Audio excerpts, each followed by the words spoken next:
For the safety of your smile, use Pepsodent twice a day. See your dentist twice a year.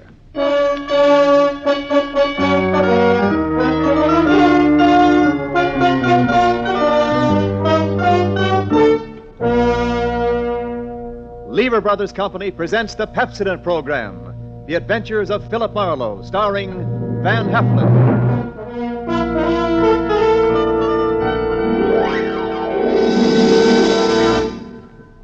Pepsodent presents Philip Marlowe, Hollywood's famous private detective created by Raymond Chandler. Philip Marlowe, tough, cynical private eye of Murder My Sweet, the sardonic, case-hardened detective of The Brasher Doubloon, The Lady in the Lake, and The Big Sleep. You've seen him in action in all of those top-flight mystery pictures. Now, in order that you may continue to enjoy this exciting mystery series, Pepsodent brings you The Adventures of Philip Marlowe on the air with a cast of noted radio players, and starring MGM's brilliant and dynamic young actor, Van Heflin.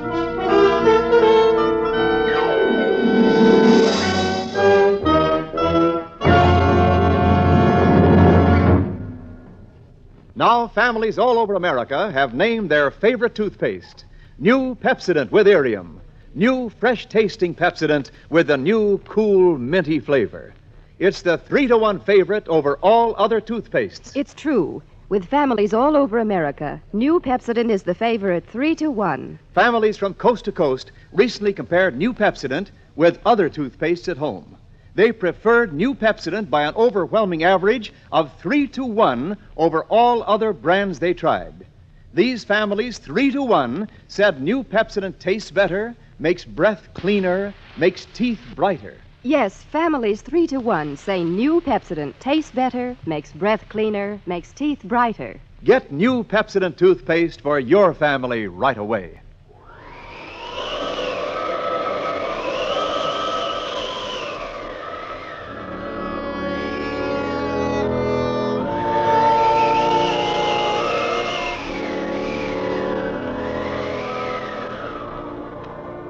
There was a rough desert wind blowing into Los Angeles that evening.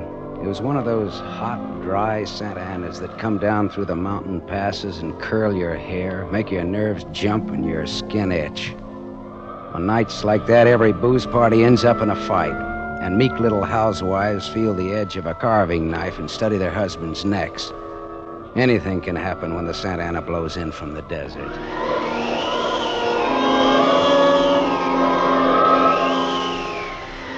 I closed up my office early. I got tired of reading Philip Marlowe, private investigator, backwards on the ground glass of my office door. So I opened the door and closed it from the outside and locked it and went out to get a beer before I went up to my apartment.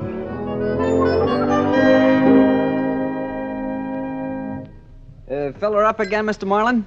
Marlowe. Marlowe. Marlin is a fish. Yeah, I know. Hey, you bartender. Give me another ride. Drunk again. What'd you expect in this business? Autograph hounds? Make it snappy, you hear? Be right with you, sport. I gotta draw this man a beer. Crying out loud, these stumble bums who come in here... You got another customer, Bacchus? Hey, Bud. You seen a lady in here lately? A lady? Tall, good-looking, brown hair, a print bolero jacket, and a blue silk dress. No, sir. No, sir. Nobody like that's been in. All right, straight scotch, fast. I left my engine running out there. Yes, sir. Yes, sir. This slick-looking, sarcastic guy stepped up to the bar and drank his scotch whole. Then he turned to go out, and he stopped. The drunk was grinning at him. And then, without changing his grin, the drunk swept a gun from somewhere so fast it was just a blur coming out. Made a couple of hard snaps, and a little smoke curled. Very little. All right, you other guys. Don't move. So long, Waldo. All right, don't move, you two. Oh, Waldo. But I made his nose bleed. So long, boys. Drink up. All right, get on that phone, kid. I'll get his license number. Holy smoke. Holy smoke. Not too late. Drove away with this dead guy's car. Maybe he ain't dead. He's dead, all right. Where's your phone? This is for the police.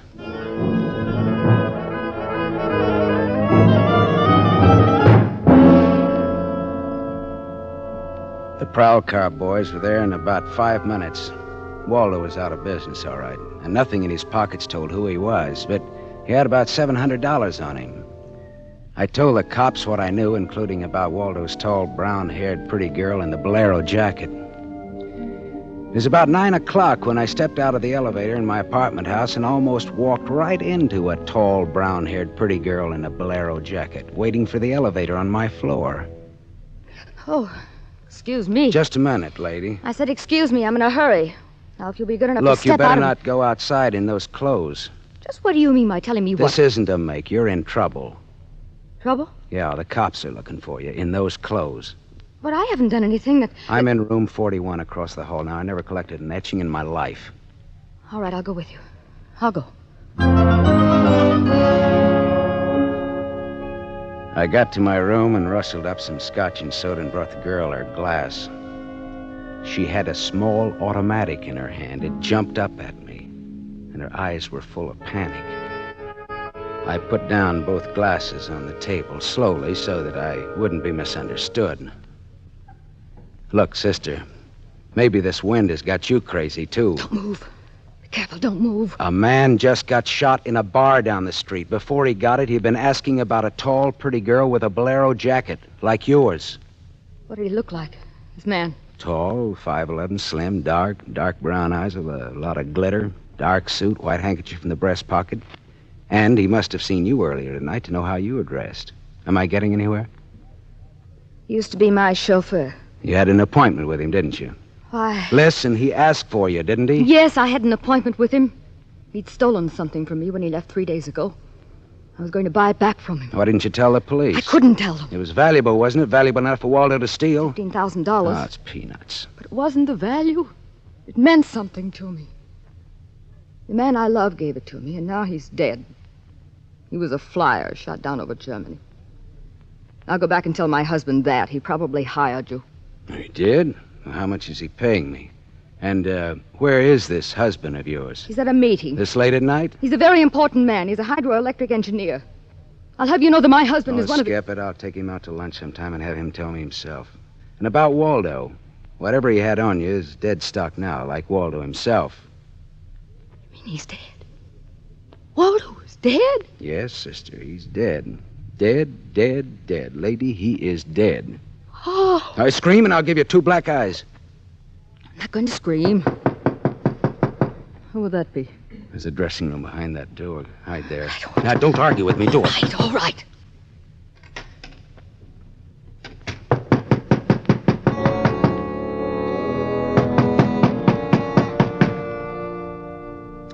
Then I went to the door, making a loud, yawning sound. The backs of my hands were wet. I opened the door. Without a gun, that was a mistake. I certainly knew the gun I was looking into, a .22 target automatic that had already killed 1 man that night. And I knew the bald head and the flat, shiny eyes and the face like a poisonous lizard. Baldy put the muzzle of his gun lightly against my throat. I backed into the room, and Baldy kicked the door shut. You alone? Look for yourself. I'm asking, not looking. I'm alone. You and that dumb bartender saw me dust off Waldo. What did Waldo do to you? Who's asking? Just making conversation. He stooled on me on a bank job we did together. Got me 4 years in Michigan pen. How is he? Dead? I'm still good, drunk or sober. Tell me why I came here, pal. You heard the barkeeper and me talking. I told him my name, where I lived. That's how, pal. I said why. Skip it. The hangman won't ask you to guess why he's there. Oh, you're pretty tough at that, ain't you? But you're slamming off, pal. All right, but you could get that gun out of my neck and try somewhere else. Oh, yeah, sure. Is this better? This suits you all right? Just so it isn't my neck. Say when, pal? It's your party. I leaned against the gun. The door of the dressing room showed a crack of darkness. The crack widened. I began to shake a little. The girl came quietly into the room, but there was white all around her iris. She was scared. She had her gun in her hand, but I was sorry for her. Dead sorry. She'd try to make the door scream. Either way, it'd be curtains for both of us. You scared, mister? You worried about any little thing? I couldn't talk. The girl floated in the air somewhere behind Baldy, and her horrified face was drifting toward us. My mouth was as cold and dry as yesterday's toast. Well, kid, how's it feel? You ready yet? Go on, say the word. Well, don't take all night about it if you're going to do something about it. Why not, pal? I like this. Suppose I yell. Go ahead, yell. Go ahead. Put up your hands! Hey, look! Oh, Thanks, sister. Thanks. That buys me. Everything I have is yours now and forever. is he dead? You flatter me no end, lady. I only punched him. All right, now get out of here while I call the cops down on this killer. Yes. Good night. Good Hey, night. wait. Leave that bolero jacket here. It marks you for the cops. Oh, yes. Here. Okay. See you again? Why? Oh, I don't know. No, I guess not. After all, who am I to be the rival of a dead flyer? I'll see that the police get Jesse James here. Good night, lady.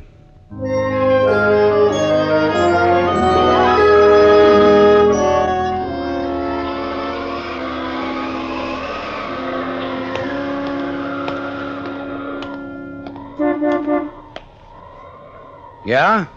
You mean me? Yes. Please. Oh, you. Again, huh? Get in.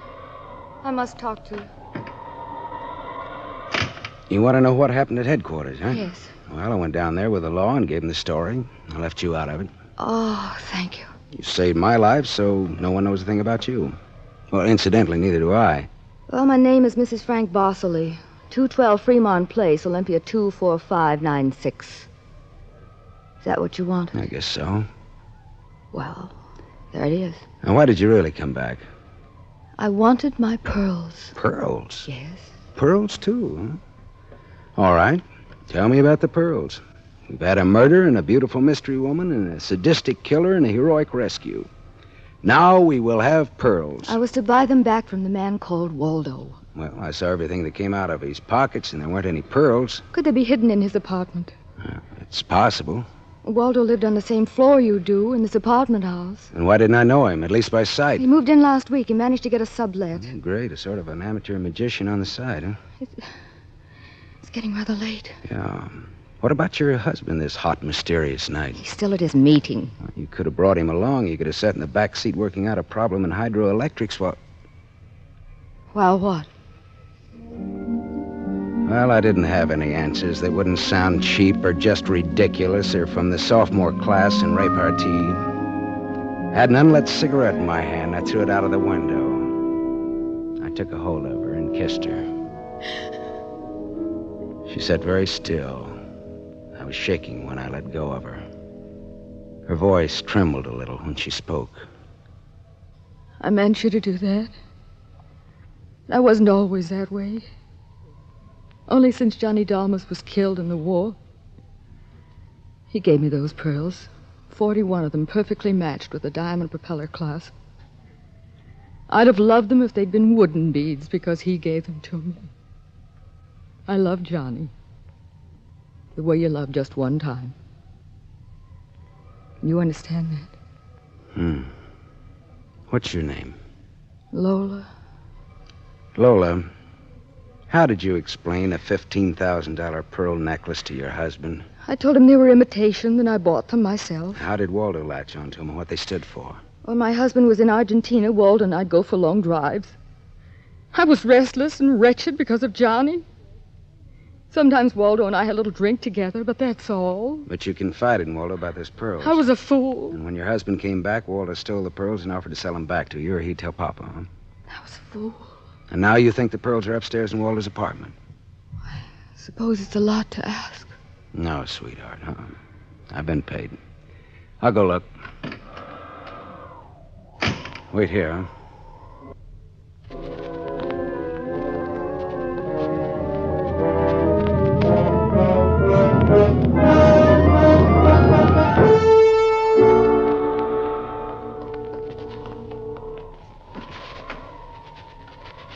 Was the gun long, Lola? No. Well? No. No pearls? No pearls. Oh. There was a man in Waldo's room. A man? Who? You know a man named Leon Balsanos? Not by name. I don't know. Mexican, South American, about 45, small, iron gray hair, very neat, fawn-colored suit, wine-colored tie. No, I don't think I know such a man. Is he the one in Waldo's room? Yeah. What does he have to say? Very little. In fact, nothing. He's dead.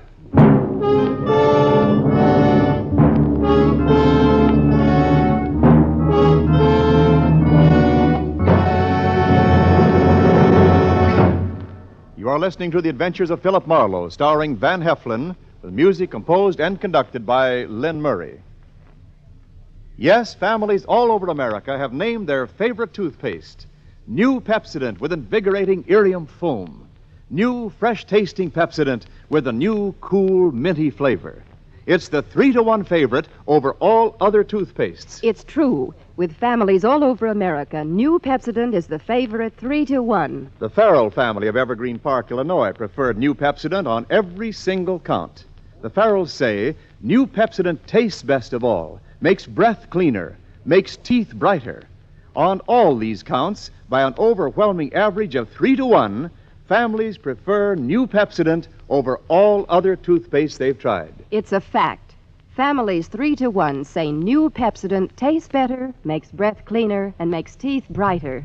Remember, this is not just our opinion. It's the honest conviction of the Farrells and other families who compared New Pepsodent with other toothpaste they had at home. Get New Pepsodent, the only toothpaste containing irium. Get it for your family without delay.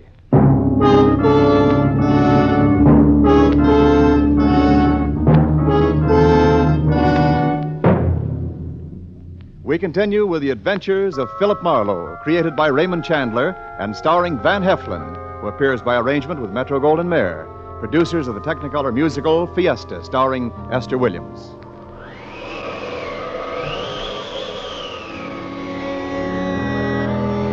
I sat with Lola Barsley in her car listening to that jittery, infuriating desert wind gallop around in the midnight streets. I just told her about the Latin-looking man I'd found in Waldo's room in a very dead condition. I held her hands until they stopped trembling. Then I gave her the few remaining details. He had a gun in a shoulder holster, but someone had strangled him before he could use it. Someone? Waldo? Maybe. You see that convertible coupe 2 cars ahead of us? It's been there for hours. It was there before I parked here to wait for you. Leon, the man in Waldo's room, came in that car, but according to the key containers he carried, that isn't his car. Whose car is it? Does it matter? Well, it belongs to a lady according to the tag on the keys. A lady? Well, anyway, a woman, if you're going to split hairs. Eugenie Kolchenko. In West Los Angeles? Never heard of her. Uh-huh. All right, well, you go home now, huh? What are you going to do? Drive that flossy convertible around, wave at my friends, impress people. You run along now. Me, I've got another date.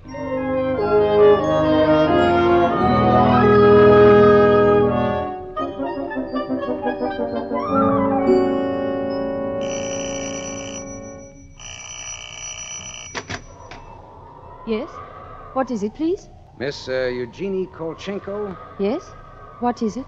did you lose or misplace a pigeon gray convertible coupe? What are you saying? Now, don't be alarmed. I found it and I brought it home to you. Come in, please. It is a reward you wish. Shall we say... Snap out of it, Dragon Lady. Who was he? Who was who? The little guy, Leon. You loaned your car to. He's dead. Who was he? Oh, no. Oh, yes, yes. Eugenie. Darling, come here, please. What's the matter, honey? Who is this man? I came about Miss Kolchenko's car. What about her car? The gentleman who borrowed it couldn't return it on account of he isn't alive. He's dead. Darling, he's dead. Well, that's putting it more bluntly, of course. Dead, huh? Completely. Who are you? Philip Marlowe, private investigator. My card. Mm-hmm. You told the police yet? Never do at once what can be deferred pending negotiations. Aesop. I might negotiate. Oh, peachy. What do you know, Marlowe? A man named Waldo was shot in a bar tonight. I happened to have the inside as to who he was, and when I visited his apartment tonight, I found this Leo Balsanos dead.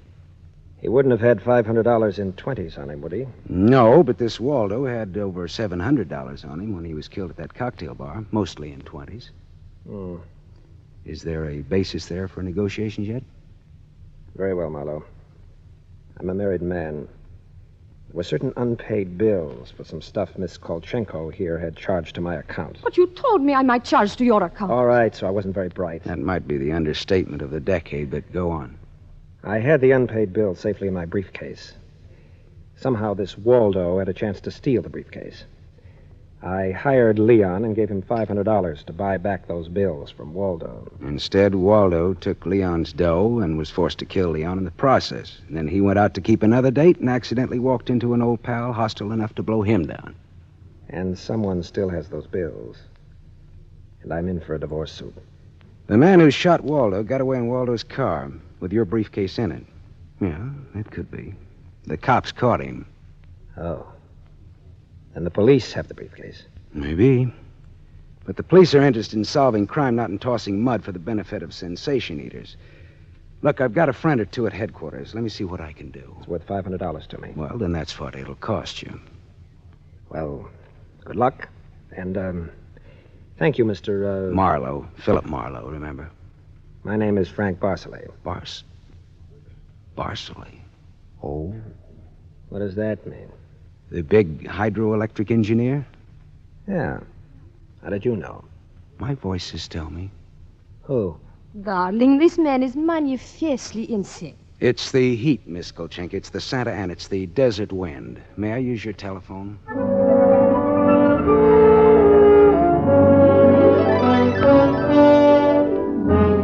Someday I must tell you about Ibarra. Salt of the earth, Ibarra, detective lieutenant over at Central Homicide. I phoned Ibarra from Miss Kolchenko's house and told him where he could find a well-dressed cadaver named Leon and furnished a few small details. I gave Ibarra time to check my tip, and then I went down to see the good lieutenant and told him why I'd been up in Waldo's room, only to find Leon instead of a certain lady's string of pearls. Pearls, eh? Well, I thought Waldo might have them up there. Whose pearls were they? A lady's. Go on. Or they might have been in Waldo's car that Waldo's killer drove away in. Yeah. Oh, what, yeah? They might have. Also a batch of unpaid bills charged to the account of a certain Frank Barcelay? Yeah. Uh-huh. Well, now, the police aren't interested in domestic scandal. They want to prevent or to solve crime, right? So? So I've got $500 for the police fund if those pearls and those bills are returned to their rightful owners. Quit your kidding. No, it's a valuable necklace. Yeah? There's your necklace. That's it. 41 pearls, perfectly matched diamond propeller clasp. That's it. That's the one. Take it away, Marlowe. On the level? Just tell me straight what it's all about, all I ask. Sure. Well, this Waldo was blackmailing a wife with the pearls and her husband with the bills, a guy by the name of Barcelay. Well, Barcelay sent Leon to get the bills from Waldo. Instead, Waldo killed Leon, and then stepped out and happened to get shot by that guy at the bar. Now, if Barcelay's name stays out of the paper, I get $500, and that goes to the police fund. We'll keep him out. Well, now, I'm not in this case for money. I just want to get back the bills and the pearls. As you say, Marlowe, the police aren't in business to sling mud. Well, you can deliver the pearls to the lady yourself if you like. She lives at... No, Marlowe. You better take them to her. You see, except for the diamond propeller clasp on them, they're phony. Phony? But... All but the clasp, Marlowe. All but the clasp. Well,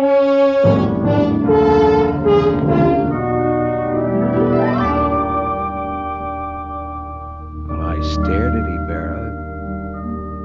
So the flyer, Johnny Dalmas, the great lover, had given Lola a string of fake pearls. Well, I didn't know how to tell her, but I called her up and told her to meet me at the Beachcombers at 2. I was going to slip her the bad news slowly. I'm glad you asked me to meet you here, Mr. Marlowe. See, I had to have someone to talk to. Go ahead. Go ahead, talk. I'm listening.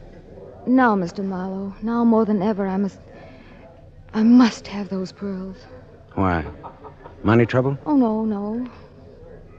It's just that everything's gone wrong. And this morning, my husband told me we're to separate.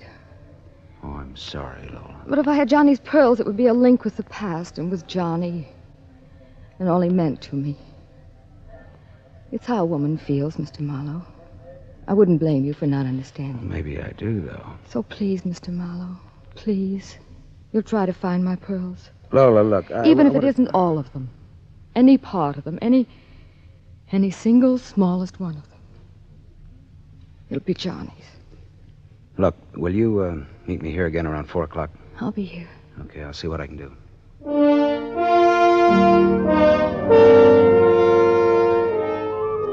There was only one earthly decent thing I could do. I took Lola's glass pearls to a jeweler, and I had him take off the diamond clasp and put it on one of those strings of so-called simulated pearls that they sell you for $3, tax included. I went back to keep my 4 o'clock date with Lola at the Beachcombers. Well, Mr. Marlowe, anything new? Yes, the police found some pearls in Waldo's car. They found my pearls? No, not exactly. Not exactly. Well, Waldo was getting set to gyp you, Lola. He had the diamond clasp of your necklace attached to a string of cheap imitations. And then he sold the real pearls. Oh, how... Oh. These are the imitations here. Yes. But it is my clasp. The clasp is real. Is that all right? Yes, it's the clasp that Johnny Dalmas gave me. Of course it's all right. Oh, that's swell. And thank you so much, Mr. Marlowe. Forget it. I won't. Not ever. Well, is this goodbye? Yeah, I think so. You'll never get over Johnny Dalmas, Lola. If anybody ever bothers you again, though, well, let me know. Name's Philip Marlowe.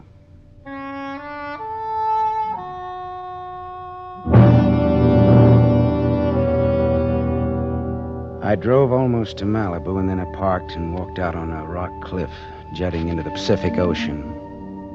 Then I reached in my pocket and dug out the string of bohemian glass pearls that Lieutenant Ibarra had found in Waldo's car. I cut the knot at one end and slipped the pearls off one by one. One by one, I flipped them into the water. The gull swooped down on them and then flapped up again, screaming indignantly. The phony pearls had fooled Waldo and Lola Barsley, but they couldn't fool a seagull. I said to myself, to the memory of Johnny Dalmas, just another four-flusher. I listened a while to the wheeling seagulls. All at once, I realized that the wind had died. The Santa Ana had blown itself out. The red wind was done. It was over.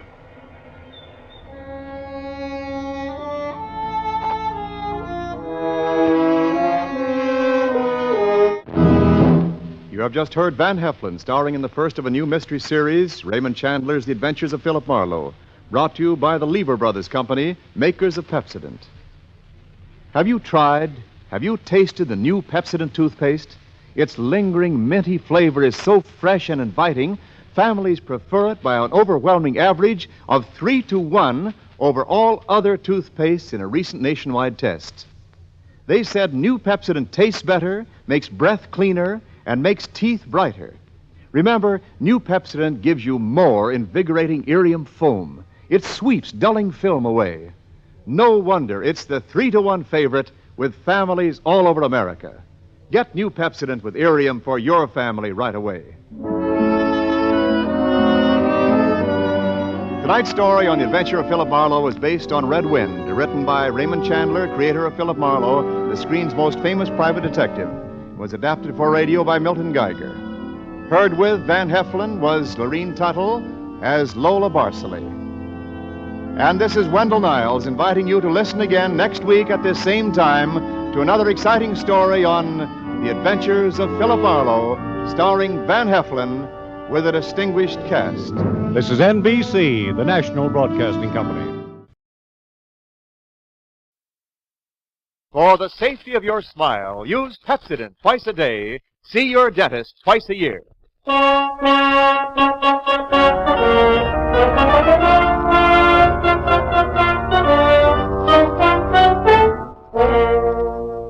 Lever Brothers Company presents the Pepsodent program, The Adventures of Philip Marlowe, starring Van Heflin.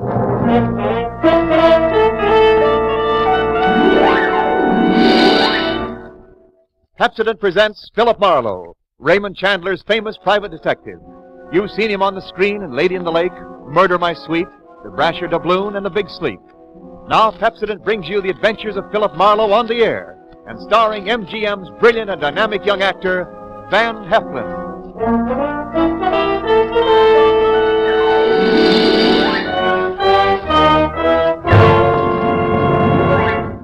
Now, families all over America have named their favorite toothpaste. New Pepsodent with Irium. New, fresh-tasting Pepsodent with the new, cool, minty flavor. It's the 3-to-1 favorite over all other toothpastes.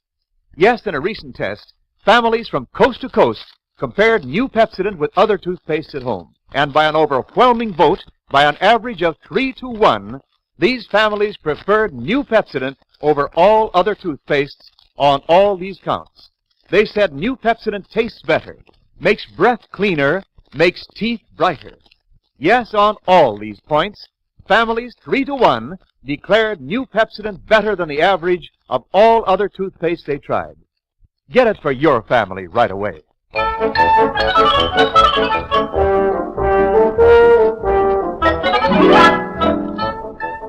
There comes a certain time in the year when I don't want to see midget auto races. I just want to see midgets. When I prefer sawdust to stardust and popcorn to all other kinds of corn available in Hollywood. The circus was moving in on the grounds at Washington Boulevard and Hill Street, and I was turning in my usual fine job as sidewalk supervisor. It was exciting. It brought back all the sounds and sensations and convictions of childhood. And then someone had me firmly by the wrist, and I turned to look into a pair of steady, smoky, dark eyes that could be dangerous. Excuse me, sir, but you are a private detective? I'm a detective, but I don't get much privacy. Yeah, my name is Ralph Tassanari. Who told you I was a detective? My feet aren't that flat. Do you know a gentleman named Alcic Anolfi? Well, I know an Alcic Anolfi, yes. He pointed you out. He asked me what was the big idea. What was my angle hiring a private detective? He gave me an idea. When has Alcic Anolfi had any ideas to spare? Mr. Marlowe, besides owning 1/3 of this very fine little circus, I am Tassanari. Of Tassanari, the Swede, and Glorian. The trapeze stuff. The most brilliant aerial act in the business. I own this circus with Glorian and the Swede. Well, where does Alcic Anolfi fit in here? Now, the Swede gets drunk and gambles fantastic sums of money. This circus is worth $250,000. Already the Swede has gambled away much more than his third of the circus. And a partner may sell out his other partners without even consulting them. Oh, you're afraid the Swede will sell you out to pay for his debts? Yeah, and if he did that, I should not hesitate to... Uh-oh. Watch yourself. Alcic Anolfi has made it plain that the gamblers expect payment immediately now. Would you consider giving us your protection during the 3 days we're going to be here? $25 a day in expenses. That's the nut. Cheap enough. I know, but you see, I'm a sucker for circuses.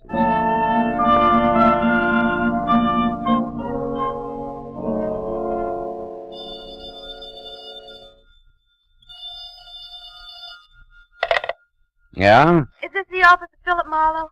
Better still, this is Philip Marlowe. Ralph Tassanari hired you this morning, didn't he? Go ahead. This is his partner, Glorian. I'm in a downtown bar with a Swede, and he's terribly drunk. I know this isn't your job, but won't you come down and help me get him sobered up for the night? Please? All right. Mother Marlowe will be right down.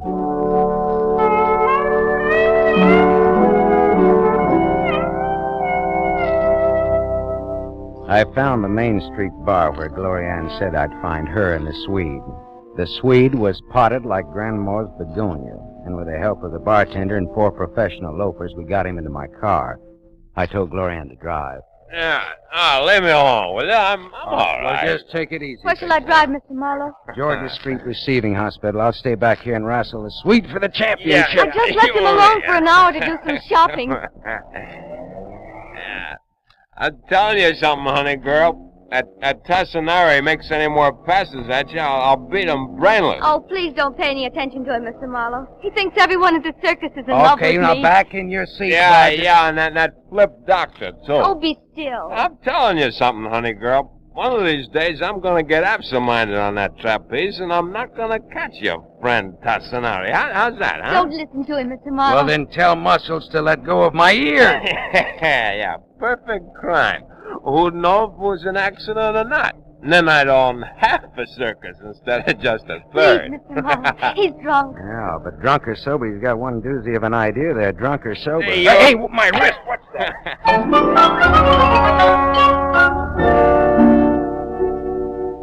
I knew some interns at Georgia Street Receiving Hospital who obliged with some oxygen and a mask.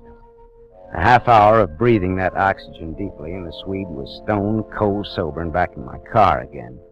He was making certain cagey explanations. Marlowe, you don't want to take that stuff I was mumbling about seriously, you know. I was drunk. I'm certainly worse. After all, Gloria Ann's my wife. Oh? Naturally, I don't like other guys giving her the eye. But that screwy talk about me dropping Tassinari accidentally on purpose. Oh, forget it. Yeah, the perfect crime. I was only talking, Marlowe. I wouldn't do that to Tassinari. Of course not. You'd be all broken up about it, wouldn't he?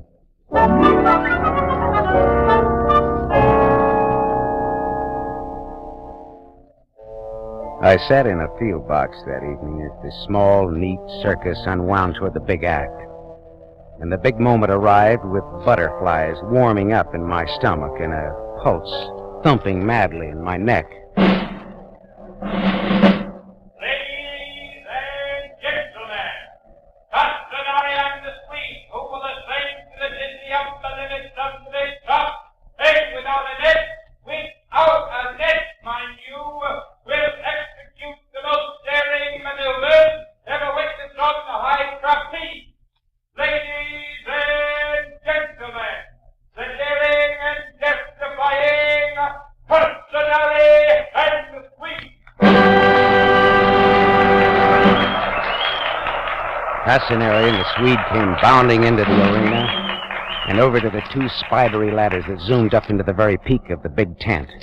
Up there where it was hot, high, and dangerous, two magnificently made men climbing that slim ladder, their brilliant capes flowing behind them, going up higher, smaller, higher. And then they were on their tiny platforms, removing their capes grandiosely. And they turned, faced each other across the void like divers. Not a voice, not a breath, not a sound. I began to perspire. The net was being gathered back.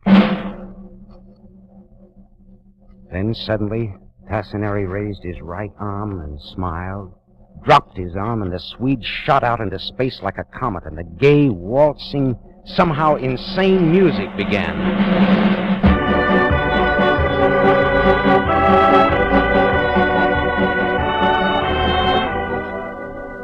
It was all the announcer said, at least to me, daring and terrifying. Whirl and spin and contact. Swing, swing, swing, and spin. Spinning and whirling, contact and break. Hands locked to rosined hands. Contact and break. Spin, whirl, cartwheel, and contact. Swing, swing, swing, and leap.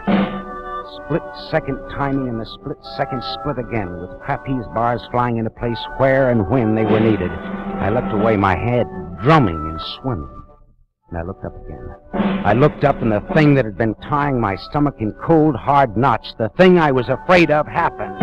Look out!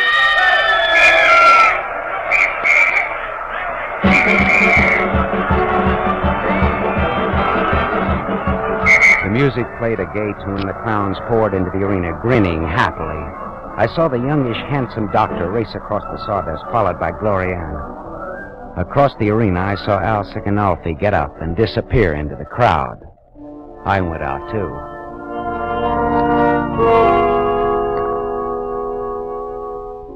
Outside, I managed to get a shaking match to a quaking cigarette. In my mind, I heard again and again the drunken voice of the flying Swede come back to me. One of these days, I'm going to get absent-minded on that trapeze, and I'm not going to catch your friend Tassinari. How's that, huh? Only it was all wrong. It didn't add up.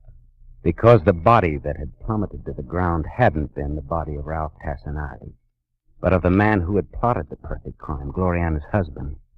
The Flying Swede.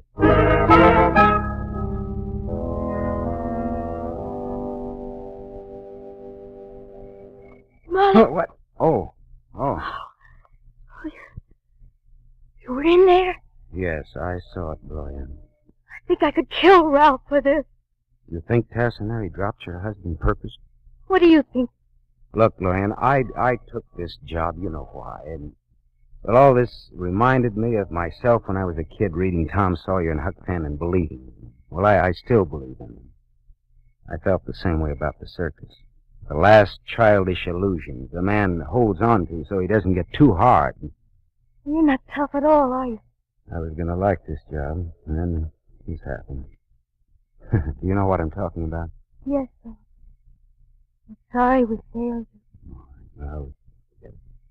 Look, Lorian, the Swede is dead and you think Tassinari killed him, but it's the perfect crime. You can't prove anything. Look, maybe I didn't love the Swede very much. But he was my husband and I'm the square. Did you love Tassinari? If I did, it's all over now. I'm going to prove to everybody in circus business at least that he killed my husband. Yeah, well, how? You'll see, little boy. Tonight.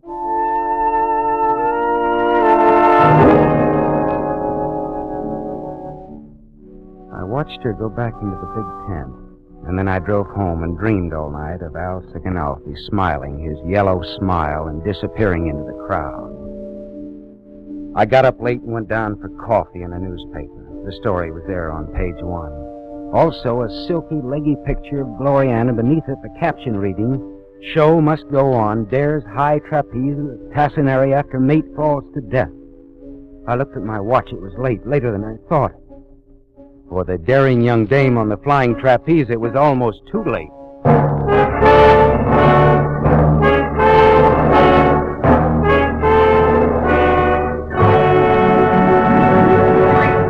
You are listening to The Adventures of Philip Marlowe, starring Van Heflin. Yes, families all over America have named their favorite toothpaste. New Pepsodent with invigorating Irium foam. New fresh-tasting Pepsodent with the new, cool, minty flavor. It's the 3-to-1 favorite over all other toothpastes in recent home tests. Like families from coast to coast, the James M. Sinclair family, East 2nd Street, Tulsa, Oklahoma, like new Pepsodent better than any other toothpaste. In fact, Mrs. Sinclair says, "This new Pepsodent's made a big hit with our whole family, especially my son, Jimmy. He's so crazy about that Pepsodent flavor, it's less of a problem getting him to brush his teeth now. My husband likes the way Pepsodent leaves his mouth feeling so much cleaner and his breath fresher. And as for me, I've never found any toothpaste better for brightening my teeth."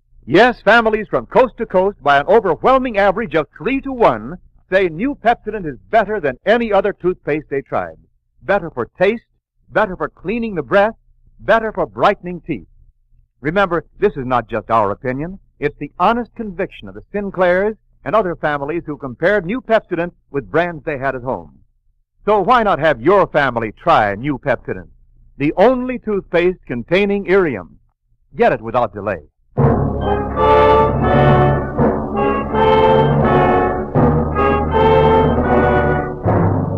We continue with the adventures of Philip Marlowe, created by Raymond Chandler and starring Van Heflin, who appears by arrangement with Metro-Goldwyn-Mayer, producers of The Hucksters, starring Clark Gable.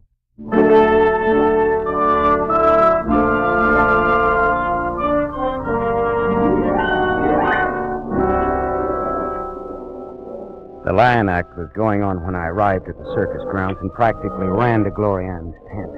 She was in her tights and cloak, ready to go on. Look, Glorianne, you're kidding. This is a gag. You're not going up there. In 1 minute, little boy. Well, you're out of your mind. I'm going up with Tassinari to prove me to kill the Swede. You add that up. My arms are full of bundles. Tassinari agreed to go up with me. Why? Why aren't his nerves shattered after yesterday? Because he knows he didn't make a mistake yesterday. He knows he dropped my husband purposely. And not because his timing or reactions were wrong. Do I make sense? Up to a point. You're thinking he may drop me purposely. And I wouldn't like that. He won't drop me. What makes you so sure? Because Tassinari loves me. He wants me. Does that make sense? Yeah. Yeah, that makes a lot of sense. Well, go to it, little girl.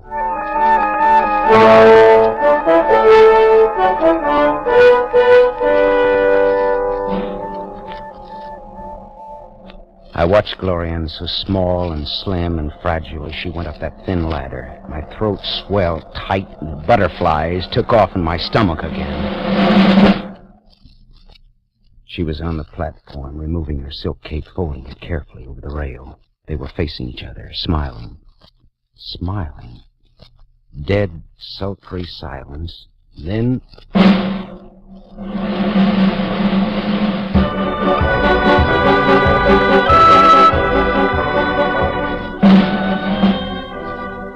For minutes I sat there, petrified, watching her, cold sweat channeling down my back. For 10 minutes I stopped breathing. I died. Once, only once, I had to close my eyes, and in that second I heard the crowd roar.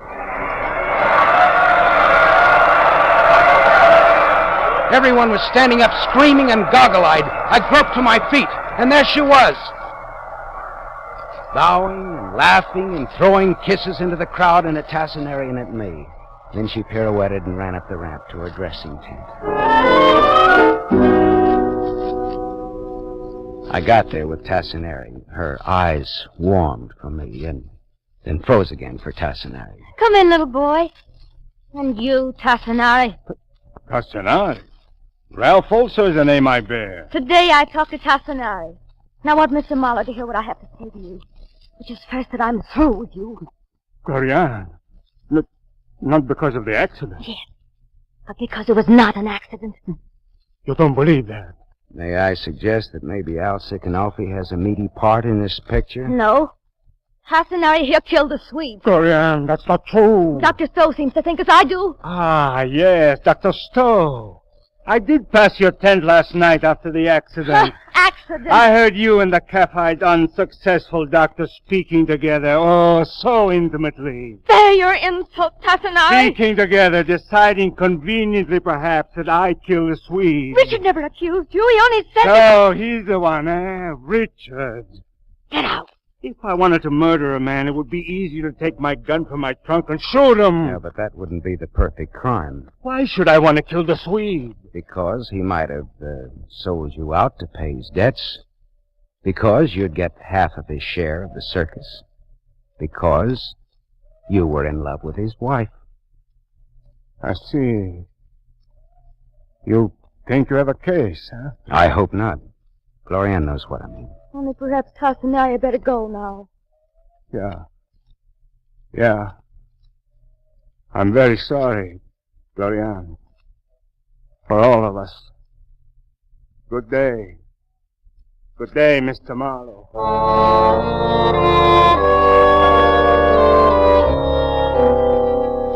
He padded out softly like a panther, resentment and hatred smoldering in his eyes.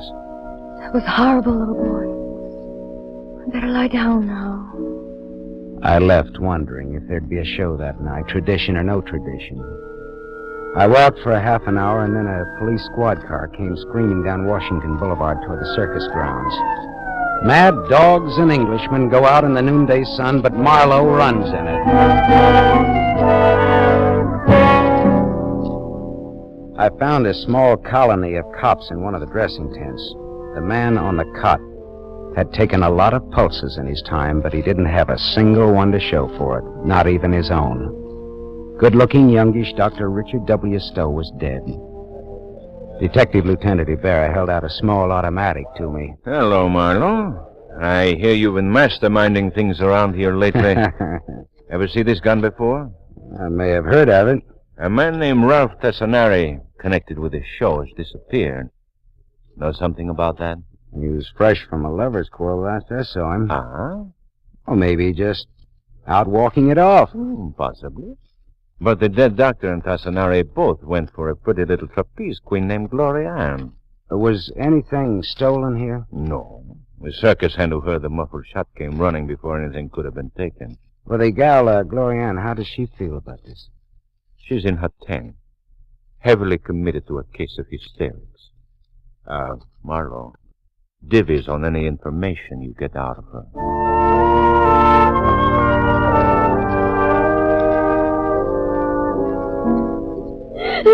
Look, Glorianne, you can't go on like this. Now let me get something for you.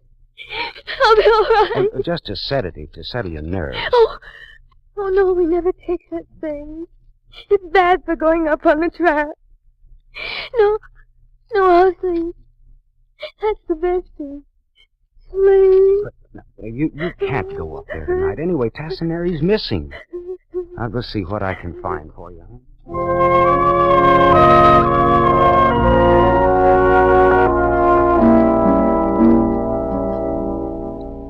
I rummaged through Dr. Stowe's medical bag while Ibarra watched from across the tent. I found a small black book. I leafed through it with my hand still hidden in the bag. It was a small case history book with sketchy data about his cases, the treatment given, the medication prescribed. I very quietly tore out the last page, palmed it, and slipped it in my pocket as I creaked to an approximate upright position. Find anything to quiet the little woman, Marlowe? No, not a thing, Lieutenant, not a thing. I'll try a drugstore.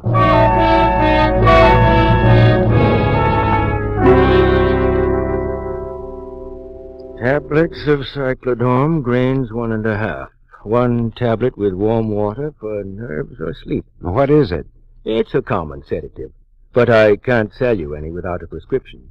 Well, can you tell me anything about those drugs? Some, but you will find a lot more in Dr. Torald Solman's textbook on pharmacology. Textbook of pharmacology. It's only in the main library, I think, but it's complete. That'll tell you all you want to know, I'm sure.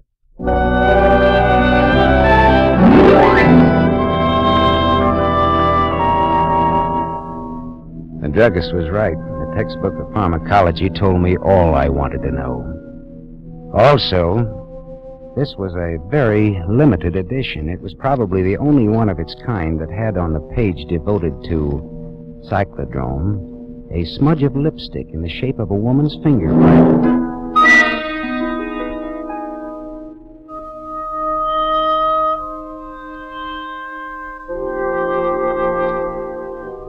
It was all and more than I wanted to know. And all at once, I was old. Very old. From now on, I was going to leave illusions to high school girls and magicians.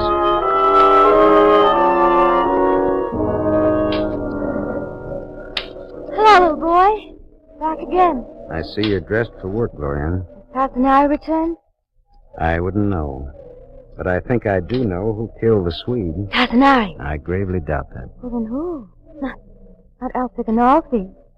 Glorian, you're a dainty little thing, and that's a particular reason why you should break yourself of little unsightly habits, like touching your fingers to your mouth to turn back pages in books. Are you all right, little boy? Was the Swede all right when he went up with Tassinari last night? Oh, well, of course. Or was he just slightly under the influence of a sedative drug that calms the nerves? Yes, but slows up their reaction time. I don't understand such matters. You admitted to me today that it isn't wise to take such sedatives before your act. But you did get a prescription for such tablets from Dr. Stowe, and you said nothing about them. Well, I was upset after the Swede was killed. I needed something. But according to Dr. Stowe's casebook, you got the tablets before the Swede was killed. And you left him at the bar for an hour yesterday while you did a little medical research at the main library. And that night, the Swede's split-second timing didn't quite split, did it? Of course you weren't afraid to go up with Tassinari today. He didn't miss the Swede missed him. I hated him. You didn't want him. You just wanted the circus, all of it. So you killed the Swede with his own perfect crime. Only it was too perfect. You couldn't pin the murder on Tassinari. You had to think of something more down to earth. Go on, little boy. Make Gloria Ann proud of you. Dr. Stowe knew that you hated your husband. He knew that you had those tablets. He knew that the Swede didn't make mistakes. Last night, when Tassinari heard you and Stowe whispering together here, Stowe was telling you what he suspected, wasn't he? He was a doctor, and he is furious at the thought of being used in a murder. You're raising your voice will upset me. No. Well, if you didn't shut up the doctor, he'd talk. So you shot him with Tassinari's gun after staging a very nice row with Tassinari in front of me. That would pin it on Tassinari. You let Stowe take you in his arms to muffle the shot. That was particularly pretty. No, little boy, was not. No, it was not. Little boy, you've had a bitter day. Well, it's time that I grew up anyway. That's for my act.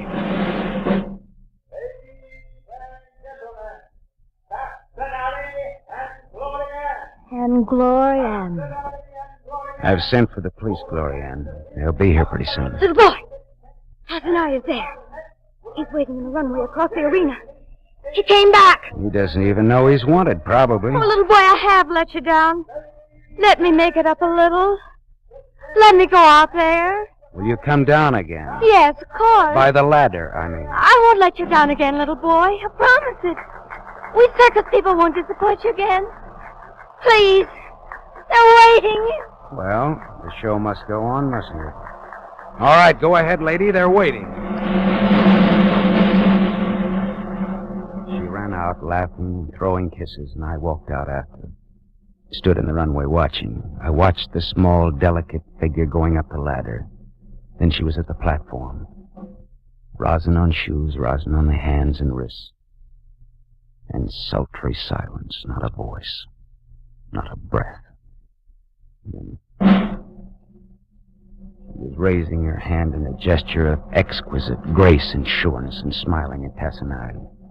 Smiling. And there it was. This was it. There.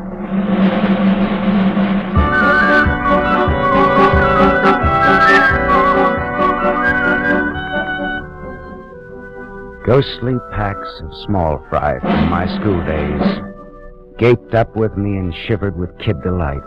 I was a kid again, gawking up at the circus guy and the circus lady, the daring young dame on the flying trapeze, Tassinari and Glorianne, for positively the last performance anywhere on earth.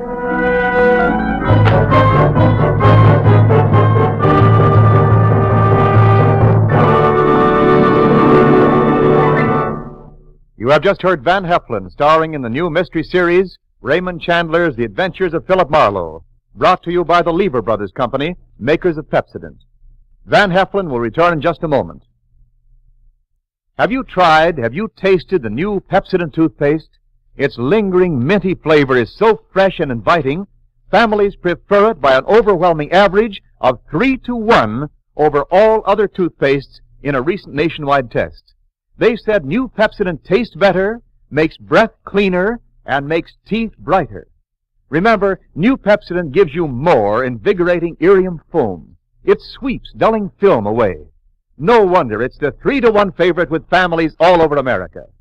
Get new Pepsodent with irium for your family right away. Now here's Van Heflin, star of The Adventures of Philip Marlowe. King Leopardi had the hottest trumpet and the coldest eye in show business, and he loved yellow silk, so they called him the King in Yellow. We consider his short, eventful life next week when, as Philip Marlowe, I have some business with the King in Yellow.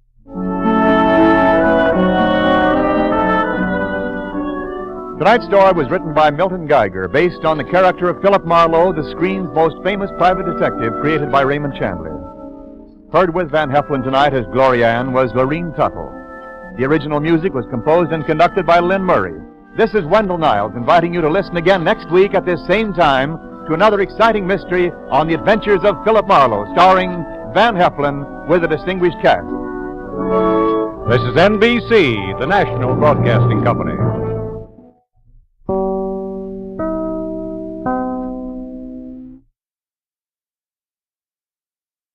For the safety of your smile, use Pepsodent twice a day. See your dentist twice a year.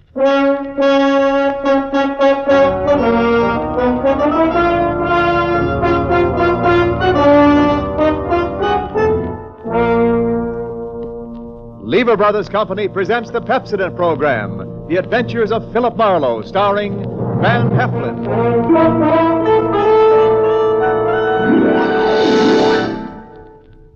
Philip Marlowe, the famous private detective of Murder My Sweet and The Lady in the Lake, created by Raymond Chandler, brought to you on the air by Pepsodent, and starring MGM's dynamic young actor, Van Heflin.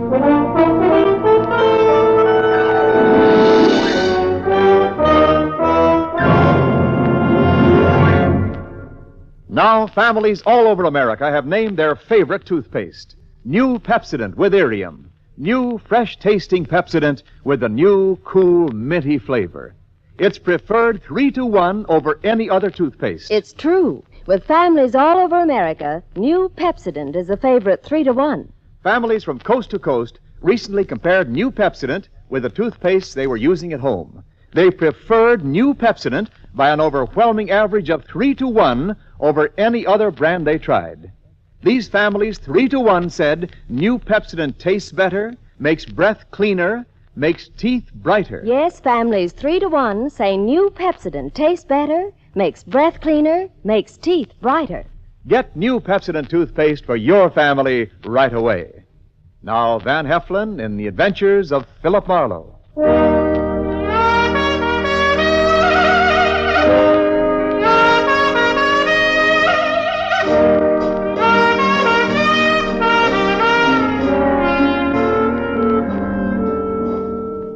Hollywood after midnight is like any other city after midnight. Night moves in and the city becomes hushed and stealthy. The nightclubs close up one by one, but now and then the police whistle and the prowl car siren serenade the sleeper. If you've got any cop in you at all, you get on edge and you have to get dressed and go out and walk it off to relax. Well, I was relaxing past the Swank Carlton Hotel on the Sunset Strip about 1 a.m. when all of a sudden, recess was over. Hey, Marlowe. That you, Marlowe? It was George Millar, the quiet-spoken night clerk of the Carlton, hailing me from the doorway, probably to Mucha Melacrino. No, I was wrong. Hey, look, Marlowe. You very busy right now? Why, Millar? If I may be as cagey as all that. We've got some trouble on the 8th floor.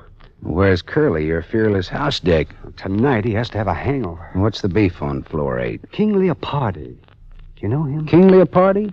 Oh, that's the sweetest trumpet this side of Gabriel. Is he tenting here tonight? He's in the corridor on the 8th floor, dressed in yellow pajamas and his trumpet. There's a girl with him, and they're putting on a jam session. Well, suppose the king rejects my diplomatic notes. Well, get rough, but only if you have to. Okay, thanks. But a guy with such an ear for music ought to listen to reason. All right, I'll be down 5 minutes, Millar.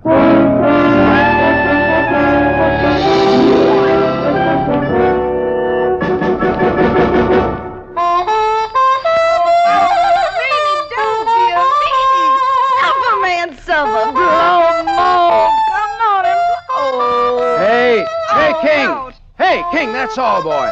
Oh, suffer about mellow, King and yellow. More schmozzerino, more. I said, all right, King, the party's over. Hey! Were you addressing me, peasant? I said, wrap it up, can it? Put it on ice. The show is over. Ha! Conk him, King. King Conk, that's what he is, King Conk. Let him have it, King. Fanfare to a nosy house dick, as follows. All right, now look, Yellow Pants, wrap up your bugle and buzz off. Now hit the grit. Oh, you're tougher than a 40-cent steak, aren't you? Well, this'll make you soft and tender. Here! Attaboy, King. Hit him again for me. All right, hit me with that trumpet, will you? Okay, King. Ooh. Now, come on, get up, get dressed, and get out. How can he? He's out cold. I'll be glad to pack for him. And you get back to your room, too. Listen, Copper, I don't have to do anything. anything. Get going, sister. Come on, jump.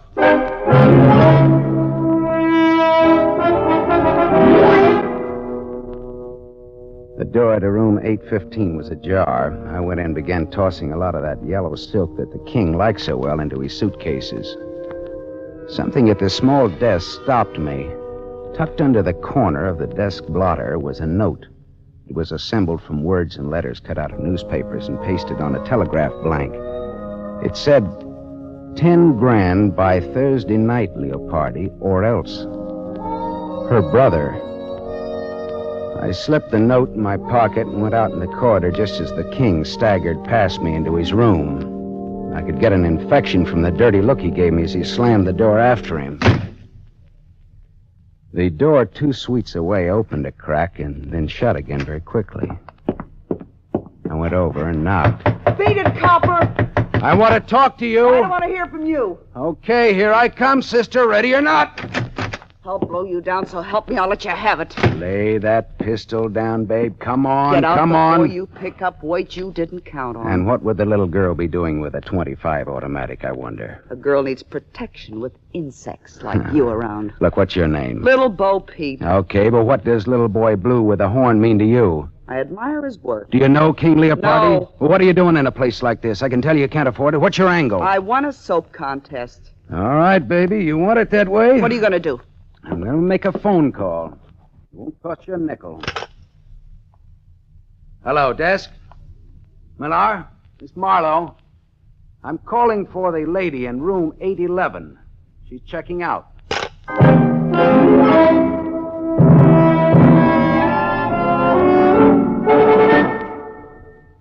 I had a little trouble up there, Millar. Your two noisy guests will be checking out any minute. Okay? Oh, well, I hate for things to happen on my shift. Well, the king bopped me with his bugle, and the girl had a gun. Gee, nice people. Yeah, how come you put a floozy like that girl so close to the king? Well, I didn't.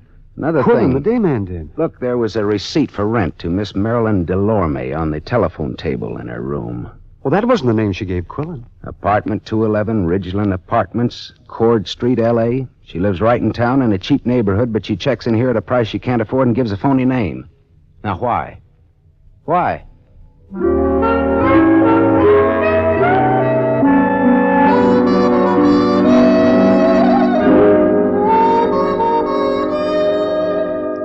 Cord Street, where Marilyn Delorme lived, was Old Town, Arty Town, Crook Town. It was afternoon when I got off the cogwheel car that climbs the steep hill to where the Ridgeland Apartments sat on the top of Bunker Hill. I went up dim, dusty stairs to apartment 211, and I tapped on the door. There was no answer, so I tried the door. It was unlocked. The room inside was dim with stagnant gloom. Marilyn Delorme was in. I didn't talk to her, though. I didn't think she'd want to make much conversation with those blue bruises about her throat, where she'd been strangled. I got out of there fast, wiping off doorknobs like Uriah Heep polishing apples for his boss.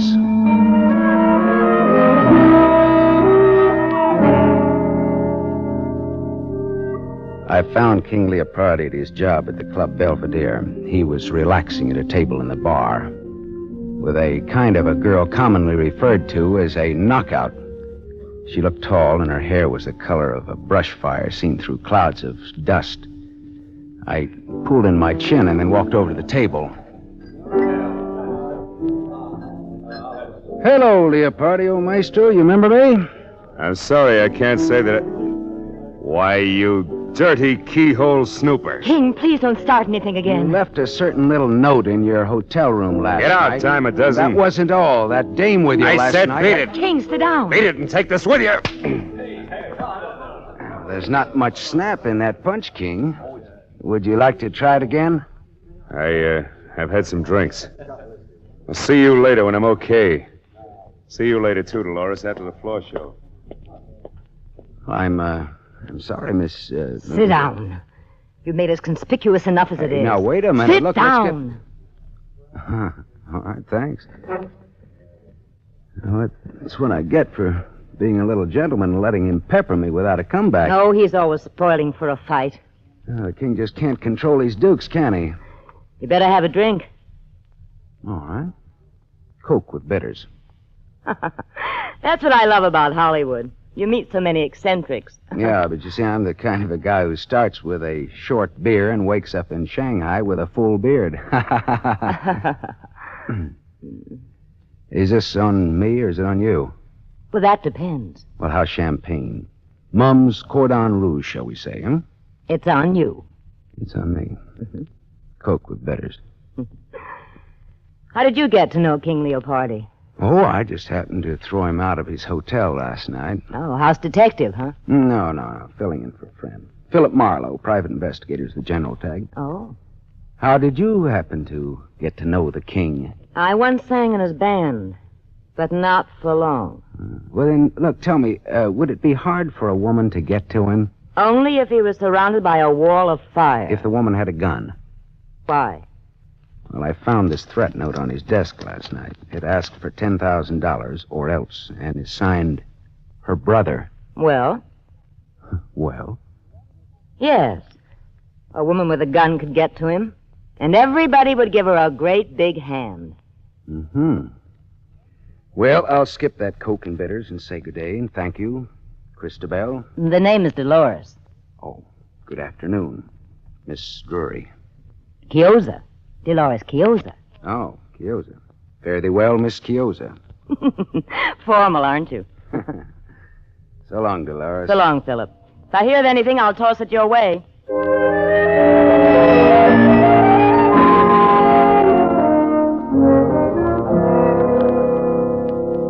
The evening papers carried a squib about Marilyn Delorme found strangled in her Cord Street apartment. That was all, dead end. Until about 1 o'clock in the morning when the telephone started having hysterics on my night table. Yeah. Philip, this is Dolores. Dolores. Dolores? Oh, yeah, sure. Will you come over to my place right away? 2412 Renfrew Street, below Fountain. Hey, wait a minute. It's a sort of bungalow court. Mine is the last one in line. Well, sure, but wait a minute. What's the matter? Dolores, look, what's the matter? King Leopardi is here, too. King Leopardi. He passed out in my den. It's absurd, isn't it? Yeah, that's absurd. And it'll cost you $20. All right, but hurry. Please hurry. All right, I'll be right over. Phone calls in the dead of night. I should have been a midwife.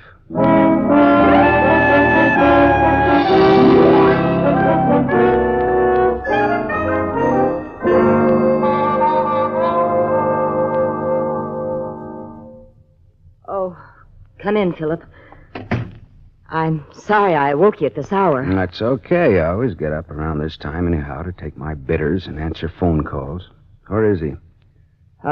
May I have a cigarette? Sure. Thanks. Right?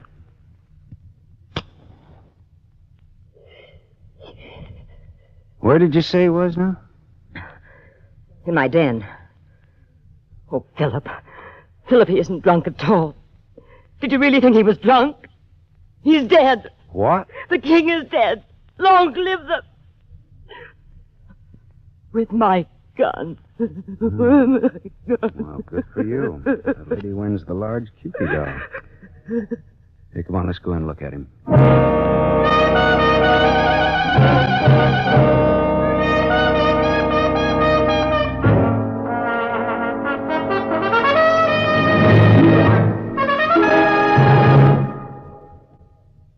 You are listening to The Adventures of Philip Marlowe, starring Van Heflin.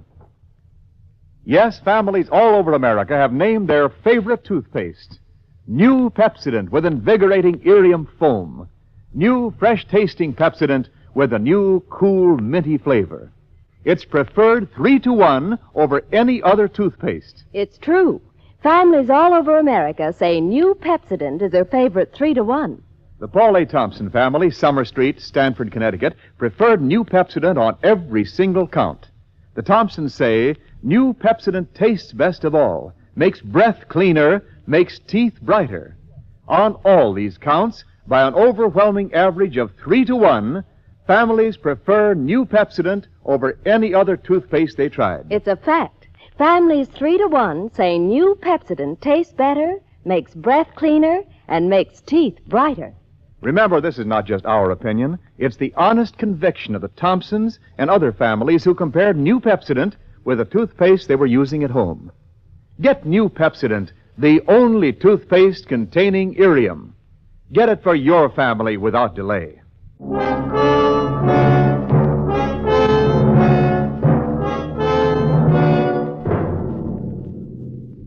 We continue with The Adventures of Philip Marlowe, starring Van Heflin, who appears by arrangement with Metro-Goldwyn-Mayer, producers of The Hucksters, starring Clark Gable.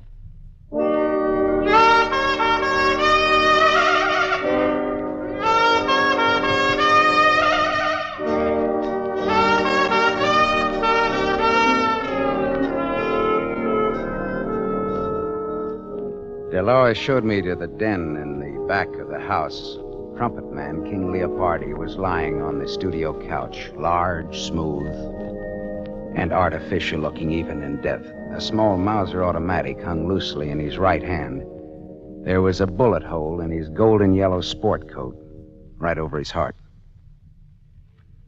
Dolores, is this your gun? Yes. Someone gave it to me once. I don't even know how to use it. Oh, no. Oh, I don't expect you or anyone to believe me. Don't expect anything. Just tell it. Well, I was out late. I sing at KFQC on a late 15-minute program. Agatha and I got home about 11:30. Who's Agatha, the cat? My maid. I came into the den for some liquor and fizz water and found him. Like that. I sent Agatha home so she wouldn't find him. Finally, I thought of calling you. Well, he got in here. How? I don't know. Were you ever in love with him? The king never loved anyone. I ask if you loved him. I hated everything about him. It's even better to tell the cops that is but copacetic. But I can't help it. It's the truth. Dolores, look. Go on out in the other room and buy yourself a drink. I want to be alone here with tall, dead, and handsome. Go on now, huh?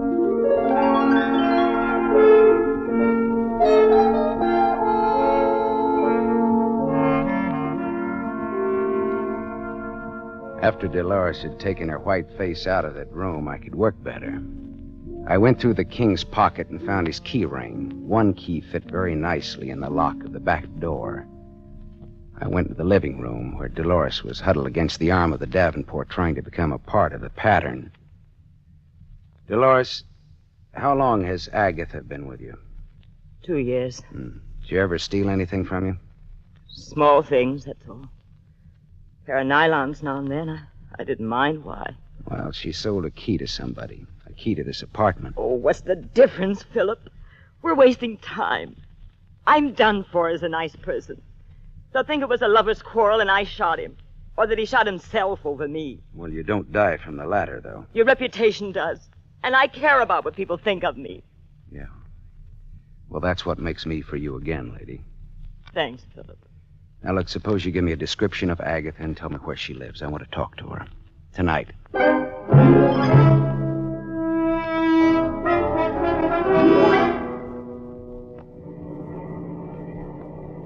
I drove down Brighton Avenue looking for the house Dolores had described to me.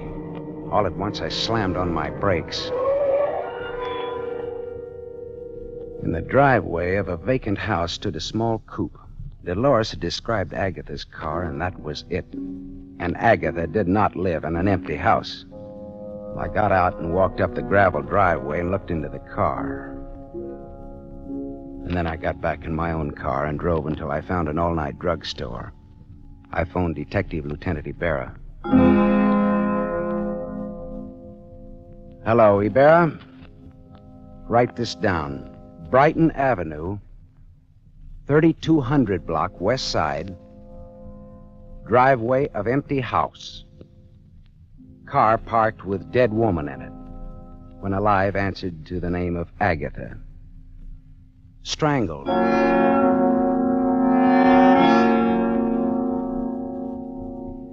I went back to the Carlton Hotel where it all started the night before.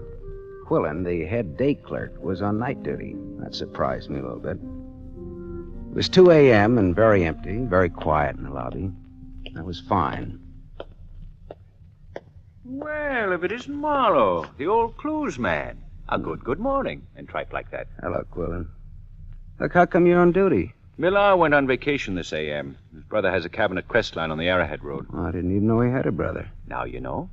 Quillen, look, how come an old hotel man like you registers floozies like that Marilyn Delorme on the same floor with people like King Leopardi? What? You heard me, mine host. I didn't register the girl or Leopardi. Millar did. What? You heard me.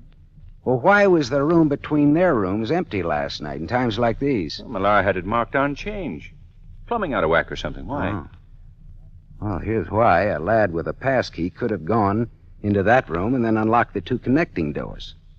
And then you could have run a bus service between the girl's room and Leopardi's. What are you driving at? That girl in 811 had a gun and Leopardi had a threat letter last night. Now, here's what I want you to do. Call the hotel where Leopardi's staying now and ask if he's there. Why? Because. Good enough? Best reason in the world. Wife always uses it. Wait here.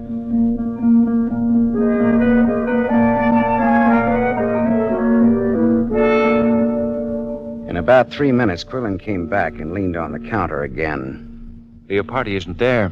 I talked to a guy in his suite who was almost sober. He said Leopardi got a call about 11 from some girl. What girl? Well, he didn't know. But Leopardi went out preening himself. Okay, thanks, Quillen. Anything to do with that brawl you had with Leopardi here last night? No, all in the spirit of boyish mayhem. That 815 has a jinx on it, you know. Girl shot herself there 2 years ago. What? A girl shot herself there. Yeah, you said that, but what girl? I don't know what her real name was. Look here, Quillen. I want to see your hotel files of that day 2 years ago and all the newspaper clippings about it. Come on. All right. Let go of my arm, physical culture. I'll get the keys to the record room.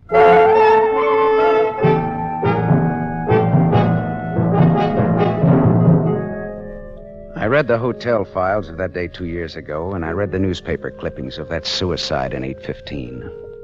Then I asked Quillen just where George Millar's brother had his cabin in the mountains.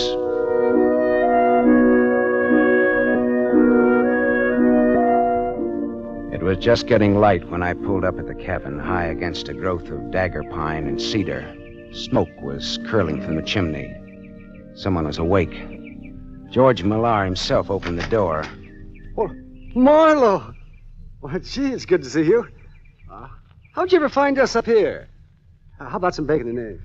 The answer in my brief Marlowe morning manner is yes. Oh, that's swell. I'll wake up my brother and we'll all eat together, huh? You don't have to wake me up. I'm up. Oh, hello, Gaff. Who's your friend, George? Gaff, this is Philip Marlowe. You've heard me talk of him. How are you, Marlowe? Gaff Talley. That the name? Yeah, my brother. That's his fighting name. He used to be a heavyweight boxer. Fighter. Boxers dance. Fighters fight. Let's get coffee started, huh? Marlowe's hungry. Yeah, say, I've had a busy night. King Leopardi's been bumped off. Bumped off? Lowbrow for killed. Vernacular for murdered. The king is dead, though. Where? How? In a girl's apartment. Nice girl, too. The old suicide gag. But it could ruin the girl. Oh, gee, that's lousy. Yeah, but it won't work. It was murder. What makes you think it was murder? Well, Gaff, the way I cased the job, the kill was supposed to have been pulled in his room 815 at the Carlton Hotel night before last. Is that a fact now? Yeah. I spoiled it by giving the king the merry heave-ho before the girl in 811 could get to him. Didn't I, George? I guess you did, Marlowe. Yeah. Of course, it would have been poetic justice if King Leopardi had been killed in the same room where a girl committed suicide 2 years ago, registered as Mary Smith. Usual name, Eve Talley. Did you hear that, Gaff Talley? Eve Talley. I heard it, Marlowe. So we had a sister named Eve, shot herself in 815 at the Carlton. So what? So, George here told me that Quillen registered that professional gun girl in 815 night before last. Oh, no. George registered her. So? So George kept the room between the girl and Leopardi vacant. When everything was quiet, he'd open the communicating doors, and Marilyn Delorme would walk into the king's room, muffle her .25 in a pillow, and shoot the king in his sleep. How am I doing, boys? Fine, Marlowe. How am I doing? Gaff, put away that gun. I'll bet you even checked on 118 Cord Street. I found Marilyn Delorme strangled. She knew too much. For a few bucks, you boys got Agatha to call Leopardi last night from the radio station and pretend she was Dolores with an interesting invitation. The king always had a yen for Dolores, and he came running. You shot the king before Dolores came home and left him in her den. Then Gaff got rid of Agatha. She knew too much, too. Leopardi was the worst kind of a rat, Marlowe. We loved our sister. She fell for him, and he threw her out. She killed herself. Now, what would you do, Marlowe? Take his gun, George. Don't get between us or behind him. This 45 goes right on through. I'll have to take your gun, Marlowe. Yeah. Well, always treat it like your own, won't you, George? Got it, George? I've got it. Stand out of the way. Does it have to be this way, Gaff? Yeah, it has to be this way. Sure, George and Gaff, the avengers of innocent girlhood in their righteous indignation. Shut up, Marlowe. Lynch mobs, tar and feather merchants, and other laws unto themselves take notice. George and Gaff, they wrote the book. Say your prayers, Big Mouth. Hey, Gaff, there's been enough killing. Get out of the way. No, Gaff, I won't. I swear I'll let you have it, too. Gaff! I'm warning you. Goodbye, Gaff.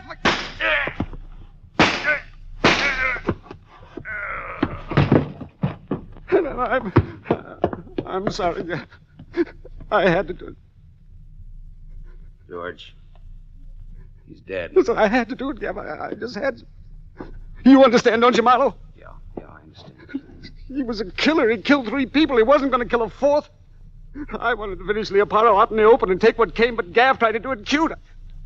I didn't know Leopardo was dead until you told me, Marlowe. I believe you, George. Yeah. Here's your gun back, Marlowe. It shoots fine.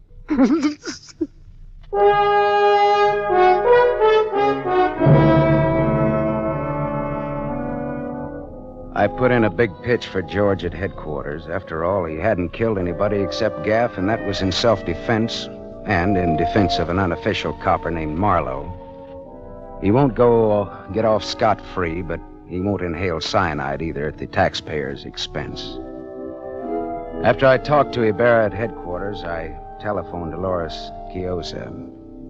I didn't give her the sordid details, but just told her not to worry, that she was in the clear.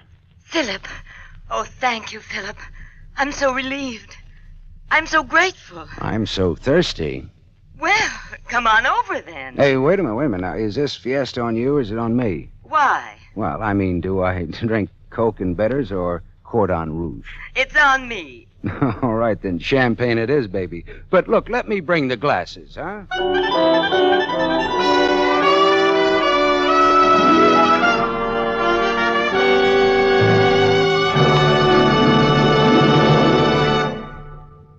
You have just heard Van Heflin, starring in the new mystery series, Raymond Chandler's The Adventures of Philip Marlowe, brought to you by the Lever Brothers Company, makers of Pepsodent.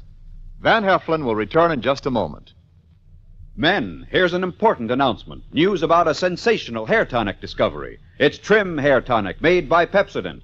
For the first time, science has created a hair tonic with pure virgin olive oil. There's no finer hair and scalp conditioner. Yes, because it contains pure virgin olive oil, Trim Hair Tonic conditions your scalp as it grooms your hair. Get new Trim Hair Tonic during the big 1-cent introductory sale at toilet goods counters now. 2 60-cent bottles, $1.20 value, only 61 cents. Ask for Trim Hair Tonic with olive oil.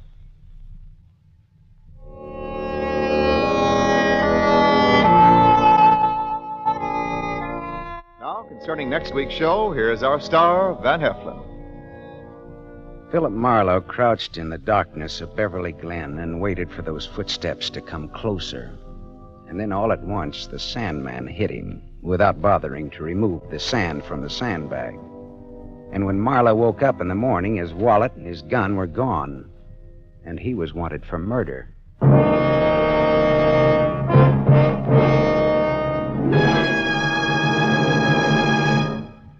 Tonight's story was adapted by Milton Geiger from The King in Yellow by Raymond Chandler, creator of Philip Marlowe, the screen's most famous private detective. The original music was composed and conducted by Lynn Murray. This is Wendell Niles inviting you to listen again next week at the same time to another exciting mystery on the adventures of Philip Marlowe, starring Van Heflin with a distinguished cast. This is NBC, the National Broadcasting Company.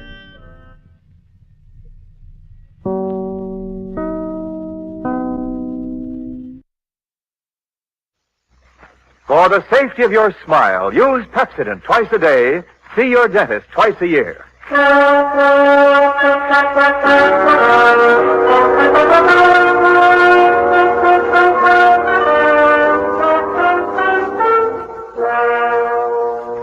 Lever Brothers Company presents the Pepsodent program, The Adventures of Philip Marlowe, starring Van Heflin.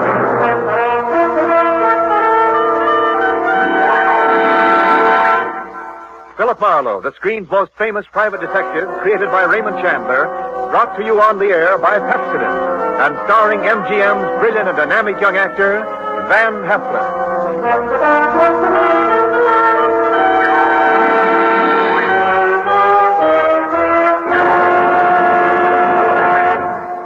Now, families all over America have named their favorite toothpaste. New Pepsodent with Irium. New, fresh-tasting Pepsodent with the new, cool, minty flavor. Yes, in a recent test, new Pepsodent was preferred 3-to-1 over any other toothpaste. It's true. With families all over America, new Pepsodent is the favorite 3-to-1. Families from coast to coast recently compared new Pepsodent with the toothpaste they were using at home. They preferred new Pepsodent by an overwhelming average of 3-to-1 over any other brand they tried. These families, 3-to-1, said new Pepsodent tastes better, makes breath cleaner, makes teeth brighter. Yes, in a recent survey, families 3-to-1 said new Pepsodent tastes better, makes breath cleaner, makes teeth brighter. Get new Pepsodent toothpaste for your family right away. Now, the adventures of Philip Marlowe, starring Van Heflin.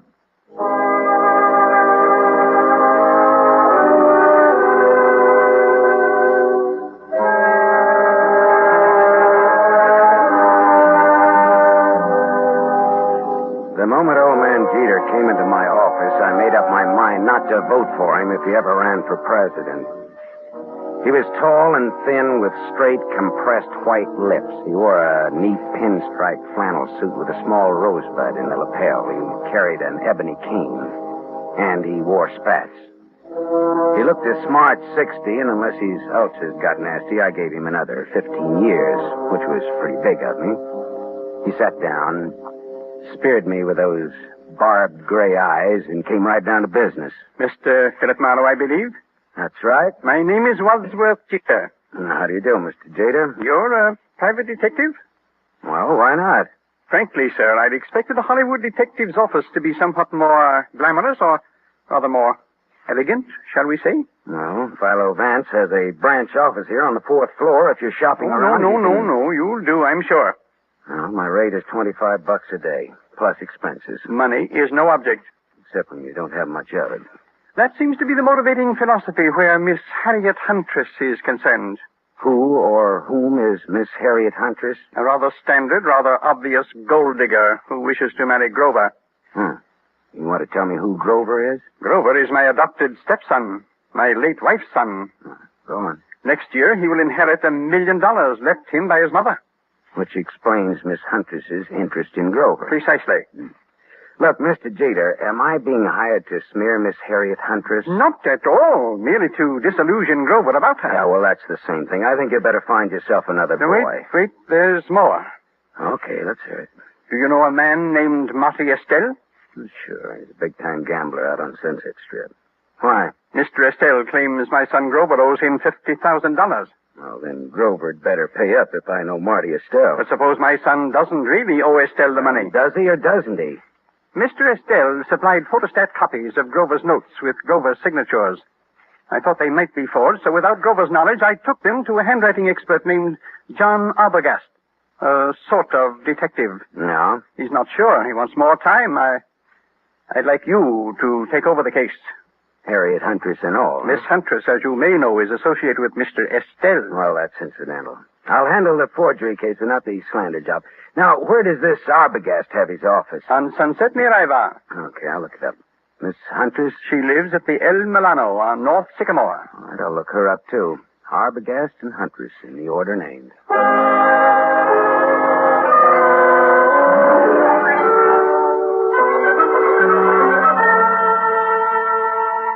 There was no snooty secretary to prevent me from walking right into John D. Arbogast's extremely fat presence on Sunset near Ivar. He was an enormously fleshy gent with a thick neck that was in folds like a concertina. He wore a wrinkled dark suit that needed cleaning and some reweaving where it had some small holes in it. Arbogast just sat and stared at me with the whites of his eyes. Because those 3 holes that needed reweaving were bullet holes. And John D. Arbogast was dead. Very recently dead. I left in a hurry, and as far as I could tell, nobody saw me come, nobody saw me go. My next stop was the Swank El Milano Hotel on North Sycamore. Just a second, mister. Something you want? Yeah. Who are you? I'm the house detective. Well, I'm looking for a Miss Harriet Huntress. Miss Huntress ain't seeing anyone. You can tell her it's Marty Estelle. Are you Marty Estelle? I'm from him. That's different, ain't it? That's none of your business, is it? Well, whatever you're up to, you're not playing it very smooth. Well, some days I feel like playing it smooth, and some days I feel like playing it like a waffle iron. Well, if you must know, I'm one of the boys. Philip Marlowe, private eye. Here, It's my card. Yeah, well, that's another story. I'll phone up to Miss Hunter. Yeah, say I'm from Marty Estelle, and make it convincing, huh? How much convincing? Oh, well, how much do those cigars you're smoking cost you? $22.50, box of 50. That much convincing. Well, that's cute. You and me are going to get along. I'll phone Miss Huntress, but you go right on up. Room 814. I just know it'll be all right.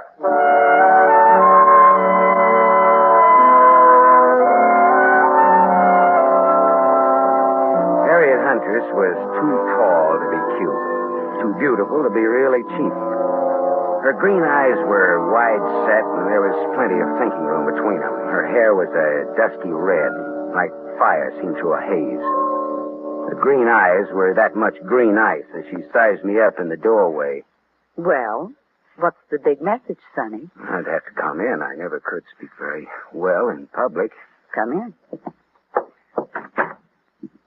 Never could speak very well on a dry throat either. There's the scotch. Help yourself. Thank you. So, you're from Marty Estelle? No, not strictly, not even loosely. Not at all, in fact. What's your racket? No racket. Marty will love to know you used his name. I'm shaking in my shoes. You're some kind of detective, aren't you? Yeah, right. Philip Marlowe. It's good scotch here. I'm glad you like it. Now, what's your business? All right. How much will you take to give up Grover? You look smart, but you talk stupid. Old man Jeter's pretty tough. His idea is that you get nothing. You get smeared. I don't see it that way.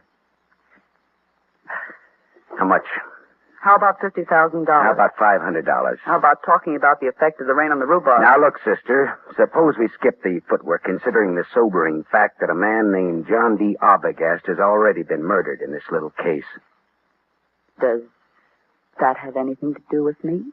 I don't know. He was hired to analyze some notes Grover gave Marty Estelle. He was killed just after I took over the case.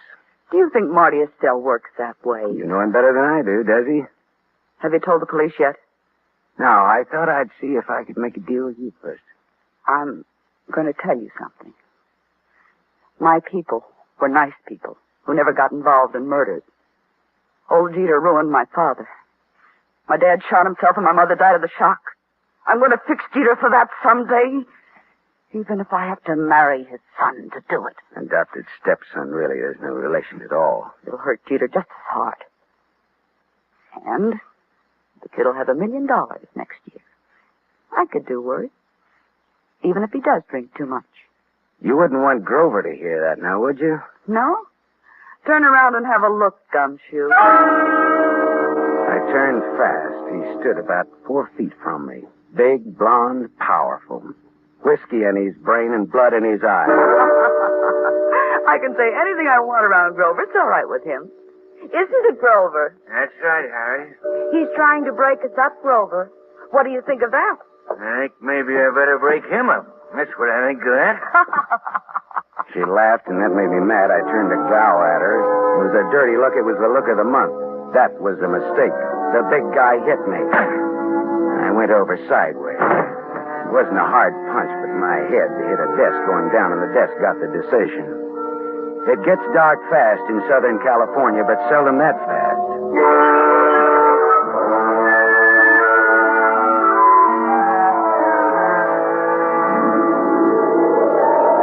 When I came out of it, Grover, the blonde sucker puncher, and Harriet Huntress were gone.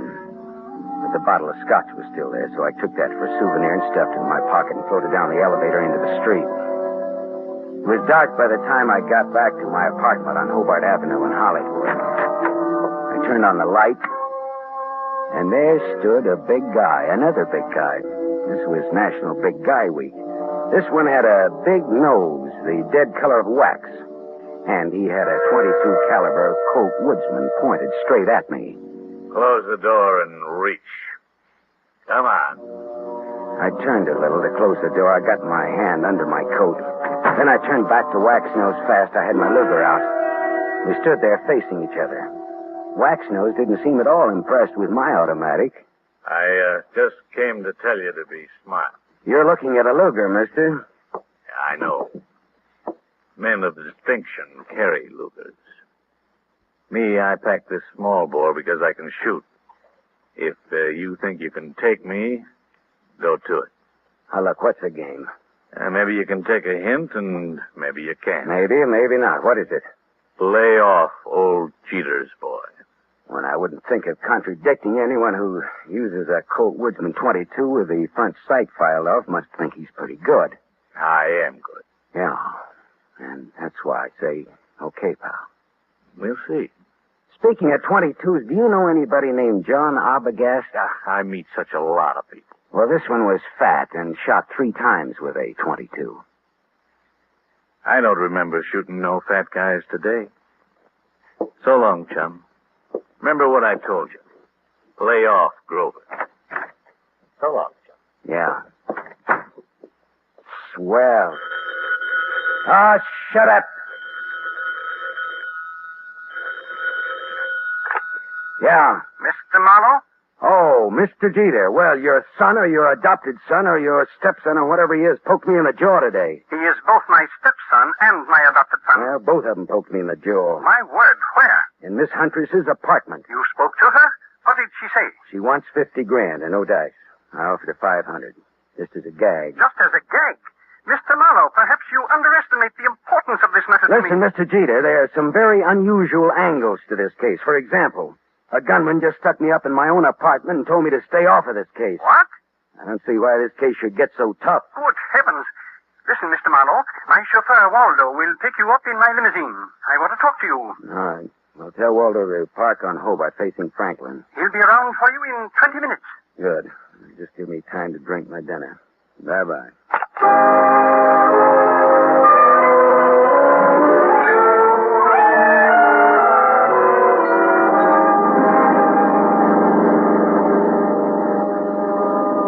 Sat next to Waldo, the chauffeur, as he tooled the big Jeter limousine through Hollywood, along the glitter of the Sunset Strip, out past Beverly Hills toward Bel Air. At Cavello Drive, we swung left for a couple of 100 yards, then left again, aiming for a driveway flanked by 12-foot wrought iron gates. Then something happened. Someone was standing in the glare of our headlights. Waldo swore and slammed on the brake shelf. You stupid! Go and get out of the driveway! The man stepped toward us. In the next minute, there was that same Colt 22 staring into my face again. All right, this is a heist.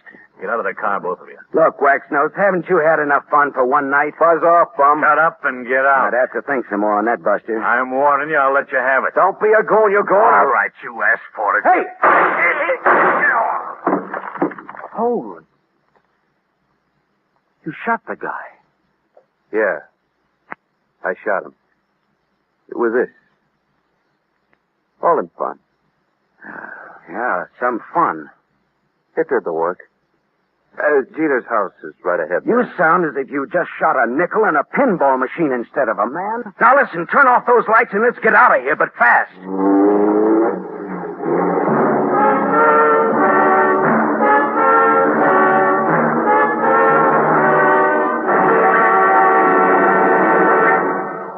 You are listening to The Adventures of Philip Marlowe, starring Van Heflin. Yes, families all over America have named their favorite toothpaste. New Pepsodent with invigorating Irium foam. New fresh-tasting Pepsodent with a new, cool, minty flavor. In a recent test, New Pepsodent was preferred 3-to-1 over any other toothpaste. It's true. Families all over America say New Pepsodent is their favorite, 3-to-1. The William Kilpatrick family, 212 South Missouri, Claremore, Oklahoma, preferred New Pepsodent on every single count. The Kilpatricks say New Pepsodent tastes best of all, makes breath cleaner, makes teeth brighter. On all these counts, by an overwhelming average of 3-to-1, families prefer New Pepsodent over any other toothpaste they tried. It's a fact. Families 3-to-1 say New Pepsodent tastes better, makes breath cleaner, and makes teeth brighter. Remember, this is not just our opinion. It's the honest conviction of the Kilpatricks and other families who are asked to compare New Pepsodent with the toothpaste they were using at home. Get New Pepsodent, the only toothpaste containing Irium. Get it for your family without delay.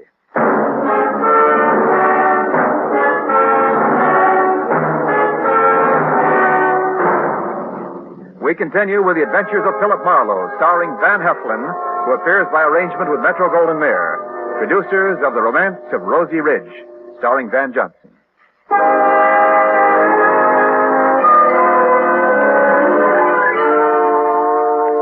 Waldo and I drove back to my apartment again, leaving Waxnose lying dead in the Jeter driveway. We went back to my place to start all over again, over what was left of my purloined scotch. Yeah, this is good scotch you've got here, Marlowe. Bench bottle. Not this. Sure, benched it from the apartment of Harriet Huntress. Well, bottoms up. Waldo, do you think that gunman was there to scare young Grover into realizing Marty Estelle means business? Could be. I always drove Grover home around that time. It just doesn't sound like Marty Estelle to pick that sort of a helper. Well, sure. Maybe that's why he picked him. Because it didn't seem like Marty Estelle. Yeah, that's good thinking, Waldo. Dartmouth, 37. Rah, rah, rah. That would be either the cops or Mr. Jeter. Hello. Mr. Marlowe? Yes, Mr. Jeter, and the reason we're not in your study now is lying outside of your front gate. What's that you're saying? Somebody jumped us outside of your gate and Waldo shot him dead. Good Lord. Yeah. Listen, Marlowe, come here at once. Do you hear? At once. I'll send Waldo, Mr. Jeter. I want to see you. Waldo will tell you all about it, Mr. Jeter. Marlowe. Good night, Mr. Jeter.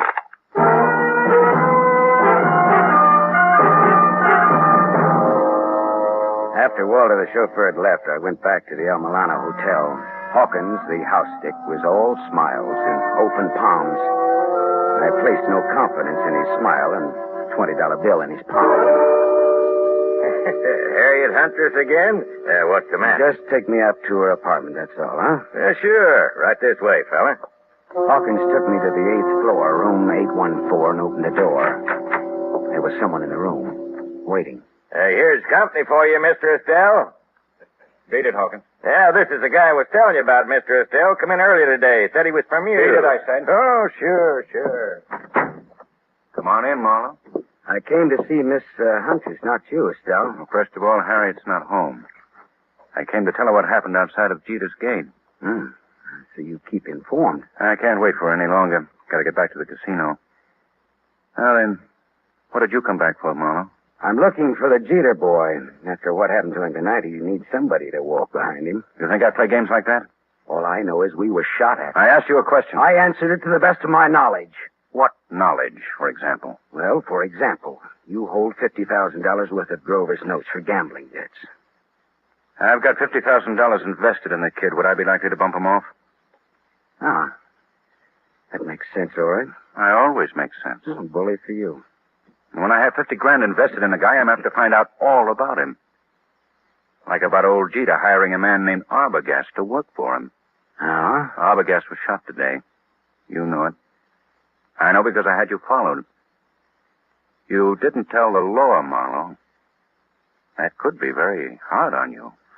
Well, it could. Does that make you and me friends? A little blackmail, huh? Not much. We'll call it tattletale grail mail.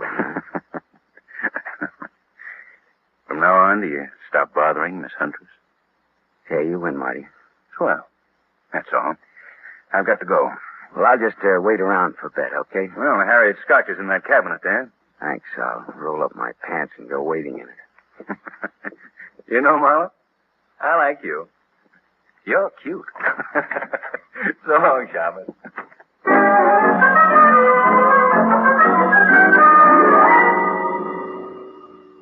Marty Estelle was right. He wouldn't kill anybody who owed him money and was soon to come into a lot of it. Now I was in bed with the police for not reporting Arbogast's murder. Well, I looked around Harriet's apartment vaguely, walked into the bedroom, and stopped. Because mixed with the fragrance of good perfume and good cosmetics was the plain, ordinary, homespun odor of gunpowder. I walked across the room and yanked open the closet door and stepped back. There, just as big as life, but as dead as they ever come, was young Grover Jeter. And at Grover's feet, among the graceful shoes in Harriet's closet, was a tiny pearl-handled automatic. I felt bad about that. Because I guessed that the dainty holes, the bullets from that dainty gun, would fit the two dainty holes over Grover's heart. I put the neat little pistol in my pocket. I thought old man Jeter ought to know about his son, I thought.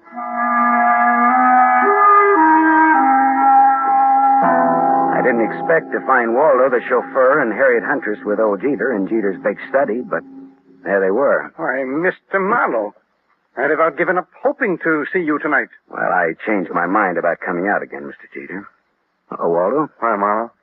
Didn't expect to see you here, Miss Huntress. Didn't you? Did you expect to see me here? Never mind that, Marlowe. I want to know where my son is. What do you mean, Mr. Jeter? He's missing. That's what I mean. Oh. He's missing and no one knows where he is. I know. Eh? What's that? Where, Marlowe? Miss Huntress, where did you and Grover go after Grover took that sucker punch at me in your apartment? We went out together in a taxi. During the ride, I had a change of heart. I didn't want Grover or Grover's money. I told Grover to find another playmate, and I got out in Beverly Hills. Grover went on in the taxi. And where did you go? Back to my apartment. Later, I got out my car to come down here and tell Mr. Jeter I decided to forget the whole thing. And for him to call off his dime novel, Salute. A dime will no longer buy a novel of any description, but that is beside the point. You said you knew where Grover is. That's not beside the point, is it, Mr. Marlowe? He's back in Harriet's apartment. Well, I didn't let him in. How on earth could he Hawkins, your house detective, let him in.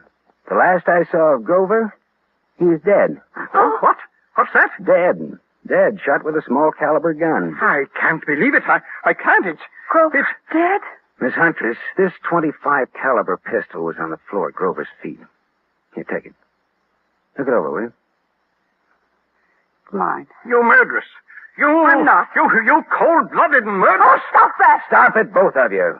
It could have been suicide. Suicide? Well, yes, that's a possibility, of course. I see you like that idea, Jeter. But it wasn't suicide. Then she did it. The murderess, the scheming, contemptible... It was murder, and it's fairly obvious who did it, Jeter. Eh? Marty Estelle is my guess. Well, guess again, Waldo. Estelle had $50,000 invested in Grover. He wouldn't kill a golden goose like that. And Waxnose didn't do it because he was dead, thanks to Waldo here. That leaves her. She did it. There had to be a motive and an opportunity. Well, it was her apartment after all. Correct, Waldo. But Grover was Jeter's adopted stepson. Oh, like a real son he was to me. A real son. Yeah. But did you lovely people know that in the state of California, a man can inherit from an adopted son who has money and who gets dead? Did you know that, Mr. Jeter? Why, what do you mean? Your inheriting Grover's $1 million would be a motive for killing him, wouldn't it? Mr. Marlowe. That was the motive, Jeter, and it was Waldo's job to find the opportunity to murder Grover for you. All right, Marlowe. That'll be all for you. Well, Waldo, the Dartmouth gun fanner, huh? Drop that gun, Waldo. Shut up. I said drop it. Drop it. Hey, that's nice shooting, Harriet. My hand. Well, Papa will put a little Band-Aid on for you, Waldo. Waldo, you could have gotten into my apartment wearing that chauffeur's uniform. You could have gone in through the garage entrance and up the back way. Sure. When Grover let him in, he backed Grover into the room with his gun, but he shot him with yours. How much was Jeter going to pay you for this job, Waldo? Don't talk, Waldo. He's bluffing. You're telling me he's bluffing. Nice kids, these college boys.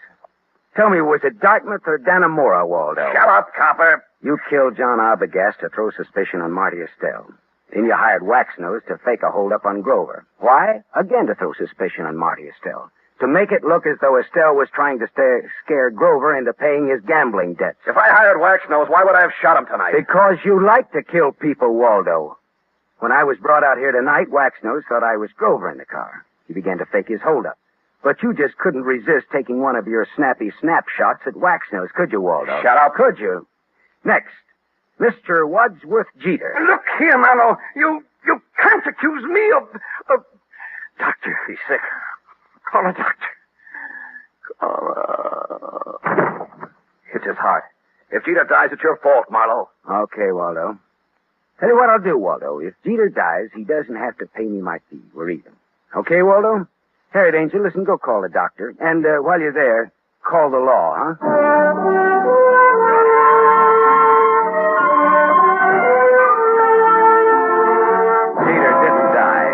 His heart was as good as mine, if you want to make anything out of that.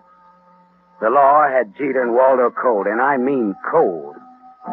Me, Well, I went out a couple of times with Harriet, as I sat home with her a couple of times drinking her scotch.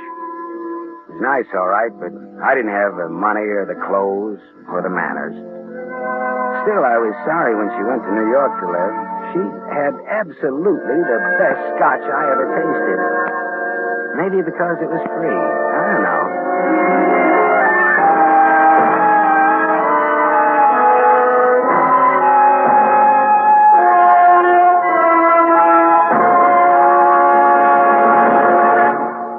You have just heard Van Heflin, starring in the mystery series Raymond Chandler's The Adventures of Philip Marlowe, brought to you by the Lever Brothers Company, makers of Pepsodent.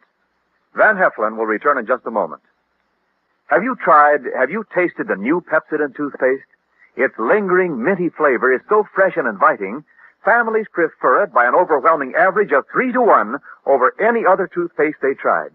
In a recent nationwide test, these families said new Pepsodent tastes better, makes breath cleaner, and makes teeth brighter. Remember, new Pepsodent gives you more invigorating irium foam. It sweeps dulling film away. No wonder it's the 3-to-1 favorite with families all over America. Get new Pepsodent with irium for your family right away.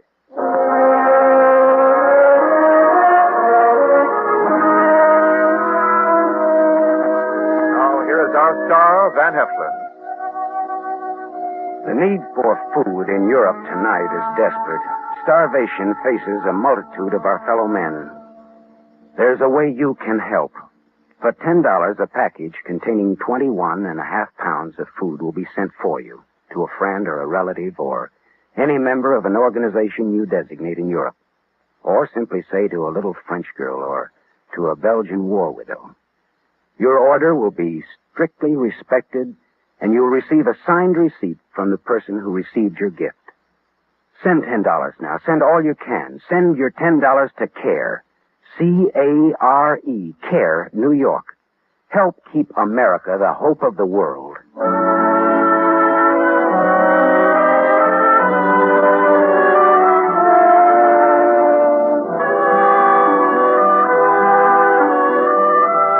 Tonight's story was adapted by Milton Geiger from the story Trouble Is My Business by Raymond Chandler, creator of Philip Marlowe, the screen's most famous private detective. The original music was composed and conducted by Lynn Murray. This is Wendell Niles inviting you to listen again next week at this same time to another exciting mystery on the adventures of Philip Marlowe, starring Van Heflin with a distinguished cast.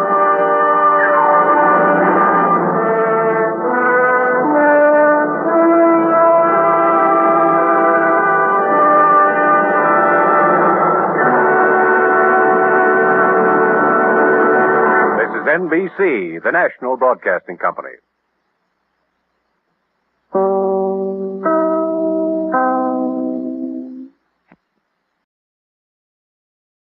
For the safety of your smile, use Pepsodent twice a day. See your dentist twice a year.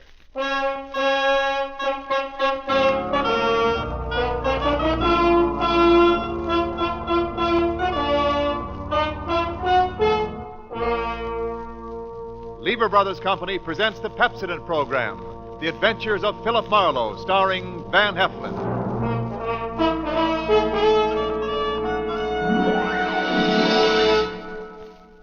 Philip Marlowe, the screen's most famous private detective, created by Raymond Chandler and brought to you on the air by Pepsodent, and starring MGM's brilliant and dynamic young actor, Van Heflin.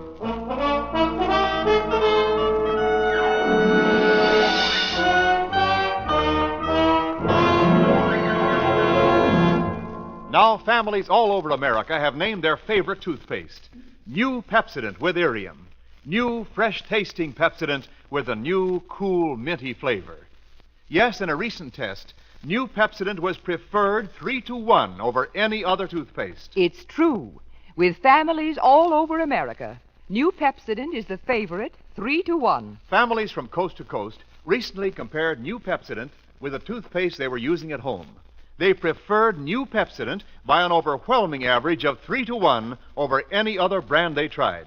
These families, 3-to-1, said new Pepsodent tastes better, makes breath cleaner, makes teeth brighter. Yes, in a recent survey, Families 3 to 1 said new Pepsodent tastes better, makes breath cleaner, makes teeth brighter. Get new Pepsodent toothpaste for your family right away. Now we invite you to hear Van Heflin as the Hollywood private eye, Philip Marlowe. Quiet. Quiet. You there, Marlowe. Quiet. Oh, Quiet, you're on a bell.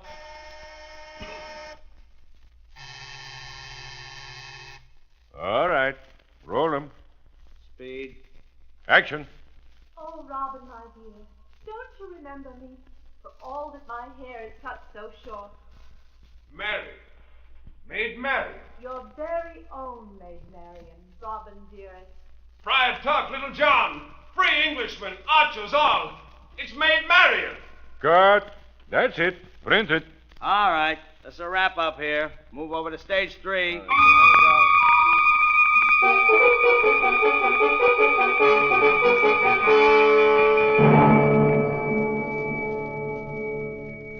They were filming a new Technicolor version of Robin Hood over at the big studios on Santa Monica Boulevard, and I was there on salary at the request of the director of the picture. Robin Hood and Maid Marian came off the set. Robin Hood was a magnificent sight in his Lincoln green and carrying that big English long bow and quiver of arrows. Maid Marian in her slinkily cut medieval white gown was something to make more than an arrow whistle. They spied me and walked over to me quickly. Mr. Philip Marlowe? Yeah, that's right. My name is Seward Spencer. Yeah, I know. This is my leading lady, Jenny Kane. Yeah, I know. How do you do, Mr. Marlowe? Yeah, how do you do, Miss Kane? Let's go over to stage 9 and talk, shall we, Marlowe? Talk? Every time I open my mouth on one of these sets, somebody hollers, quiet. Quiet! You see? Whatever happened to free speech in America? In Hollywood, anyway. Stage 9 isn't a set. It's a little cafe across the street on Santa Monica. Oh. We've a lot to talk about, Marlowe. Yeah, I know. Let's go.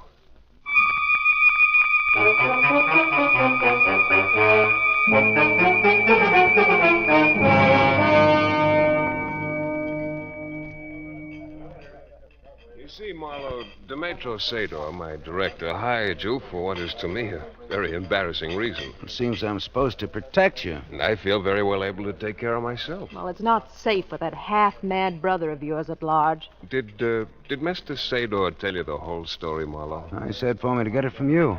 Well, it was my fault that we ever sent for Caxton.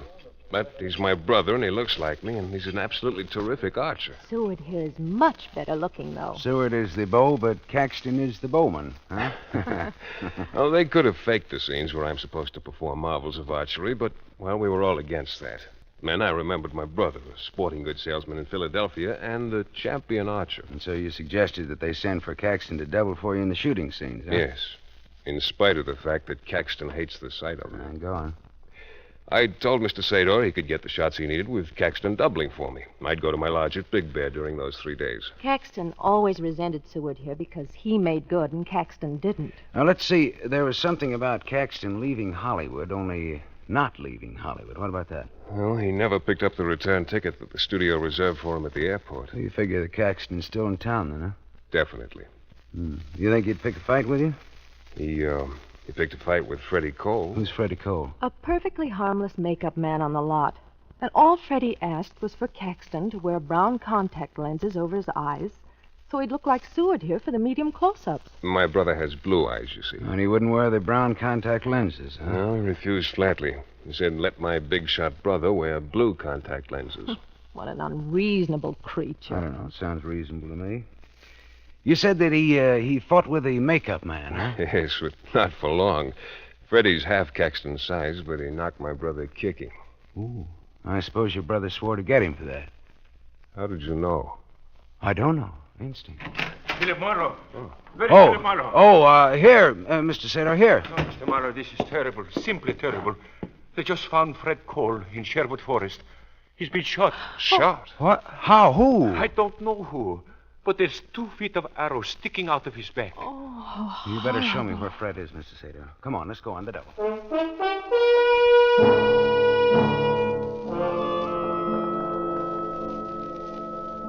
Sherwood Forest is a wood where Doug Fairbanks Sr. made the silent version of Robin Hood, and they've called it that ever since. Freddie Cole was lying across the steps of the trailer that served as a field makeup room in Sherwood Forest. Mr. Sater's information was not correct. There were not 2 feet of arrow sticking out of Freddie's back. It was less than 18 inches. A bow of terrific power had done that job. Another trailer stood across the clearing from Freddie's body about 100 yards away. I walked through the clearing and knocked on the door.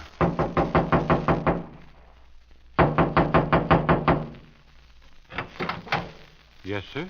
The name's Philip Marlowe. I'm a private detective. Oh, it's about poor Freddie. That's right. Come in. Thank you.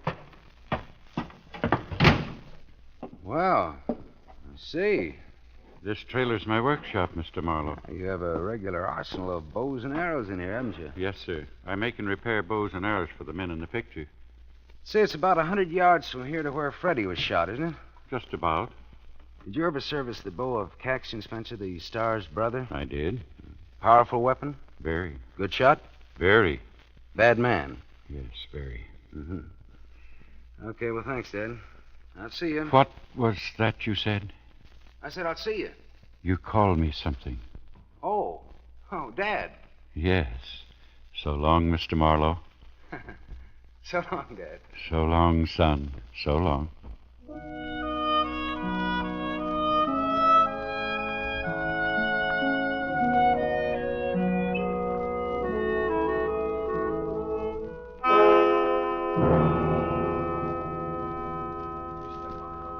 A murder on this lot is bad enough, but an unsolved murder is worse.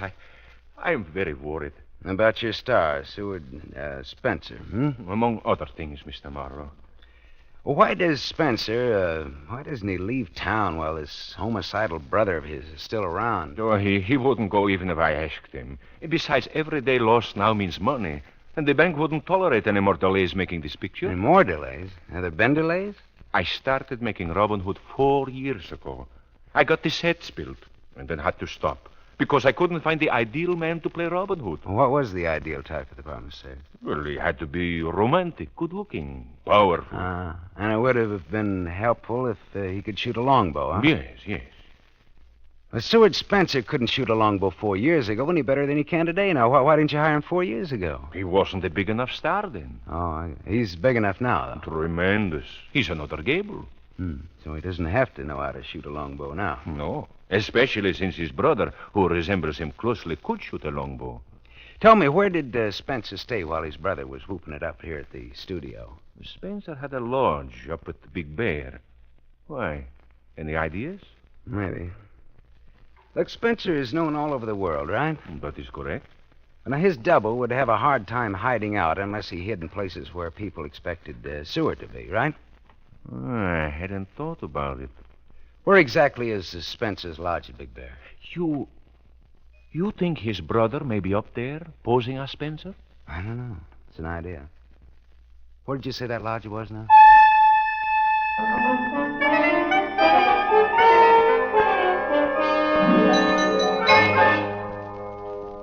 It was a peachy hunch, and I was proud of it. Proud. Only no one answered my knock when I got up to Spencer's lodge at Big Bear. Getting in without a key was relatively small punkins, but it didn't pay off until I opened a closet door under a staircase. A body didn't fall out, but something else fell out, and I grabbed it before it hit the floor. It was a beautiful example of the bowmaker's art, curved and recurved and polished like glass under the thin layer of dust. I looked closely at the maker's name because I was beginning to get an idea. And then the grandfather of all hornets zinged past my ear.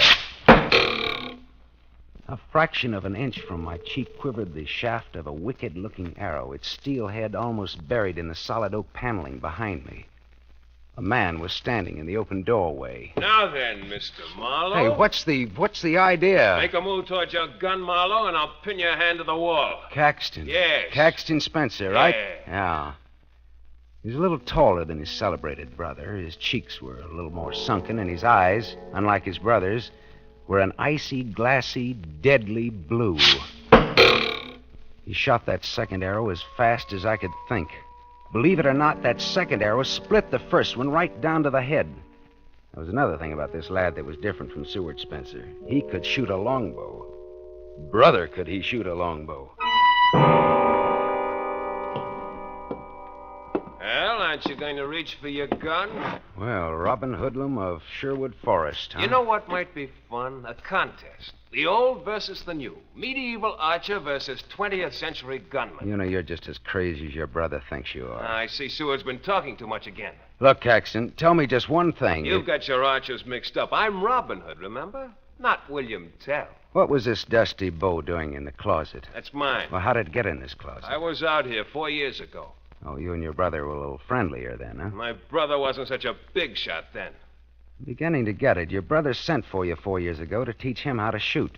You were looking for someone to play Robin Hood. Your brother wasn't a big enough name then, but he figured if he learned to shoot a longbow well enough, it might make up for other shortcomings. Not bad, genius. The Robin Hood picture was shelved before Seward could learn to shoot, so now he had to send for you again. But you had to quarrel with Freddie Cole and plant an arrow between his shoulder blades. Maybe somebody was celebrating Arbor Day and planting things. That's very amusing, Jackson. But let me say this. Don't say anything. Just get off this case, understand? Else what? Else this. Only next time, 4 inches more to the left. Catch? I catch. All right, don't forget it. Just don't you forget it. So long. So long. Keep your bows clean. Hello, operator.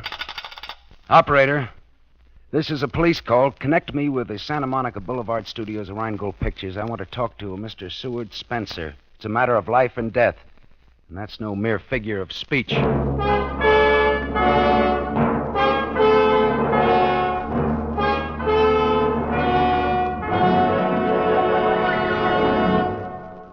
You are listening to The Adventures of Philip Marlowe, starring Van Heflin.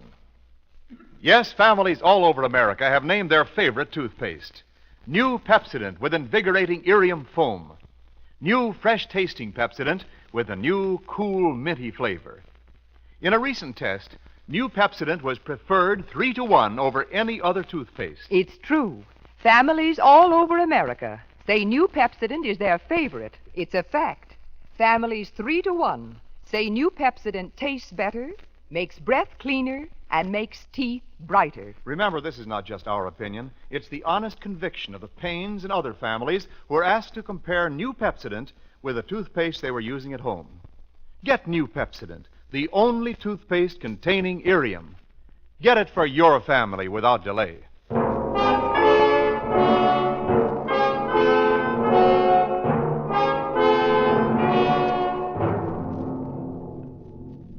We continue with The Adventures of Philip Marlowe, starring Van Heflin, who appears by arrangement with Metro-Goldwyn-Mayer, producers of The Romance of Rosie Ridge, starring Van Johnson.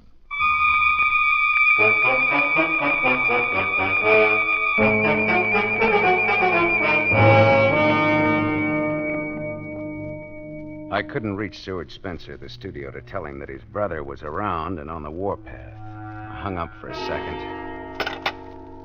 And I tried something else just for fun, just another hunch. Hello, operator. Give me Western Union, please.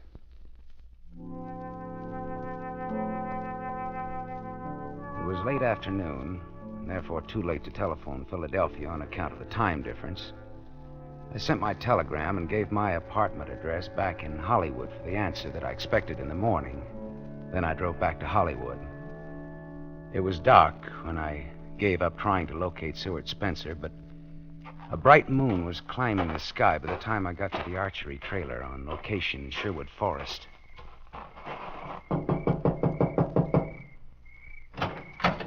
Yeah? Hello, Dad. Oh, Mr. Marlowe. Come in, Philip. Come in. Thanks. I'll leave the door open for a breath of air. If you don't mind a late visitor. Mind? I'm crazy about it. It's mighty lonely, Philip. Yeah, it would out here in this wilderness. Yeah, it does any place for old people. Oh, can I offer you some hot coffee, son? Well, thanks, Dad. I'd appreciate it, but I'd rather have some information out of you. What is it, my boy?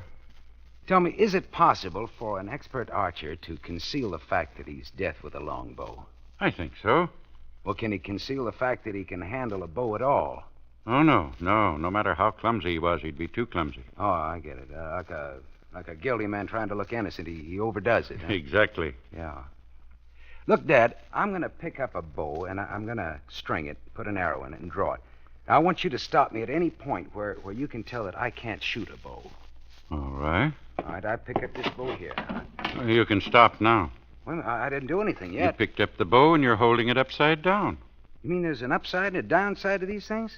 Does it matter? It matters very much. You might at least have played along with me a minute. After all, even a detective has his pride, you know. You asked me to stop you, and I did. Oh, sure. I was just kidding you, Dad. Dad, is anything wrong? No, nothing wrong. Excuse me. It's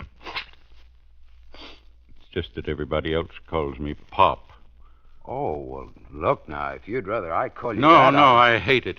It's what smart, strong young people call old fellas like me. Pop. Treating us like children. Old folks ain't idiots. Who says they are, Dad? No, Dad, that's different. It's got respect and love in it. Mm-hmm. Well, that's what we keep on calling you. You see, I haven't any children. Not anymore. Oh? I had a daughter, but not anymore. I'm sorry. Oh, no, it's not what you think. She's alive. She just didn't want anybody to know she had me for a father. What? Just like she didn't want anybody to know she was married to a plain makeup man at the studio. It might hurt her career, her doggone old career. Dad, is your daughter in pictures? She's in this picture. She's playing Maid Marian. Jenny Kane is your daughter? Yes, and I'm telling you because you treat an old man respectful. Well, how could Jenny be your daughter and be so different? Well, people are like bows, son. The same flesh and bone and blood, but entirely different. Now, look at this graceful little bow here. English yew wood. Pulls only 40 measly pounds, but it'll shoot as straight and as far as that 85-pound bow made out of the same material. Why? Workmanship and design. In people, it's called character. And your girl Jenny got too big for Freddie, your makeup man husband, huh? Too big for him and too good for me. Dad, is Jenny in love with Seward Spencer? Son, the girl's vain and proud and foolish, but she didn't kill Freddie. She couldn't pull that size bow. But you just said that a 40-pound bow of good design will do the work of much heavier bows. She didn't do it, boy. All right. Look, you've seen Seward shoot after a fashion. Does he handle a bow like a man who could do better but is concealing his real skill? Dad? Yeah, I know what you're thinking. You're thinking if Seward Spencer loved my girl, but she already had a husband that had to be got rid of. I'm asking you if Seward is faking his clumsiness with a longbow. No, son. The lad just can't handle a bow. He's the world's greenest archer. Well, then that puts the rap right back on his brother Caxton, I guess. He had a motive. He threatened Fred Cole. Marlowe! I thought I told you something a few hours ago. I spun around. Caxton Spencer stood outside of the trailer in the yellow light flowing out of the doorway. He stood there casually balancing that powerful longbow in his left hand. I wondered how he'd found me here, of all places, hours after he'd left me at his brother's mountain lodge. He took a step near the trailer door. I told you to get off the case, didn't I? Why, it just slipped my mind. Now, what do you want? I went back to the lodge after you left. Yeah? You sent a telegram to Philadelphia. Maybe. Not maybe, you did. I got the reply. That reply wasn't going to come in until morning into my apartment. Slight error, genius. You wired the public directory of Philadelphia asking about Caxton Spencer. It so happens they have a department that's open all night. They wired back to the lodge. Funny thing, Marlowe. They say that no one named Caxton Spencer lives in Philadelphia. How did you find me here? I called the big director, Mr. Sador. He said you might be out here. That's funny. I knew that Sador never would have told that voice my whereabouts. He'd have called the police. I looked with new interest at Caxton standing just outside of the trailer doorway. My examination got down to his shoes. The shoes were almost new, and his ankles were a full 1.5 inches above the tops of his Oxfords. Caxton Spencer was wearing elevator shoes to make him look taller. Well, figured me out yet, Marlowe? I put it all together. I put it together fast. Caxton moved. He whipped an arrow into his bow, and my left leg shot out and kicked the door of the trailer shut. I jumped to the window and opened fire. Did you get him, son? No, I missed him. Missed him a mile. He's beat it now. Can't you see him anywhere? No. Yeah. I don't know. The moonlight out there in those bushes. Turn out the lights. Got us on the hook, ain't he? Turn out the lights and get down on the floor. Got him. Got him. Get down. Get down. All right. All right. We're safe in here. He can't shoot through these walls. He's good, but he's not that good. Don't know, son. What do you mean you don't know? Might. He could get to us even in here. With a bow and arrow? He's smart and he's mean and he knows his way around this here forest. He can't shoot through this trailer. He can shoot through the windows. Well, we don't have to stand at the windows. He don't have to hit us. I don't get it. We got some scenes a while back while Caxton was with us. Robin Hood's men shooting flaming arrows into some old castle. Flaming arrows? Arrows soaked in pitch and set on fire. Old medieval custom. Oh, fine. And there's plenty of that pitch still around here. Where? Out yonder, barrels of it. What did I tell you? There it is.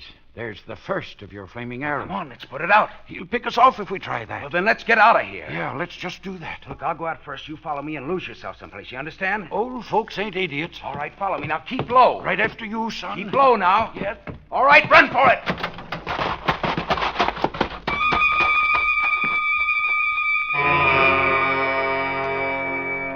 We dashed into the moonlight. A hornet clipped my cheek and whanged into the wall of the trailer. Run, Dad! Lose yourself! See you later, son. See you later. I dropped to the ground and didn't move, but my eye measured the angle of that last arrow in the side of the trailer and the direction it had come from. I raised myself on my elbow and fired back. Ah, wise guy, huh? Oh, that dirty... Reload, Marlowe. Come on, reload. Just furnishing you an extra thrill, Marlowe. You...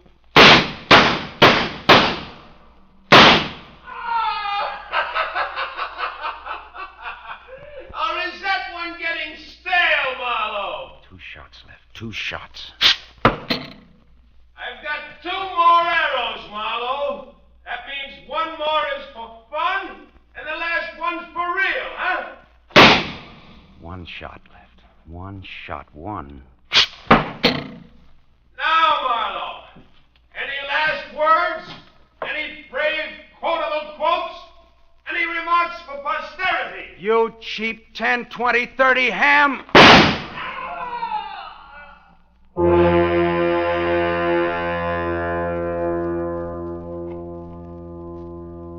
I waited for the laughter.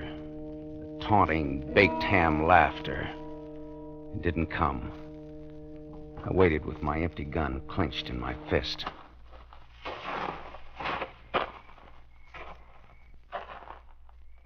He was coming toward me. He knew I'd fired 14 shots and that I was finished. He could hit me from any distance. Why was he moving in on me? What was new? What was dirty with Caxton now? I jumped to my feet and drew back my arm to throw my gun at the first thing that walked out of those bushes ahead of me. Don't throw it, son. What? Hold it. Oh, Dad. You all right, son? Where's Caxton? Dead. I got him then. With my last shot, I got him. Hate to disappoint a smart young lad like you, son. Oh, no, you said he's dead? I didn't say you killed him. What? He's got a 28-inch arrow in his chest. Looks good, too. How did you... When I followed you out of the trailer, I grabbed some arrows in that 40-pound bow. I've been hunting, son. And let me tell you, for what? There never was a Caxton Spencer. Do tell. Caxton Spencer fought against wearing brown contact lenses over his eyes for a very good reason. He was already wearing blue contact lenses. Seward Spencer never had a brother. He'd learned to shoot a longbow 4 years ago, but he kept it a secret when they finally decided to film Robin Hood. He had a better use for his skill with a bow. He was already planning Fred Cole's murder and invented a non-existent brother to pin the murder on. Clever, very clever. I knew it all the time. What? That's what. Well, then why did you tell me that Seward Spencer couldn't shoot? Seward Spencer corrupted my girl and turned her against her rightful husband and her daddy. I wanted to get him myself. And you did. Fair and square and in defense of an officer of law. That's right. Well, I see that flaming arrow trick fizzled. It went out. Oh, yeah, so it did. Like to step inside and have that coffee now, son? I sure would. Then come on. You know, like you said, Dad. Watch your step. Just like you told me. Old folks aren't fools. Not by a long shot, Dad.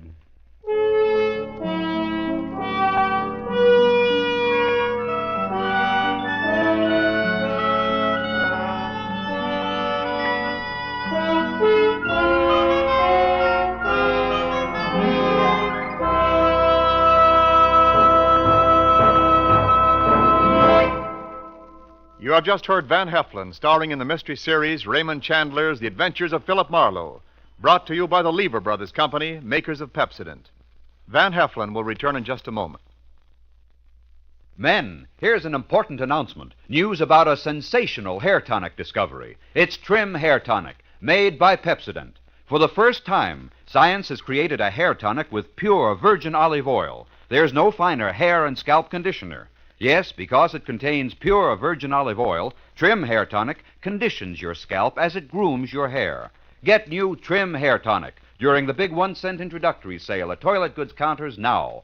2 60-cent bottles, $1.20 value, only 61 cents. Ask for Trim Hair Tonic with olive oil.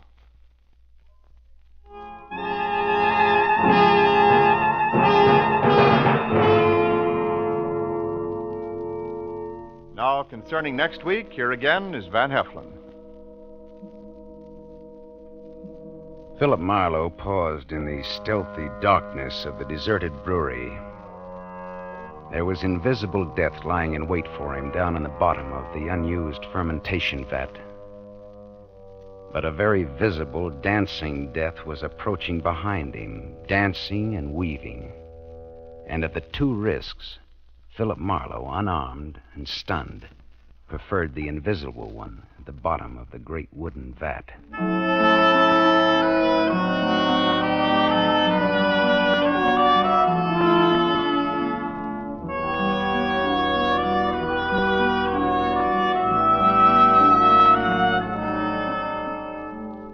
Tonight's story was written by Milton Geiger, based on the famous character and modern detective fiction Philip Marlowe, created by Raymond Chandler. The original music was composed and conducted by Lynn Murray. This is Wendell Niles inviting you to listen again next week at the same time to another exciting mystery on the adventures of Philip Marlowe, starring Van Heflin with the distinguished cast.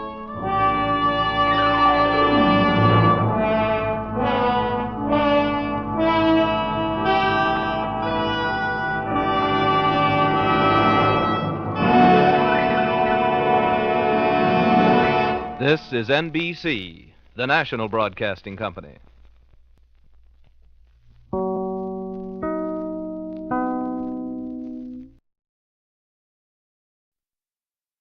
It was hot, boiling hot that night. I wanted to grab a beer and turn in early. So what happens? I get my beer, but with it comes a gunshot, a beautiful woman in trouble, and murder. From the pen of Raymond Chandler, outstanding author of crime mystery, CBS presents his most famous character, brought to you now in The Adventures of Philip Marlowe.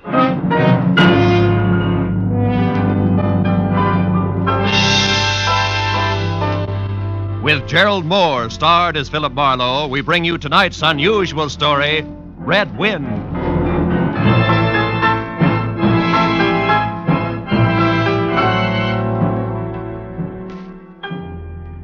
There was a rough desert wind blowing into Los Angeles that evening.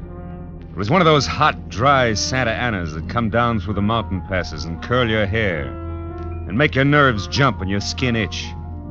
On nights like that, every booze party ends in a fight, and meek little housewives feel the edge of a carving knife and study their husbands' necks. Anything can happen when the Santa Ana blows in from the desert. I closed up my office early. I got tired of reading Philip Marlowe, private investigator, backwards on the ground glass of my office door. So I locked up and decided a nice cold beer would taste good before I went up to my apartment. You're up again, Mr. Marlin? Marlowe. Marlin. Yeah, Marlin's a fish. Yeah, I know. Marlin's also the name of a lady on the radio. Marlin, Mary, the story of. Yeah, my wife listens to it. Yeah, good for her. All right. Hey, you bartender. Another rye. Yeah, that drunk again. What do you expect in this business? Autograph hounds? Make it sappy. You hear? Be right with you, sport. Gotta draw this man a beer. Crying out loud, these stumblebums. Hey, Bud. You got another customer, Bacchus. Hey, Bud, you seen a lady in here lately? A lady? Tall, good-looking, brown hair, a print bolero jacket, and a blue silk dress. No, sir. No, sir. Nobody like that, Spinian. All right, straight scotch, fast. Yes, sir. Yes, sir. As the man drank, I noticed the drunk was grinning at him. And then, without changing his grin, the drunk swept a gun from somewhere so fast it was just a blur coming out. Made a couple of hard snaps and a little smoke. Very little. You other guys, don't move. So long, Waldo. Don't move, you two. Poor Waldo. I bet I made his nose bleed. So long, boys. Drink up. Get on the phone, kid. I'll get his license number. Holy smoke. Too late. He drove away in the dead guy's car. Maybe he ain't dead. No, he's dead, all right. Oh. That guy was using a .22 target pistol. Yeah. When they use that kind of gun, they don't make mistakes. Where's your phone? This is for the police.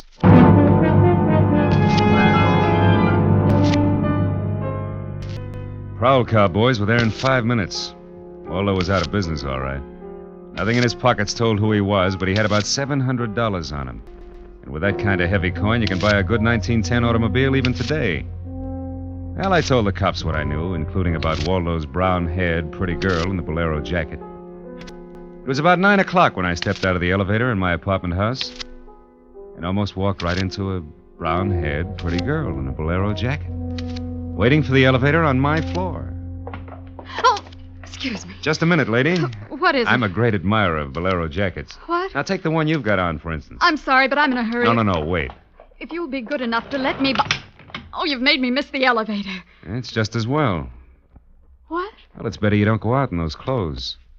Just what do you mean? Tall, good-looking, bolero jacket, blue silk dress. Mm-hmm. Lady, might I take the trouble of telling you that you're in trouble?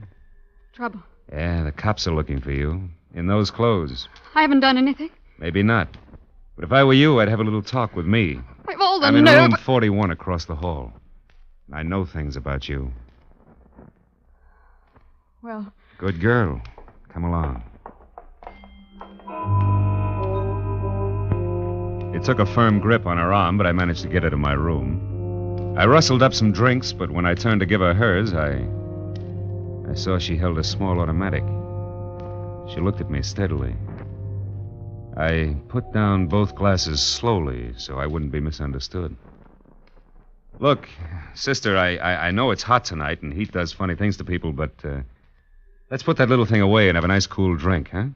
Don't move. Oh, I'm strictly frozen in my tracks. Stay that way. Okay. But wouldn't you like to know that I'm a private detective? Private detective? I can prove it if you'll let me. That's better. Yeah, I don't like those things pointed at me. I'll have that drink. Oh, good. I don't often give good liquor away like this. I can't afford it. Why are they after me? Well, a man was just shot in a bar down the street. Before he got it, he'd been asking about a tall, pretty girl with a bolero jacket. What did he look like? This man. Oh, he was tall, about 5'11". Slim, dark brown eyes with a lot of glitter. Dark suit, white handkerchief in the breast pocket. And he must have seen you earlier tonight to know how you were dressed. Am I getting anywhere? He used to be my chauffeur. You had an appointment with him, didn't you? I... He asked for you, didn't he? Yes, I had an appointment with him. He'd stolen something from me when he left 3 days ago. I was going to buy it back from him. Why didn't you tell the police? I couldn't tell him. It was valuable, wasn't it? Valuable enough for Waldo to steal. $15,000. Peanuts. But it wasn't the value. You see, it meant something to me. The man I loved gave it to me. Now he's dead. He was shot down over Germany. I'll go back and tell my husband that. He probably hired you. He did? How much is he paying me? And where is this husband of yours? He's at a meeting. This late at night? He's a very important man. The hydroelectric engineer. Never mind about him. What about Waldo? Why was he knocked off? You mean he's dead? Waldo is dead. Yes, sister, he's dead, very dead. Screaming won't bring him back. I'm not going to scream. Who would that be? There's a dressing room behind the door. Hide there. Take your glass with you. All right.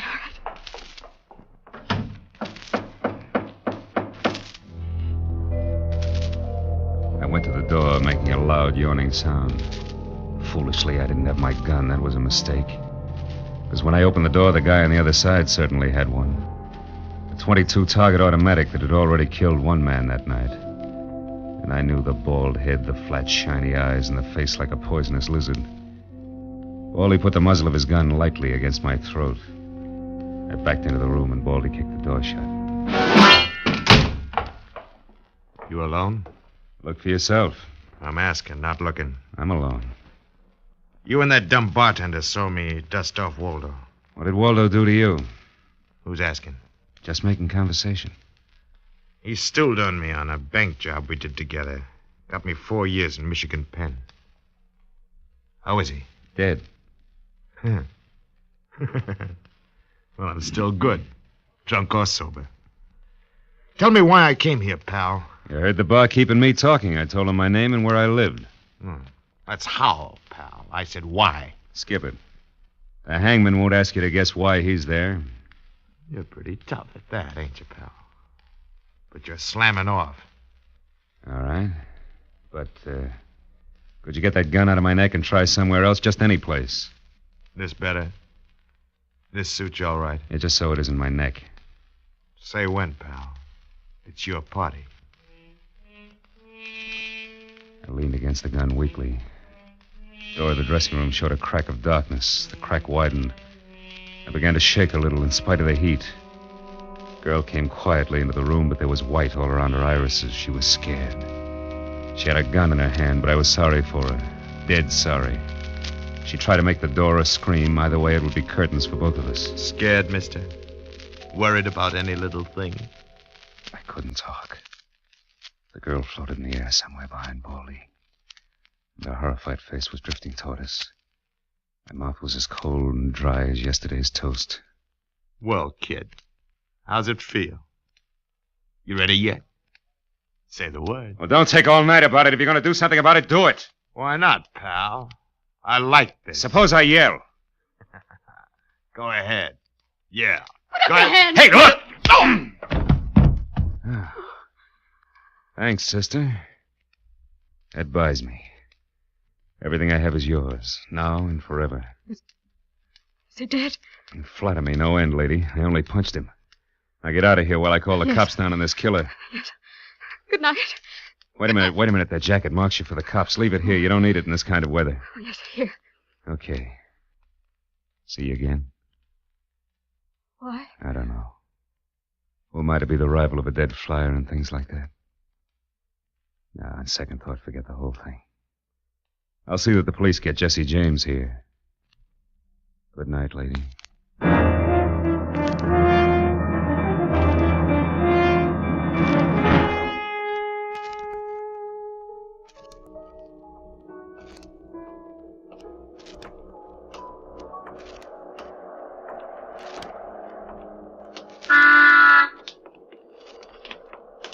Yeah?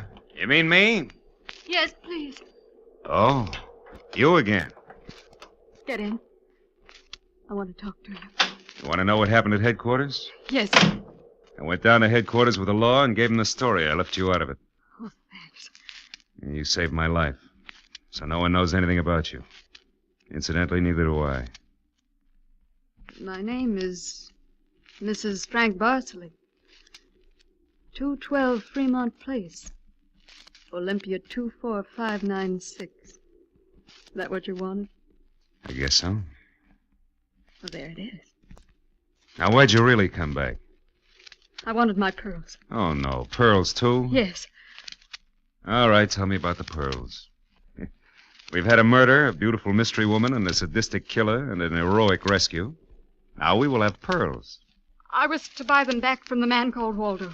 Well, I saw everything that came out of his pockets. There weren't any pearls. Could they be hidden in his apartment? It's possible. Waldo lived on the same floor you do, in this apartment house.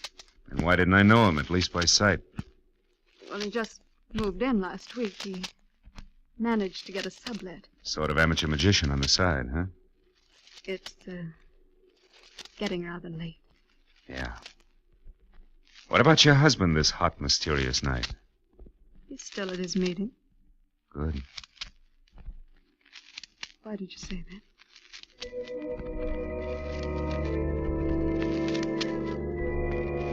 I didn't have any answers. We just sat there looking at one another. I was suddenly aware of the hot desert wind stirring up the night. I took hold of her and I kissed her. She sat very still. I was shaking when I let go of her. Her voice trembled a little when she spoke. I meant you to do that. Oh, I wasn't always this way. Only since Johnny Dalmas was killed in the war. He gave me those pearls. 41 of them. With a diamond propeller clasp. I'd have loved them if they were wooden beads because he gave them to me. I loved Johnny. The way you love just one time. You understand that? Yes, I can. What I don't understand is how you could explain a $15,000 pearl necklace to your husband. Told him they were imitation. That I bought them myself. How did Waldo latch onto them and what they stood for? When my husband was in Argentina, Waldo and I would go for long drives. I was restless and wretched because of Johnny. Sometimes Waldo and I had a little drink together. But that was all. But you confided in Waldo about those pearls. Yeah. And when your husband came back, Waldo stole the pearls and offered to sell them back to you. He'd tell Papa. Oh, I was a fool. And now you think the pearls are upstairs in Waldo's apartment. I suppose it's a lot to ask. I've been paid. I'll go look. Wait here.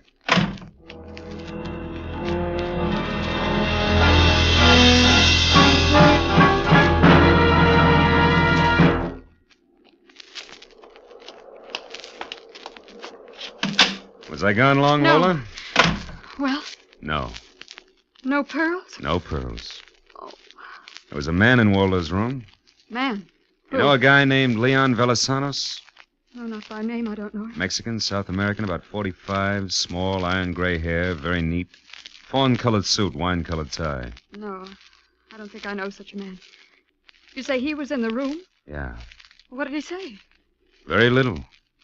In fact, nothing. He was dead.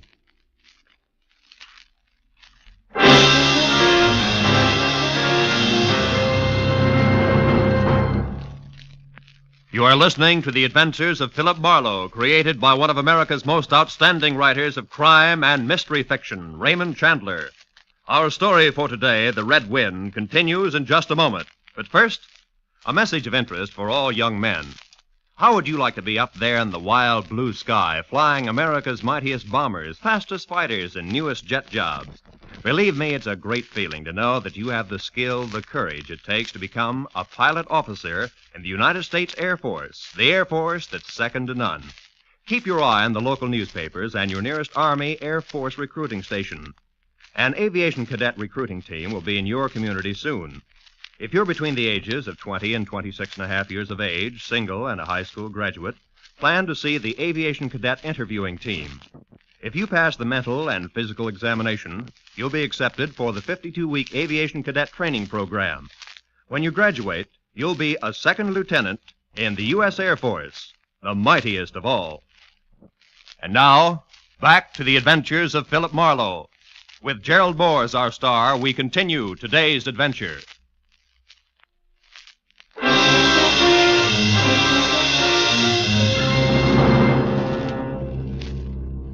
I sat with Lola Bosley in her car, listening to the hot wind gallop around in the midnight streets.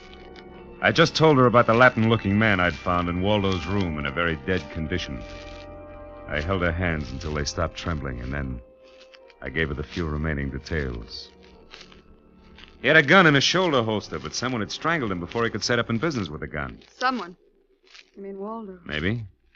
You see that convertible coupe 2 cars ahead of us? Oh, it's been there for hours. It's there before I parked here to wait for you. Well, Leon, the guy in Waldo's room, came in that car.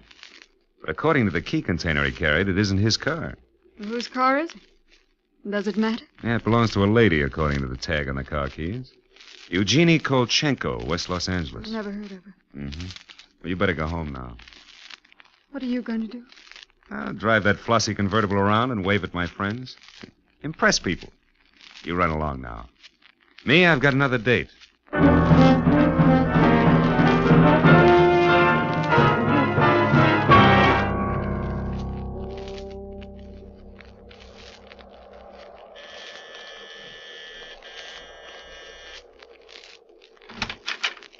Yes. What is it, please? Miss Eugenie Kolchenko? Yes. What is it? Did you lose or misplace a pigeon gray convertible coupe? What are you saying? Now, don't be alarmed. I found it, brought it home to you. Come in, please. It is a reward you wish. Shall we say... Snap out of it, dragon lady. Who was he? Was who? The little guy, Leon. You loaned your car to. He's dead. Who was he? Oh, no. No. Eugenie. Darling, come here, please. What's the matter, my dear? Who is this man? I came about Miss Kolchenko's car. What about a car? Well, the gentleman who borrowed it couldn't return it on account of he isn't alive. He's dead, darling. He is dead. That's putting it more bluntly, of course. Dead, huh? Yeah, completely. Who are you? Philip Marlowe, private investigator. My card. Have you told the police yet? Never do at once what can be profitably deferred pending negotiation. ESOP. I might negotiate. Peachy. Just what do you know, Marlowe? Well, a man named Waldo was shot in a bar tonight. I happen to have the inside as to who he was, and when I visited his apartment tonight, I found this Leon Velasanos dead. He wouldn't have had $500 in 20s on him, would he? No. But this Waldo had over $700 on him when he was killed in that cocktail bar, mostly in 20s. Is there a basis for negotiation yet? Very well, Marlowe. There were certain bills for some stuff Miss Kolchenko here had charged to my account. But, darling, you told me I might charge to your account. All right, my dear, so I wasn't bright. That might be the understatement of the decade, but go on. I had the bills safely in my briefcase. Somehow this Waldo had a chance to steal the briefcase. I hired Leon, gave him $500 to buy back those bills from Waldo. Instead, Waldo took Leon's coupons, was forced to kill Leon in the process. Then he went out to keep another date and walked into an old pal hostile enough to blow him down, huh? And somebody still has those bills, and I'm in for a divorce suit, huh? The man who shot Waldo got away in Waldo's car with your briefcase in it, could be. Cops caught him. And the police have the briefcase? Maybe. But the police are interested in solving crimes, not in tossing mud for the benefit of sensation eaters. I have a friend or two at headquarters. Let me see what I can do. It's worth $500 to me, Marlowe. Then that's what it'll cost you. All right. Good luck, and thank you, Mr. Marlowe. Philip Marlowe, remember? Marlowe. My name is Frank Barsley. Barsley? Oh. And just what does that mean? The big hydroelectric engineer. Yeah. Yes, how'd you know? Never mind. May I use your telephone?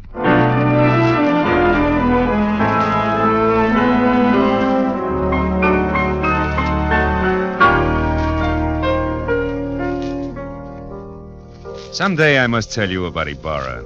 Oh, he's a soul of the earth, Ibarra. Detective lieutenant over at Central Homicide. Well, I phoned Ibarra from Miss Kolchenko's house and told him where he could find a well-dressed cadaver named Leon, and furnished a few small details.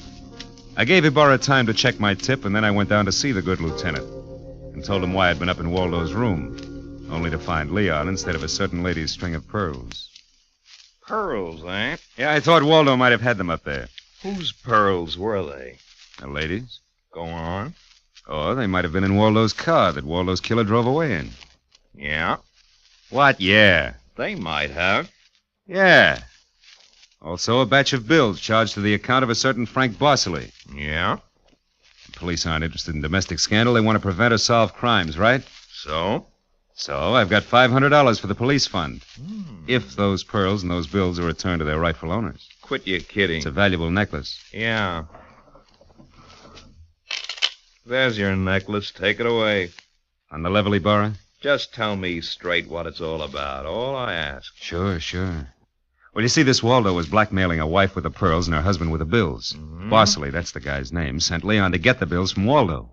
Waldo killed him and then stepped out and got nailed by that guy in the bar he'd stool pigeoned against once. Mm-hmm. Well, if Bosley's name stays out of the papers, I get $500. It goes to the police fund. Thanks. We'll keep 'em out. I'm not in this case for money. I just want to get back the bills and the pearls. Sure. And like you say, Marlowe, the police aren't in business to sling mud. Look, you can deliver the pearls to the lady yourself if you like. No, you better take them to her, Marlowe. You see, except for that diamond propeller clasp on them, they're phony. Phony? But look, Marlowe, I know pearls. Real pearls feel gritty between the teeth. These are hard and glassy. Try. Yeah. Yeah. They're phony. All but the clasp, Marlowe. All but the clasp. I took the pearls and had them appraised the next morning at a gilt-edged place in Beverly Hills. Phony all but the clasp. An imitation as good as these couldn't have been made that fast. These were the pearls that Waldo had stolen. I took the glass pearls to a dive on Melrose and had them duplicated for $20. I had the jeweler attach the diamond clasp to the $20 duplicate string of pearls. Then I called up Lola. Hello, Lola. Okay, you're in? Oh, Mr. Marlowe. Yes, it's okay here. I have a string of pearls for you. Oh, really, Philip? Really? Did you get... Now, wait a minute, Lola. Waldo was getting set to gyp you. We sold the real pearls and made up a string with the diamond clasp. Oh. Well, may I at least have the clasp? Sure. Meet me at 4 at Nikolaev's. Nikolaev's at 4. I'll be there.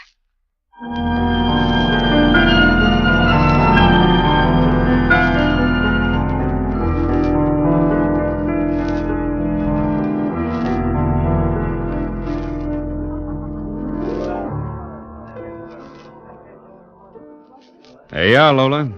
These are the pearls the police found in Waldo's car. You were right. They're not my pearls. I'm sorry, Lola. No. Still have the clasp that Johnny gave me. Well, I'm happy if you are. Happy? No, not quite happy. See, this morning my husband told me we're to separate. No, I'm very sorry, Lola. You've been very kind. That's all right. This is goodbye, I suppose. Yeah. You'll never get over Johnny Dalmas. Goodbye, Lola. And if anybody ever bothers you again, let me know, huh? Name's Marlowe. Philip Marlowe. I'll remember. Philip Marlowe.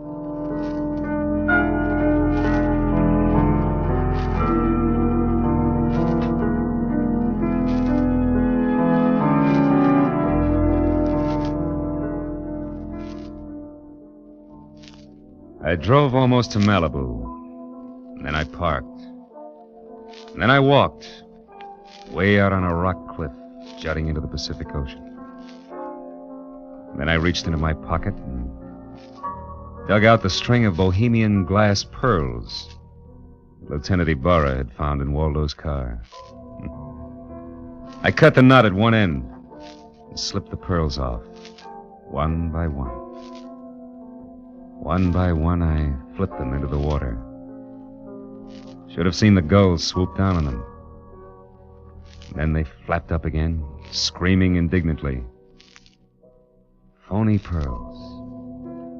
They'd fooled Waldo and Lola Barceley, but they couldn't fool a seagull. I said aloud, to the memory of Johnny Dalmas, just another four-flusher.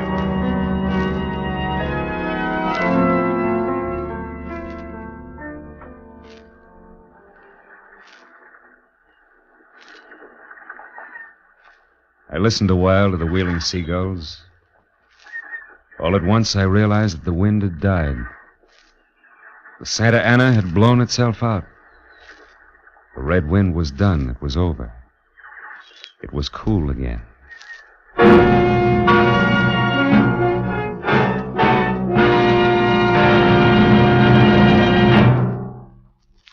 The Adventures of Philip Marlowe, created by Raymond Chandler, stars Gerald Moore and is produced and directed by Norman MacDonald.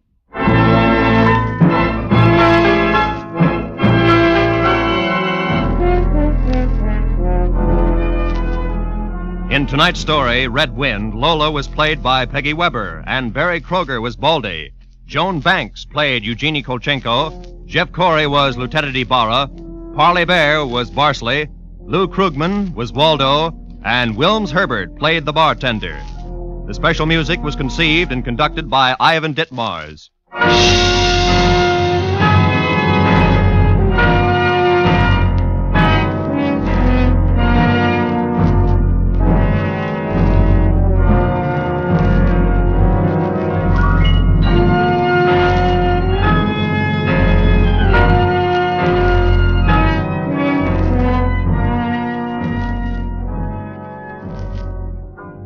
Philip Marlowe will be back in just a moment. Young man, be a Marine. Combine travel, adventure, and education at no expense to yourself.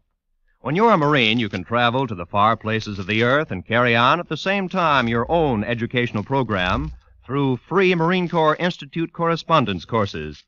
You have plenty of courses to choose from, and an ideal way of studying geography or history is to take a course dealing with the background of the area in which you are stationed, or any of the more than 160 Marine Corps Institute courses.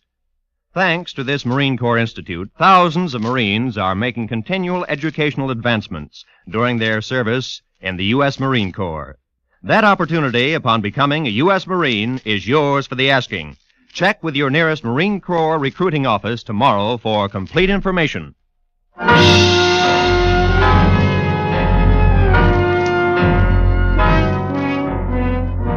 Next week at this same time, be sure to tune in for another adventure of Philip Marlowe, when Marlowe says, I was low, very low the night I set out searching for the girl with the strange hazel eyes. The fog which hung over Los Angeles didn't help. And I felt even worse when I found her. For by then I had death on my hands.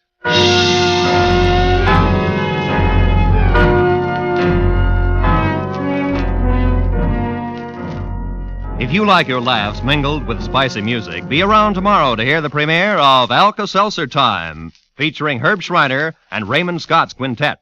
There'll be guest stars, too. Here's a show that's guaranteed to keep Monday from being blue. It's coming your way Mondays through Fridays over most of these CBS stations. So consult your local newspaper for the time of Alka-Seltzer Time. This is Roy Rowan speaking for CBS, the Columbia Broadcasting System.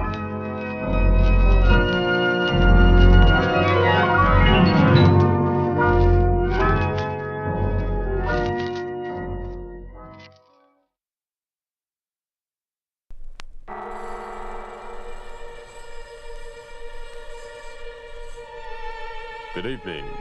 Welcome to radio's Adventure Theater.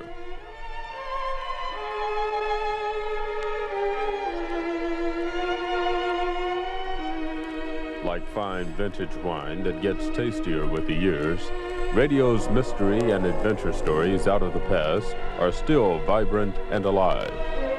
Join us now as we reach into the dusty archives for tonight's exciting drama. The Adventures of Philip Marlowe. With Gerald Moore starred as Philip Marlowe, we bring you tonight's gripping story, The Persian Slippers.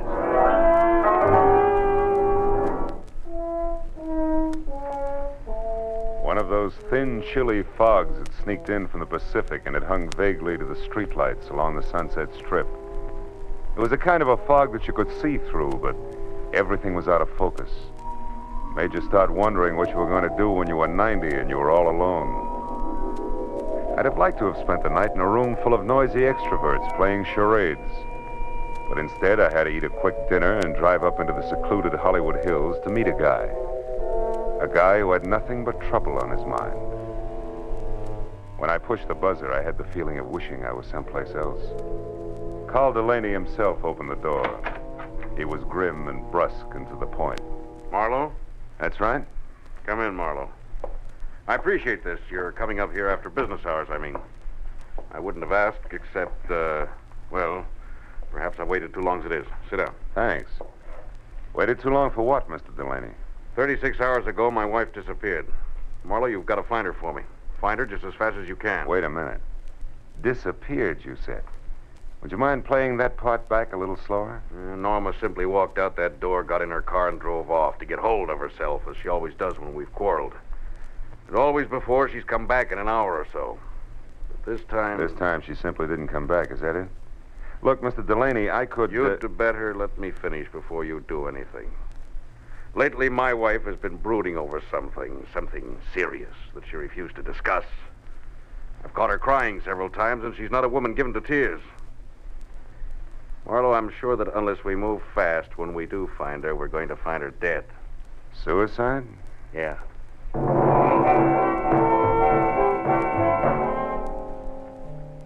With his thick, blunt hand, Delaney reached for a color portrait lying face down on the table and gave it to me. I looked and saw the face of a dream. A beautiful dream with strange hazel eyes and soft black hair. I felt Delaney watching me as I glanced up in time to catch the fading end of a very ugly expression on his face. I handed the picture back to him, and he laid it on the table again, face down. Then he took me upstairs to Norma's room. It was a nice, frilly room, typically haunted by elusive, sweet smells. There was only one incongruous note. What was the horoscope doing on her desk? From the looks of a picture, I knew that Norma was attractive enough that she didn't need to look to the stars for a future. A horoscope? Yeah, you know how women are. Marlowe, will you find her for me? Well, I'll try.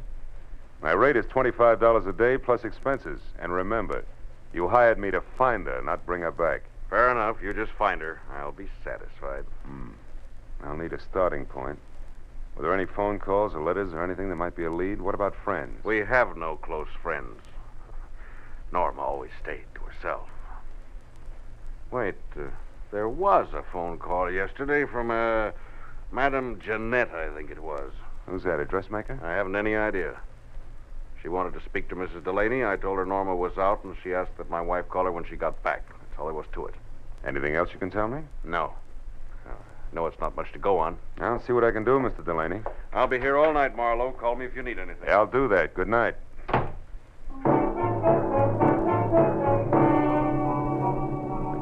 I drove back through the persistent fog to Sunset Boulevard.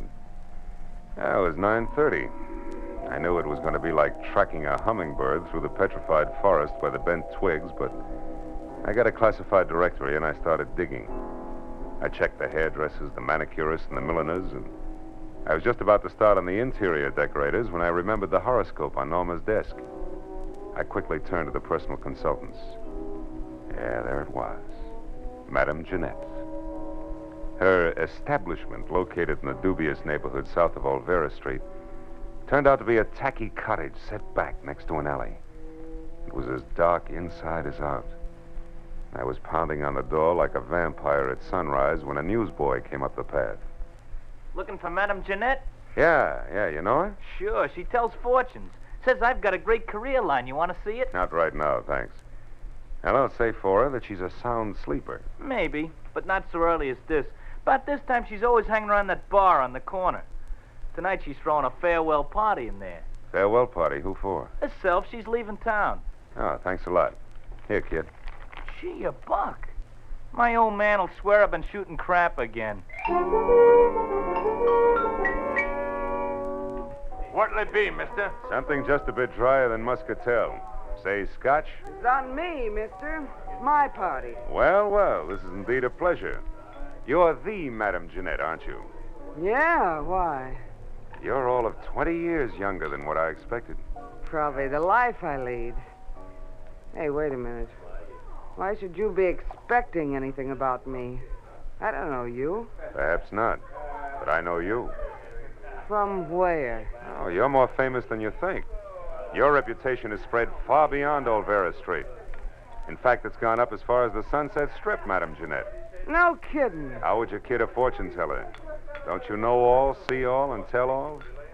Well... And judging from that Spanish shawl, your Hungarian skirt, and those embroidered Persian slippers, I'm beginning to think your fame is not only local, but international. Say, you're beginning to make me feel like I shouldn't be giving up this racket after all. Giving up fortune telling? No. Yeah.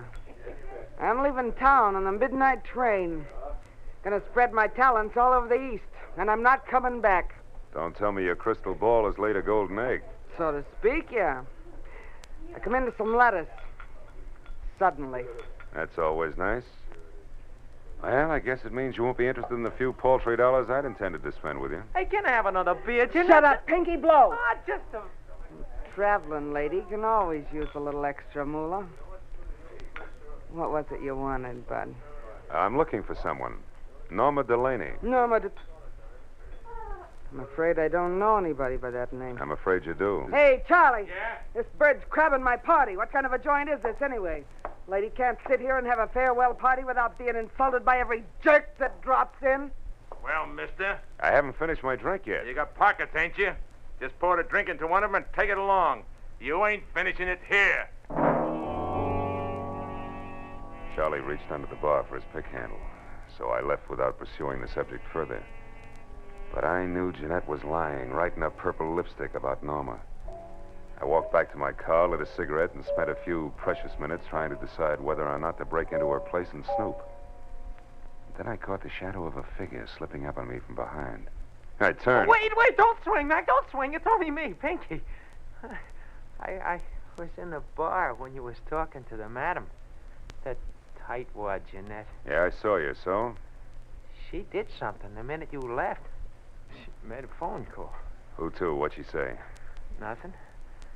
Just some swear words in Spanish. The line was busy. But I kept my eyes open and I got the number. All right, let's have it. If you can still remember it. Oh, I can remember it easy. 5 first, huh? Here. Thanks. The number was Crenshaw, 1929. But you get it? Like the year of the big crash.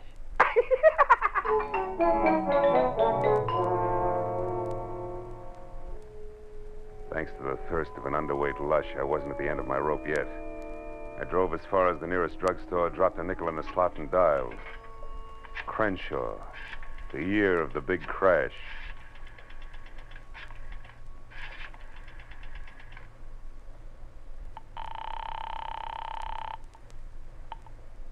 Hello? Hello, let me speak to Norma Delaney, please. I'm afraid you must have the wrong number. Look, you, I'm trying to locate Mrs. Delaney. I suggest you help me. How did you get this number? From a client, Mr. Carl Delaney. But that's impossible. Let's stop sparring. We can save each other a lot of wear and tear if we get together and talk this over. Maybe you're right. Yes, that sounds sensible. I'm at the Beechwood Apartments, number 4. Check. I'll be right out.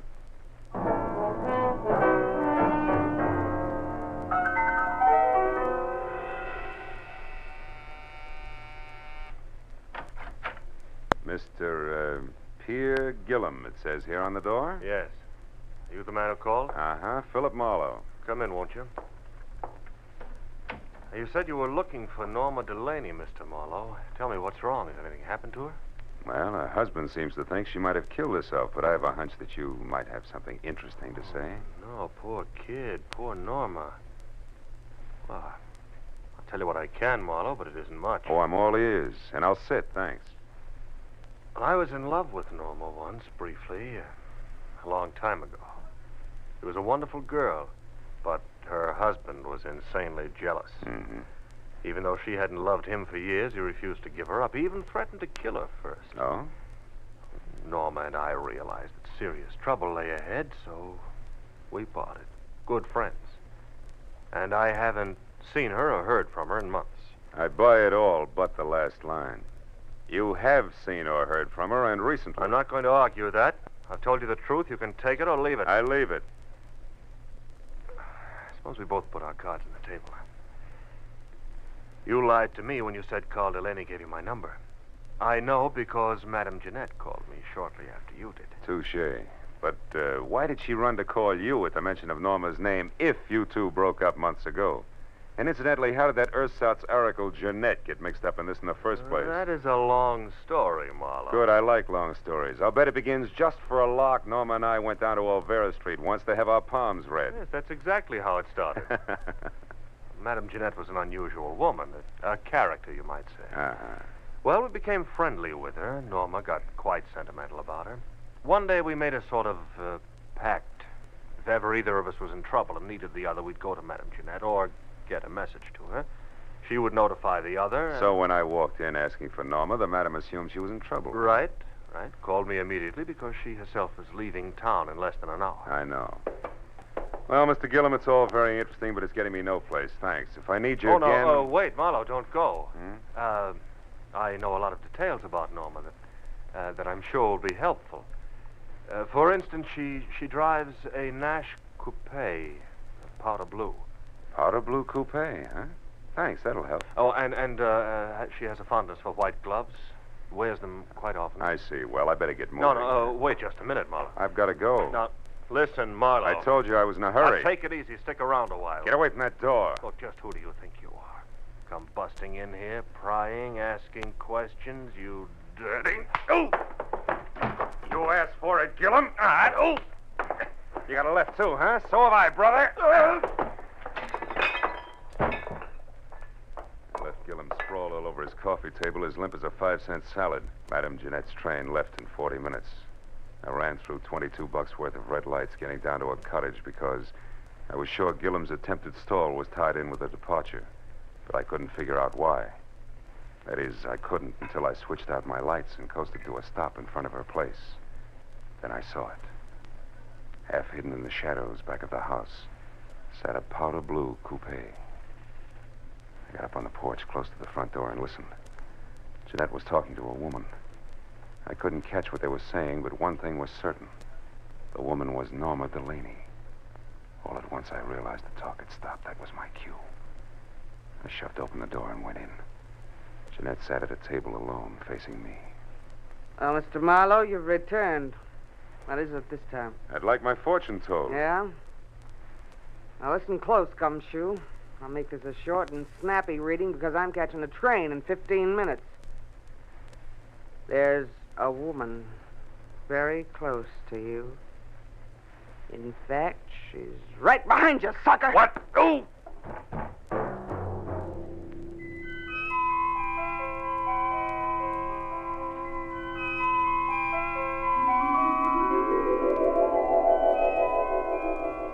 When I finally opened my eyes again, nothing changed.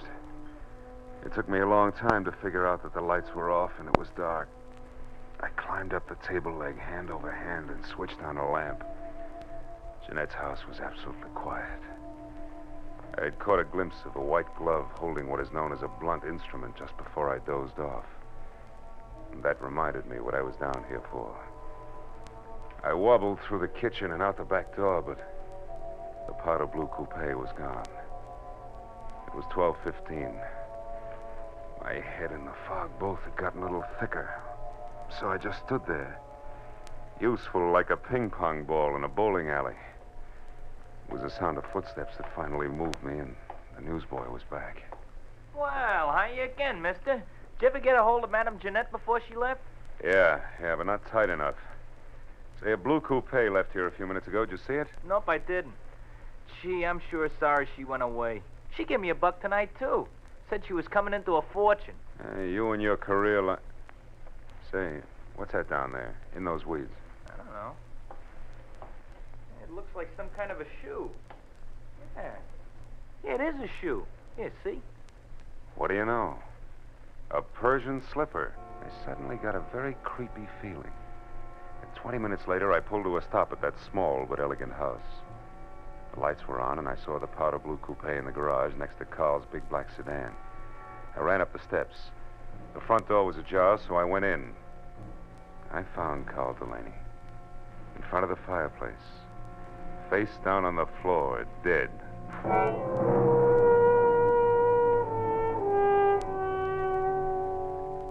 There was a handbag on a chair. I opened it. Compact, cigarettes, and a key to room 340 in the Bradford Arms Hotel. No identification. That color portrait of Norma was standing up on the table this time. And those searching hazel eyes seemed to follow me all the way to the telephone.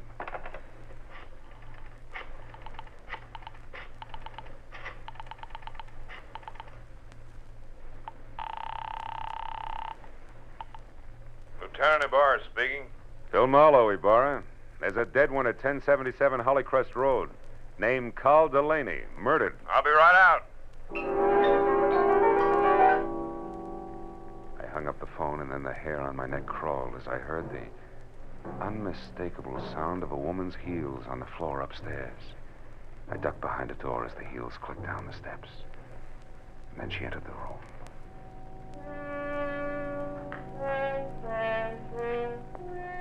Norma Delaney was lovely. As lovely as a picture. She moved calmly and deliberately, put a note on the table, picked up the handbag, and then turned to face the door I was hiding behind. You can come out now, Mr. Marlowe. Hello, Mrs. Delaney. You can call me Norma now. And if you're thinking of using your gun, perhaps you'll be good enough to read this note first. Here. To whom it may concern, I, Norma Delaney, purposely and with premeditation, shot and killed my husband, Carl. It is beyond me to express how deeply I hated him, and since I must pay for this and cannot endure a public spectacle, I shall take my own life within the next few minutes. Norma, if you'll listen to me Stay just back. a minute. Tonight I made my only friend, Madame Jeanette, happy. And I killed a man who needed killing. Something good, something bad. So I'm quitting, even up. What do you propose to do with me? You mustn't try to stop me, Marlowe. See that closet? Mm-hmm. Get inside. And careful how you move your hands. Turn around to the wall. That's it. Marlowe, I'm sorry I had to hit you with Jeanette tonight. Goodbye.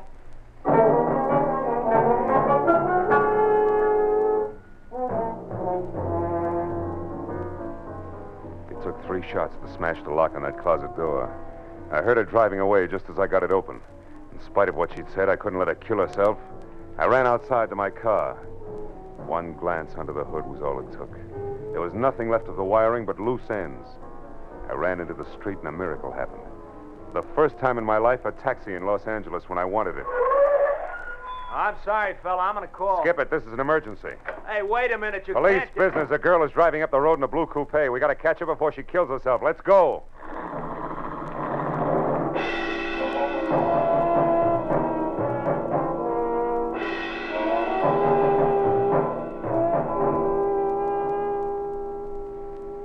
Think I saw taillights just then. Yeah? Can't you go any faster? Not on these curves, brother. I got a wife and kids. Okay, fella. We'll be at the top of the hill when we can get around the next bend.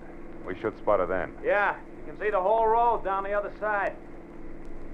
Here we are, mister. This is the top. But I don't see her. Where is she? Hey, wait a minute. Stop here. Turn up your motor. This is haywire. I don't get it. We were gaining on her, and now she just disappears. Hey, what's that? A motor. That side road we passed. That's it. Hey, look. Look!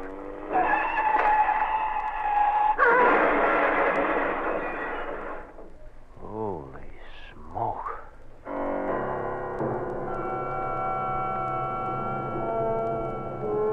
We both saw the awful sight for just an instant.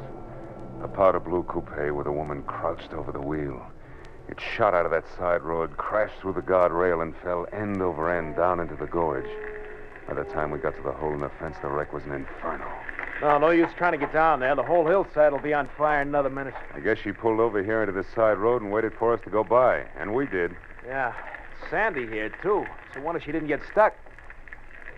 What's the matter? There's something buried here in the sand. One of her tires ran over it. What is it? Wait, it's plenty, brother. Come on, turn that hack of yours around. Let's get off this mountain. I just found the answer to a lot of questions.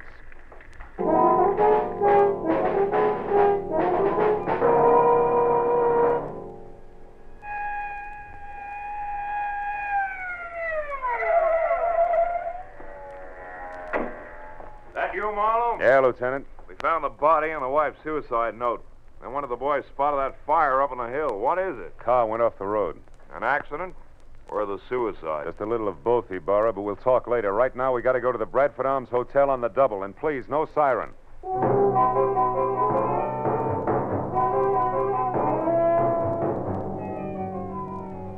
The Bradford Arms was a 3-story walk-up. When we got there, Ibarra stationed one man in front, sent another to cover the back, and we started up the stairs.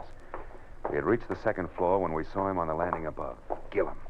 He spotted us at the same time and turned back fast. There, Marlowe. Who's that? That's our boy, Bar up here. Gillum, let's go. There he goes. He's heading for the fire escape. Take him, Lieutenant. He's all yours. I got business the other way. Hey, you stop or I shoot!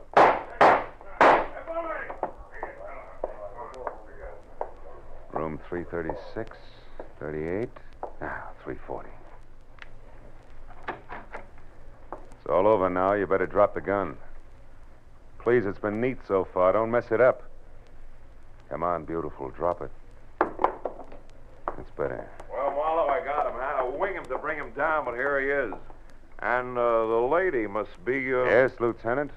The lady is Norma Delaney. The girl who wanted to kill her jealous husband and then commit suicide, but didn't want to die doing it.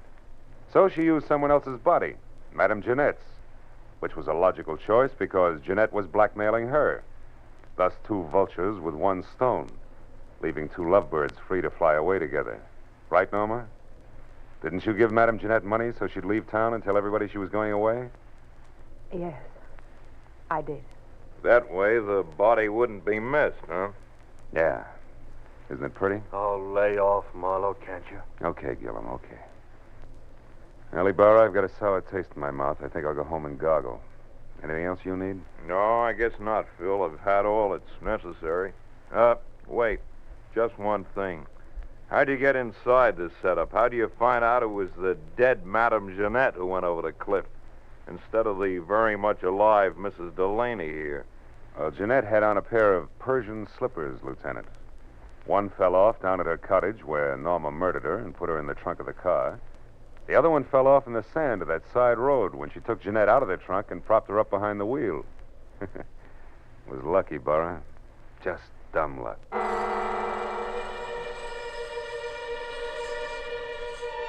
And that's Adventure Theater. Join us each week at this time as we reach into the dusty archives for another thrilling story of mystery and adventure from out of the past.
I felt low, very low, the night I set out searching for the girl with the strange hazel eyes. The fog which hung over Los Angeles didn't help, and I felt even worse when I found her. For by then I had death on my hands. From the pen of Raymond Chandler, outstanding author of crime fiction, comes his most famous character as CBS presents The Adventures of Philip Marlowe.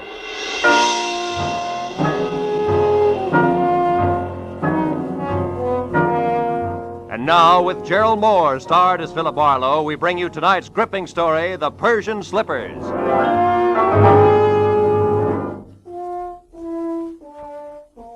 One of those thin, chilly fogs that sneaked in from the Pacific and had hung vaguely to the streetlights along the Sunset Strip.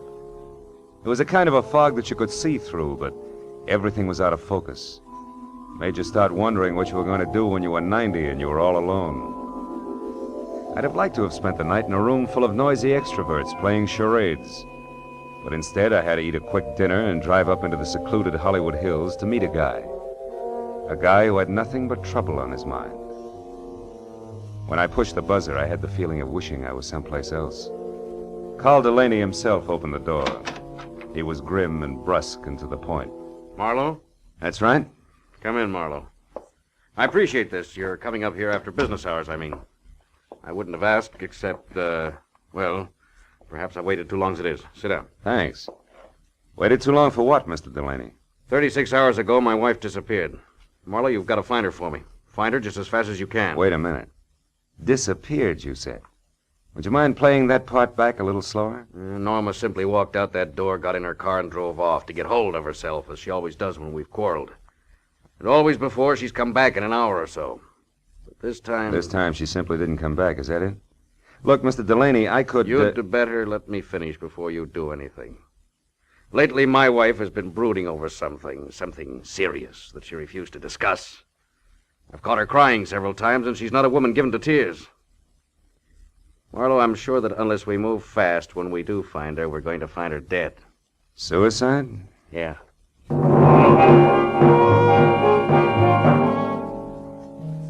With his thick, blunt hand, Delaney reached for a color portrait lying face down on the table and gave it to me. I looked and saw the face of a dream. A beautiful dream with strange hazel eyes and soft black hair. I felt Delaney watching me as I glanced up in time to catch the fading end of a very ugly expression on his face. I handed the picture back to him, and he laid it on the table again, face down. Then he took me upstairs to Norma's room. It was a nice, frilly room, typically haunted by elusive, sweet smells. There was only one incongruous note. What was the horoscope doing on her desk? From the looks of a picture, I knew that Norma was attractive enough that she didn't need to look to the stars for a future. A horoscope? Yeah, you know how women are. Marlowe, will you find her for me? Well, I'll try. My rate is $25 a day plus expenses. And remember, you hired me to find her, not bring her back. Fair enough. You just find her. I'll be satisfied. I'll need a starting point. Were there any phone calls or letters or anything that might be a lead? What about friends? We have no close friends. Norma always stayed to herself. Wait, there was a phone call yesterday from, Madame Jeanette, I think it was. Who's that, a dressmaker? I haven't any idea. She wanted to speak to Mrs. Delaney. I told her Norma was out, and she asked that my wife call her when she got back. That's all there was to it. Anything else you can tell me? No. No, it's not much to go on. I'll see what I can do, Mr. Delaney. I'll be here all night, Marlowe. Call me if you need anything. I'll do that. Good night.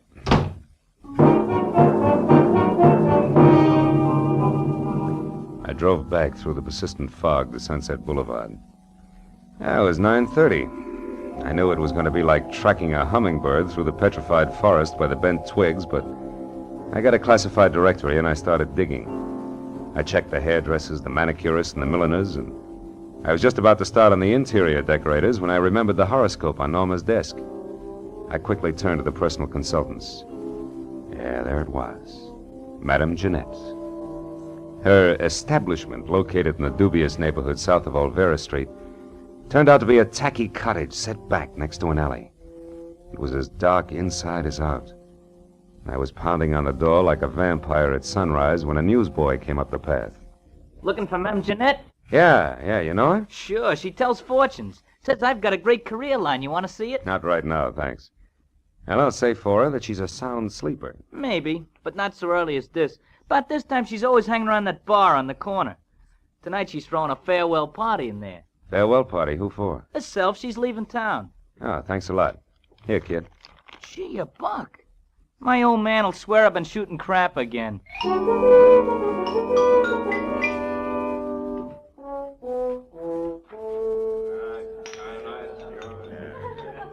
Give me another one, Charlie. Not every night I say goodbye to my dear old neighborhood. Muscatel again, Jeanette? Yeah.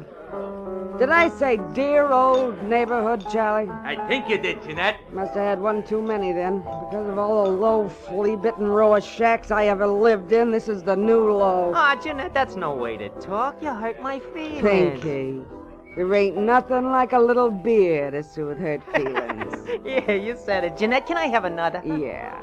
Charlie, give Pinky another. But this is his last. The last? I thought you said it was a farewell party.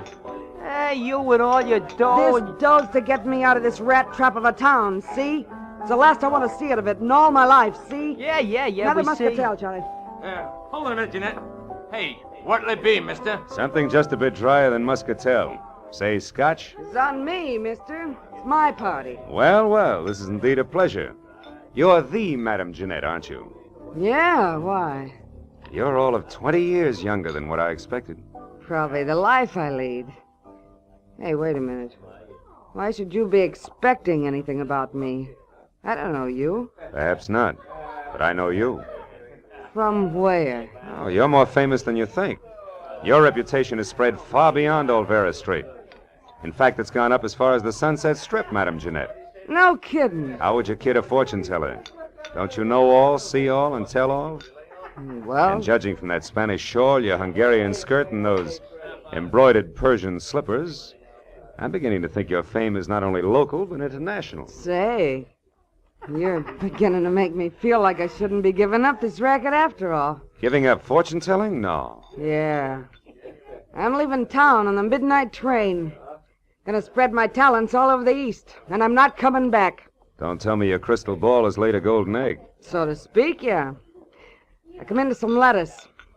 Suddenly. That's always nice. Well, I guess it means you won't be interested in the few paltry dollars I'd intended to spend with you. Hey, can I have another beer, Jeanette? Shut up, Pinky Blow! Ah, just a... Traveling lady can always use a little extra moolah. What was it you wanted, Bud? I'm looking for someone. Norma Delaney. Norma I'm afraid I don't know anybody by that name. I'm afraid you do. What's your angle? Who are you, anyway? I'm Philip Marlowe, private detective. Some private dick you must be to have to resort to fortune tellers. Come on, Jeanette. Look into your crystal muscatel. See if you can spot Norma Delaney. I told you once. I don't know the name. Now blow. Just a minute, Dark Eyes. Hey, Charlie. Yeah? This bird's crabbing my party. What kind of a joint is this, anyway? Lady can't sit here and have a farewell party without being insulted by every jerk that drops in. Well, mister, I haven't finished my drink yet. you got pockets, ain't you? Just pour the drink into one of them and take it along. You ain't finishing it here. Charlie reached under the bar for his pick handle, so I left without pursuing the subject further. But I knew Jeanette was lying, right in her purple lipstick about Norma. I walked back to my car, lit a cigarette, and spent a few precious minutes trying to decide whether or not to break into her place and snoop. Then I caught the shadow of a figure slipping up on me from behind. I turned. Wait, don't swing, Mac, don't swing. It's only me, Pinky. I was in the bar when you was talking to the madam. That tightwad Jeanette. Yeah, I saw you, so? She did something the minute you left. I figured you might like to know what it was. It all depends. Well, I thought it might be worth something to you, like a saw, maybe. Come on, you! Spill it! Wait a minute! Spill it! Wait. If it's any good at all, it's worth $5 and no more. Oh, all right. She made a phone call. Who to? What'd she say? Nothing. Just some swear words in Spanish. The line was busy. But I kept my eyes open, and I got the number. All right, let's have it. If you can still remember it. Oh, I can remember easy. 5 first, huh? Here. Thanks. The number was Crenshaw, 1929. But you get it? Like the year of the big crash.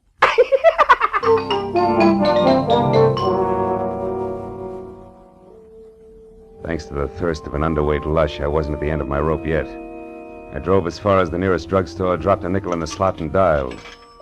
Crenshaw, the year of the big crash.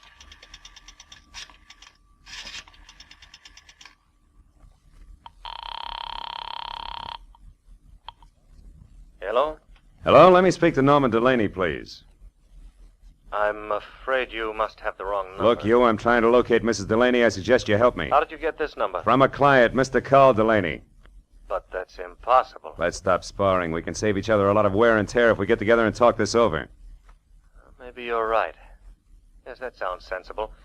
I'm at the Beechwood Apartments, number 4. Check. I'll be right out.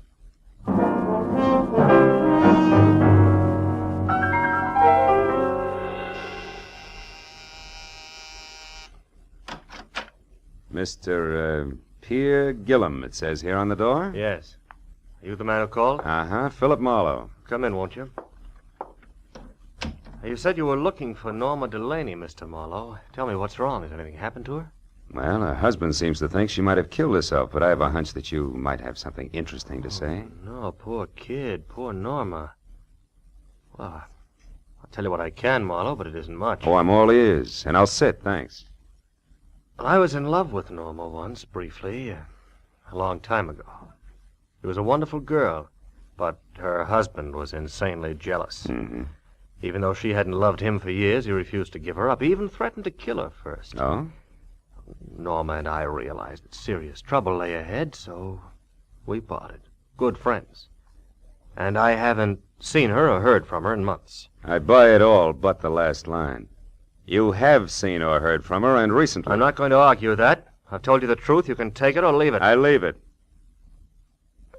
Suppose we both put our cards on the table. You lied to me when you said Carl Delaney gave you my number. I know because Madame Jeanette called me shortly after you did. Touché. But why did she run to call you at the mention of Norma's name if you two broke up months ago? And incidentally, how did that ersatz oracle Jeanette get mixed up in this in the first place? That is a long story, Marlowe. Good, I like long stories. I'll bet it begins just for a lark. Norma and I went down to Olvera Street once to have our palms read. Yes, that's exactly how it started. Madame Jeanette was an unusual woman, a character, you might say. Uh-huh. Well, we became friendly with her. Norma got quite sentimental about her. One day we made a sort of pact. If ever either of us was in trouble and needed the other, we'd go to Madame Jeanette or get a message to her. She would notify the other. So when I walked in asking for Norma, the madam assumed she was in trouble. Right. Called me immediately because she herself was leaving town in less than an hour. I know. Well, Mr. Gillum, it's all very interesting, but it's getting me no place. Thanks. If I need you again... No, wait, Marlowe, don't go. I know a lot of details about Norma that I'm sure will be helpful. For instance, she drives a Nash coupe, powder blue. Powder blue coupe, huh? Thanks, that'll help. Oh, and she has a fondness for white gloves. Wears them quite often. I see. Well, I better get moving. No, wait just a minute, Marlowe. I've got to go. Now, listen, Marlowe. I told you I was in a hurry. Now, take it easy. Stick around a while. Get away from that door. Look, just who do you think you are? Come busting in here, prying, asking questions, you dirty... Oh! You asked for it, Gillum. Oh! You got a left, too, huh? So have I, brother. I left Gillum sprawled all over his coffee table, as limp as a 5-cent salad. Outside, I glanced at my watch. Madame Jeanette's train left in 40 minutes. I ran through $22 worth of red lights, getting down to a cottage because I was sure Gillum's attempted stall was tied in with the departure, but I couldn't figure out why. That is, I couldn't until I switched out my lights and coasted to a stop in front of her place. Then I saw it. Half hidden in the shadows back of the house sat a powder blue coupe. I got up on the porch close to the front door and listened. Jeanette was talking to a woman. I couldn't catch what they were saying, but one thing was certain. The woman was Norma Delaney. All at once I realized the talk had stopped. That was my cue. I shoved open the door and went in. Jeanette sat at a table alone, facing me. Oh, Mr. Marlowe, you've returned. What is it this time? I'd like my fortune told. Yeah? Now listen close, Gumshoe. I'll make this a short and snappy reading because I'm catching a train in 15 minutes. There's a woman very close to you. In fact, she's right behind you, sucker! What? Oh!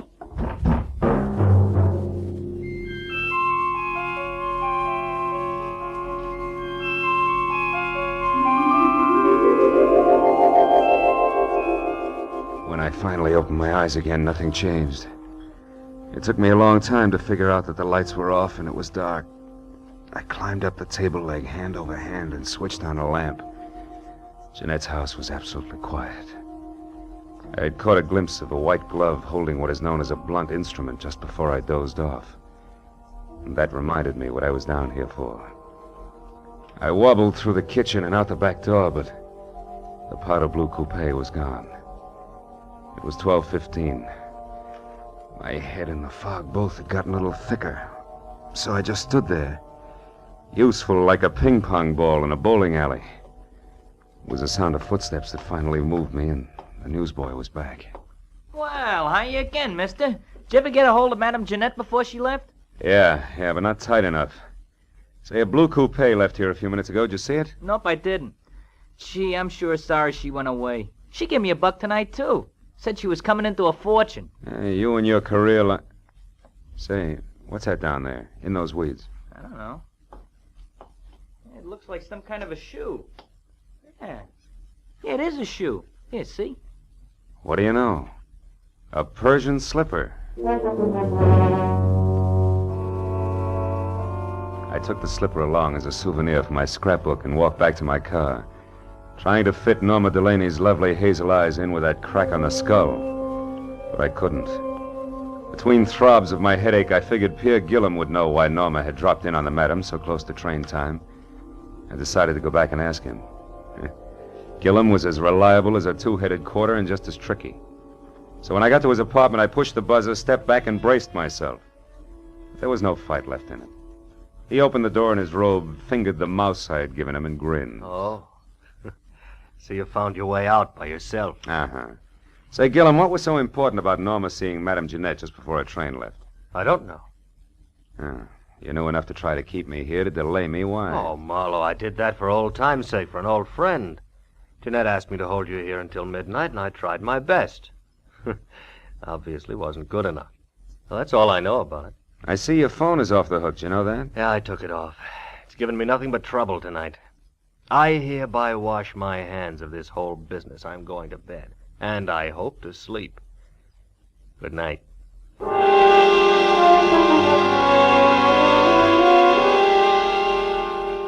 I envied him and left to call my client, Carl Delaney. He said he'd be in all night, but the phone kept ringing and ringing, and no one answered. I suddenly got a very creepy feeling. And 20 minutes later, I pulled to a stop at that small but elegant house. The lights were on, and I saw the powder blue coupe in the garage next to Carl's big black sedan. I ran up the steps. The front door was ajar, so I went in. I found Carl Delaney in front of the fireplace, face down on the floor, dead.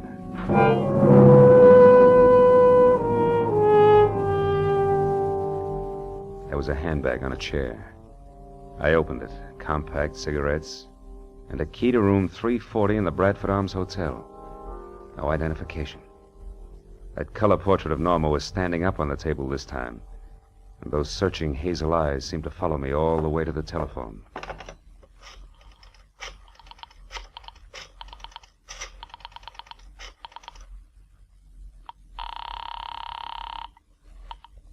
Lieutenant Ibarra speaking. Phil Marlowe, Ibarra. There's a dead one at 1077 Hollycrest Road, named Carl Delaney, murdered. I'll be right out. I hung up the phone, and then the hair on my neck crawled as I heard the unmistakable sound of a woman's heels on the floor upstairs. I ducked behind a door as the heels clicked down the steps. And then she entered the room.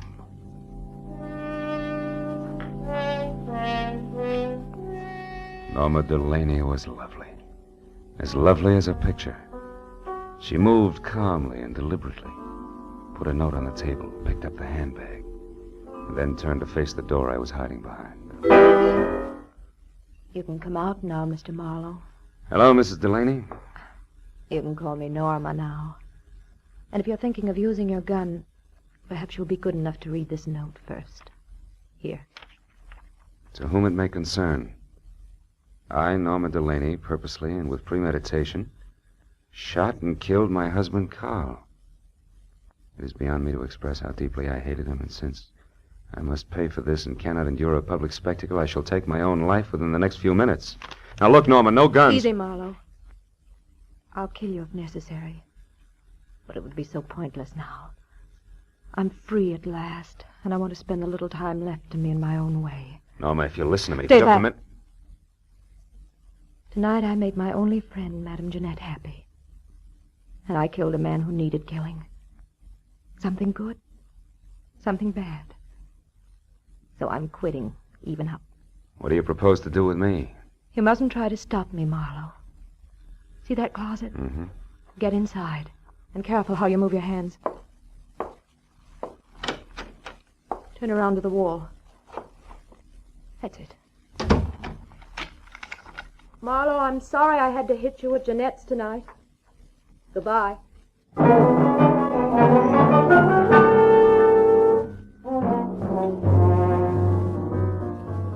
It took 3 shots to smash the lock on that closet door. I heard her driving away just as I got it open. In spite of what she'd said, I couldn't let her kill herself. I ran outside to my car. One glance under the hood was all it took. There was nothing left of the wiring but loose ends. I ran into the street and a miracle happened. The first time in my life, a taxi in Los Angeles when I wanted it. I'm sorry, fella. I'm gonna call. Skip it. This is an emergency. Hey, wait a minute. You Police can't... business. A girl is driving up the road in a blue coupe. We gotta catch her before she kills herself. Let's go.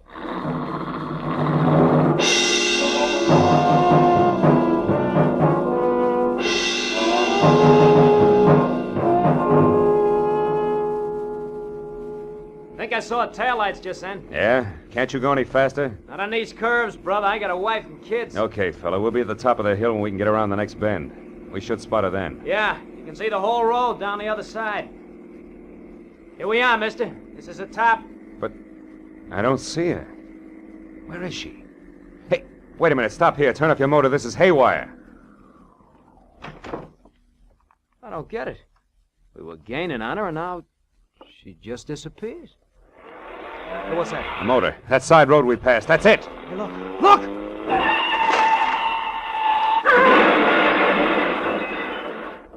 Holy smoke.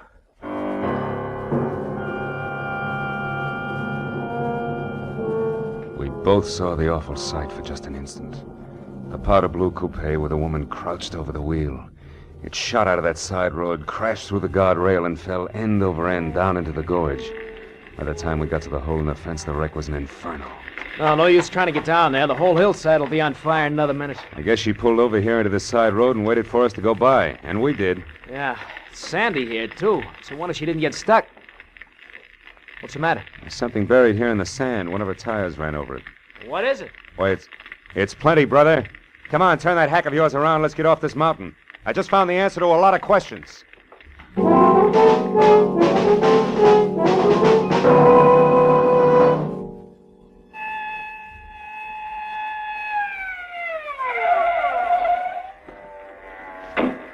That you, Marlowe? Yeah, Lieutenant. We found the body and the wife's suicide note. And one of the boys spotted that fire up on the hill. What is it? Car went off the road. An accident? Or the suicide? Just a little of both, Ibarra, but we'll talk later. Right now, we got to go to the Bradford Arms Hotel on the double. And please, no siren.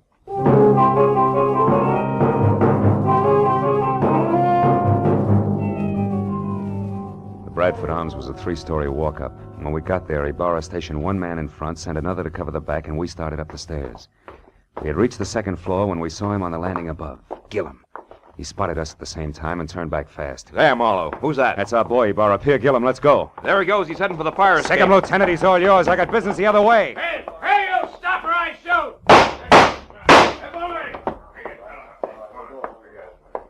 Room 336, 38, 340. It's all over now. You better drop the gun. Please, it's been neat so far. Don't mess it up. Come on, beautiful. Drop it. That's better. Well, Marlowe, I got him. I had to wing him to bring him down, but here he is. And the lady must be... Yes, Lieutenant. The lady is Norma Delaney.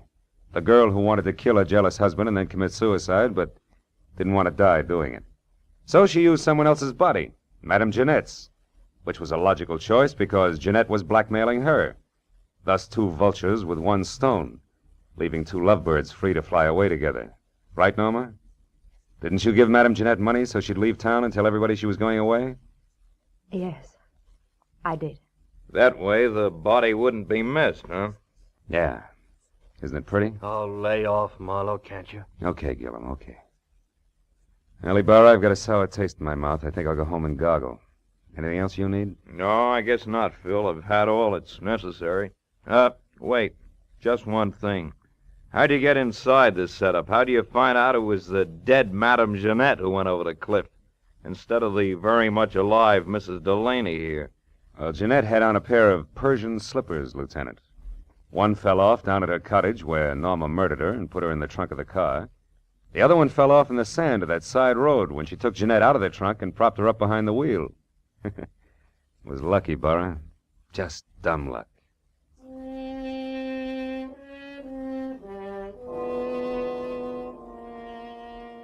I took a walk later. A long walk. All by myself. Through that thin, empty fog in the dark, empty streets.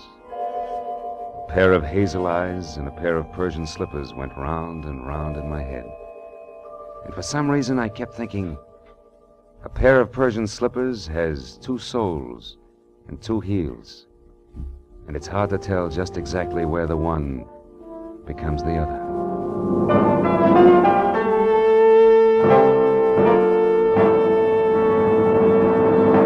The Adventures of Philip Marlowe, created by Raymond Chandler, stars Gerald Moore and is produced and directed by Norman MacDonald.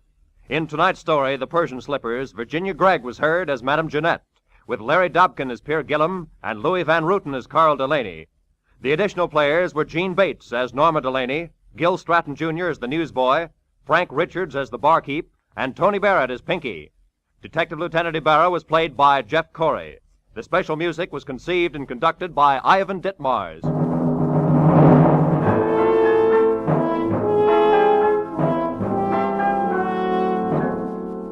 Be sure to be with us again next week at this same time when Philip Marlowe says...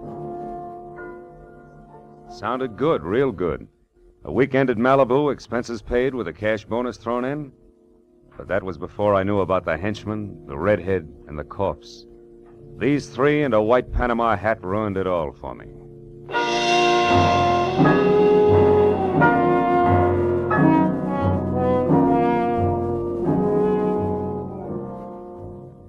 The big star-studded array of CBS Sunday shows starts tonight. 1, 2, 3, 4, 5 top entertainment programs that make listening to your CBS station a happy habit. 1, Cabin B-13, the popular dramatic show by John Dixon Carr, renowned mystery writer. 2, the new Electric Theater, guest starring Henry Fonda tonight, and regularly starring Helen Hayes, First Lady of the Theater, when she returns from London. 3, Our Miss Brooks, the hilarious comedy success starring Eve Arden. 4, Lum and Abner, a brand new half-hour show of smiles and chuckles with the merchants of Pine Ridge. 5, Strike It Rich, the sensational quiz show with a heart to wind up the sparkling parade of entertainment. Mystery, drama, comedy, excitement tonight over most of these CBS stations. And next Sunday, the first broadcast in the new season for 2 of radio's greatest stars, Amos and Andy. Yes, Sunday nights are great on CBS. Check your local newspapers for program times.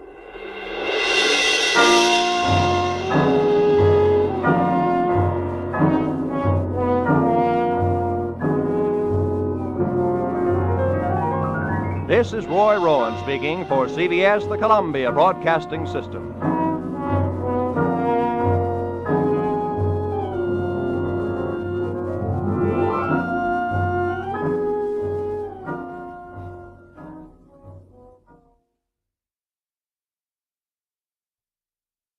Sounded good, real good. A weekend at Malibu, expenses paid with a cash bonus thrown in. But that was before I knew about the henchman, the redhead, and the corpse. These three and a white Panama hat ruined it all for me. From the pen of Raymond Chandler, outstanding author of crime fiction, comes his most famous character as CBS presents The Adventures of Philip Marlowe.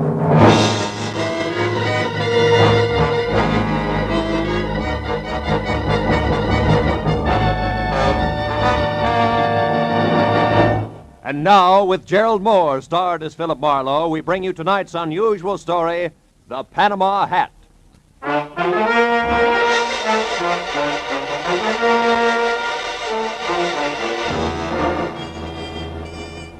I was sitting in my office bombing the ashtray on my desk with paper clips, wondering what kind of a job a private detective gets when clients stop calling completely.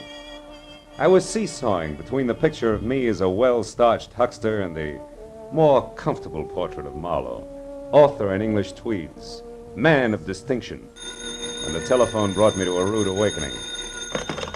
Marlowe speaking. My name is Isabel Gordon, Mr. Marlowe. I must see you at once. My husband Bruce is in terrible danger. Could you possibly meet me in an hour at the Pelican Inn? It's a small roadside place on the way to Malibu. I'll explain everything then. Pelican Inn, 1 hour, Mrs. Gordon. The Pelican Inn was strictly a liquor license with chairs, and a bored piano player in one corner grinding away. The place was empty, and I was about to order a drink when the front door opened and a woman entered. She was tall and thin and right out of Harper's Bazaar, from double ankle-strap shoes to close-cropped hair. One look at her fear-crowded eyes, and I knew it was Isabel Gordon. I got up and introduced myself. Then we went to a table, and she started to talk. For 2 weeks now, Mr. Marlowe, my husband Bruce has been receiving unsigned, threatening letters. I'm almost sick with worry. I don't know what to do. Now, wait a minute, Mrs. Gordon. The first thing to do is to get hold of yourself. And tell me the whole thing, right from the beginning. Yes, all right. Well, first of all, Bruce and I have only been married a little more than a year. We're living with my uncle, Avery Fairchild, on an estate out beyond Malibu. I see. What does your husband do for a living, Mrs. Gordon? Why, he's a photographer. Movie or commercial? Well, at present, it's neither. You see, Bruce has been terribly unsettled since the war. Lost, sort of, and then recently he got interested in photography, and it's been a great help to him. But he doesn't exactly work at it, huh? Well, he's converted one of the rooms in the guest cottage into a studio, and he spends almost all of his time there experimenting with portrait work. But he doesn't actually have a job, if that's what you mean. How does that appeal to your Uncle Avery? Oh, I'll be honest with you, Mr. Marlowe. My uncle thinks the sun rises and sets on me, but with Bruce... It's total eclipse, is that it? I'm afraid so. All his life, Uncle Avery has been concerned only with dollars and cents. He simply doesn't understand or sympathize with an artist's viewpoint. Uh-huh. Now, what about these unsigned letters? Well, Bruce has been getting them for the past 2 weeks. They're always made up of words cut from newspapers and pasted on ordinary paper. That's a cheap stunt. What do they say? Each one threatens my husband's life. Yet both he and Uncle Avery consider them nothing more than the work of some harmless crank, in spite of the fact that for the last several days I've seen a strange man lurking around our place every night. Can you describe him? No, except well, he's about your height and build. Is that all? Yes. No, wait a minute. There is something else. Each time I saw him, Mr. Marlowe, he was wearing a white Panama. Well, that's not much to go on.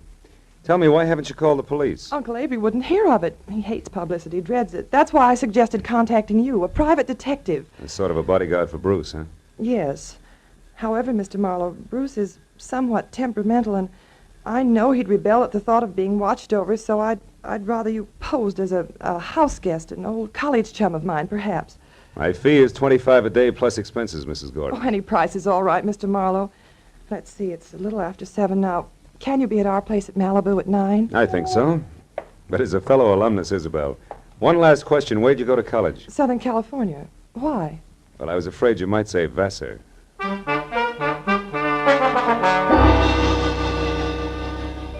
After Isabel left, I remembered that I was already on my expense account. So I had a tasteless, cold, hot blue plate special and a burned cup of coffee. Then I stepped out of the Pelican Inn and headed across the paved parking lot to my car.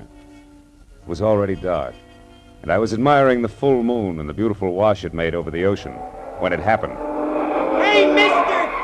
What the? Out! You all right, mister? Yeah, I think so. Thanks to your sounding off. That nut was aiming right for you. Yeah, looks that way. Did you happen to get his number? No. What about his I face? didn't. Can you describe him? No, matter of fact, I only noticed one thing. What was that? The hat he was wearing. It was a white Panama.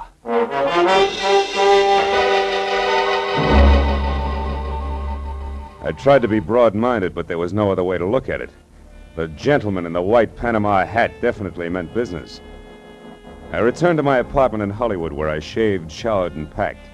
And then I headed for Malibu. At 8:45, I was inside the grounds of the Fairchild estate. Another mile, and I was at the front door. When I entered, Isabel greeted me like I was a keg of brandy around a St. Bernard's neck. Then we waded through an inch-thick carpet to the library, where Uncle Avery, fat, bald, and looking like he'd just bitten into an underripe persimmon, was waiting. I wasn't asked to sit down, and I wasn't offered a cigar. Avery Fairchild was not one to waste time. I'm a very rich man, Mr. Marlowe. As such, I'm the target for all kinds of fortune hunters, confidence men, and cranks. And in my lifetime, I've been threatened and pestered by a score of crackpots, each one slightly more psychopathic than the last. It's never bothered me, and it never will. However, in this case, the approach is a bit different. Meaning you think somebody's trying to get at you through your nephew, huh? Never refer to him as my nephew. My niece's husband, if you please. And don't forget it. Uncle Avery. Isabel, my feelings about your husband are no secret. You're being unfair, Uncle Avery. Just because Bruce is an artist and he... Artist, is he? Why, Isabel, that man's no more an artist than I am a horse jockey. Good evening, everybody. Hello, Bruce. Hello, darling. You were saying something, Uncle Avery? Bruce, I want you to meet Philip Marlowe. We were great friends at school, and when I heard he was in town for a while, I insisted that he spend a weekend with us. How do you do, Mr. Gordon? It's a pleasure to have you with us, Mr. Marlowe. You're very welcome. I do the welcoming around here, Bruce. Mr. Marlowe's had a long trip, and I'm certain he'd like to turn in early. Bruce, darling, he's going to stay in the guest cottage, the room next to your studio. Will you show him there, please? Oh, I'll be glad to. By the way, Isabella, I'm going to work late, so I'll say good night to you now. Good night, dearest. Good night, sweet. Please be careful. Yes, Bruce, by all means, be careful. Remember, the true artist belongs to posterity, or something. The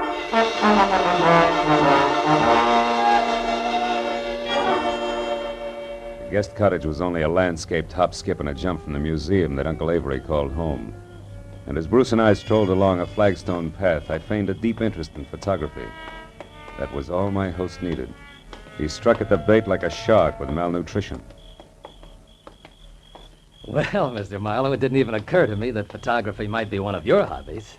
Isabel never said a word. Well, good for Isabel. I'm strictly a dabbler. Now, tell me, Mr. Gordon, how long have you been at this? Portrait work? Oh, about 6 months. You see, I divide my time between my studio here and a school I attend in Hollywood. That way I capture both the theory and practical experience at the same time. Oh. Well, here we are. Would you like to see the studio? Yes, I would. Here, let me get the lights. Wow.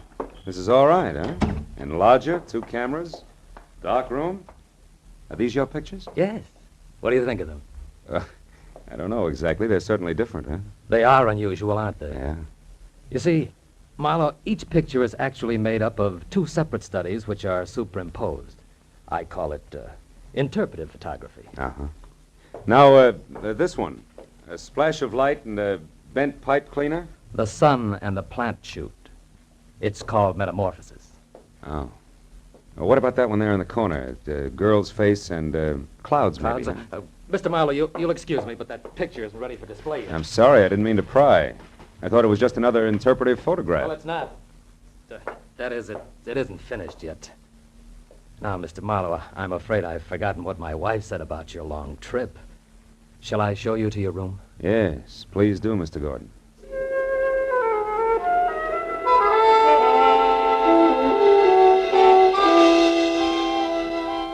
My room on the other side of the guest cottage was wider than Hollywood Boulevard. After Bruce apologized for his display of temperament and bid me a polite good night, I climbed into the silk pajamas that were laid out for me, stretched out on the bed, and tried to figure who belonged to the white Panama hat. About an hour passed, and I wasn't getting any sensible answers. So I switched out the light, put my gun on the table next to me, and snuggled into what felt like 1.5 miles of mattress. I was almost asleep, and the clatter of a shovel falling on the walk outside brought me straight up in bed. I grabbed my gun and made for the door. But the second I threw it open, I knew that I'd made a mistake. Whoever kicked over that shovel had heard me and met me with a large fist that came straight at my face. Oh!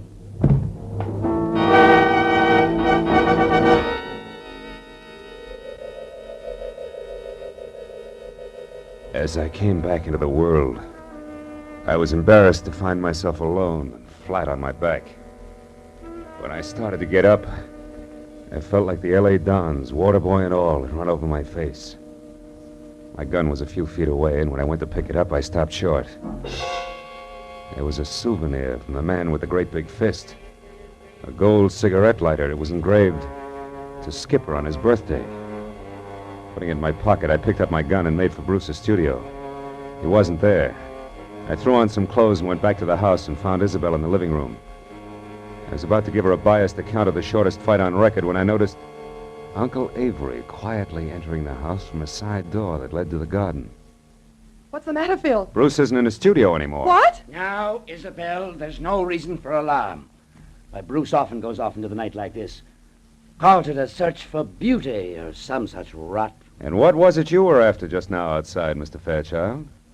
I was looking for my niece, Marlowe.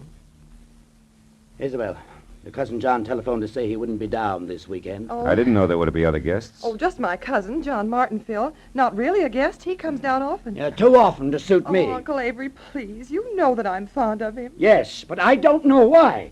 He's a chronic gambler and of no use to anyone. Living at the Wilshire Gardens when he can't afford it. Driving expensive Oh, cars. you're too hard on him. Skipper isn't Skipper? that. Yes. Do you know him? No. No, I don't. Well, you're not missing anything, believe me. Oh, I do believe you, Mr. Fairchild. I believe your every word. What? Good night, all. I left the house and headed straight for my car with the Wilshire Gardens in Hollywood in mind. It was just a chance that John Skipper Martin might own a white Panama hat. When I got to the prodigal cousin's bungalow, it was dark inside. So I pressed one hand close to my gun and the other against the doorbell. But there was no answer. The side window was open, and I started toward it when a nasty voice greeted me from the shadow of a palm tree. Good evening. Lovely night, isn't it? I hadn't noticed. I've been busy. I know. We've been waiting for you for a long time. We? Uh-huh. Me and my nice shiny revolver here. 38. Oh, I see. Well, you make a handsome couple, and I hope you're both very happy together now. What do you want? I don't want anything. I'm here to give you something. Advice. Look, brother, I've already told you I'm busy, so if this is a heist, let's get it over with, fast. You know, I think you're confused. I'm holding the gun, Mr. Martin. Martin? John Skipper Martin. Surprised that I know your name? Why, yes, I am. I don't recall having had the pleasure. You haven't. People never forget me, Mr. Martin. My tag is Brock. Does that mean anything?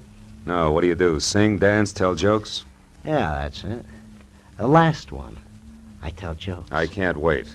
You won't have to, Mr. Martin. I'm going to tell you one right now. Goes like this. Once upon a time, a young punk borrowed $10,000 from a generous gambler on his promise to pay the money back within a week.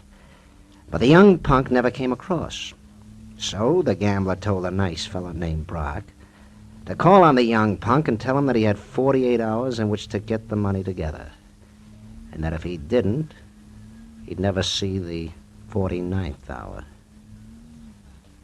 What's the matter, Mr. Martin? Don't you like jokes?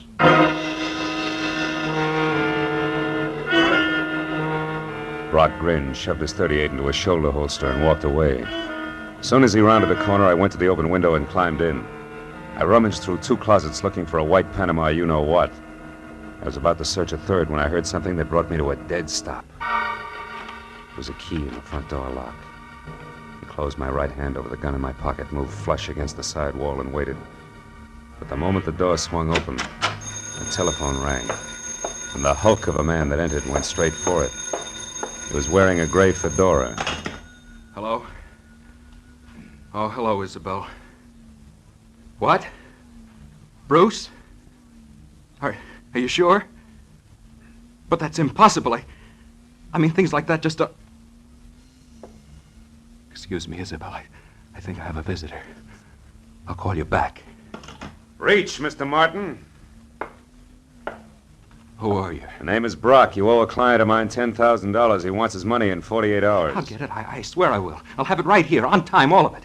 How are you going to do that, Mr. Martin? I've got a way. Someone's going to give it to me tonight. Why? Why? Because it's the healthy thing to do. That's why. That's all you wanted to know, isn't it? That's all. Good night, Mr. Martin.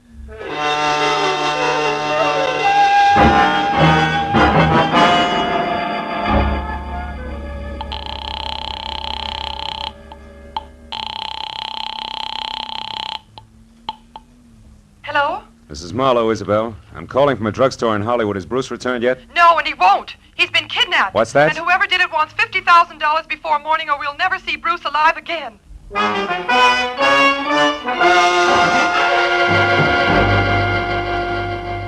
As I walked to my car opposite the Wilshire Gardens, I felt like my brain had spent the night in a cement mixer.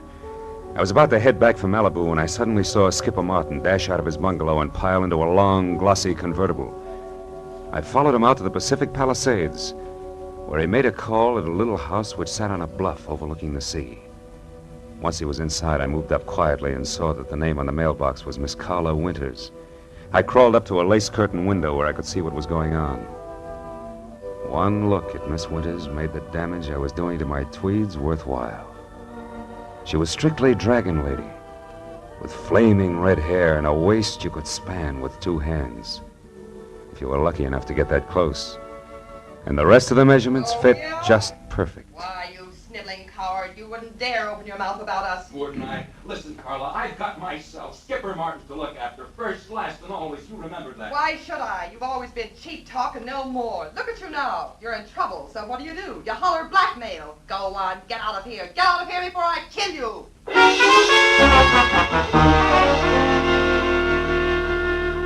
When Skipper slammed the front door, stomped to his car, and roared off, I couldn't figure any reason, legitimate reason, that is, for calling on Carla Winters. So I returned to the Fairchild place.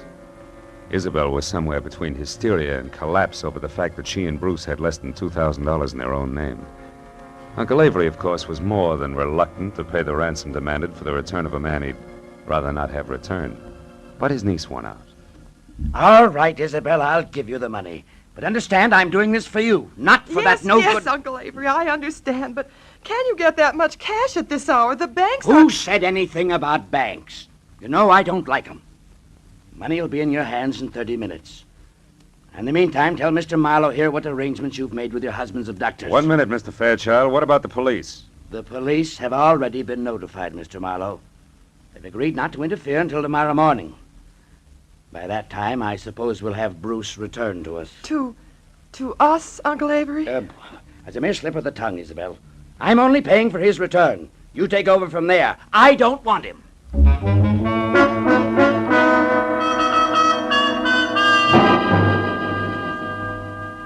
A half hour later, Avery Fairchild handed me a bundle of bills which added up to $50,000 cash. The bills seemed slightly dirty. The old geezer must have had them buried someplace. For a moment, I couldn't help thinking, boy, to get at this place with a shovel sometime. But then I got back to the more pressing matters at hand. I wrapped up the money in a shoebox and I drove north along the Pacific Coast Highway. I covered the 60 miles to the rendezvous, which was a junkyard near Ventura, in about as many minutes. Then, according to instructions, I slowed down to 10 miles an hour. I blinked my lights twice, tossed out the shoebox. I was just about to resume my speed when the headlights of an approaching car fell on a man as he darted back into the junkyard. And I saw what I'd been expecting all the time. A white Panama hat. But I was still playing by the rules. So there was only one thing I could do about it. I slammed my foot down on the accelerator and kept it there until I reached the nearest telephone, where I telephoned Skipper Martin at the Wilshire Gardens. It was just possible that he owned two hats. But that little balloon exploded in a hurry.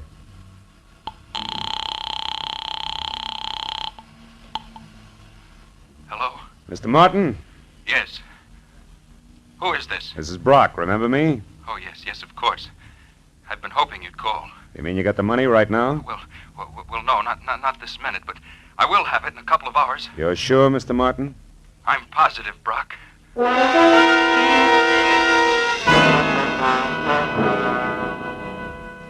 Now only one thing figured.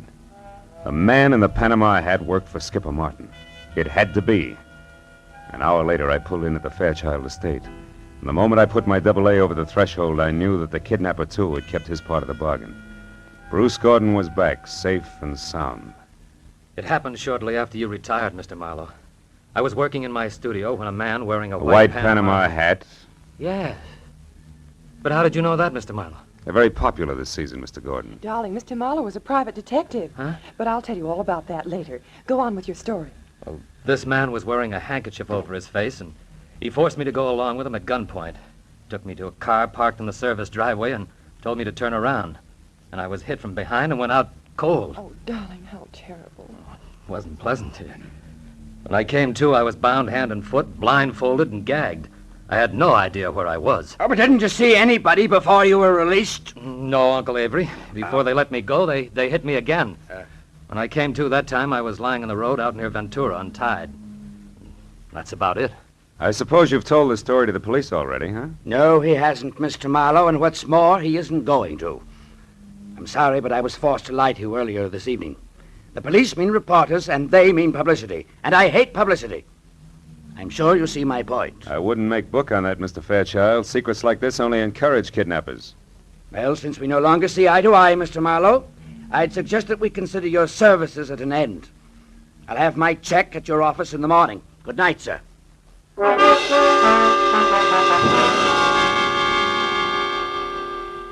Avery Fairchild wasn't the kind of a man you argued with. I threw my coat over my arm, tipped my hat to Isabel, and stepped outside. I hadn't once mentioned Skipper Martin to the family. That might have been a mistake, but I still wanted to look around before I yelled copper. As I walked past the guest cottage, I decided to go in and check Bruce's studio. Maybe the man in the white PH had left a few odd footprints on the ceiling. I tossed my coat in a corner chair and started through the clutter. 10 minutes later, I'd found nothing. I was about to leave when I suddenly remembered the picture of a girl and some clouds that Bruce had been so careful to keep out of sight. It hadn't been moved. And when I brought it into the light, I didn't have to look twice. It was the portrait of Carla Winters, the red-headed dragon lady that Skipper Martin had visited. Now things began to add up. At the chauffeur's quarters, there was an outside telephone, and I put through a hurry call to Lieutenant Ibarra at Homicide in L.A. The best I could get was one Sergeant Neely. I'm sorry, Mr. Marlowe, but the lieutenant's out on a call right now. There's some kind of a row uptown. Well, do you know where he is? The address, I mean. Oh, yeah, sure. It's one of those bungalows at the Wilshire Gardens. The Wilshire Gardens? That's right. What's so special about that? Maybe nothing. I'll know in a minute. Thanks, Neely.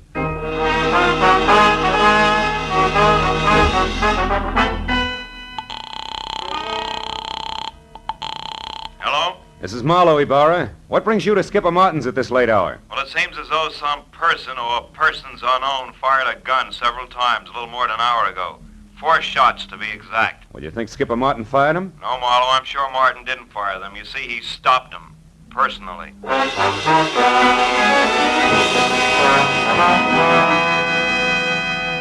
Before I hung up, I gave Ibarra a quick rundown on the whole story. After making me feel like a schoolboy for keeping him in the dark so long, he told me to sit on the Fairchild's front steps until he got there. Well, that gave me a half hour to kill, most of which I spent walking around aimlessly, trying to get something close to 4 out of 2 and 2. But I couldn't. Finally, I heard Ibarra siren up to the front door. I was about to head for him when the chill in the morning air reminded me that my topcoat was still in Bruce's studio. I went back and got it. When I turned for the door again, I noticed a little slip of paper that had been under the coat fall to the floor. I picked it up.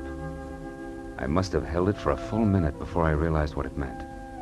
Just a small slip of paper, and yet it made everything, the kidnapping, Carla, the murder, fall right into place. When I entered the living room at the house, one glance at Isabel and Bruce told me that she'd already knew about Skipper's death. Only Uncle Avery, who was not one to shed crocodile tears, hadn't changed. Ibarra, of course, was unhappy. Marlowe, we can't run any kind of a police department when every private detective acts like he's the commissioner himself. Why didn't you call me when this business first began to smell? You know better. I'm sorry, Ibarra, and I hate to sound immodest, but I happen to be one of the 2 men in this room who can name Bruce Gordon's kidnapper and Skipper Martin's killer. You know what you're saying, Marlowe? I think so. The man in the white Panama hat who kidnapped Bruce Gordon, Lieutenant, is Bruce Gordon himself. In other words, Bruce Gordon kidnapped Bruce Gordon. No! What? You're out of your mind, Marlowe. Am I? Would you still say that, Gordon, if we paid a call to Carla Winters and asked her to hand over the $50,000 of so-called ransom money she's holding for you, too? Or would you prefer... Stop, Gordon, stop the window, Ibarra!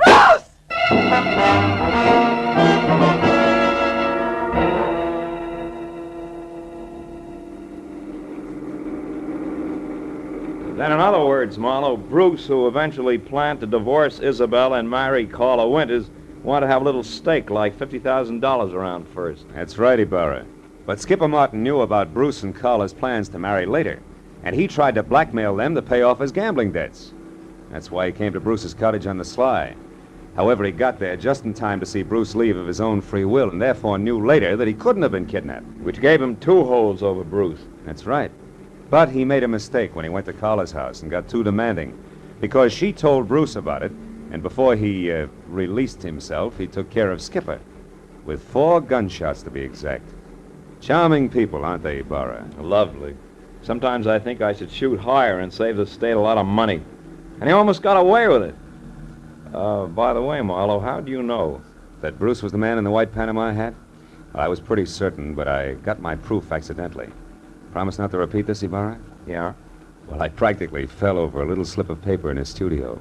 It was a receipt from a department store, and it was made out to Bruce Gordon. For 1 Panama hat? Uh-huh. Nothing else but.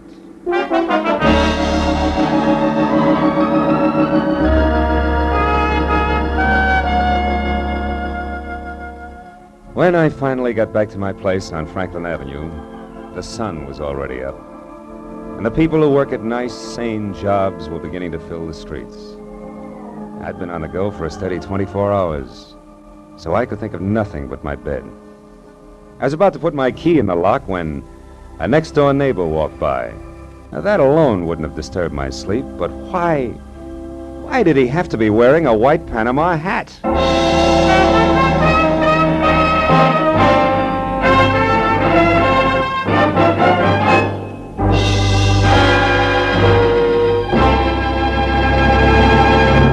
The Adventures of Philip Marlowe, created by Raymond Chandler, stars Gerald Moore and is produced and directed by Norman MacDonald.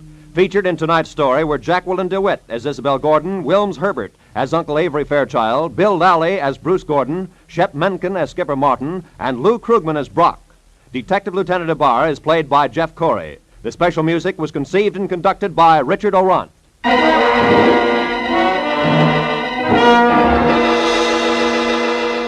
Be sure to be with us again next week at this same time when Philip Marlowe says... When her will was read, everybody figured she'd been crazy when she wrote it, and that included me. But I changed my mind after spending the night on an island with a pig, a cat, and an ape. Because in reality, they were people.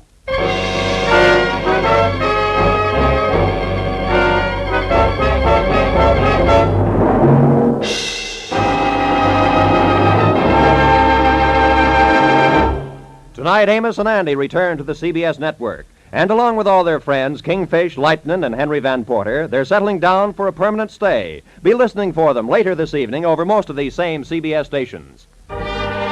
This is Roy Rowan speaking for CBS, the Columbia Broadcasting System.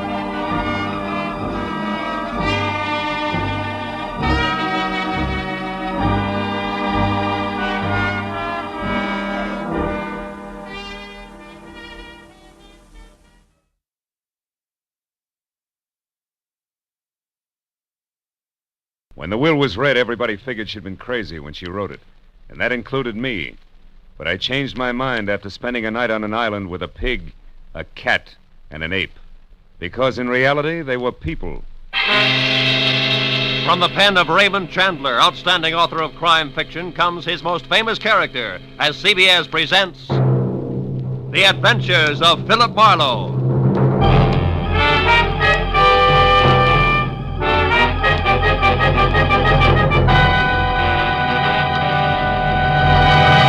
And now, with Gerald Moore starred as Philip Marlowe, we bring you tonight's unusual story, Where There's a Will. I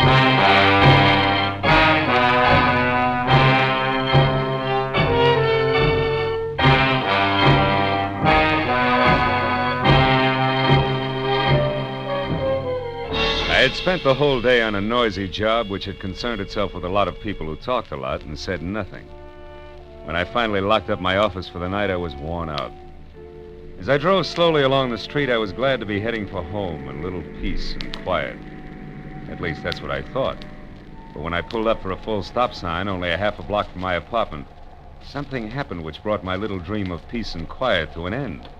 The car door opposite me flew open, and something mighty excited jumped in. I'm being followed. Drive on, please. The law? No, please drive on. Okay, lady, get a good grip on the upholstery.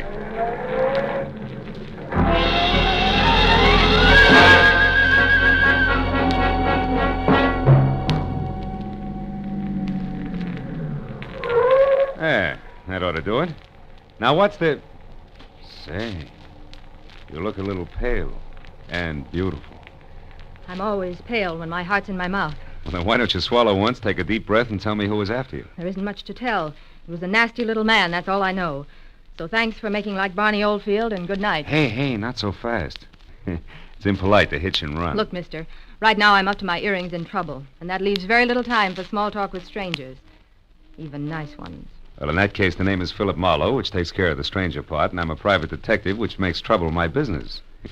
Where do we go from there? No place. $300,000 worth of hidden bonds, a screwy old lady, and a sculptor with a red beard are too much for any one-man police force, Mr. Marlowe. So again, good night. Before I could say anything, she was out and gone.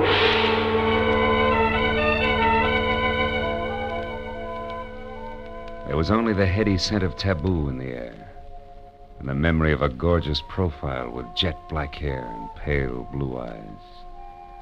I sighed like a schoolboy and decided to put her under the heading of things that pass in the night. But I couldn't. Why, out of all the cars in Los Angeles, should she have picked on mine? Well, the next morning, as I was walking down the corridor to my office door, I was still seeing pale blue eyes. Maybe that's why I didn't notice the man who waited outside my door until I was almost on top of him. He was well-dressed and about 35. He looked like a man who had forgotten how to smile. Marlowe. Right. I want to compliment you on your behavior last night, Mr. Marlowe. Barbara told me about it. Oh? Come on in, Mr. Shields. Edward Shields. Would you be interested in aiding 3 people in a search for more than $250,000 in negotiable bonds? 1% of which will be yours if the bonds are found? Being a fairly fast man with figures, yes, I would. Splendid. I'd like a few details.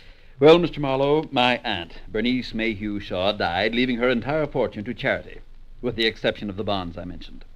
Those are to be divided equally among 3 of us, the sole heirs, if we find them within 24 hours. That sounds like something you dream about after a midnight snack of pizza and pig's knuckles. Perhaps. But you didn't know my aunt. Beside myself, the beneficiaries are Barbara Haynes, the girl you met last night. She was Aunt Bernice's personal secretary. And another nephew, Harlan Crane, who, at the moment, happens to be a sculptor. Happens to be? 6 months ago, he was a sailor. Before that, a writer, without even a rejection slip to his name. My cousin is irresponsible, impetuous, and completely self-indulgent. The will itself, Mr. Shields. What are the exact conditions? At precisely noon today, the 3 of us are to meet with Luther Willard, my beloved aunt's lawyer, who will give us each a large sheet of tissue paper covered with specific markings. Individually, the sheets mean absolutely nothing. But combined, one over the other, the transparent sheets form a coherent map to the location of the bonds. But why all the intrigue? My dear departed aunt had a peculiar sense of humor. In addition to this, she was never particularly fond of any of us. She was sure that our individual shortcomings would make cooperation among us impossible, even for so short a period as 24 hours. And the fact that a man followed Miss Haynes last night convinced you that there was something to that, huh? Convinced me? No. He may have been nothing but a purse-snatcher. Nevertheless, I do feel that to play safe, a 4th party, a custodian of the map, so to speak, would be advisable. That's fine. When do I go to work, Mr. Shields? At noon, at the lawyer's office. However, I regret that first you must be approved by the 3rd heir. I don't like to ask this, Mr. Marlowe, but would you mind very much calling on my cousin Harlan personally? Not at all. As a matter of fact, I think he might prove very interesting. Yes, I'm sure he will. As interesting as an ape in the zoo.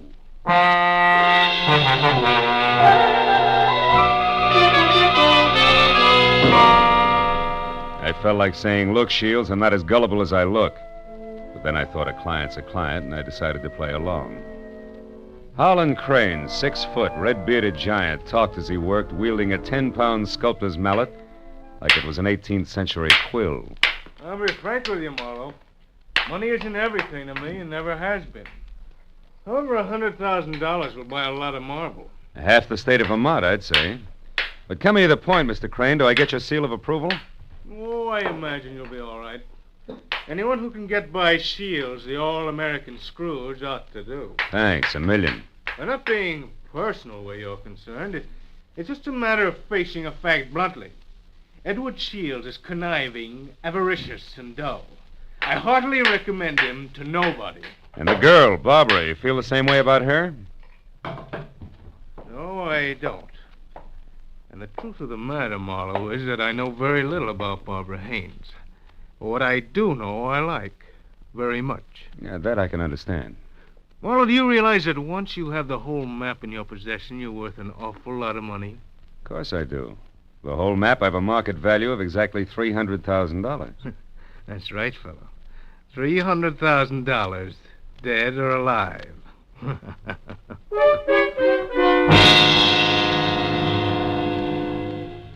I know it was small of me, but I didn't exactly see the joke. And things got less funny as time went on. Later, as me and my trio got off the elevator at the lawyer's office, old Luther Willard, Aunt Bernice's attorney, was waiting for us, so excited he could hardly talk. I've been held up. What? Yes, a little man. He wanted the map. A little man, dark complexion? Yes. Had a scar on the side of his neck. Are the maps all right? The maps? Oh, yes, they're all right. Now, wait a minute, everybody. Give him a chance. Mr. Willard, tell us exactly what happened. This is Mr. Marlowe. We told you about him, Mr. Willard. Of course, yes. Come into my office. You see, I was putting some papers into my safe when this little man stepped up behind me and demanded the maps. Were they in the safe? No, thank heavens.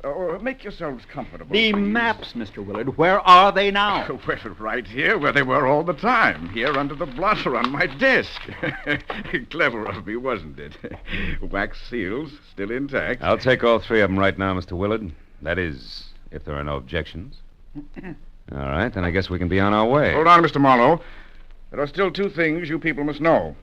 First, in the event the bonds are not recovered within the 24 hours, I am instructed to open another sealed envelope, which I am happy to report is kept in my bank vault. That envelope contains a complete and simplified map and is to be turned over to a designated charity. And second, if any of you die before the allotted time is up, the bonds are to be divided among the surviving persons. And if none of us survives, Mr. Willard? Why, in that case, the bonds again go to charity. You see, Harlan, your aunt was a very generous woman.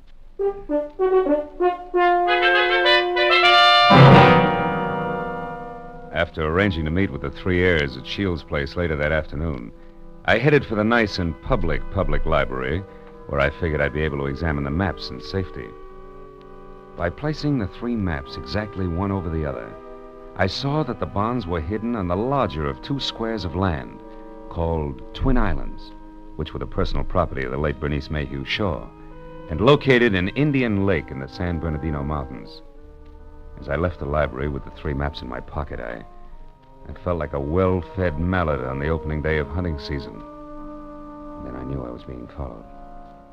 As I slipped into a doorway and turned, I saw it was the nasty little man with the scar. All right, you, we're through playing tag. Oh, let me go. Ooh. Not yet, Shorty, not until you talk loud and clear. No, don't hit me, please. Please hit me down. I'll tell you everything. All right. If you're sure you can get it all straight the first time. There. Now the whole story, beginning, middle, and end. Yeah, like you say, whole story. Okay. Starts like this. Oh!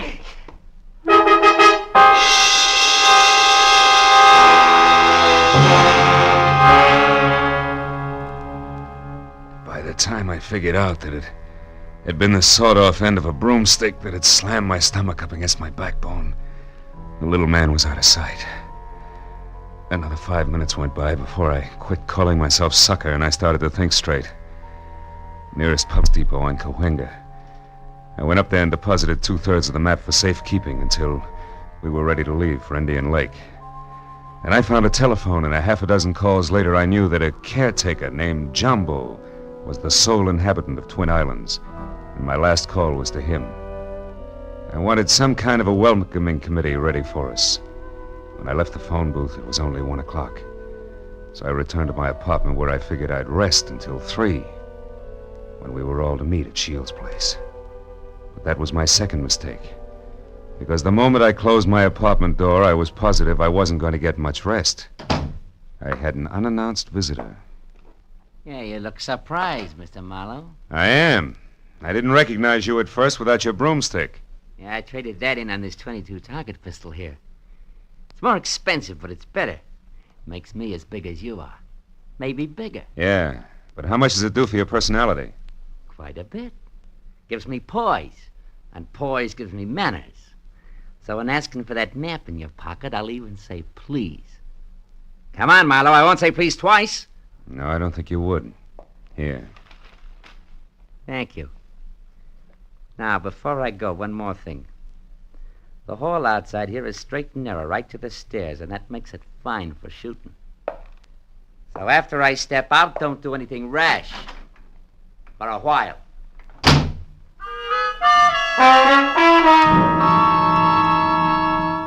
So, loving life as I do, I didn't do anything rash for a while.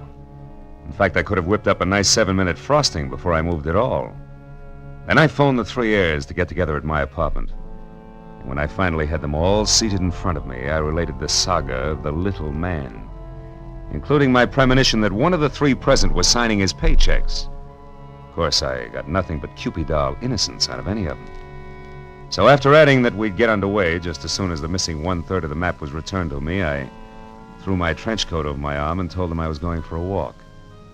But before leaving them, I reminded them that whoever was behind the little man could fire him, because I would never have kept all three maps in one place anyway, unless all of the heirs were on hand to watch one another. And then I left. I hadn't walked more than a half a block up Franklin when I stopped at the sound of Barbara running after me. Phil, I'm scared. Harlan and Shields are acting like a couple of wild men, calling each other every name under the sun. What'd you expect? Chit-chat about the weather? Now quit acting like a bobby soxer within squealing distance of Sinatra and try a cigarette. It'll calm your... Well, what is it, Phil? Why are you smiling like that? What's wrong? Nothing's wrong, Barbara, nothing. It's just that I found this in the pocket of my trench coat when I went for my cigarettes. It's the map. That's right. The missing third. It's back already.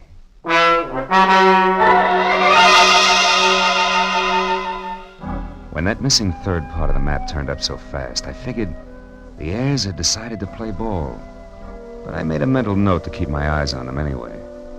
At 3 o'clock, I went to Edward Shields' hillside house in Laurel Canyon for the scheduled meeting. Shields wasn't home yet, but Cousin Harlan was there, admiring the view. Barbara showed up a few minutes later in a convertible, and Shields arrived last by cab. It finally began to look as though we might actually start out all together. Well, I see we all arrived, safe and sound. Yeah. Disappointed? Only by your clumsy attempts at humor, Harlan. Stop it, boys. Let's get started. Phil, have you looked at the map? Where are we going? To Indian Lake. It's a 4-hour drive, so if you're all ready, I suggest we get started. Very well. I'll go up to the garage and get the car. So Aunt Bernice hid the bonds in a roost at Twin Islands, eh? Well, well, well. Nobody seemed surprised at the location Aunt Bernice had chosen to hide her bonds. And Harlan, Barbara, and I stood on the front porch watching Shields as he climbed the very steep driveway to his garage in the car. But Barbara got more of my attention than Shields. She made a mighty dreamy picture. And she leaned casually back against the rail of the porch. She wasn't aware that I was watching her. And I suddenly saw her go tense, her eyes filled with fear, and I quickly turned to follow her stare. Shields' car was going at a rapid clip down the steep driveway. I still couldn't figure out Barbara's concern, and then she started screaming. The car's out of control. The car was headed for the edge of a cliff. His brakes are out. He'll go over. The tree stopped him. Shields, are you hurt? No, I'm all right. The brakes, I tried to stop You them. hadn't hit that tree. You'd have gone over the edge. Let's have a look at those brakes, Shields. Well, no wonder. What is it? Brake line's broken. Every drop of fluid drained out. I might have been killed. No might about it, Shields. We stood there for a while, all looking at one another, but nothing was said. Brake lines rarely snap accidentally. And I remembered that Harlan had been at Shields' house early, and the car had been in the garage, and Barbara... Well, I had to admit that she actually had anticipated the car going out of control. Well, the 24 hours for finding the bonds was slipping by, and I knew we had to get to Indian Lake. We held a short powwow without passing the peace pipe. We decided to take Barbara's car. We picked up the rest of the map, which I'd checked at the bus station, and we shoved off. After a 4-hour drive that was about as relaxing as the thought of an overdue time bomb in a day nursery, we finally pulled up to the shores of Indian Lake. Jumbo, the caretaker, was waiting at the dock. He knew how to handle a boat, and a few minutes later we could see Twin Islands. We headed for the smaller of the two, where I could make out a rambling lodge. The other island, a quarter of a mile away, seemed deserted. Shields was the first one ashore. Here, Barbara, let me help you. Run along, boy. I'll help Barbara. Thanks, Harlan. Well, Marlowe, what now? Well, first we go up to the house. Oh, Jumbo, you got everything ready for us? Hey, Jumbo. Huh? Oh, sure, everything's ready, Mr. Marlowe. It's like you said, I opened 4 of the upstairs rooms. Open the rooms? We're not going to sleep out here, are we? I'm going to try. But this isn't a vacation. We're here to find the bonds and get out. You realize it's almost 9 already? That leaves us just 15 hours, Marlowe. Yeah, I know. I got a good watch, and I count to 24, and I'm also giving orders to you Don't 3. get high-handed, Marlowe. You're an employee of ours, and that's all. Let's get the map together and start looking for those bonds right now. Take it easy, big man. The bonds are hidden on the other island. The map is as tangled as a second-hand spider web. We wouldn't get anything at all done in the dark. That's your opinion. Look, you people hired me to help you find those bonds. If I have to get nasty to make you take orders, I can do that, too. Now, let's play like we're smart and go up to the lodge and relax. All right, Marlowe. But remember, we'd better have those bonds by tomorrow, or someone else will be nasty. Very nasty. And I mean me. What? You too?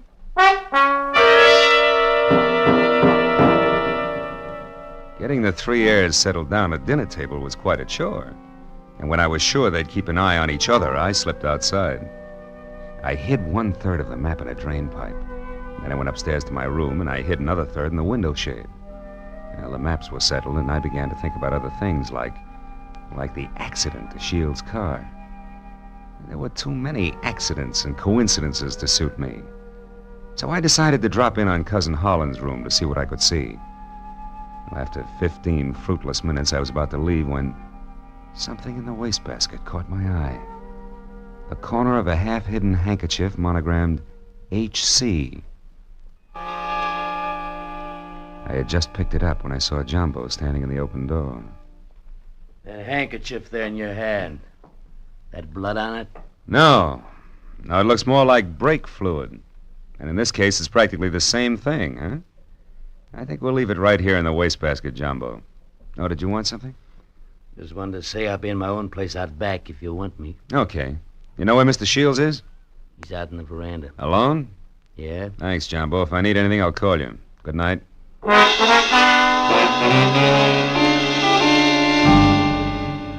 Shields. Oh, it's you, Marlowe. What's wrong? You sound like a man expecting trouble. I was nearly killed in my car this afternoon, and I don't think that was the end of it. Yeah, and don't stand too close to high windows. Thank you. It's comforting to know that I am not alone in my suspicions. Maybe, how are you betting? On the beauty or the beast? Don't be absurd. I hope someday to marry Barbara. Yeah? Well, a guy might be beating your time right now with a sculptor's mallet. You may be naive, Mr. Marlowe, but Barbara isn't. I saw them just a moment ago walking down to the boathouse. Harlan's galloping after her like a half-baked idiot, as usual. But if Miss Haynes prefers me, what can he do about it? There was an answer for that, but it seemed a little obvious under the circumstances. Well, a few minutes later, Shields went inside, and I made a beeline for the boathouse to water down a certain hot-headed sculptor named Harlan. When I got within earshot, I knew I'd be as welcome as whooping cough at a glassblower's convention. So I stopped and listened. Barbara, darling, I'm falling in love with you. You know that, don't you? Let me hold you close. Harlan, Oh, Harlan. This is real, Barbara. For the first time in my life, I'm truly in love. I want to do things for you, make you happy. Please wait. I'm not completely free. There are still ties with Edward, you know. Shields. That fat, stingy Babbitt. He's no man for you. Why, if he so much as touches you from now on up... Wait a minute, Barbara. Marlowe, you cheap, snooping eavesdropper. Eavesdropping's a minor vice compared to some of the shenanigans going on around here. Just what do you mean by that? A word to the wise is sufficient. You, I'll give a few more. Now, somebody's trying to cut our little triangle down to 2 sides before noon tomorrow. What I've seen so far I don't like, so I'm warning everybody. Just what are you accusing me of? Why, Harlan, stop it. Don't be a fool. Will you cavemen control yourselves until those bonds are found? Come on, Harlan, let's go in. Good night, Marlowe. Don't get your head caught in any transoms.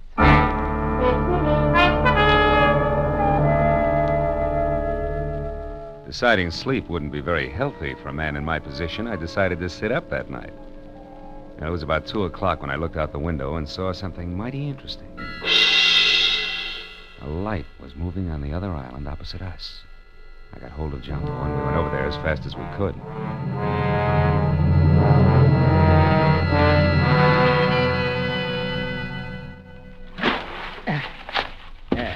We're beach. That light's dead ahead, Mr. Marlowe. Looks to me like it's up on the picnic shelter. Yeah, I'll see you later, Jumbo.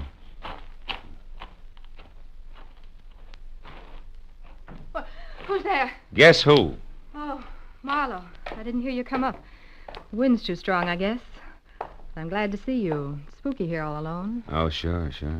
What's the idea? Decide to do a little freelance prospecting? Yeah, that's right. Bernice Mayhew loved this spot, and I had a hunch she hid the bonds here in the base of this table. Oh, I guess I was wrong.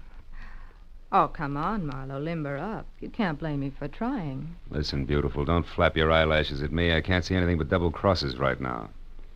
All right, if you've had your fun, let's go back to the lodge, Don't be that way, Phil. Phil, the sun will be coming up in 2 or 3 hours. Why not wait for it here with me? Barbara, baby, don't burn up too many calories with that routine. Because I only keep 1/3 of the map on me. You think you're so smart. Bright ideas hatch in that cute little brain of yours, too. Now let's... Oh, comes the gun with a pearl handle, no less. Stay away from me, Marlowe. Over there. Hey, what's going on here, anyway? Jumbo! Look out, Jumbo! Jumbo stepped into the light and Barbara turned. I made a swipe at her gun hand that knocked pistol, purse, and lamp all over the picnic shelter. I found the gun and gave it to Jumbo. Then I started to pick up an assortment of knickknacks that had spilled out of her purse. But I never finished, because one of the items made my eyes pop. It was the monogrammed handkerchief covered with brake fluid that I'd found in Harlan's room. It all made sense now. It tied up everything that I'd suspected right along. Only 2 of my trio had planned to split up the $300,000 worth of bonds from the first. As I ran for the motor launch, I yelled at Jumbo to bring Barbara over in the rowboat. All the way back, I had the panicky feeling that I was probably too late. But when I sneaked in the front door of the lodge, there were still 2 voices, and they came from the open kitchen door. With my hand on my gun, I edged along the wall and peeked in. Shields, you're a fool. Perhaps. But I'm going to kill you and have a perfect case of self-defense. What are you talking about? Your hopelessly framed cousin, Harlan. I ruined the brakes on my own car. I planted your handkerchief, stained with brake fluid, in your room. Marlowe found it. He's convinced that you tried to kill me. He's also convinced that he was brought into this whole thing by coincidence. He doesn't know that he was deliberately involved in our search for the bonds, just so he'd make a reputable witness. You're out of your mind. Not at all. I'm going to kill you and say it was self-defense. Marlowe will testify that you tried to kill me before. What Marlowe's going to do is blow your head off if you don't drop that gun, Shields. Marlowe? Yeah, Marlowe.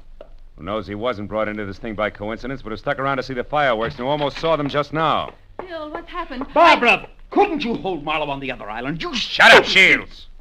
Barbara's little mistake was that she should have gotten rid of Harlan's handkerchief after she took it out of his room so he wouldn't see it. Barbara, I don't understand. You planned all this with Shields against me? Well, I did in the beginning, Harlan, but I changed my mind when I fell in love with you. I let Marlowe find the handkerchief in my purse. I wanted him to stop Edward. Oh, darling, don't you see... Come on, Miss Bankhead. Cut the dramatics. The show's over. Let's have it straight, huh? All right. We might as well if we're going to find those bonds before it's too late. Edward and I did plan it. We even hired the little man who tried to get the maps from you. And when that didn't work, you planned to get rid of Harlan and split the $300,000. So we failed. So what? We're right back where we started. $100,000 apiece. Now let's go find those bonds. Not so fast, beautiful. What happened to Harlan just now was a little more serious than a hot foot. It was attempted murder. He can slap you 2 in the jug this minute if he wants to. But I'll leave it up to him. Okay, Harlan, what do you say? It's your move. No. I've got a better idea. Marlowe, 1/3 of that map is mine. Give it to me.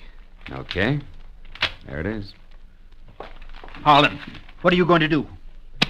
Harlan, no. Don't burn it. There. Now we all lose. Now none of us will get the bonds. That's probably how Aunt Bernice wanted it anyway.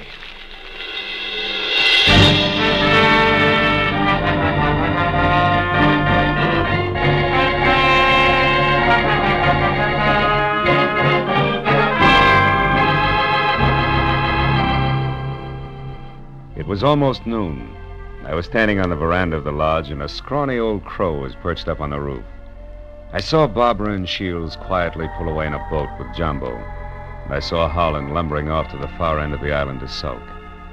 And as I watched the three of them, I couldn't help thinking. A pig in a pinstripe suit, an ape with a red beard, and an alley cat in nylon. Yeah. Keep laughing, Aunt Bernice. You were right. Greed, treachery, and rashness don't mix, even for 24 hours. And the 1% of the bonds I was to get? Well, that's my contribution to charity. Who knows? Maybe I can take it off my income tax.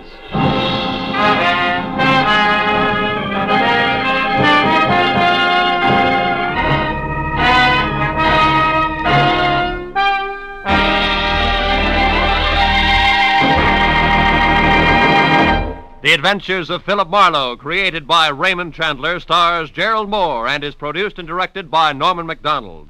Featured in tonight's story were Mary Shipp, Parley Bear, Don Diamond, Ted Von Eltz, and Wilms Herbert. The special music was conceived and conducted by Richard Orant.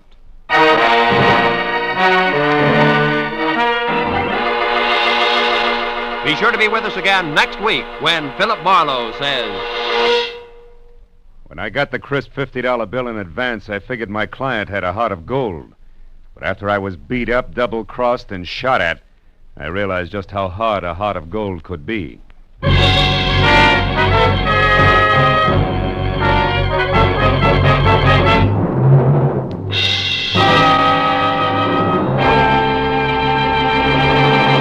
Raymond Chandler, Dashiell Hammett, John Dixon Carr, three great names in the world of mystery and thrills. One down, two to go today on CBS. Now that you've heard Raymond Chandler's Philip Marlowe in action, CBS invites you to hear Dashiell Hammett's Sam Spade in action tonight, followed by John Dixon Carr's personally written radio series, Cabin B-13. Chandler, Hammett, Carr, today and every Sunday, over most of these CBS stations. It's a mystery if you miss 'em.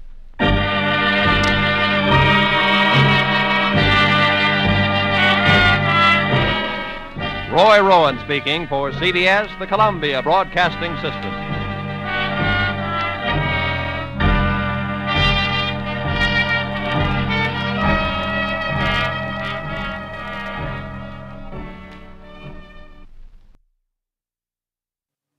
When I got the crisp $50 bill in advance, I figured my client had a heart of gold. But after I was beat up, double-crossed, and shot at, I realized just how hard a heart of gold can be. From the pen of Raymond Chandler, outstanding author of crime fiction, comes his most famous character as CBS presents The Adventures of Philip Marlowe.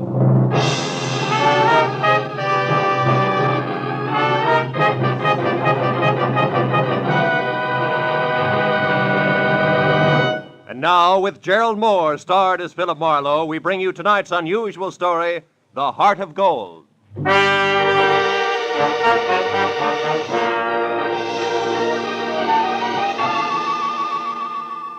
I had spent the day trying to decide how to spend the day, and finally convinced myself Sunday afternoon was a good time to catch up with neglected bookkeeping.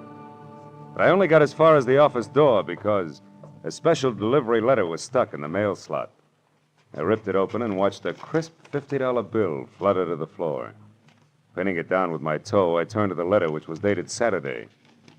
Dear Mr. Marlowe, kindly investigate the party who lives at 1903 North Ogden Street to find out if his name is really Elliot Perdue and what his occupation is. Then please come to my residence at 5 tomorrow, Sunday. I live at the home of a friend, Arthur Stewart, 33 Lemonwood Drive in Bel Air. I sincerely hope that $50 will be a sufficient retainer. Truly yours, Helen Asher. Judging from the tone of her letter, it was obvious that Helen Asher didn't hire private detectives very often. Nevertheless, I glanced at my watch, which said I had to work very fast, and I headed for 1903 North Ogden. It turned out to be a small house near Selma Street.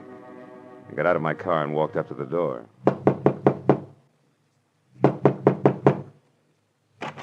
Good afternoon, sir. You the resident here? That's right. What do you want? I represent the Dr. Potter poll of public opinion. I'd like to ask you a few questions regarding... Sorry, but I don't have any opinions to express. Oh, even the opinions of a man with no opinions are important to us. Now, let me step inside here and get out my notebook. There we are. All right, but make it fast. Right. Now, what is your occupation? I'm an investment broker. With which firm? I'm independent. I see. And what is your name, sir? What do you need my name for? Well, for my personal records in case I have to come back. Elliot Purdue. Uh-huh. Do you have any hobbies other than horse racing? What do you mean? Those dope sheets and racing forms there on your desk. I'm quite an admirer of horseflesh myself. You're quite a character, too, aren't you? Working on Sunday and all? Well, you know how public opinion is. It goes right on, rain, shine, or Sunday. Excuse me a moment. Oh, by the way, what's your name? Marlowe, Philip Marlowe. Okay, Mr. Marlowe. Stand still, because I'm not kidding about this gun. Now beat it back to whoever hired you and tell them they're being very clumsy about a very delicate situation. One more move like this, and they won't get another chance. I knew Purdue meant business, so I left without an argument. Well, at least I had a repeat on the name, Elliot Purdue, and the occupation of bookie to toss at Helen Asher when I met her at 5 o'clock. In Bel Air, I eventually found 33 Lemonwood Drive. 200 yards of palm trees stood at rigid attention while I drove through the gate and up to the house. When the butler opened the door, he stared at me like my hat was on fire. Yes, sir. Did you wish something? Yes, I'd like to see Mrs. Asher, please. Mrs. Asher? Oh, good heavens. Mr. Stewart. What's the matter, Roberts? Who is it? Why, sir, I'm Philip Marlowe, Mr. Stewart, a private detective. I have an appointment with Mrs. Asher. Is she at home? Oh, Mr. Marlowe, perhaps you can help. I don't know what to do. It's such a terrible thing. What's happened? Upstairs, not 5 minutes ago, Mrs. Asher shot herself. Shot herself? Please, if you'd come up with me. Yeah, sure, of course. I'm certainly grateful for your help, Mr. Marlowe. Yeah, this is her room. She's in here. There. Yeah, she's dead all right. Shot herself in the left temple. Whose gun is that, Mr. Stewart? Well, it's mine. I kept it in the desk downstairs. Did you find her? No, Roberts did. I was out in the hothouse working with my orchids. You see, I've been out of town. I just came in this morning on the super chief from Chicago, and I wasn't expected back until Wednesday. Yeah, look, Mr. Stewart, do you mind telling me how well you knew Mrs. Asher? Oh, very well indeed. Ever since the accident 3 years ago, she lived in my house under my care. The accident? Yes, that's how she got those scars on her cheek and neck. As you can see, my hands were burned at the same time. Would you mind telling me about it? Well, I was living in Canada at the time. One day, my wife Florence and I went to a camp near Quebec, and we met Helen Asher our first day there. She was a pathetic, lonely woman, a widow. Oh? That very night, while she was visiting us, the oil stove in our cabin exploded. Oh. Florence, my wife, was killed. Mrs. Asher was severely burned. It was ghastly. I can imagine. Mrs. Asher had no one, so I thought the least I could do would be to care for her, since I knew the accident had been caused by sheer carelessness on my part. You took over full responsibility for her? Yes, I did everything I could think of, but she never quite got over the shock of that night, and now this. It's horrible. Have you notified the police yet? No, well, you no. better do it right now. Yes, I'll go right downstairs and call them. The dead woman on the floor had been beautiful once. No doubt about it. This was my client, and a certain $50 bill was burning a hole in my pocket. I wandered over to a writing table, and as I looked down, I noticed that the Sunday sheet had been torn off the memo pad. It bothered me. Tomorrow should mean nothing to a suicide, yet Mrs. Asher's memo pad showed Monday already. The sheet was blank, but on a hunch I tore it off and stuck it in my pocket. I was about to turn away when I saw a book of matches from the Conga Club. So I picked that up, too, and then I left. I drove around for some time, trying to figure things out. Then I went down to police headquarters to see one Lieutenant Ibarra. It's suicide, as far as we're concerned, Marlowe. Everything checks. Mrs. Asher was despondent, and she killed herself. She didn't leave a suicide letter, but they don't always. How'd you get in on this? Well, she paid me $50 in advance to air out a small-time bookie or worse named Elliot Purdue. Incidentally, what's the background on Arthur Stewart? Oh, he's a big-money fashion designer. Started his business on his wife's insurance. She died in an accident in Canada. He did a lot for Mrs. Asher because he felt responsible. Yeah, I know all that. But was she left-handed? Did Stewart come in on the super chief this morning, and was it the butler that found the body? That's right. We checked it all. Ah. Hey, look, Phil, do you have any good reason to think this isn't suicide? No, not really. It's just that $50 in advance that bothers me, I guess. Oh, by the way, I've got a piece of paper I'd like the boys in the lab to run a test on, okay? Sure, Casey will fix you up. Marlowe, I figure suicide now, but I can always change my mind. I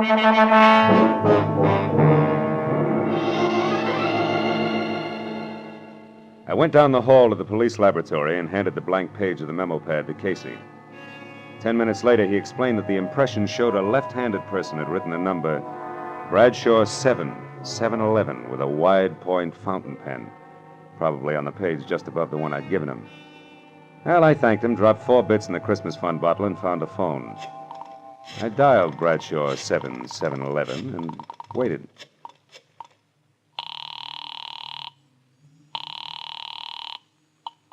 Hello? Hello? Who's this? The man in the moon. Come up and see me some other time. Hey, wait a minute. I like your voice. And besides, 711 is a very lucky number. Uh-huh. 3 passes in a row. But don't let it fool you, Jack. The answer is no dice. Goodbye. Yes, well. I gathered she was in no mood for playing, so I decided to be strictly business and dialed again. There was no answer. I let it ring for some time, but Miss Golden's voice obviously wasn't taking any more anonymous calls. Had left only the long shot, the book of matches I'd found on Mrs. Asher's desk.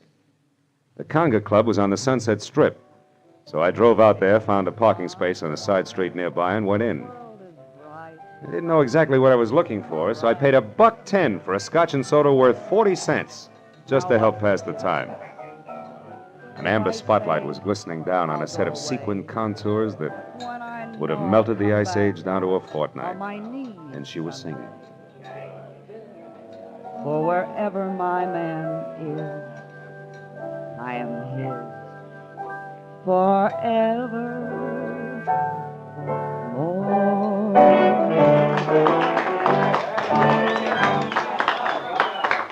I knew it was Benita, the Conga's featured songstress, and I knew something else, too.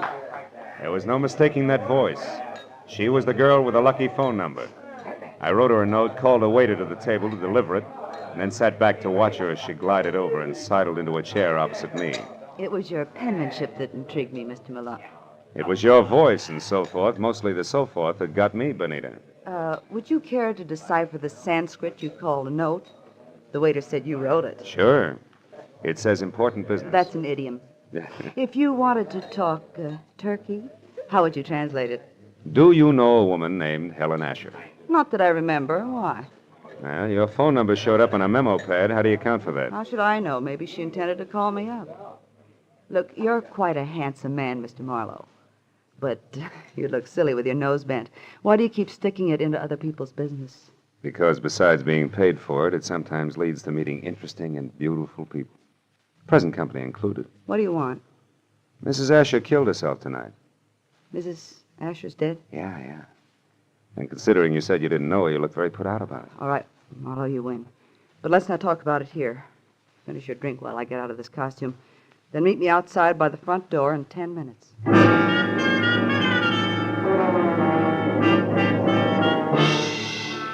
When she headed for the back of the club, I headed for the front. I got out the door and down to my car just in time to see her leave by the stage entrance. She jumped into a yellow convertible, ripped down Sunset Boulevard, turned onto Doheny, and scraped to a halt in front of the Regent Apartments. At the door, a tall, sunburned man popped up from somewhere and intercepted her. It was Elliot Perdue. A short but hot argument took place, and apparently Perdue won, because they went in together. I found the name Benita Malone over the mailbox of number 5 and got to her apartment door just as the second round started. No, I haven't changed my mind, Elliot. I've been doing a little research since you threw me over, Benita. I've got you and your precious plans right here in the palm of my hand. What are you talking about? This little heart-shaped locket on this little golden chain. Let me see that. No. I'm not showing this trinket until just the right moment. Listen, Elliot, I don't know what's brewing in that slimy brain of yours, but get this, if you try to monkey with my life again, so help me, I'll kill you. Now, get out. Benita, Would you be interested if I told you that I know Mrs. Asher's secret? And would you be interested if I told you that Mrs. Asher killed herself tonight? That slows you down, doesn't it, bright boy? Yes, but it doesn't stop me, beautiful. I'll be seeing you before you know it. I ducked into an alcove and heard Benita slam the door on Perdue's coattails as he left.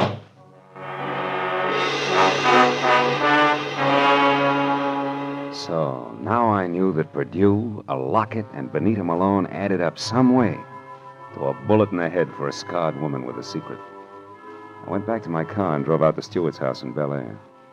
When you were here before, Marlowe, I was so upset I hardly realized you were a private detective. You had an appointment with Mrs. Asher. Had she hired you? Yes, to investigate someone, but she didn't live long enough to give me the details. Now, what sort of trouble could she have been in to have needed a private detective? I don't know. But perhaps you can help me find out by answering a few questions. Huh? Anything at all, Mr. Marlowe. Does the name Elliot Perdue mean anything to you, Mr. Stewart? Elliot Perdue? No, I'm afraid not. How about Benita Malone? Yeah, I've never heard of her. You know anything about a heart-shaped locket on a gold chain? A locket? A gold locket? Yeah. And Mrs. Asher had a heart-shaped gold locket. Where'd she keep it? Well, upstairs in her jewelry box, I should imagine. Come on, let's have a look, huh? Yes. Right up these stairs here. This is her room, Marlowe. I know. I was here once before. Why? It's not here. It's not on her dressing table. Her jewelry box, it's gone, Marlowe. But you think that... Elliot Perdue has it. I can't understand this. What's the locket like? What's inside it? Just a picture. It was valued by Mrs. Asher because it was the only one she kept of herself the way she looked before the accident. Now, why would anyone else want that? I don't know. But when we get that locket, we'll get a lot of answers along with it.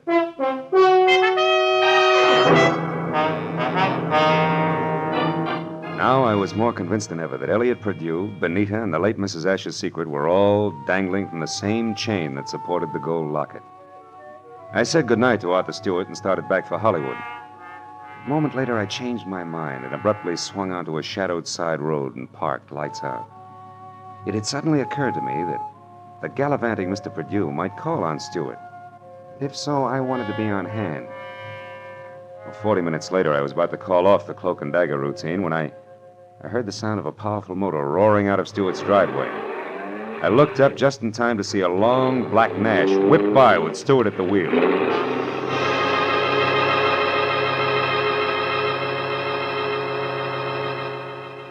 From the speed of the car, I was certain he wasn't going out for the morning papers. Decided to go back to the house and question the butler while I could have him to myself. Oh, why, no, Mr. Marlowe. I haven't any idea where Mr. Stewart went. I only know that he had a telephone call, after which he dashed out of the house highly upset. Well, maybe some sick friend needed sitting up with, huh? But tell me, Roberts, did you ever hear of a man named Elliot Perdue? Oh, yes, sir. He called on Mrs. Asher here once or twice while Mr. Stewart was away on business. When did you last see this Mr. Perdue, Roberts? Yesterday morning, sir, about 10 o'clock. And one thing more, did you ever see Mrs. Asher wearing a gold locket, a heart-shaped one? Oh, quite often, sir. As a matter of fact, she asked me about it just yesterday morning, shortly after Mr. Perdue left. She couldn't locate it anyplace. A singular coincidence, huh? Oh, by the way, what do you know about a singer named Benita? Benita? I've never heard of her, sir. Are you sure she's never been out here as Mr. Stewart's guest? Why, I'm positive, sir. Mr. Stewart never has any ladies out here, of any kind. Oh? Doesn't that strike you as being strange, Roberts? After all, Mr. Stewart's a very eligible widower. Widower, yes, Mr. Marlowe, but philanderer, no. Good night, sir.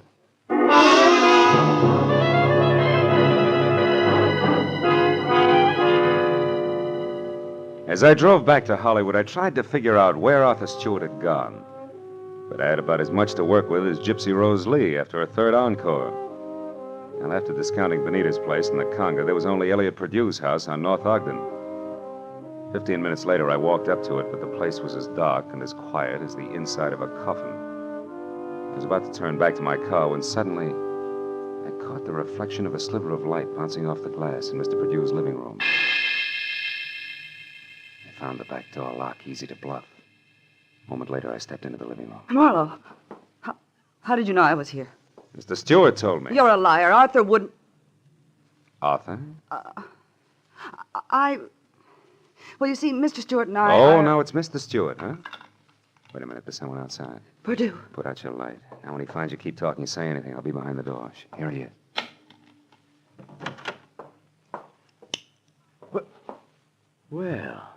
Benita. What a waste of time, my dear. While you've been here rearranging my socks, I've been talking to your boyfriend with the locket safely tucked away right here in my breast pocket. How clever of you. How absolutely ingenious. It's a bit late for nasty words between us, Benita, because possession of you was part of the bargain I struck with Mr. Stewart. You see, What are you staring at? My big blue eyes, Purtu. Don't move or I'll blast you. You'll do nothing. No! Get the gun, Benita. Now, Purtu, we'll play some more. And now the gentleman's breast pocket. Ah, here it is, Benita. Safe and sound. Which is just the way I want it, Phil. What? My own gun. Why, you beautiful The snake. locket, Marlowe. Come on, I get nervous with one of these things in my hands. Throw it here. Thank you. Now, when I leave, Phil, don't come after me, because I'd hate to fill you full of little holes. Good night, dear.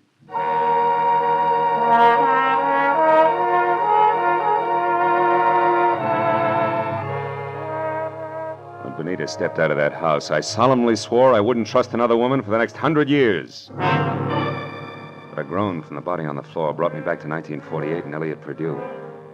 I knew that he had seen the picture in the locket, so I went to work on him. Come on, Purdue, snap out of it. Come on. Huh?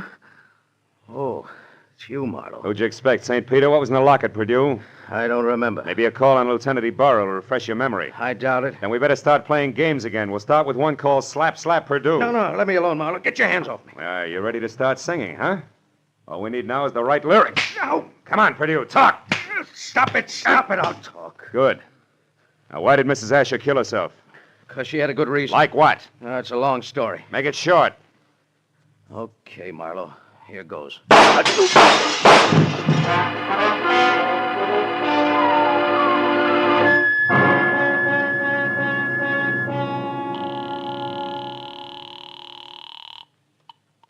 Lieutenant Ibarra speaking. Marlowe, Ibarra. There's a 5-minute-old corpse lying in his living room at 1903 North Ogden. Name is Elliot Purdue. 3 shots through a closed window. I was lucky. Any description of the killer? No, none. Now, look, Ibarra, right now I'm going after a songbird named Benita Malone at the Regent Apartments on Doheny. Will you cover me there without sirens? Sure, Marlowe. I'll attend to it in person.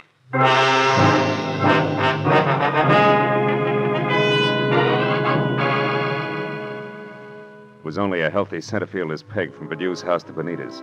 When I got there, the place was dark and a car wasn't in sight. I decided to try the Conga Club. But as soon as I walked in, I began to worry because if Benita had wanted to get rid of that locket, she'd have had enough time to bury it at Forest Lawn.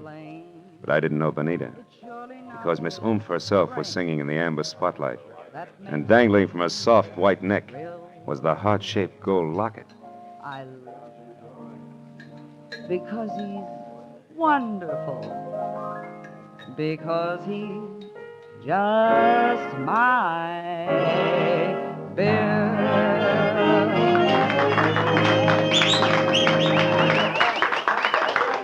When she caught my eye, she smiled like a maitre d', and the moment she was through with her song, she headed back in my direction.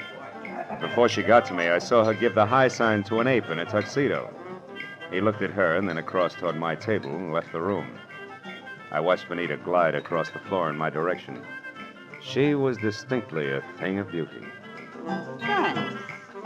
Well, Phil, what do you think of my singing? Oh, I'm just crazy about it. That and your jewelry. Especially that locket, family heirloom. Mm-hmm. It was more or less handed down to me, generation to generation. That's an old Spanish custom. Yeah, so I've been told. And I imagine tradition prohibits your parting with it, huh? That's right. Unless, of course, someone with oodles of money offers me lots of it in exchange.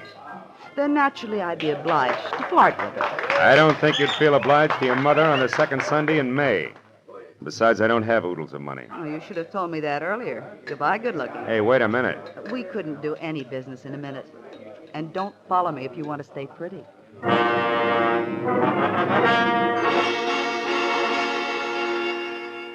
She pivoted on a spike heel and took off for a dressing room, and I knew that if I followed, I was scheduled for a nasty tete-a-tete with an ape in a tuxedo. When I made the lower floor and saw that the long corridor to a room was empty, I knew the setup. The ape would be on the other side of the door waiting. Benita still had my gun, so I got the nearest substitute for a blackjack, a full bottle of Paul Masson champagne. Then I walked noisily down the corridor as far as her door and knocked. turned the knob slowly, kicked the door open, and stood clear. It worked. The ape's hairy hand was wrapped around my gun, and it came down in an arc that was never interrupted. And that left him off balance! The ape hit the floor, and before Benita had a chance to close her mouth, I ripped the locket from her neck, picked my gun up, and ran. I didn't stop until I collapsed against the stall window. Then I opened up the locket. 2 minutes ran out of me before I realized what was wrong with the picture. Then I knew. Arthur Stewart's home in Bel Air was my next stop.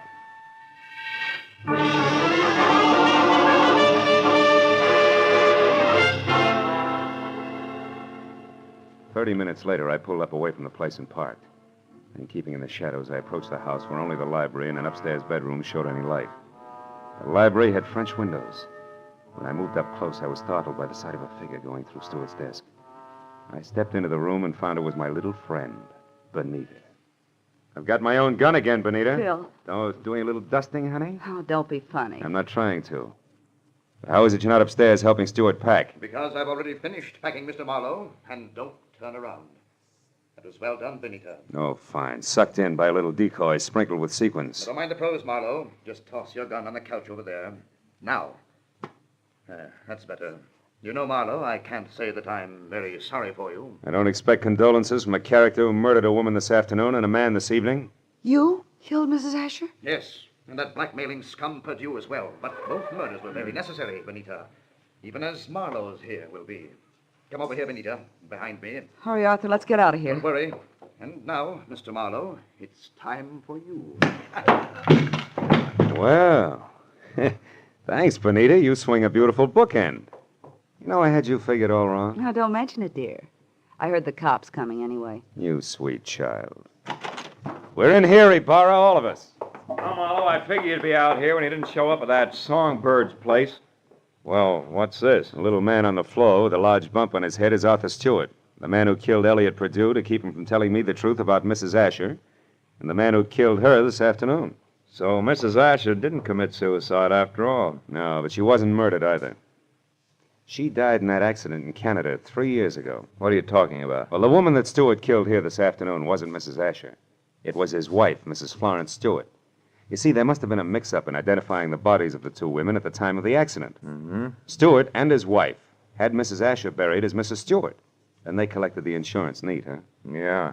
But what happened? Yeah, it's simple. Stewart got bored with his scarred and unattractive wife, and he started running around with choice little numbers. Like Benita here. Phil, honest, I didn't know a thing about this. Stewart told me that Mrs. Asher depended on him so heavily that she'd be crushed at his seeing another woman. But I didn't know she was his wife. Marlowe, how do you figure this all out? From a locket that belonged to the woman we knew as Mrs. Asher. It had a picture of Stewart and Mrs. Asher taken in dress clothes before she was scarred. Yet Stewart claimed that he and his wife had only met Mrs. Asher the day of the accident, and on a camping trip at that. But, Phil, I saw the picture, too, and I didn't figure that out. That's because you were too busy trying to figure just how much the locket was worth to Arthur Stewart, or to anybody, in cold cash. You were blinded by all the dollar signs in front of your eyes, baby. Why, Phil, how can you say such things?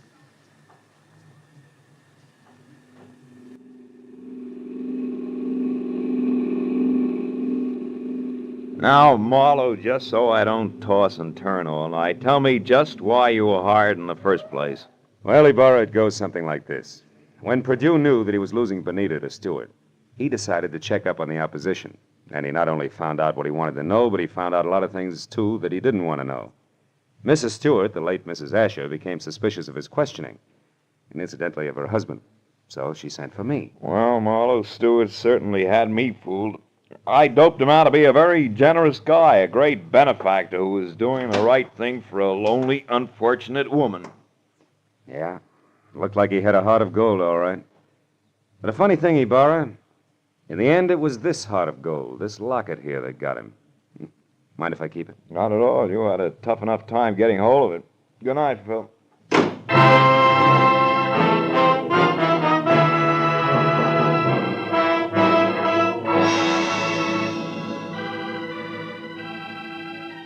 Well, by the time I got back to my apartment on Franklin, the sky was beginning to fill with the soft gray of morning. I pulled the blinds down in my bedroom and sat down for a last cigarette. I'd mixed with a lot of funny people that day.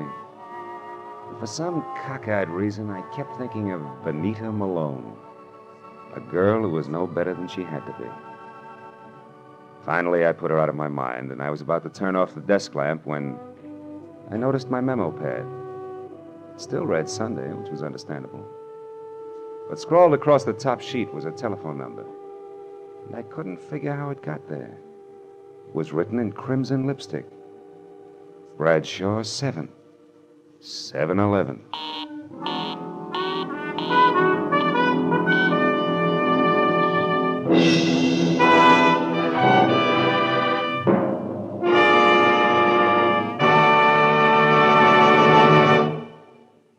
The Adventures of Philip Marlowe, created by Raymond Chandler, stars Gerald Moore and is produced and directed by Norman MacDonald.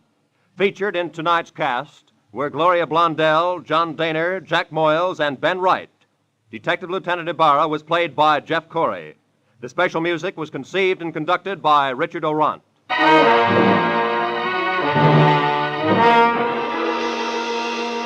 Be sure to be with us again next week when Philip Marlowe says... They were all after it. An importer, a beautiful woman, a nut, and a guy I couldn't figure out. But before we were through, one was in the hospital, two were in the morgue, and the fourth was waiting for the hangman. All that because of a blue burgonet, something I'd never even heard of before.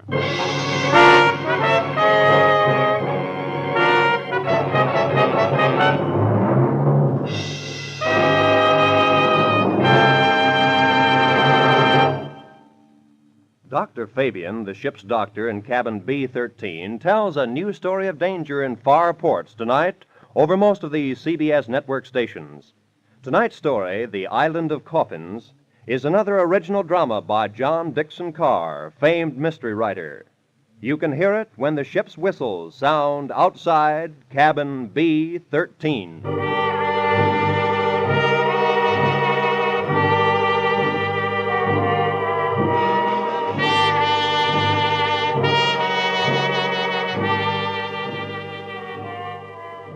This is Roy Rowan speaking. This is CBS, the Columbia Broadcasting System.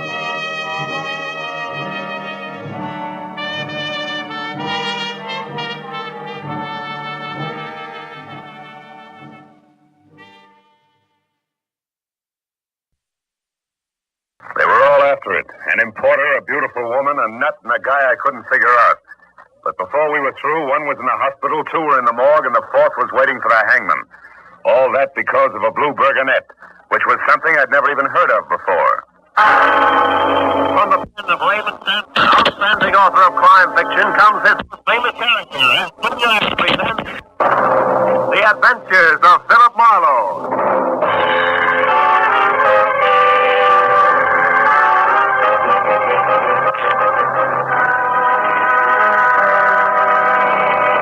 And now, with Gerald Moore starred as Philip Marlowe, we bring you tonight's exciting story, The Blue Burgonet.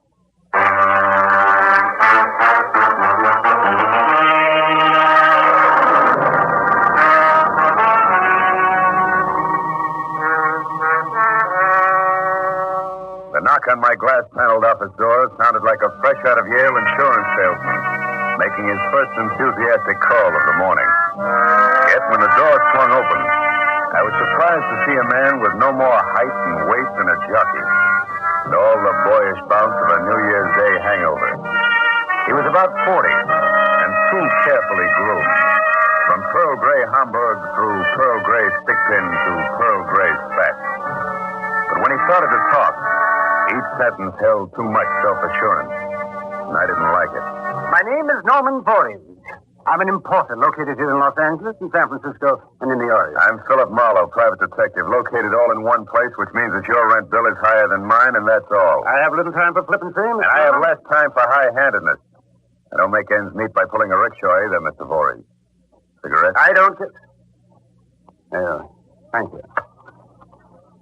Mr. Marlowe, I need an escort for a crate of rare silks, which is to be flown to San Francisco tonight.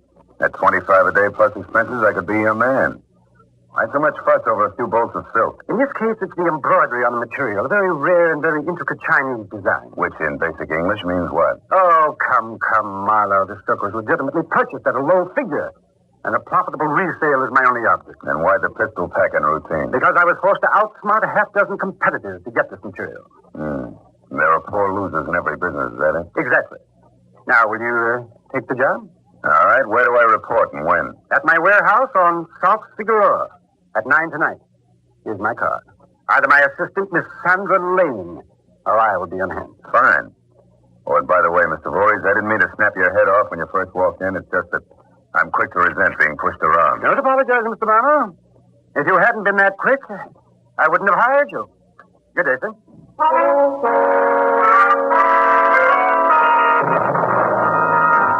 I stared at the decollated card Voorhees had given me and smiled until the staccato report of his built-up heels had faded down the corridor. I dropped the card into my pocket, punched out a couple of overdue letters on my Remington Rand, and left the office for lunch. Outside, the sun was too high and the smog too low for local comfort. So, with nothing to do until 9, I decided to drive out to the pier in Santa Monica, where I could eat French fried shrimp and watch the seagulls collect overhead and swear at me. But when I got to my car and opened the door, I suddenly forgot about lunch. Because a man was crossed inside my car waiting with a gun in his hand. Get in, Marlowe, quickly. Then start the car and drive until I tell you to stop. What are we going to do about the red lights, Bud? Hurdle them? Marlowe, start the car or I'll kill you. That's nice and congenial of you. Okay, where to? Just drive and listen carefully. I'm a foreigner. No. Yes. My name is Leonardo Baltiera. Does that mean anything to you? Frankly, no. Then again, I haven't checked the Rogues Gallery in almost a month. Stop it, Marlowe. I haven't traveled the width of this country without a moment's sleep to hear empty words. No. Where is the blue burgonet? The blue what? The burgonet, the blue burgonet, Marlowe. Where is it? Look, Baltieri, maybe you have all your marbles and maybe you don't.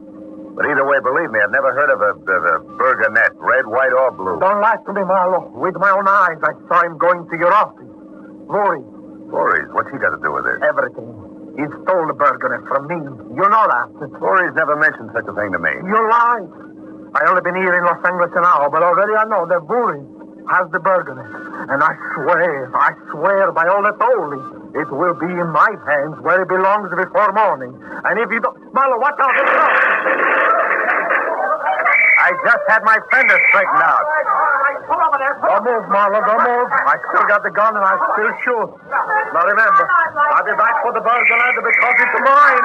And I'll never rest until it's safely here in my hands.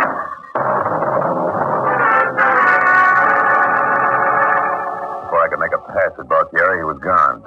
I apologized to the cop, the truck driver, and the gaping mob that was disappointed not to find me bleeding, and then I went for a telephone to call Mr. Voorhees and complain about a madman, a blue burgonet, whatever that was, and a pleated fender. But there was no answer at the warehouse. A fistful of nickels disappeared before I finally found an importer who knew that Voorhees lived at 1330 North Camden Drive in Beverly Hills. Half hour later, I turned onto a gravel driveway and crunched to a stop in front of a house which was redwood and glass, and guess where the front door is. The landscaping consisted of a mess of severely clipped trees that even Joyce Kilmer would have turned his back on.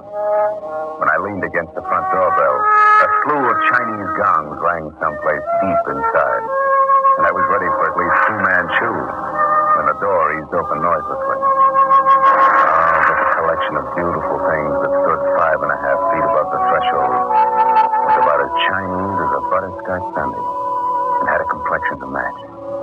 Her waistline was rye crisp and lettuce leaves, but the rest of her, strictly steak and potato.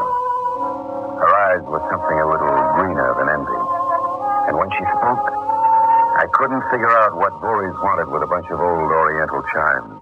You always stare like that? Well, it's more polite than panting. Besides, you were surprised. I expected either Voorhees or something with a moon face and a kimono. Now, may I come in? Sandra. How did you know my name? I get around. Oh, you must be Mr. Marlowe. Uh-huh. Please come in. Mr. Voorhees is finishing some business in the study, but I'm... Oh, here he is now. Yes, I'm sure we'll both be more than satisfied with it. Yes, of course we will. The arrangements suit you, Norman. They're bound to make me happy. You're always happy, Goody. Oh, Mr. Marlowe. Uh-huh. Well, I didn't expect you. Excuse me a moment, please. Sure. Well, today I'll see both you and the money tonight. Right. We'll be waiting side by side. Well, goodbye, Norman. Who's laughing, boy? I don't know. I haven't seen through Mr. Voorhees' personal mail yet today. Another? You're in the wrong place at the wrong time. What's the trouble? A blue burgonet. What? Oh, that again. What do you know about the burgonet, Marlowe? Nothing, but a nut with a gun in his hand wouldn't believe that. Now, you tell me, just what is a blue burgonet, Mr. Voorhees? It's an ancient ceremonial helmet. Oh, you mean that knight in armor stuff? One of those tin cans with a hinged front for picking your teeth? Yes, but this particular helmet was only ornamental. It's made of solid gold and covered with jewels. It was completed in 1560 by none other than the great Italian master, Benvenuto Cellini. The entire helmet, or burgonet as that particular style is called, is decorated with a brilliant blue enamel, also the work of Cellini. And it hasn't lost its luster even to this day. That's very interesting. What's it worth, the gold and the jewels on it, I mean? Oh, $40,000, but that's merely its intrinsic value. As an art relic, it's almost priceless. However, the last time I heard of the burgonet was in Italy before the war. Yeah, but the man with the gun doesn't believe that. He thinks you've got it in your hip pocket. Then the man with the gun must be Leonardo Baltiera. That's right. How'd you know? Because a great-uncle of Baltiera's was the last rightful owner of the burgonet. And Baltiera has his own interpretation of the laws of primogeniture. He shows up periodically to threaten, sue, and spy on importers the world over. He's practically an international joke. Yes, well, I find it hard to laugh at screwballs when my clients lie to me. Mind if I see the bill of lading on the silk? Sandra, show Mr. Marlowe all the papers on the silk transaction. Yes, of course. I hate to see him in doubt this way. It obviously distresses him so.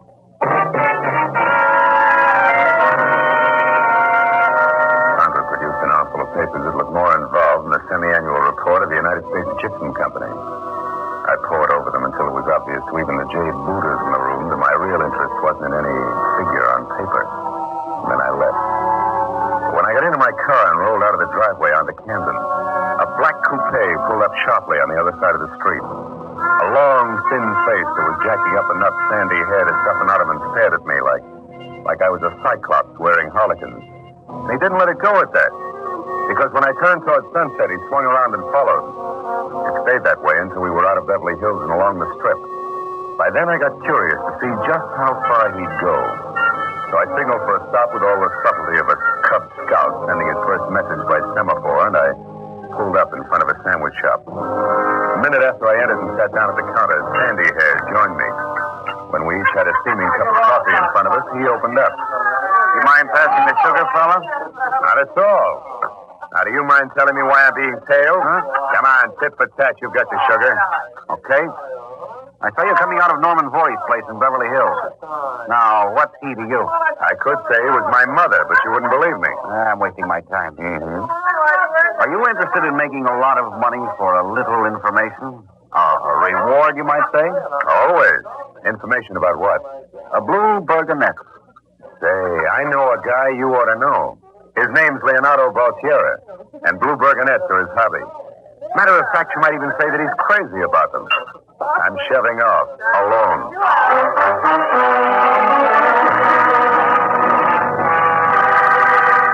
Sandy Hair didn't bat an eye at the mention of Baltiera's name. But it didn't prove anything, and I knew that I'd still have to wait until 9 o'clock when I was due at the warehouse on Figueroa before I could start adding things up. It was only 5 then, so I went back to my apartment, showered, shaved, and grabbed a little sleep. And then after stopping off on La Brea at a prefabricated bit of old Spain, where I had a glass of stale Mexican beer, I took a cab to South Figueroa in the Crate of Silk. The place was a narrow, gray-curtained storefront that widened in the rear to a warehouse.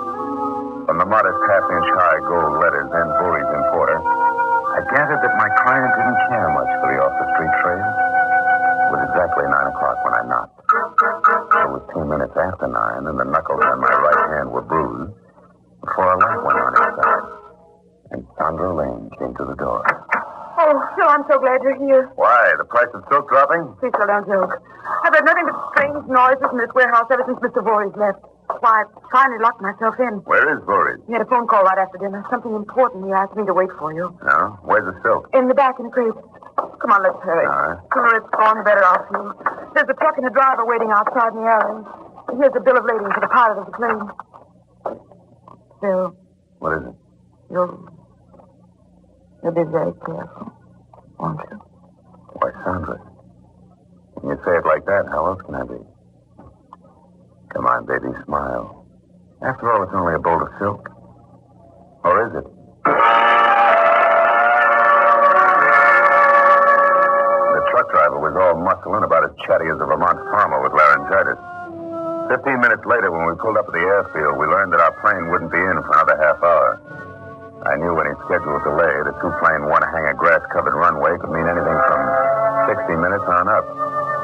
So I sent the driver to scrounge some coffee, and I got out of the cab to stretch. Oh, that's fine, Marlowe. What? Just keep them up. Oh, well, Sandy here. What happened? Couldn't you come to terms with my friend Baltiera? I didn't try. It looked like you'd lead me to what I wanted. Now it seems as though I'm right. Oh, you're not talking about this box here, are you? Nothing else but, Marlowe. And at this point, it would kill me to see it get into anyone else's hands. Then die! Baltiera! Yes, Baltiera. And just in time to save everything that means anything to me. That pig, Hamilton. I should have done that to him a week ago in New York. It would have been simpler that way. No, you, Marlowe. Get in that truck. Wait a minute, Baltiera. We've gone riding together before. It didn't do either of us any good. I know, Marlowe, I know. But you didn't have the blue bergonet all wrapped up with you then, eh? No, Okay. Where are we going? away, any place. Just so I can get the bergonet out of that ugly crate without interference from anyone, including you, Marlowe. Baltiera focused the muzzle of his gun in close to my right ear. Grinning like Svengali on Trilby's opening night, he put his foot on top of mine and shoved hard.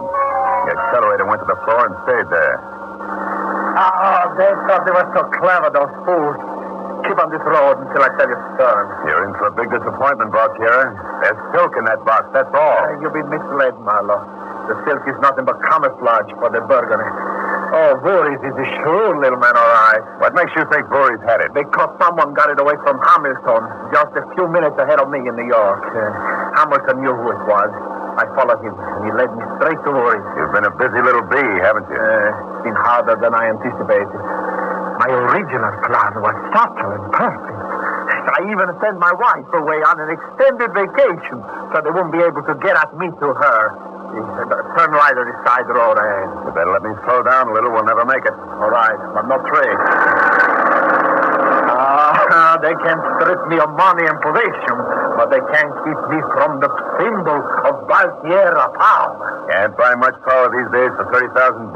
That's what your fancy war bonnet's worth. Oh, to you cattle, yes. But the blood of ancestors that built an empire flows in my veins. To me, the bergonet is the heart and soul of a tradition that will never die. I'm penniless now, but that golden helmet will be the source of an inspiration that will recreate the grandeur of my ancient family. Oh, brother, are you wound up? You'll need a balcony and 8 inches more chin to get away with that routine. Shut up. Stop over there under those trees and do just as I say. All right. Now what? Get out on this side. Now push that box off onto the ground. Aren't you afraid I might bend up your precious heirloom? Here is a tire iron. Rip the lid off. And a bullet flies fast, so don't try anything foolish. All right. That's enough. It's loose. I'll be very pleased to do the rest to myself. Stand back there. Oh, I've waited for this moment.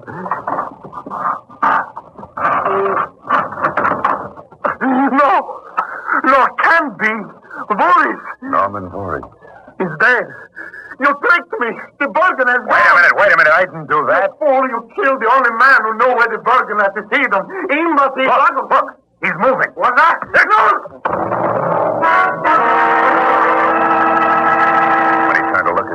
swung broadside to me, and I hung an hour never right on it that piled him into a heap behind the box. I took a quick look to be sure Voorhees was really dead. Then it struck me that whoever had packed him for shipment would go for Sandra next. I jumped into the truck and went back to the Figueroa warehouse, wide open. A single light still burned in the back. So I parked the truck and started around on foot. The side door was ajar, and when I looked in, I saw Sandra backed against the wall by a man holding her at gunpoint. It was the sandy-haired Mr. Hamilton. I couldn't hear what was being said until I eased the door open, enough to get inside. I don't know. Really, I don't. Look, sister, you might as well tell me because I'm not leaving here until I know what happened to the Burgonette. Please, I told you I don't know anything about You're it. lying. Voorhees got it and you know it. Now, where is it? What was that? Look out, Sandra! Come on! That's all! Drop it! No, you don't! Drop it! Oh, Philly, you all right? Yeah. Yeah, he missed me. It's kind of funny, though, how he collapsed all at once. I expected a real fight. It might be a trick. No, look at his face, like wet ashes. The guy's out cold. He really looks sick. Name's Hamilton, but who is he, anyhow? I have no idea. All I know is he came in with that gun in his hand while I was waiting here for Mr. Voorhees. Voorhees? Got a long wait, baby. Voorhees is dead. Oh, no. Yeah, I carried his body out of here myself in that box we thought was full of silk. Murdered? That's right. Oh. Incidentally, Sandra, do you always wait around with your coat over your arm? Well, no, What? Oh, Phil, I'm scared. I've got to tell you the truth now. Mr. Voorhees had the blue Burgundy. He said he bought it from someone, I don't know who. That shipment of silk to San Francisco was only a decoy to get Baltiera and this man Hamilton off the trail. Baltiera was decoyed to a vacant lot all of 10 whole minutes from here. Hamilton's right in our lap and Voorhees is dead. Fine. But those boys are playing for keeps. Where's the Burgonette now? I don't know. Please, Phil, believe me, I don't know anything more than that. I'm afraid. I want to get out of here. Out of this whole mess. Listen. It's all right, Sandra. I got his gun. Let's bring him to and find out what his wrinkle is. Got some water handy? His head's been cut. Yes, there's water in the back. I'll go get some. Thanks. Okay, come on, Hamilton. Wake up. Come on. Come to life. Scream jerking to my feet. I made an end run around a line of Ming barges and dashed to the back door as the motor roared off down the alley. When I got to where I could see a pair of tail lights were just winking out of sight around the corner. And even before I turned, I heard another car coming up behind me. It was blacked out, and Leonardo Baltiera looked like a ghost that had just seen a ghost. He was at the wheel. I dived for cover as he threw some bullets in my general direction. Then he tunneled fast into an alley after the first car, leaving nothing but dusty darkness behind him. I'd been as outclassed as a stutterer at an auction. I figured if I wanted to see Sandra's green eyes again, which I did, I'd better pry some fast answers out of Mr. Hamilton. He was tottering on a pair of rubber legs when I got to him, but I didn't give him the benefit of any doubt. Where's the girl? What happened back there? Nothing, just kidnapping, reckless driving, and assault with a deadly weapon, and I'm in the same mood, so don't move until I finish calling the police. The police? You're going to call the law? Yeah. And then you're going to give out with some straight information, and if you don't think I mean it, just try getting tongue-tied and see what happens. Oh, wait a minute, Marlowe. We've been wasting a lot of each other's time here. My membership card. H.J. Hamilton, investigator. Office of the Curator, Italo-Hispanic Museum, Chicago. Well, I was suspicious of you at first, Marlowe. Yet all the time we were on the same team and didn't know it. I hope the outside world never hears about this. Okay, Hamilton, now how does the real story go? Like this, 1, 2, 3. The museum inherited the Cellini helmet known as the Blue Burgonette from its owner, Alessandro Baltiera, who was killed in the war. He was Leonardo Baltiera's great-uncle, and he disinherited that bug years ago. I located the helmet in Italy and brought it to New York last week. It was stolen from me there, and everything points to one man as the thief. That's Norman Voorhees. And when we find him... Voorhees is dead. You sure? I'm positive. His body was in the box at the airport. Leonardo Baltiera? No. Baltiera found the body, and it almost shocked him out of his accent. Look, what do you know that I don't about Sandra Lane? Nothing. She's Voorhees' assistant, that's all. She knows her boss had the helmet. She's in plenty of trouble right now. We better punch a hole in this setup and quick. You're right. That shipment of silk was a sidetracker, wasn't it? For you and Baltiera. And a big piece of this thing is missing, Marlowe. There must be somebody else involved that we don't know about. Yeah. With you out of his hair, Voorhees undoubtedly intended to get rid of the Burgonette tonight. Wait a minute. He did have an appointment tonight. Where? Who with? What was that guy's name? The red-faced, fat, a real laughing boy. I heard his name once. Ruddy complexion, jovial. Yeah. Could it be Corday? Corday. That's it. Spence, and we suspect the big one. Left Chicago 3 months ago. Lives in Beverly Hills now. I've got an address on. Oh, good. Come on, find it. Here. 621 North Maple. It's a long shot. Well, what can we lose at this point? Besides, it's about our turn for a break. Hey, you really look beat. You sure you can make it? I wouldn't miss it for anything. Let's go. We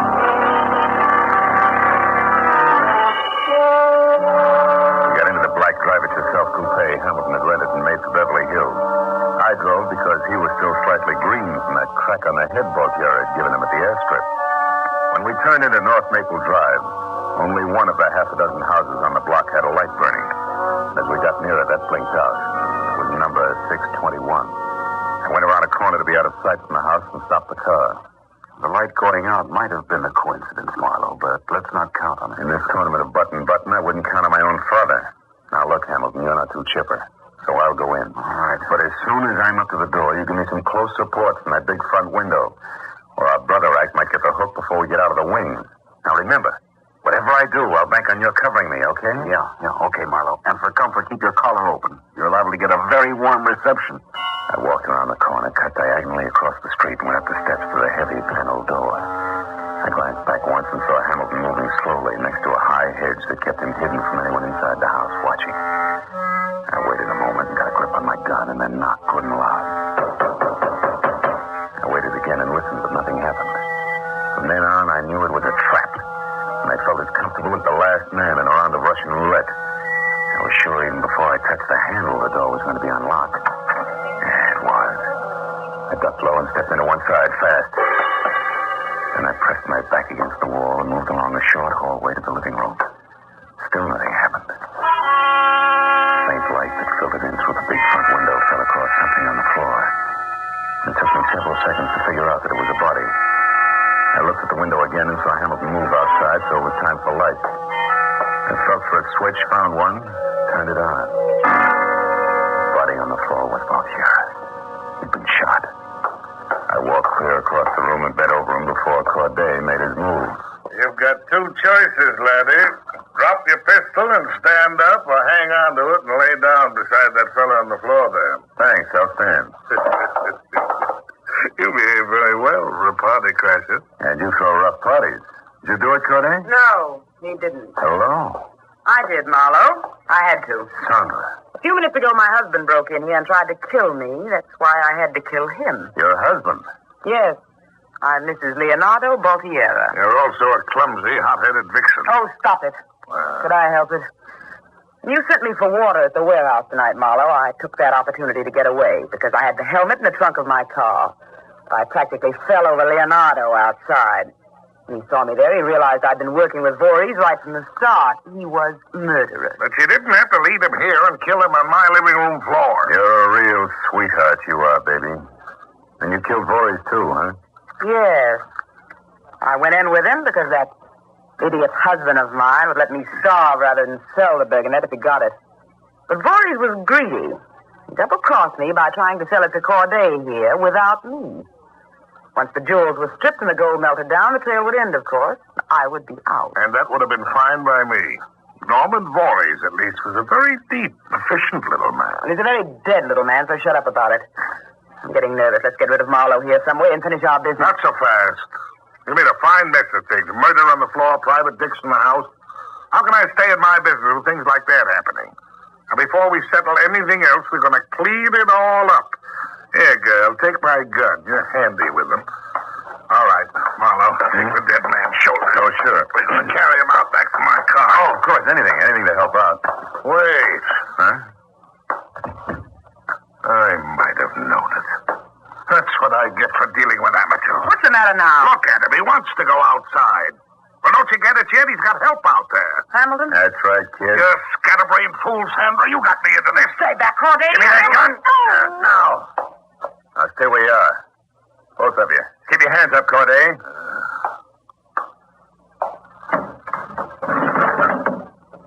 Okay, Hamilton. You can come in now. Everything's under control. Hamilton. Hamilton. Huh? Oh, Marlowe. What happened? What happened?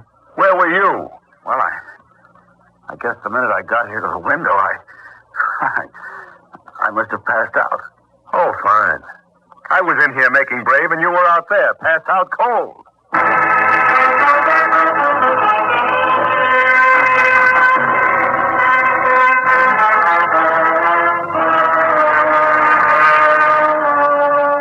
I slept in the next day and didn't get to my office until afternoon.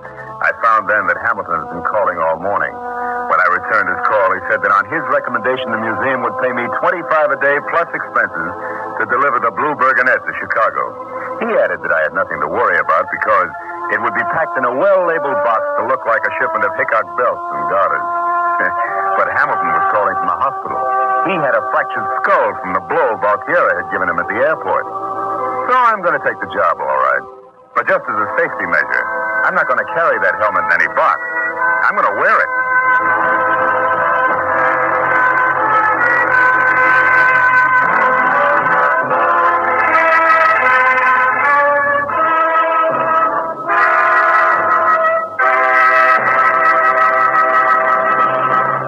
The Adventures of Philip Marlowe, created by Raymond Chandler, stars Gerald Moore and is produced and directed by Norman MacDonald.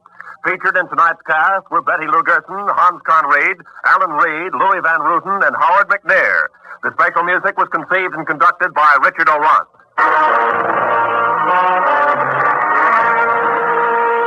Be sure to be with us again next week when Philip Marlowe says... Strange things were going on that night. There was a wild stallion waiting in a garage, a gladiator with a chip on his shoulder, and a nasty storm brewing overhead. All I had to do was keep an angel out of trouble, and that sounded easy. Until I found out that even an angel can be too hot to handle.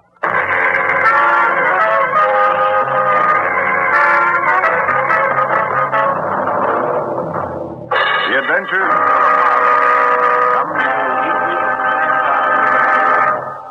Now, living out in the open in the summer is fine. But living in the open in winter is quite a different matter. But that's exactly where you'll find millions of people in Europe and Asia. And many of those living outside are children. Support the Crusade for Children. Remember, the Crusade for Children represents 26 long-established relief agencies. Your gift goes to all these agencies. This is CBS, the Columbia Broadcasting System. KNX Los Angeles, AM and FM.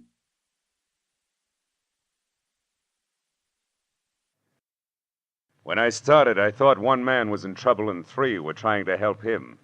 But after I found 2 pounds of tobacco, 2 pieces of brass, and a boat without a pilot heading straight out to sea, I knew they had all been in trouble, and all had taken the hard way out. From the pen of Raymond Chandler, outstanding author of crime fiction, comes his most famous character as CBS presents The Adventures of Philip Marlowe.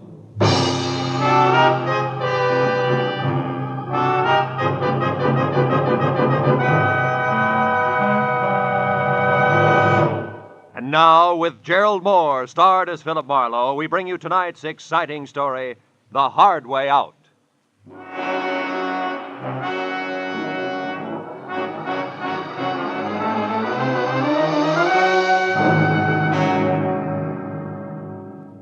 I had killed a shank of the afternoon in a Hollywood department store, trying for the 5th consecutive year to select something unique in a personalized Christmas card.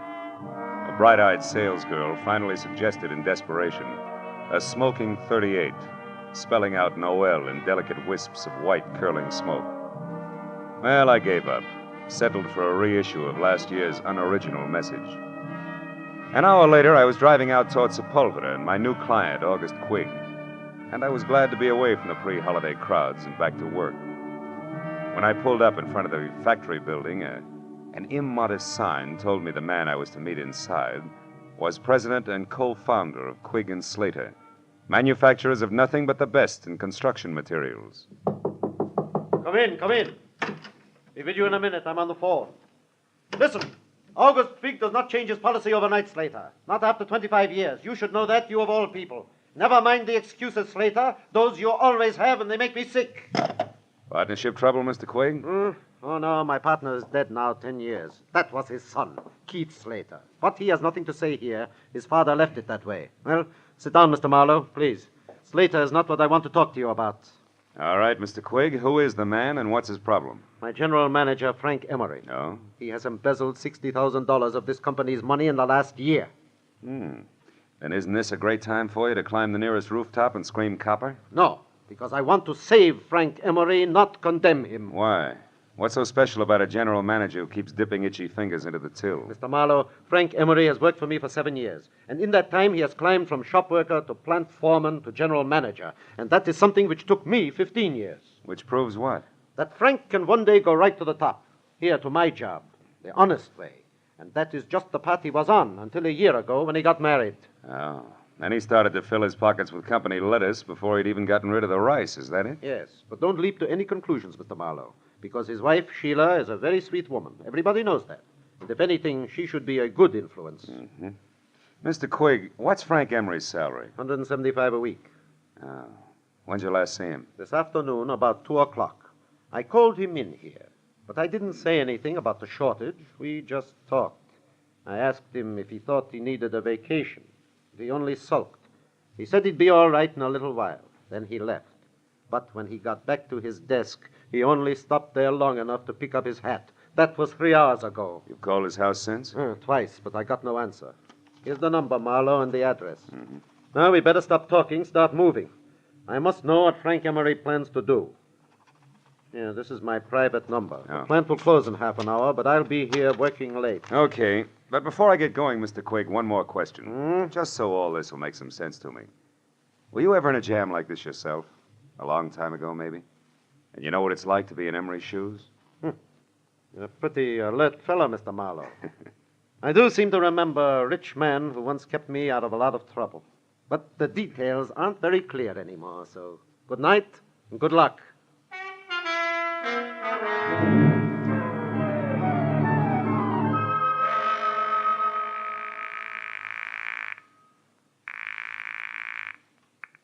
Hello? Mr. Frank Emery, please. I'm sorry he's not in. Is this Philip Marlowe? Yeah, that's right. That should make you Sheila Emery, huh? Yes, I just finished speaking to August Quigg at the plant, Mr. Marlowe. He told me about you. And about Frank. Take it easy, Mrs. Emery. Crying isn't going to help Frank any. Yes, I know. But how can I help Frank? What can I do? I'm not sure, but look, can you meet me right away? I'm at the Golden Crown. It's a cocktail lounge on Santa Monica Boulevard near Bradley. Yes, of course, Mr. Marlowe. I'll be there as soon as possible.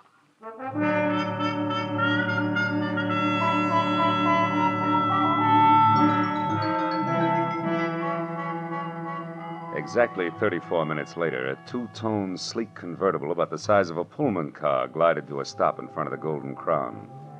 The loveliness behind the wheel was wearing a $100 hand-knit dress that just wouldn't let go. I knew it couldn't be Sheila Emery, but it was.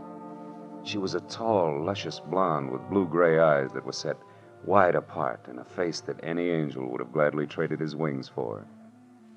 Well, 5 minutes later, we were seated inside at a quiet corner booth. But only 2 weeks ago, everything was perfect, Mr. Marlowe. Frank didn't seem to have a care in the world. Then all of a sudden, he changed. He became quiet, almost morose. You never suspected that he was stealing from Quigg? Of course not. And I still think there's some explanation, something we don't know about. Maybe. But from where I sit, it looks like you two have been keeping up with the Vanderbilts instead of the Joneses. It always dents the bank account. Just what do you mean by that, Mr. Marlowe? Exhibit A, that knit 1 pearl 2 number you're wearing. What? Exhibit B, that splash of automobile you drove up in. But Frank said we could afford those things. I know because I was worried when we bought the boat. Yeah, what boat? The Carefree. It's a 30-foot sailboat. We dock it near our cottage just beyond Santa Monica. Hey, wait a minute. A sailboat, a cottage at the beach, that car? Just how far do you think $175 will stretch these days? What do you mean? Frank makes twice that, plus bonuses. Not unless he has a very fancy paper route on the side. Because 175, period, is the figure that Quigg quoted to me an hour ago. Oh, no. No, I can't believe that. Frank wouldn't lie to me that way. Yeah, some guys do funny things when they're too much in love. Oh, now look, tears take time, honey. How about holding him back long enough to give me some dope that'll put me on Frank's trail, huh? I mean, names and numbers, his clubs, his friends, anything that'll give me a line. Yes, of course. But all that information is in his address book at home. All right. Home's our next stop. Just between us, Sheila. What are the chances that Frank has an extracurricular interest on a back street somewhere? Another woman? Oh, no, I'm sure that's not the way things are. Frank loves me very much. Yeah. Yeah, I guess so. Believe me, if he doesn't, we're not looking for an embezzler. We're after a maniac. Come on, let's get out of here.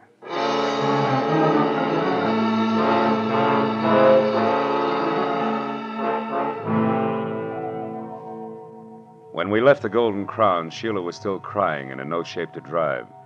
So after parking my coupe in a nearby lot, we floated out to the Emery place in Brentwood in a two-tone Nash, which did everything at the push of a button except dry a girl's tears. At her house, Sheila pulled herself together long enough to give me a handful of addresses that might possibly lead to Frank Emery. But just as I was about to leave, I noticed a single phone number scribbled in pencil on the edge of a desk blotter.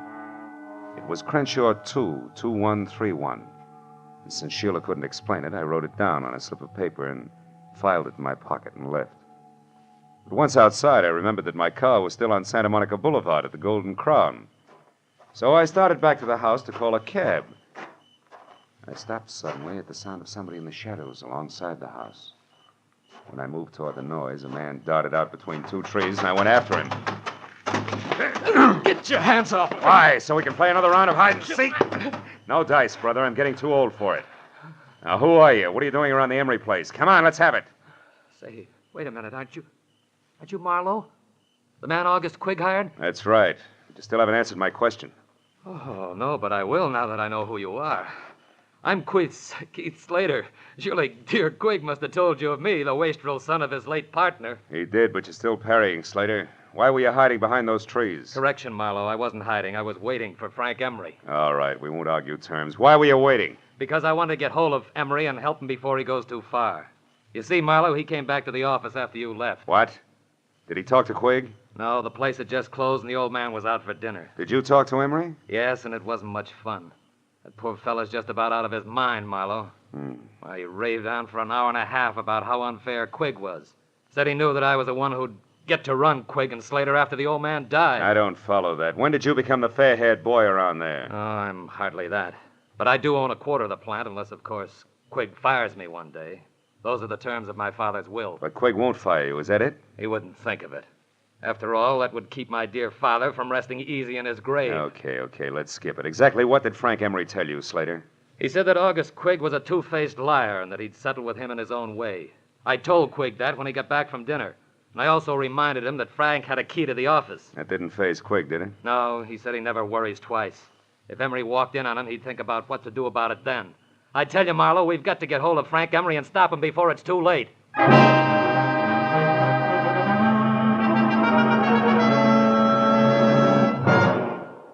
In just a moment, back to the adventures of Philip Marlowe. But first, just 1 hour from now, over most of these same CBS network stations, Eve Arden will be midway through her regular Sunday night role of Our Miss Brooks, America's most charming and most highly unusual schoolteacher. You've seen Eve Arden make her hilarious way through many a Hollywood movie. Now you can hear her every Sunday night as Our Miss Brooks, just a little later, over most of these same CBS network stations.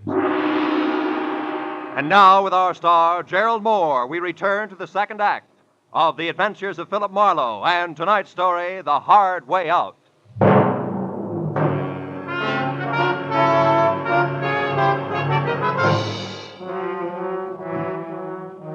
It was nearly an hour later before I was back in my office on Cahuenga with my finger in the dial of the telephone, checking the names and places that Sheila Emery had given me. 2 nightclubs, 3 hotels, and 5 friends later, I'd run through the list without a single kosher lead. Sitting there thinking of all the places a guy could disappear to, I reached into my pocket for a lifesaver and found something else. The slip of paper that read Crenshaw 2, 2131. The number I'd seen on the desk blotter at Emery's place. So, with nothing more to lose than another millimeter off the tip of my index finger, I went back to dialing.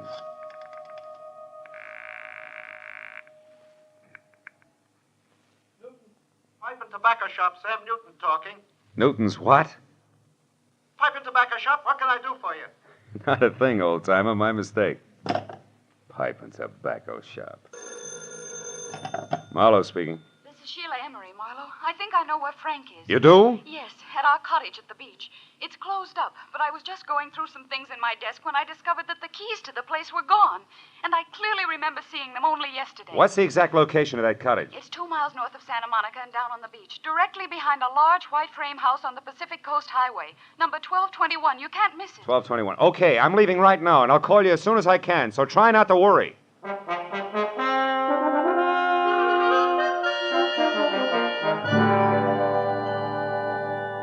Somehow or other, I made it straight out along Sunset to the beach and then north as far as the large white frame house without being tagged for low flying by any of the boys in blue. But when I got down to the cottage on the beach, I found it deserted and boarded up like opening night at an unlicensed peep show in Boston. Except for a couple of stray gulls who probably had insomnia, I was all alone. But the gregarious streak in me didn't suffer very long, because a minute later I had an unannounced visitor. It was a nasty caliber .45 automatic, and the man on the other end who gripped the handle like he knew what he was doing was none other than the general manager of Quigg & Slater, Mr. Frank Emery. Mind telling me who you are and what you want here? Well, the name, which probably doesn't matter, Mr. Emery, is Philip Marlowe.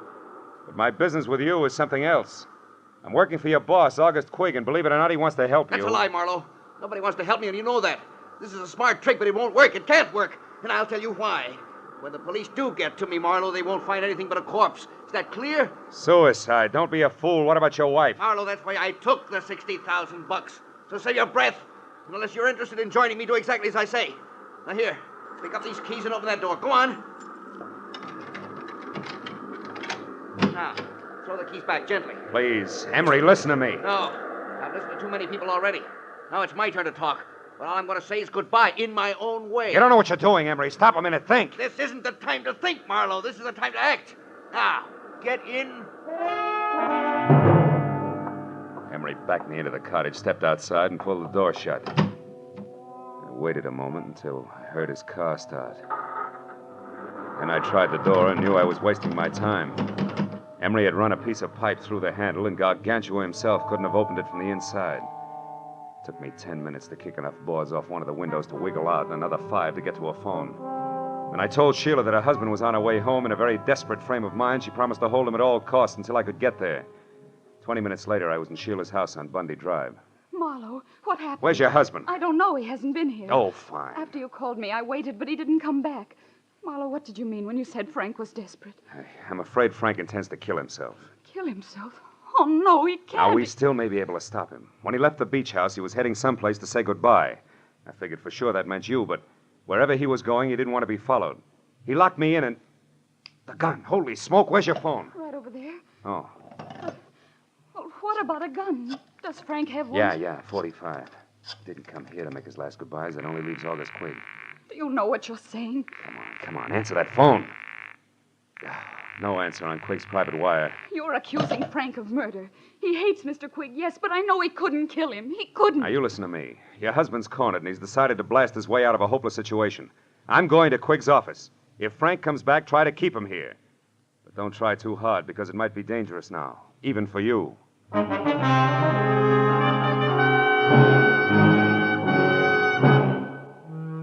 I drove down Sepulveda to the black, hulking plant of Quigg & Slater, pulled over, parked, and walked up the alley toward the side entrance. Through a barred window, I saw the feeble nightlight that glowed in the outer office. Otherwise, the place was dark. When I got to the door, I stopped. A diamond-shaped key stuck out of the lock, and the heavy door was ajar. I eased it open and listened. Nothing. I pulled the key out of the lock and dropped it in my pocket. Then I went inside and switched on the lights. Oh, I found him on the floor next to the desk in his private office. He'd been shot in the chest, point blank, with a .45, which meant that even before he fell, August Quigg was dead. The room was untouched. Quigg's key case lay in the pencil tray on his desk. I snapped it open and saw what I expected. His diamond-shaped key. I switched off the lights and started out. When I heard heels clicking up the hallway, I backed up against the wall and waited. It was Keith Slater. He hesitated in the open door, a startled look on his face. Good Lord. Quigg. Hello, Slater. Who is it? Marlowe.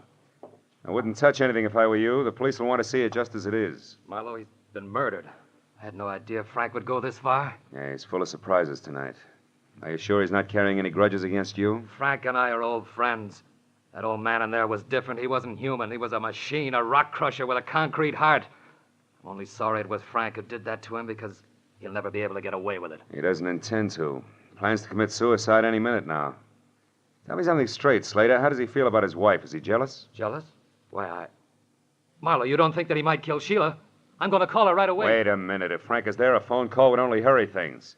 Come on, let's go. I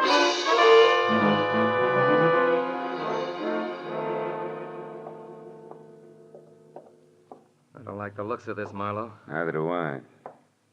Sheila? Frank? Anybody home? They're not here, neither one of them. Well, if they are, they're not talking. Oh, you've got a macabre sense of humor. Nobody's laughing, brother. Look, you check upstairs. I'll see what I can find down here. For once, I hope it's nothing. I gave the ground floor a fast run-through. It was neat and tidy, from copper-potted ivy on the dining room wall to the sunbeam toastmaster on the breakfast tray. The only thing out of place was a bottle of scotch near the kitchen sink, and lipstick on the glass beside it said Sheila. I was back in the living room before I found out why she had needed that bracer. Propped against a bowl of violets on the coffee table were two notes pinned together. The top one was for me, from Sheila. It said, "Marlowe, I just found this note from Frank. I'm sure he means that he's going out in our boat, the Carefree. I've got to stop him, Sheila." I turned to Frank's note and was reading it as Slater came down the stairs. Nothing unusual upstairs, Marlowe, did you? What's that? What have you found? Frank's suicide note. He asked Sheila to forgive him and forget him. Yeah, read it yourself. I'm going to call the police. Sure he means that he's going out in our boat to Carefree. Say! Wrong. I thought you were going to call the police. I was. But I noticed this phone number here on the desk blotter again. It's a tobacco dealer. Slater, I've got a very wacky idea. I'm going to give it a try.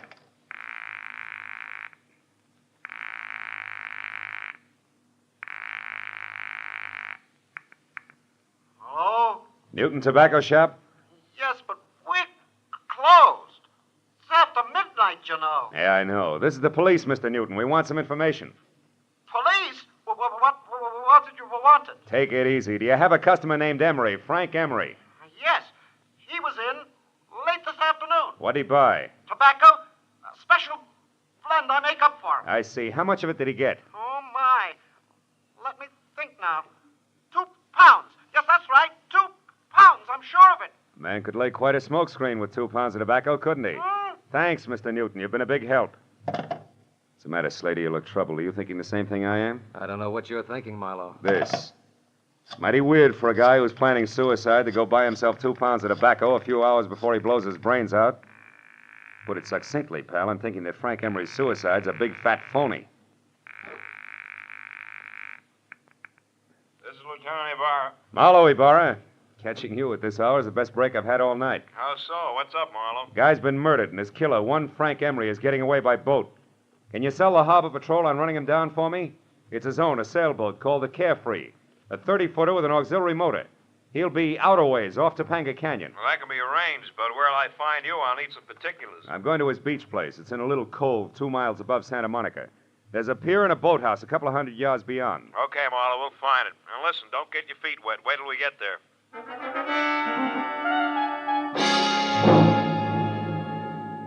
The Emery beach house was deserted and dark. So Slater and I went on to the boathouse, which was dark, too. But that's where we found Sheila lying on the planks, sobbing out the end of a long, hard cry. Slater ran to her and lifted her to her feet. Oh, Sheila. Sheila, what happened? Where's Frank? Oh, Keith. I was too late. I saw him leave. He waved to me and called goodbye. I begged him to come back, but no, he never will. Don't be too sure of that, honey. Oh, what do you mean, Marlowe? Oh, wait a minute. That boat coming in is probably Ibarra. Marlowe! Yeah! Here, Ibarra! I got another boat out looking for the Carefree, Marlowe, so I came directly here. Who's this? Mrs. Emery, Mr. Slater, Lieutenant Ibarra. How do you do? Lieutenant? Well, Marlowe, what's it all about? Well, the embezzler killed his boss, set up a strong case of suicide, and at the moment is pulling a very fast switch. You mean he's not really checking out? How'd you figure? He bought 2 pounds of his favorite pipe tobacco today. What's that? Wait, Sheila.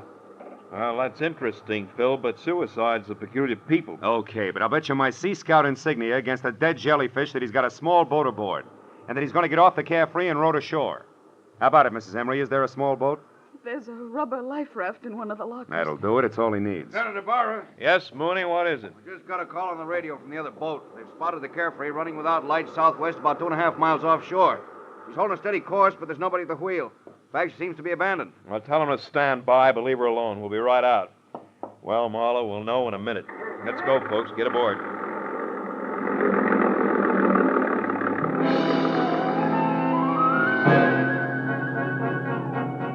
A harbor patrol cutter sliced through the black swells with the easy grace of a head waiter after a $10 tip. And all the way out, it looked as though Marlowe was going to be the bright boy of the evening. When we pulled alongside the Carefree, made her fast and boarded her, it still looked that way. It looked great, right up to the point when Ibarra peered through the porthole in the closed cabin, jerked the door open, and went inside. After that, it didn't look so good. Marlowe, come in here. Is this Frank Emery? Yeah, that's him, Ibarra. He's been shot over the heart from up close with a .45, undoubtedly the one he still has gripped in his hand there. Lieutenant Ibarra, is it Frank? Yeah, you better not come in, Mrs. Emery. Your husband has killed himself.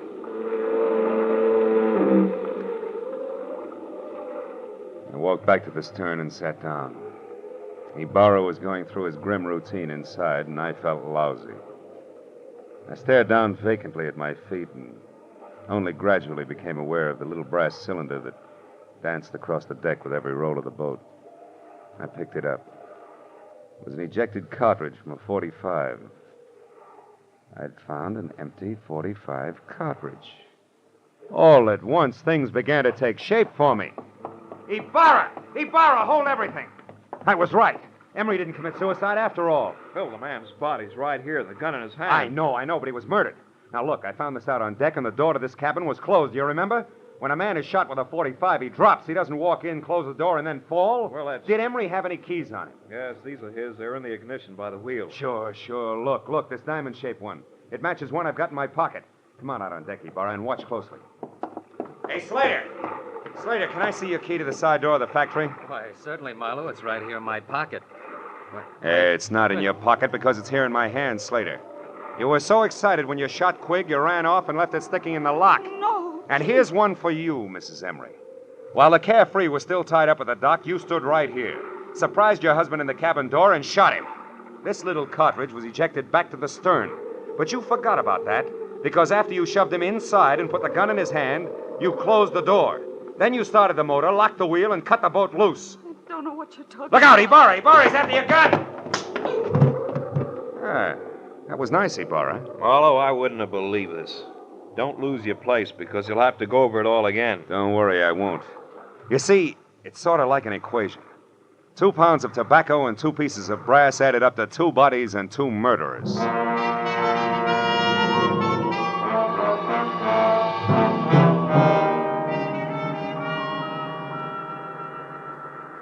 Well, Marlowe, it beats me. That Mrs. Emery seemed to be nothing but sweet, soft, and stay-at-home nights. Yeah. Yet she pulled one of the richest double crosses on record. Ibarra, she let her husband steal a fortune for her, and even helped him plan a fake suicide to get away. Then she turned around and used this plan, only no fake this time, to kill him. So she'd be free to marry Slater. But you didn't want Slater without the money, right? Right. And as long as August Quigg lived, Slater could never be sure of his income. So Slater killed him, and they hung that on Frank Emery, too. Mm-hmm. And they worked a fast routine of pass the detective right through the middle of it all. While Slater killed Quigg, I was with Sheila. Then Slater took me over while she killed Frank. They make a great team in a shell game, Marlowe. Yeah. But you did all right. Well, see you tomorrow, the report, you know. Good night, Phil.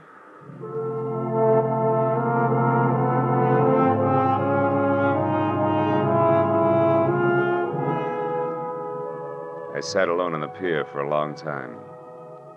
I watched the waves come in, and gradually my mind got untangled from the treachery and violence it had been wrapped up in all night. And the lady turned out to be the tiger.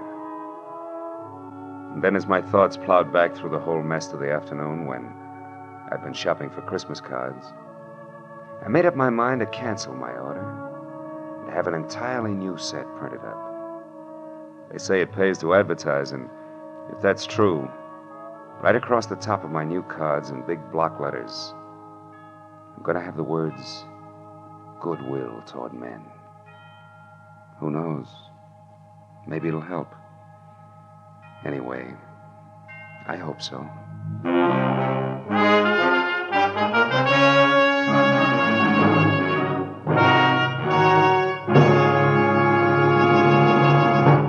The Adventures of Philip Marlowe, created by Raymond Chandler, stars Gerald Moore, and is produced and directed by Norman MacDonald. Script by Mel Donnelly, Robert Mitchell, and Gene Levitt. Featured in tonight's cast were Barbara Fuller, Louis Van Rooten, Bill Lally, and Edgar Barrier. Lieutenant Ibarra was played by Jeff Corey. The special music was conceived and conducted by Richard Arant.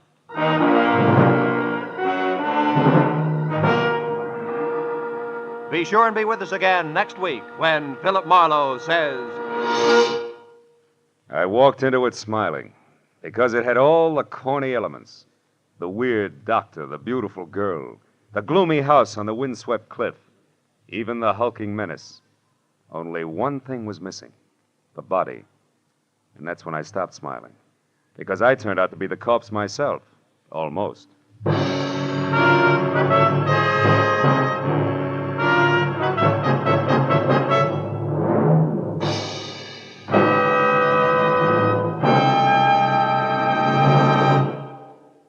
Listen later tonight and every Sunday night to John Dixon Carr's newest mysteries on the CBS series Cabin B-13 over most of these same CBS network stations.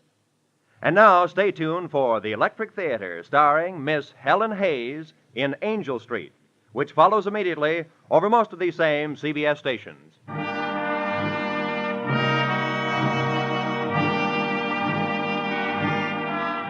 This is Roy Rowan speaking for CBS, the Columbia Broadcasting System.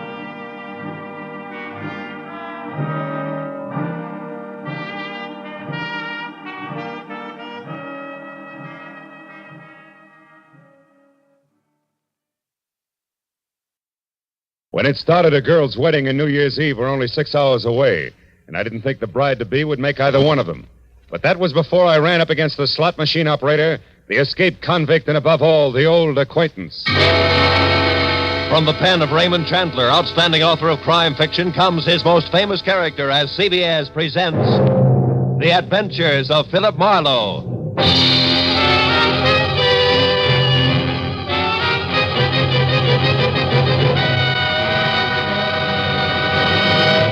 And now, with Gerald Moore, starred as Philip Marlowe, we bring you tonight's exciting story, The Old Acquaintance.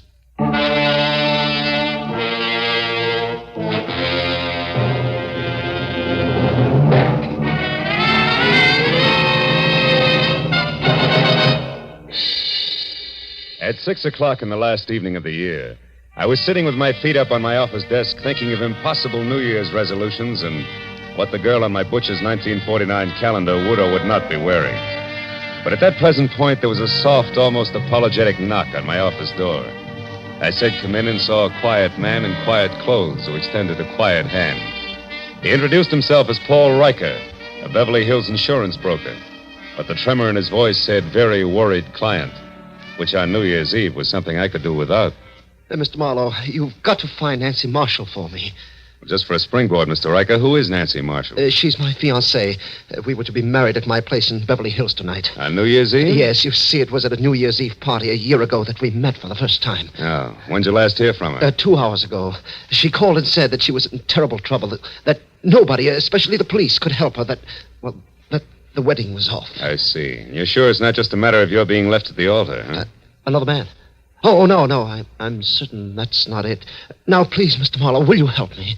Mr. Riker, to you, New Year's Eve means wedding bells, but to me, it's something else, specifically a cozy little apartment on Wilshire Boulevard where there's a very nice girl and a couple of chilled bottles of sham... Oh, what is it, Mr. Marlowe? What's wrong? There's somebody outside. Riker, get away from that door, quick! Whoever threw those shots through the frosted glass of my office door wasn't interested in checking up on his marksmanship, because by the time I got to my feet, he was taking the stairs to the street. When I got outside, I was just in time to see him pile into a pickup truck and roar off. The best I could do was get a face full of exhaust fumes and the last 3 numbers on his license plate, which read 711. When I got back to Riker in the glass on my office floor, I found the potential groom whiter, shakier, and less quiet than at our first meeting. Marlowe, did you get him? Do you know who it was? No, I don't. Now, relax a minute, Riker, and think. Yes. Who could possibly object to you and Nancy getting married? But that's just it. There's nobody I know of, Mr. Marlowe, and I'm positive that the same is true of Nancy. All right, now tell me, where does Nancy live? In a villa at 1428 North Havenhurst Drive, number 12. Mm-hmm. But I've already been there, and she's gone. Were you inside? No, the door was locked. But, Mr. Marlowe, I thought you had specific plans for this evening. I do. But from the way things stack up right now, they've got a better chance of keeping than Nancy Marshall.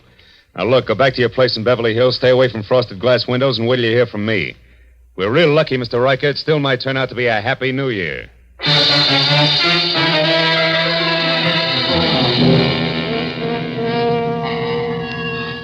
When Riker left the office, I called Lieutenant Ibarra at police headquarters.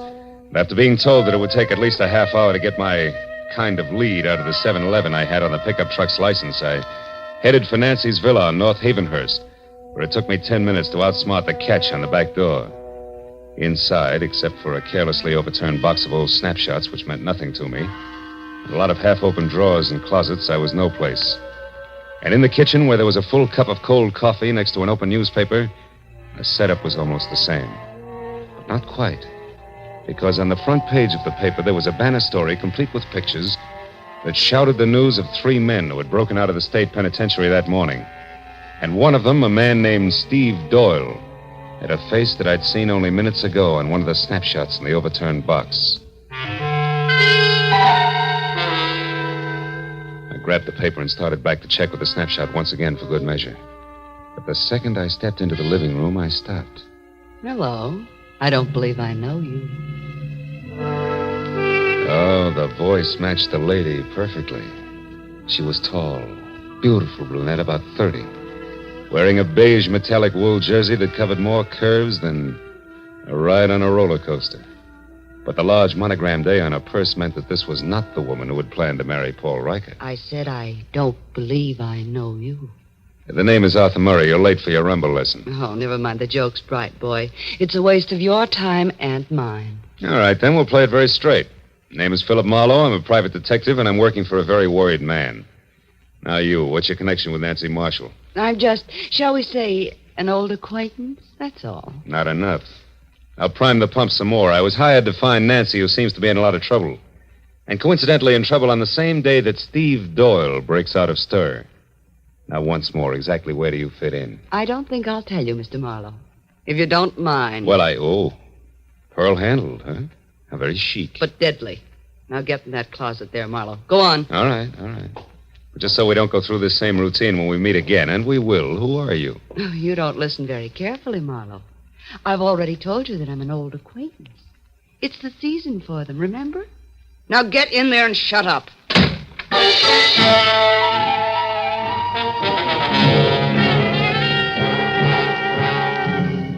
Nancy Marshall's villa was post-war construction at its worst, closets included.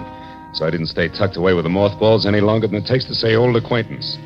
The minute I'd kicked my way out, I went right for the telephone and my only 100% bona fide lead. The number's 711.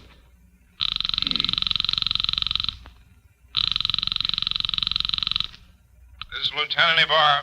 Marlowe, Ibarra. Anything for me on that license number? Oh, yeah. If you're sure it was a pickup truck, the chances are pretty good that it either belongs to a party named Maurice J. Calder at 409 South Main or one Jerome Graff, 3221.5 Melrose Avenue. Check.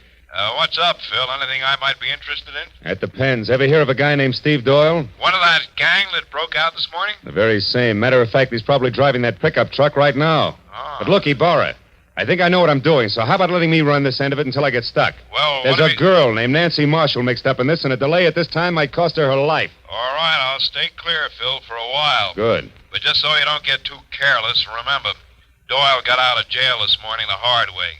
He killed 2 guards. Oh, fine. Goodbye, Marlowe.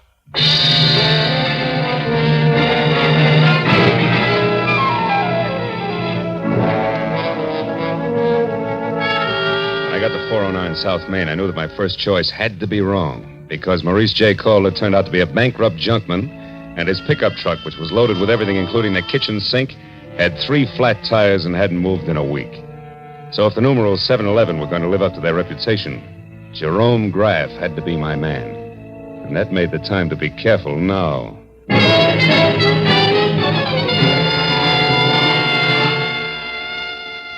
3221 and a half Melrose was a tired cottage set back about 50 weed-covered feet from the sidewalk. And from the rusted sign, Jerry Graff, mechanic, dangling at a crazy angle from a weather-beaten beam over the front door, I gathered that the place doubled as both Mr. Graff's living quarters and shop. I didn't see any truck out front, so I decided to try the alley in the rear before I knocked on any door. It was then that I noticed for the first time that I was being watched by a short man with a long face who was slouched against a nearby tree like a marionette with no strings attached. If you're lost, mister, maybe I can help you. Maybe? I was looking for a pickup truck. Seen one around? A pickup truck? Mm-hmm. Now, I wonder what that could be. Well, it's a small deal, about a half a ton, and... Oh, I get it. Okay, here. Here's 5. Now my question. Jerry Graff owns a pickup truck, but it ain't here. It's been out since dark. But Jerry's in. He's working late tonight. Working at what? Come on, you got your 5. Talk. Okay. It ain't no secret. Jerry's a nursemaid for one-armed bandits. Slot machines, huh? Is that his racket? Yeah. He used to be a big boy with them, too. But times have changed. Now he just works on them for other guys. What other guys? Oh, mister, I wouldn't answer that for even another 5. I wouldn't stay in business very long if I did. But I'll tell you one thing for free in case you're going to visit Jerry. What's that? Watch out for him. He's a very nasty man. Thanks, but I can take care of myself, Buster.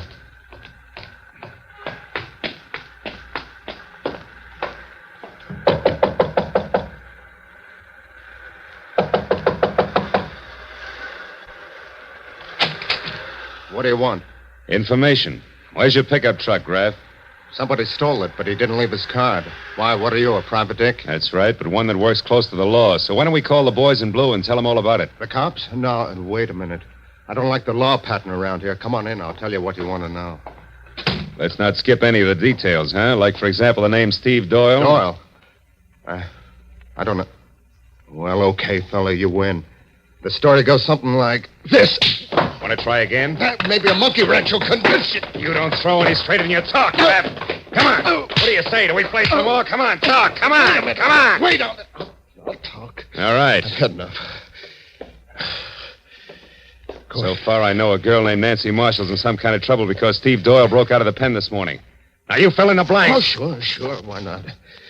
Oh, Steve Doyle, he used to be crazy about Nancy, but she didn't go for him. Then about a year ago, a little more maybe, Steve got picked up for knocking over a grocery store. He figured he was caught because Nancy tipped the law to get him out of her hair. Now he's out to get Nancy for revenge. Is that it? Yeah, that's it. And anyone who's close to her gets the same treatment. Oh, chummy. Now tell me, was Doyle here? Is he the one who's driving a pickup truck? Yeah, but it wasn't my idea. He shoved a gun in my face, said we were old friends, and asked for the keys. You know where he is now? No, but if I did, I'd keep it to myself. Doyle's full of hate, brother. You can count on that. Now, what do you say about clearing out of here? Just as soon as I find out one more thing. Now, there's another girl mixed up in this. She's a brunette with a lot of curves and the initial A. Calls herself an old acquaintance of Nancy's. Any idea who she is? No, not the slightest. You're a liar, Graff, and if I had time, I'd beat the truth out of you. No, you haven't, believe me, because if you don't hustle, mister, when you do catch up with Nancy Marshall, you're going to catch up with a corpse. Nothing more.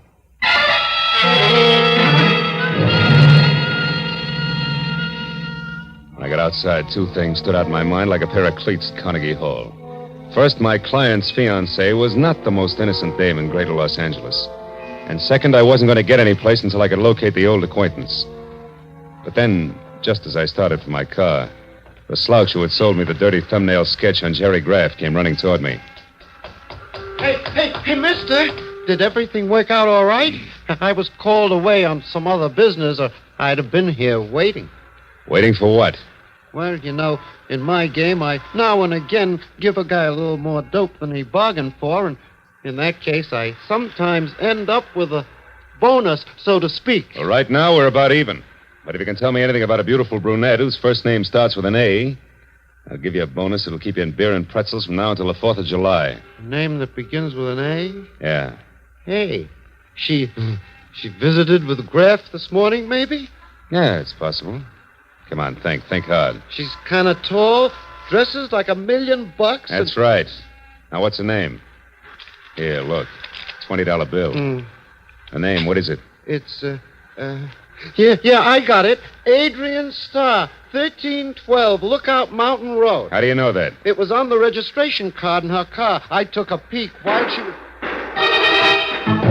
Trouble at Graff's. I'll take my 20. Goodbye.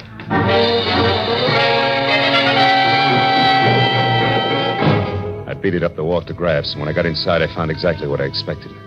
Doubled up on the floor in the middle of a lot of oily machine parts and still holding his stomach with both hands was Jerome Graff, a very dead man. I started for a telephone to call Lieutenant Ibarra, but then I noticed something small and gold lying a few feet away from the body. When I picked it up, I saw it was an ornamental buckle, the kind that a lady might wear on a coat. So I decided to skip Lieutenant Ibarra for the time being and call my client instead. Hello? This is Marlowe, Riker. Oh, yes, Marlowe. What is it? What have you found out? Quite a bit. But first, I've got to know one thing. Does Nancy Marshall have a gold belt buckle? A gold belt buckle? Yeah. Why, yes, she does on her black coat. But what about it, Marlowe? What does it mean? I'm not sure, Mr. Riker. But it may mean that Nancy Marshall just killed a man.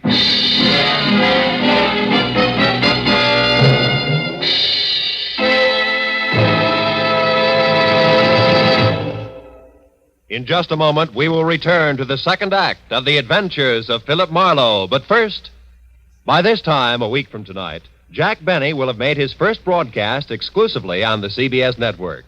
Starting next Sunday, you'll find Jack here with Mary Livingston, Phil Harris, Rochester, Dennis Day, Don Wilson, and all the others who have made the Jack Benny Show a regular Sunday evening delight for millions of Americans.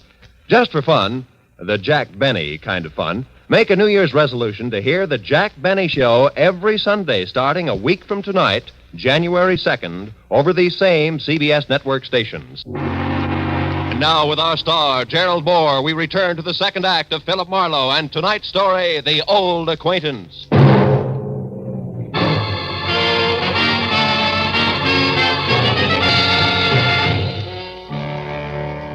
When I told Paul Riker that the chances were good that his bride-to-be had just knocked off a slot machine operator, my client reacted like I'd kicked him in the stomach. When he caught his breath again, he started telling me I was wrong and didn't stop until I hung up on him. Next thing on the agenda was I called to Lieutenant Ibarra.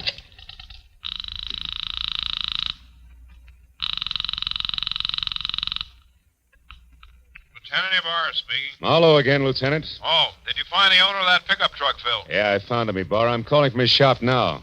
I had a talk with the guy. It was Jerry Graff. What do you mean, was Jerry Graff? Well, somebody came in here and shot him just after I left. He's dead. He knew Steve Doyle all right, but I'm pretty sure Doyle didn't kill him, Ibarra. No, then who did? Any idea, Marlowe? Well, looks very much like my client's fiancée, Nancy Marshall. I still don't know where she is or how it all fits together, but look, I got a lead on an old acquaintance of Nancy's named Adrian Starr. She lives up on Lookout Mountain Road. Now, if you don't hear from me in, say, an hour, you might check. Number 1312. That's my next stop. Okay, just be sure it's not your last stop. Goodbye.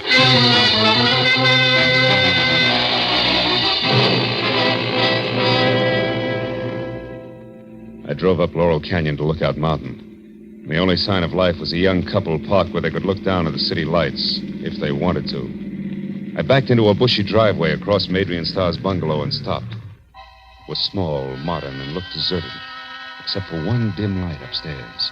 I was about to get out and verify that when a pair of headlights flashed down the road and a yellow convertible swept to a halt in front of the place. It was Adrian Starr who got out. She started up the walk toward her front door, stopped suddenly, and then ran back to her car and drove off again. I kept the yellow convertible in sight. When it turned on Havenhurst and stopped in front of Nancy Marshall's villa, I pulled up in time to see Adrian step inside and close the door. So I followed her.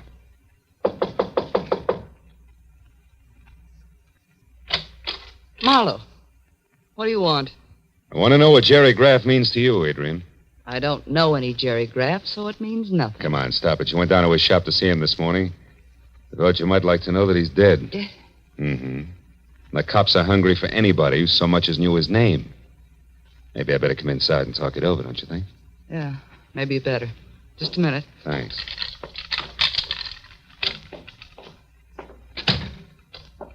Hey, it's dark. Why don't you turn on more lights? Because I like it this way. Okay.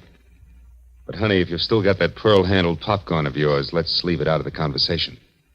And let's make it straight. Why'd you drop in on Graff this morning? Because I knew that sooner or later Steve Doyle would head there. I had to know if Steve intended to leave town or was still determined to get his crazy revenge. And all for Nancy Marshall, huh? You know, you're sticking your neck out quite a ways just for old time's sake, baby. Steve Doyle's a pretty tricky guy to mix with at this point. You can say that again, Phil. Steve! Oh, Steve. Steve Doyle. That's right. Who are you, mister? Marlowe, private detective. Sit down over there, private detective. Keep your hands out of your pockets. I don't like you because you're half cop, but play it smart and you won't get hurt. Well, Adrian, like old home week, huh? Oh, it's been a long time, Steve. Yeah, it sure has. Where is she, Adrian?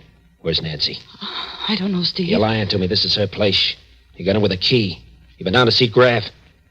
You know where she is, all right. So tell me and tell me fast. Oh, Steve, listen, forget it. Forget about Nancy.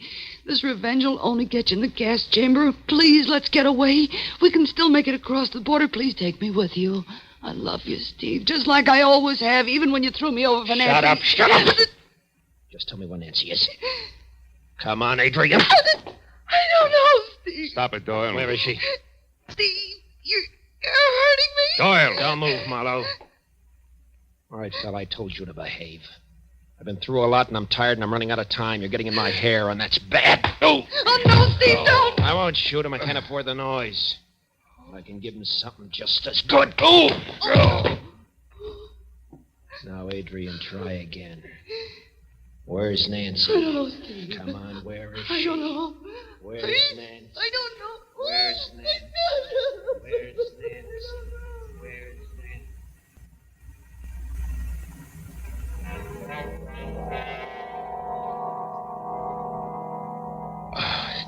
I couldn't remember where I was or how long I'd been lying there, but gradually I got the crazy idea that I was being robbed by a very unhappy crook because I was sure that somebody was crying and going through my pockets at the same time. Oh, I tried to open my eyes, but all I could see was a little gold buckle danced back and forth in front of me. When it finally disappeared altogether, I rolled over and hauled myself up onto my knees. And then it all came rushing back to me. I'd been in Nancy Marshall's villa with Steve Doyle and Adrian Starr only. Only they were gone now, and I was alone. I heard a car start outside, so I got on my feet and made it along the wall to the door. It was Adrian, and she was behind the wheel of my coupe. Stay away from me, Marlowe. Where's Doyle? He took my car. He's going off to Nancy. I've got to stop him, Marlowe, so get out of the way. Somehow I managed to jump back just in time to keep from getting a press job with the tread of my own fist tires. And it took 10 minutes of steady concentration to get it through my throbbing head that Adrian had actually stolen my car and was gone. Oh, the cold air must have helped me because one thought led to another, and I finally began to separate the facts from the fancies. I hadn't dreamed all I thought I had. And when I realized that, the whole idea hit me, and hit me hard. I knew that I'd better get out to Lookout Mountain in a hurry. I made it to Sunset, hailed a cab, and collapsed in it. Where to, mister? Lookout Mountain Road. Make it fast. Oh, it's rugged in this crap. New Year's Eve, you know. Here's $10. Does that help? It's important. Oh, it helps plenty. I know a great shortcut, a new road that's not yet finished. But how are you on bumps? A few more won't matter, pal. Let's go.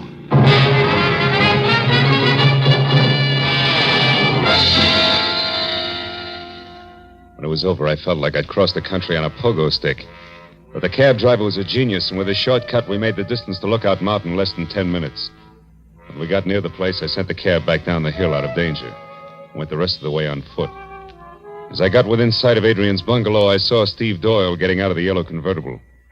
I ran up to the house, tried the door. It was locked. Nancy, where are you? I know you're in there, baby. I'm going to find you. I have to take this joint apart. We've got some old business to settle, remember? So have we, Doyle. Drop that gun. Stand still. Okay, sucker. You. You won't need that gun anymore, Doyle. Just kick it over there out of the way. Someday I'll get you for this fella. I doubt it, Steve. You're all finished, but you're too thick-headed to see it. Well, I guess it's time to relax and wait for Adrian. And we call the cops, huh? Adrian just arrived, Marlowe. Don't What? turn around or I'll kill you. Adrian. There we are, Marlowe. Toss your gun back here to me. Come on now. better. Oh, Steve. Steve, are you hurt bad, darling? Can you make it to the car? I'll try, Adrian. Got me in the side.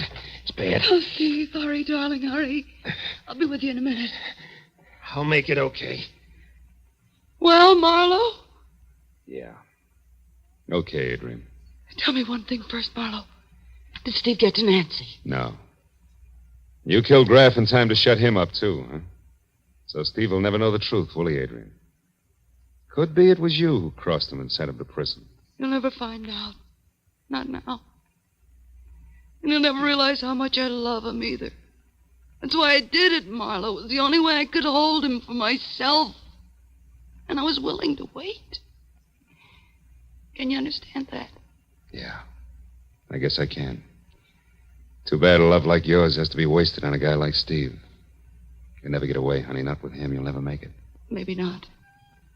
But if he goes out, at least I'll be with him, Marlowe, and that's the way I want it. Well, if you're going to do anything, Adrian, you better get it over with fast. That siren's a friend of mine. He's coming here. Adrian! Coming, Steve. You're a good guy, Marlowe, and a smart one. Just don't follow us, that's all. So long, Marlowe. Happy New Year.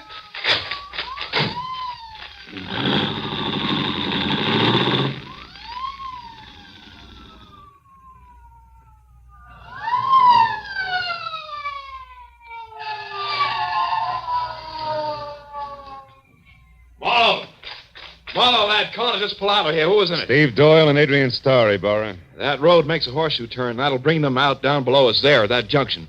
I've got one of those streets blocked, but the other one's wide open. Look, Ibarra, there they are. She's stopping at the crossroad. Yeah, they've spotted my men down there.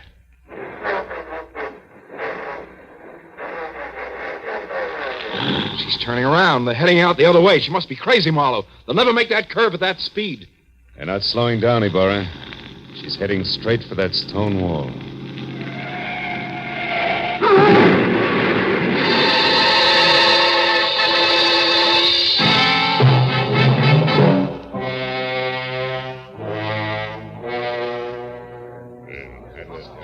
Well, Speed, that's it. It's all over. They're both dead when the boys got to them. Killed instantly. By the way, how's your head feel now? Any better? I'm okay, Ibarra. Did you take care of Nancy Marshall all right? Yeah, she locked herself upstairs. Sent her home to Paul Riker in the squad car. The driver hurries, they can still be married on New Year's Eve. You had her pegged as Jerry Graff's killer earlier tonight, Marlowe. What made you change your mind? Well, I found a gold buckle near Graff's body, Ibarra. I figured it was a fancy little belt buckle that Nancy had dropped. But I saw exactly the same buckle when I was coming to after Doyle hit me on the head. And it wasn't on a belt, it was on a shoe. Adrian's shoe. It was the mate to the one I'd found. Once you knew Adrian Starr killed Graff, you put the rest of it together, is that it? Uh-huh. See, for a price, Graff helped Adrian double-cross Steve. She had to kill him to keep him from talking. She hid Nancy out for the same reason. If she knew that if Steve ever got to Nancy, he'd learn the truth. I wonder why she didn't kill Nancy, too. I think she intended to, Ibarra. And she did it all, really, because she loved the guy too much. Strange deal, Marlowe, right to the end. You know, she didn't have a chance to make that curve down there the way she was driving. Not even if she wanted to make it, Ibarra. Yeah. Well, it's 5 minutes to midnight, Phil. Happy New Year, fella. I want to see a lot of you in 1949. Same to you, Lieutenant. Good night.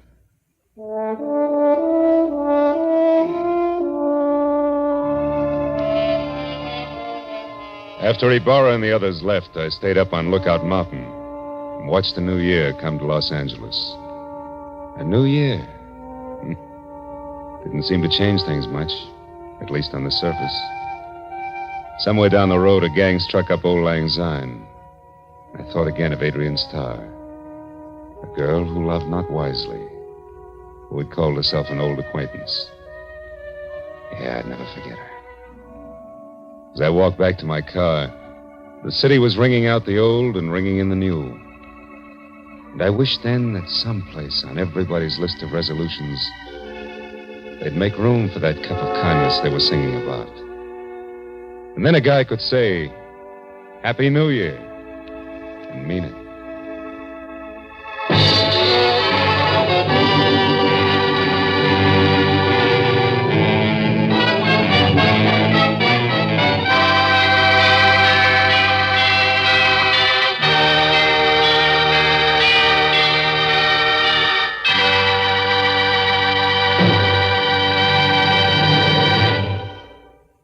The Adventures of Philip Marlowe, created by Raymond Chandler, stars Gerald Moore and is produced and directed by Norman MacDonald. Script is by Mel Donnelly, Robert Mitchell, and Gene Levitt. Featured in the cast were Gloria Blondell, Edgar Barrier, David Ellis, Lou Krugman, and Stan Waxman. Lieutenant Ibarra was played by Jeff Corey. The special music was by Richard Arant. Be sure and be with us again next week when Philip Marlowe says... They all knew he was aboard the yacht when it exploded and sank. And everybody called his death an accident. Yeah, that is everybody except the corpse himself. He said it was murder.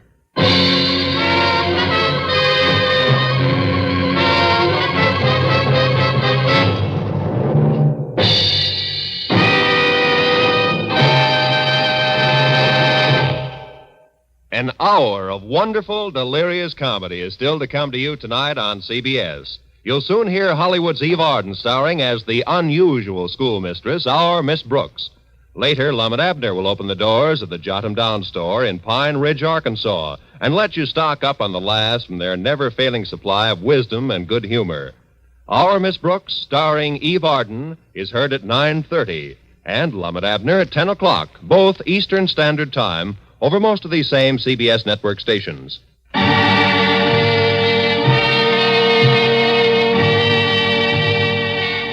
This is Roy Rowan speaking for CBS, the Columbia Broadcasting System.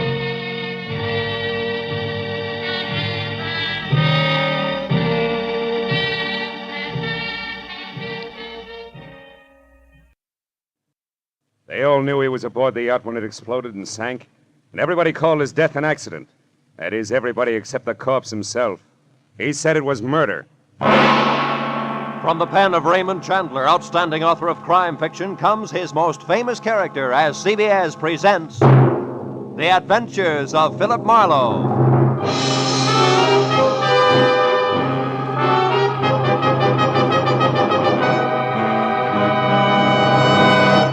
And now, with Gerald Moore, starred as Philip Marlowe, we bring you tonight's exciting story, The Restless Day. It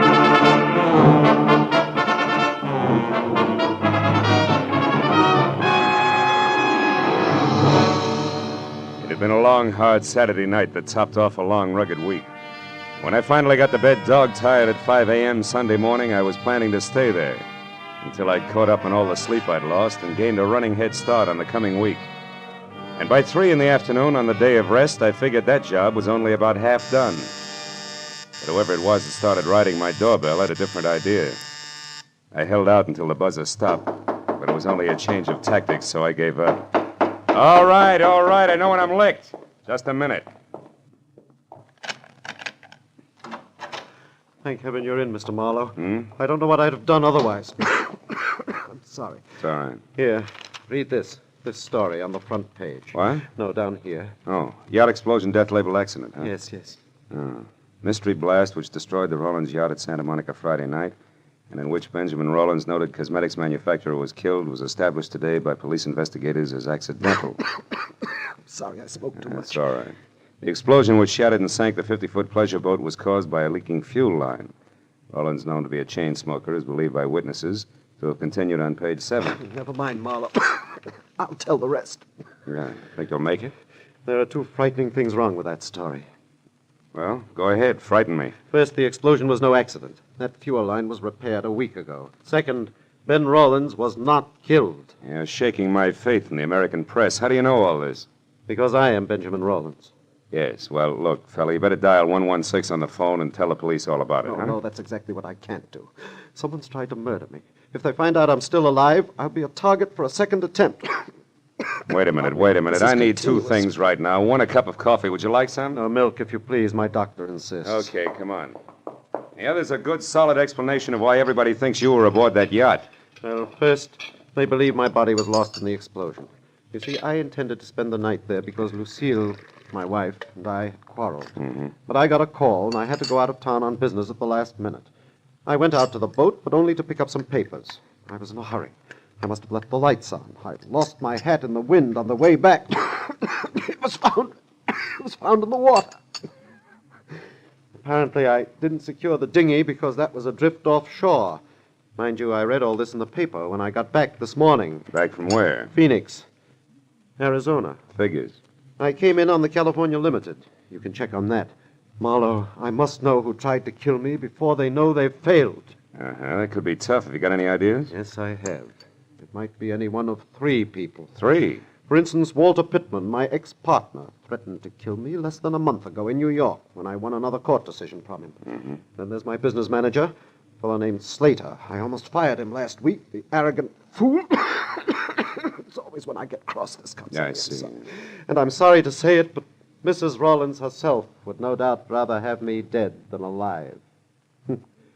That's quite a lineup for a mere cosmetics chemist, isn't it? Yes, it is. Look, you haven't been running lipstick experiments with somebody else's live equipment, have you, Rollins? Hmm? Oh, certainly not. I've been working so hard I haven't time for my wife. Say nothing of another woman. Oh, Marlowe, I'm frightened. I must get to the bottom of this. I'll pay you double your usual fee. Will you help me?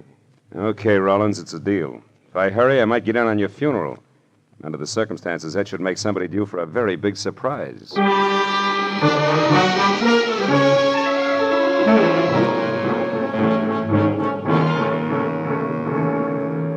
A shave and a shower later, and I checked my wheezing client's credentials, settled him down in my apartment with orders to answer the phone, but not the door, and drove out to Santa Monica, where the not very late Ben Rollins had made his home.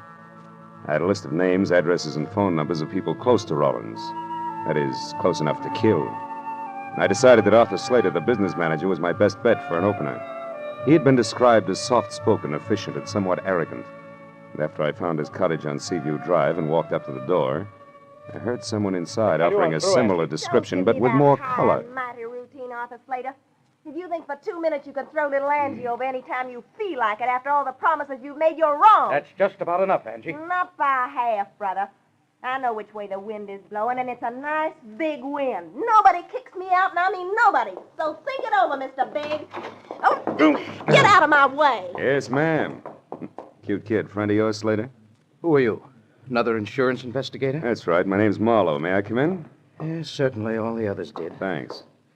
Who knows? I may be the last. Slater, I've got 3 reasons for believing that yacht explosion was no accident. Not an accident? What reasons are you talking about? For one, Walter Pittman. Pittman? You mean Rollins' ex-partner? You know him, huh? Well, only by name. I never met the man. All right, then. Let's talk about reason number 2, Lucille Rollins. How do you feel about her, Slater? Well, you must be out of your mind, Marlowe. She and Ben fought constantly, yes. Slater, I asked how you felt about Mrs. Rollins. I don't like her. And now, what or who is reason number 3? You are. You had an argument with Rollins last week. He practically fired you. And you think I'd kill him over that? Could be. Look, Marlowe, Ben Rollins drove himself like an overloaded truck. He had a cigarette cough, nervous shakes, and bad dreams. To me, bureau drawer eyelashes and glue-on fingernails simply aren't that important. So we had frequent arguments. Now, do you have any more smart reasons you'd like to discuss, or would you care to leave? Just one thing more. Why does your girlfriend think you're a little stuck up these days? You're becoming a bit too personal, Marlowe. Get out. I'm not compelled to answer any of your questions. There's an established legal procedure. Skip it, Slater. If I need to, I'll be back. And I'm fairly chummy with the boys in blue myself, so I'll get the answers if I want them. Good night, big shot.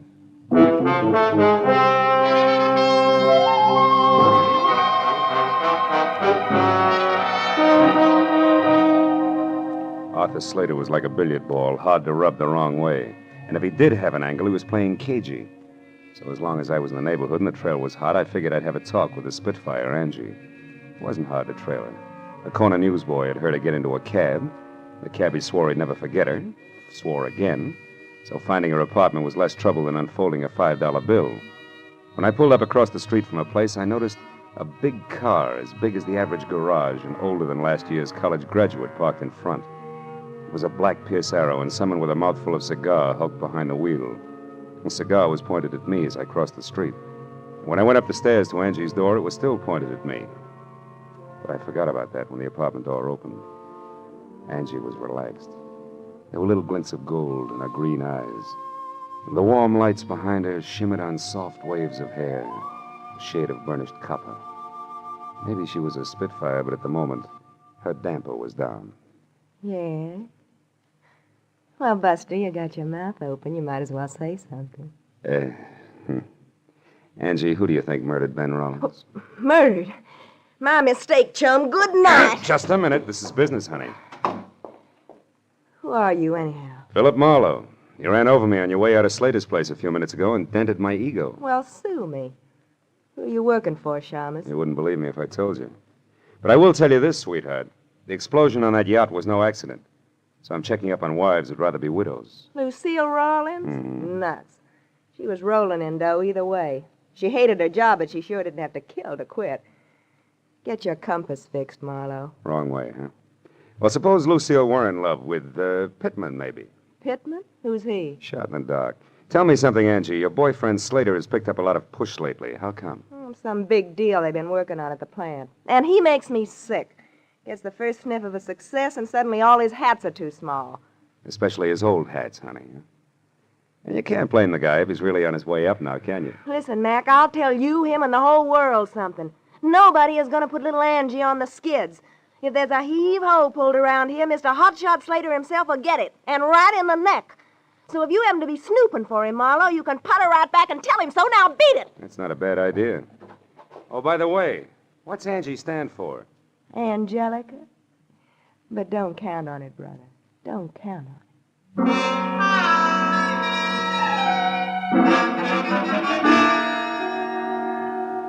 As I went down the front steps, the cigar and the black Pierce Arrow lined up on me again and followed me as I crossed the street and got into my car. It was still pointing at me as I drove away, but after all, the street was public property and the guy could smoke a cigar if he wanted to. Well, by the time I knocked on the front door of the Rawlins home, I was braced for a deluge of tears and a session of red-eyed hysteria. So I was caught off balance by the handsome blonde woman of 35 with a wry, crisp waistline who was cool, calm, and well-collected in green slacks. She introduced herself as Lucille Rawlins. Sit down, Mr. Marlowe. You said you're a friend of Ben's? That's right, Mrs. Rawlins. I stopped by to offer my condolences. But apparently condolences aren't much in order today. No tears, huh? Not even crocodile tears. I'm not a hypocrite, Mr. Marlowe, that's why. I'm merely stunned and confused over this terrible accident, and I'm not sure yet how I feel. Yeah, it was an accident, all right. Especially since that leaky fuel line that caused it was repaired a week ago. It had been repaired? Oh, yeah. It's interesting, isn't it? Who are you, Marlowe? I'm a private detective, and I know a lot more than that. I know, for instance, that the insurance on the boat alone will keep you in pretty doodads for several years. And that's only a drop in a bucket. Mr. Marlowe, I think you'd better leave. And I think you better climb down off that high horse and listen. Because I haven't even started yet. Ben was a hated man by Pittman, by Slater, and maybe by you. And I can prove he didn't die accidentally, baby, so I'd like some nice straight answers, huh? When did you see Pittman last? I've never seen Walter Pittman. I don't even know what he looks like. Ben and I were married 2 years ago. He broke with Pittman long before that. But you're pretty chummy with Arthur Slater. That's a lie. Why, we hardly spoke until a week ago. You picked a poor time to get friendly, baby. Listen here, Marlowe.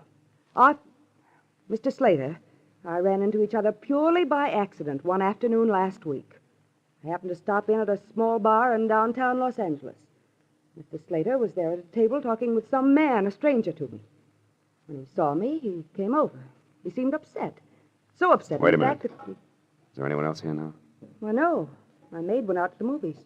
What's the matter? I heard something, a noise. Sounded like it came from the service boys. Come on, let's have a look. Well, I don't know what anyone... Hey! The lights went off. Somebody turned them off. You better... Lucille, look out!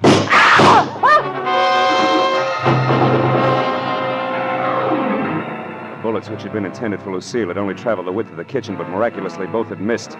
Whoever had thrown them moved out fast, because when I got through the service porch and into the backyard, nothing stirred, except the restless ends of a pepper tree.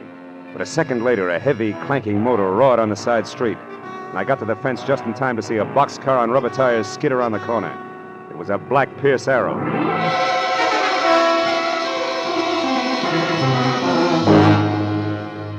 I went back to the house, found the master switch, and turned on the lights.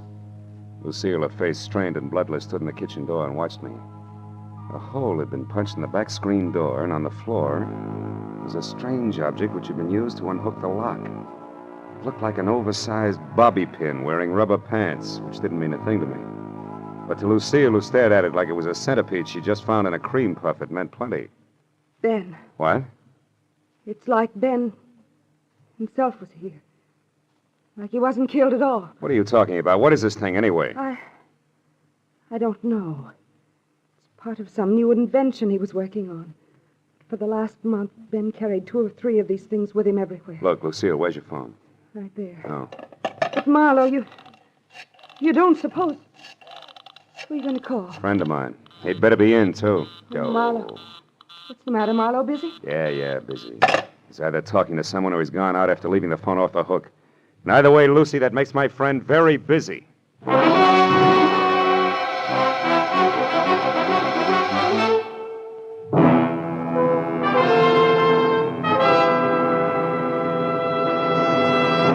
In just a moment, we will return to the second act of The Adventures of Philip Marlowe. But first, it may have taken a little detective work finding a much-wanted man last week, but an unprecedented number of listeners seem to have turned Philip Marlowe. For Jack Benny's largest audience this season found him here on his opening show on CBS. Tomorrow night, Jack will be back with Mary, Dennis, Phil, Rochester, and Don for more of the fun that's made the Jack Benny Show the #1 comedy in radio. You'll find him right here on CBS every Sunday at 7 Eastern Standard Time. And now, with our star, Gerald Moore, we return to the second act of Philip Marlowe and tonight's story, The Restless Day.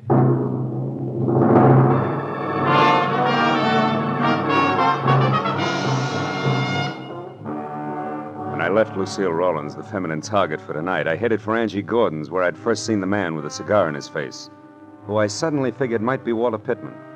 And as I drove, I felt like my brains had spent the night playing leapfrog in a squirrel cage. Because any way I call the dice, every one of my clients suspected of murdering him suspected somebody else. And just to keep things from making any sense at all, I suspected my client. I pulled up near Angie's and saw the Pierce Arrow parked, lights and a man with cigar out. When I got close to the bungalow door, I knew that the lady was at home. Now, look here, And that she was receiving Oh, a gentleman you're in caller, here. more or Tell less. me your name is Smith, which incidentally I don't believe. And then you start asking a lot of very personal questions. How cozy. Now, please, you do not understand. There are certain things about the death of Ben Rollins that I must know, things that mean a lot to me. How much a lot? Well, $100 maybe. What? Now, don't tell me that's all you could stuff into that briefcase there in your hand. Listen, girl, I must know whether that explosion on the boat was an accident or not. The police let it go as an accident? Never mind that. You are Slater's girl. You must know something about him as well as the other one who was here.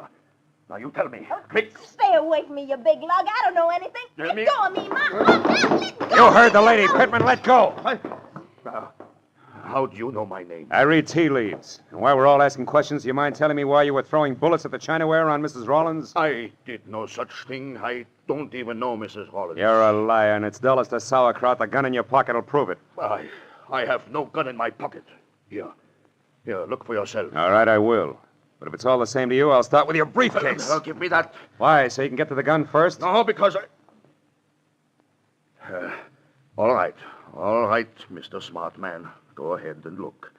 See for yourself that there's absolutely nothing there that concerns you. When I get my hands on you, I'll break you in two. Still, Marlowe. And don't look so astonished, friend. It's called a gun. Why, you little... Skip it, Marlowe. This isn't my idea of returning a favor, but it is good business. You see, baby, little Angie sells out to the highest bidder. And no matter how I add things up, that isn't you. So exit Pittman, huh? Briefcase and... What are you staring at? That little gadget there. Must have fallen out of Pittman's briefcase. What is it? Twin brother of an item I found a little while ago, rubber pants included. What are you talking about, Marlowe? Nothing, baby. Just tell me how long I sit here. As long as you like. Now, you see, Marlowe, I just can't afford to let you get to Pittman ahead of me. Yeah. That good business you were talking about. Uh-huh. After all, a gal's got to make a living.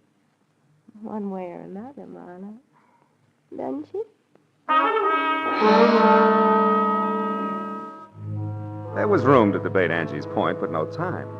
So I skipped her invitation for a drink. Both promised and threatened to see her again and headed for my car in the only direction left, the residence of the local pivot man, Mr. Arthur Slater. When I got to within a block of the place, I parked and then approached slowly, keeping to the shadows all the way. But the house turned out to be as dark and quiet as the inside of a coffin. I was about to leave when some noise a dozen yards behind me said that I was no longer alone. I turned quietly and got ready for what I figured would be a reunion with my old buddy, Walter Pittman. But I was wrong. Sneaking through a nearby clump of orange trees with all the deftness of an ox with bunion trouble was no one else but my client, Ben Rollins. When I called his name out loud, he ran toward me, arms and legs flailing the wind like a Kansas scarecrow caught in a tornado. Marlowe, I've been looking all over for you. Rollins, why aren't you back in my apartment where you're supposed to be? I couldn't wait any longer. I was afraid something had happened to you. When you didn't call, I was sure of it. I thought you might be here at Slater's. But I did call, and all I got was a busy signal. Oh, about an hour ago. Why, that was a friend of yours. He wanted to know if you'd play cards with him tonight. Now, do you believe me? No, for the time being, yes. Incidentally, Rollins, do these mean anything to you, these oversized bobby pins? Good Lord, the curlers. Where did you get those curlers, Marlowe? They should be in my safe. Well, I found one at your house and the other in a briefcase that belonged to Walter Pittman. But Marlowe, these are samples of my newest invention, these hair curlers. They can produce a home permanent wave overnight that'll last for 6 months. It's worth millions to me. If you live. Yes. Now, it should be easy to figure out who wanted to kill me. I'm not so sure. If you didn't even know these were missing, why should someone have to kill you to get hold of them? And second of all, how come the shooting's still going on? What shooting are you talking about? Over at your place. Somebody tried to kill your wife there just before I called you. And that brings us right back to your alibi about talking to Ibarra at the time. It's a little too pat, Rollins. Besides, that curler could very easily have dropped out of your pocket. But why should I shoot at Lucille? For the best reason in the books, you wanted to kill her. And when that yacht business almost boomeranged on you, you still hadn't changed your mind. And that led to this whole routine with me double-billed as Patsy and star witness both. Oh, you're out of your mind, Marlowe. I couldn't have set that explosion on the yacht as a trap for Lucille. Why not? Because it was on account of me that Lucille wasn't on the yacht herself that night. What? After we argued, we decided not to spend any more time under the same roof.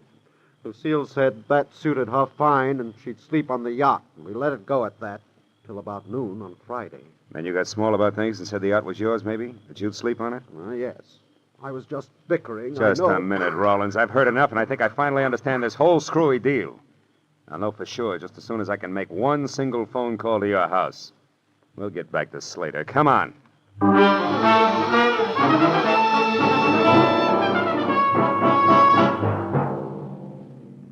When I got to a telephone and through to the maid at the Rollins place, I was almost positive that in another minute I'd have both a solid answer for my client and a couple of clumsy customers for the law.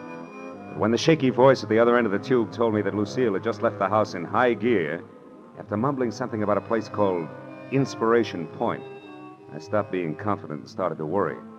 And when I tossed the jackpot question at the maid and got the winning answer, that worry became something worse, and it must have showed. What is it, Marlowe?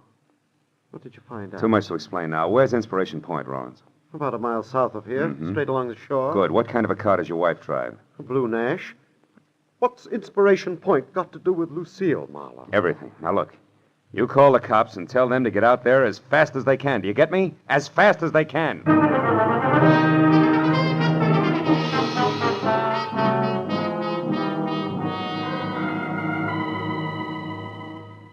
Inspiration Point turned out to be an acre of wind-swept rock that overlooked the cold January sea.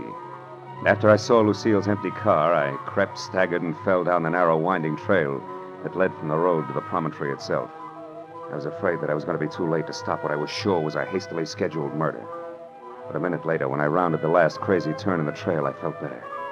Because standing only a couple of yards away from me, her hair slapping wildly against the upturned collar of her coat, and very much alive, was Lucille Rollins. I was about to breathe a sigh of relief when suddenly I caught the expression in her eyes. I turned to follow the line of her unblinking gaze, and I knew that I hadn't arrived any too soon. Because the lady was being held at the point of a gun held by Arthur Slater. I closed my hand tight around the cold .38 in my pocket and moved closer. When you called me at the house, you said that my husband was alive and with you. Why did you lie to me? Because I knew that would bring you running. And I had to be alone with you, Lucille, so I could do what I missed doing last time. Last time? You mean the yacht? You did that? Yes. But somehow or other, Ben was out there instead of you. So that accident was a waste of time.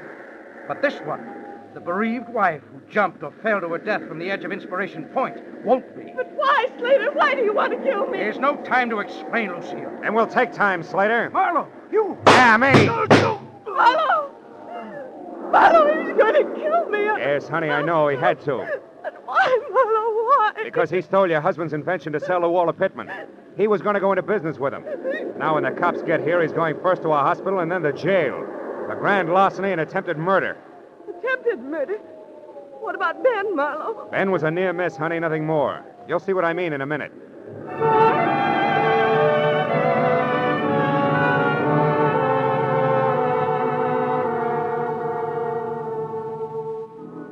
When Lucille found out that Ben was still alive, there were a lot of tears and promises to be good from both parties. And it wasn't until an hour had gone by and the police had already booked both Slater and Pittman, who was picked up heading back for L.A., that Mr. and Mrs. Rollins were in the condition to sit down and talk things over, even with the help of coffee and cigarettes in the Rollins home. And the whole scheme, Marlowe, was designed by Slater, who, as my business manager, had access to the new curlers. That's right. Knowing how Walter Pittman felt about you, Slater secretly contacted him to handle the manufacturing end, you see? Yes, I see. Well, a few changes in the design, and the whole thing would have been patented and on the market while you and Slater... Who pretended that Pittman was a stranger to him. were still laboring away at last-minute changes. And when we learned about Pittman's product, Slater would act as surprised as Ben here. You're so right, Lucille. That was the plan. Oh, but it fell apart. See, it fell apart when you accidentally ran into Slater in that small bar in downtown L.A., do you remember? Yes. When he was with Pittman, the man you described to me as the stranger? Yes, of course. All right. Well, he realized then that with Pittman's product a success, you would sooner or later see a picture of Pittman, the newly rich inventor, and recognize him as the man you saw with Slater before Pittman's product was on the market. So that meant that Slater either had to get rid of Lucy or give up his entire plan. Have you got a match, Mr. No. No, I'm going to give them up.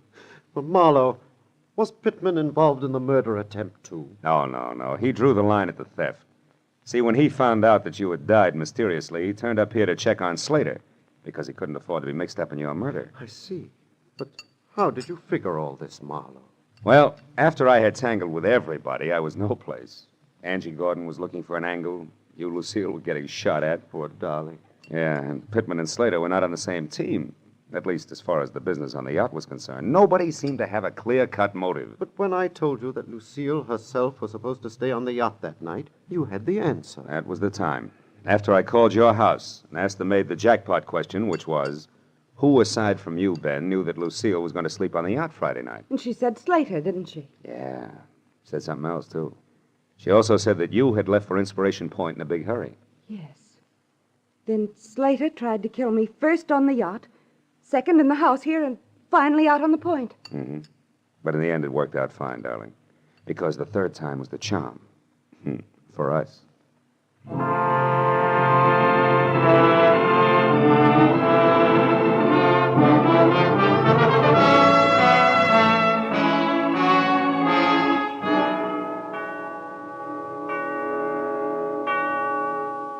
Well, by the time I was through tying in all the loose ends for my client and his wife, it was 3 o'clock in the morning, and I was dog-tired all over again.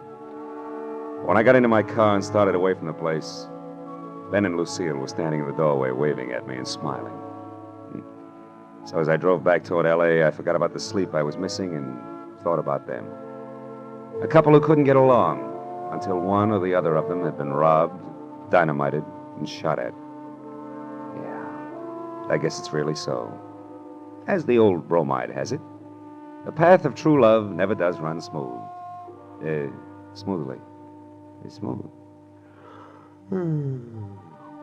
Oh, well.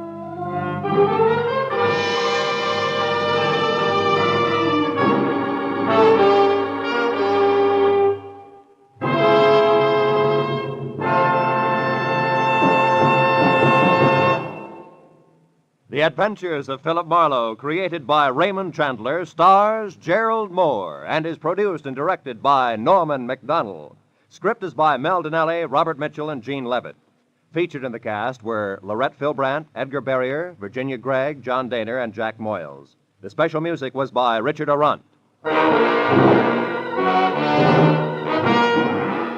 Be sure and be with us again next week when Philip Marlowe says... Somewhere in the cold, persistent rain that made the city itself seem a thing of evil, a girl had disappeared, and it was my job to find her. But before I did, I found death and a devil.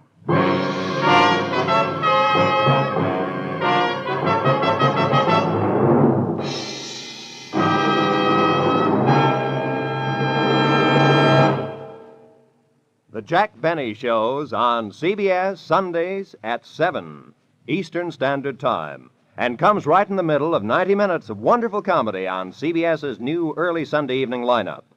Immediately preceding Jack's show, you'll find Spike Jones and a Spotlight Review at 6:30 Eastern Time. And following the Benny Show, Amos and Andy take over with their inspired humor. Listen to Spike Jones and Amos and Andy over most of these same CBS stations tomorrow, flanking Jack Benny. They add up to 90 solid minutes of merry Sunday listening on CBS. Now, stay tuned for Gangbusters, which follows immediately over most of these stations.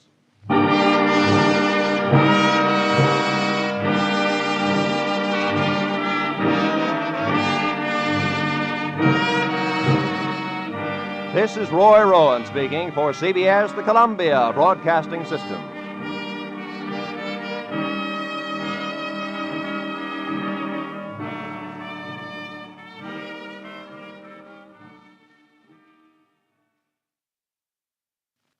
Somewhere in the cold, persistent rain that made the city itself seem a thing of evil, a girl had disappeared, and it was my job to find her. But before I did, I found death and a devil. From the pen of Raymond Chandler, outstanding author of crime fiction, comes his most famous character as CBS presents The Adventures of Philip Marlowe.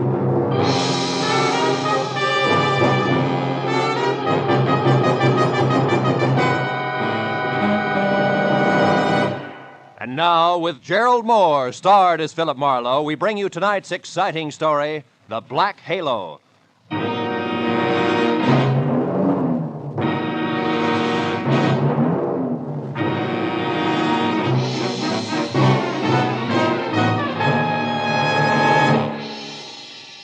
For 3 days, an ugly storm had lashed at the west coast from northern Oregon to the tip of Lower California. And although it was only noon when I drove up to the sprawling red brick house just south of Santa Barbara to meet a new client of mine, the black that was in the sky and the driving rain that was everywhere left the day bleak and wet and cold. Left it the kind of day that made you feel that logs blazing in a fireplace and a warm, dry robe were the only things that could matter to anyone. But when I got inside the house, Felix Drum, 350 uncomfortable pounds of executive in a wheelchair, who made his living importing perfumes, was very worried. And not about the weather outside. Marlowe, Julia Perry is gone. I want you to find her and bring her back. And the sooner you do that, the better. And the more I know, Mr. Drum, the easier it'll be. Exactly who is Julia Perry? My assistant. Very capable girl, who in the past 6 months has practically taken over my entire business. She handles most of the work from her cottage here on the grounds where she lives. Mm-hmm. She also has some little cubbyhole in Los Angeles where she keeps her files and some sample stock. Do you have the address of that cubbyhole? If I knew the answer to everything, I wouldn't have hired you. And anyway, it isn't important. Hand me that little bottle. This there, one? please. Yes. No, here. Thank you.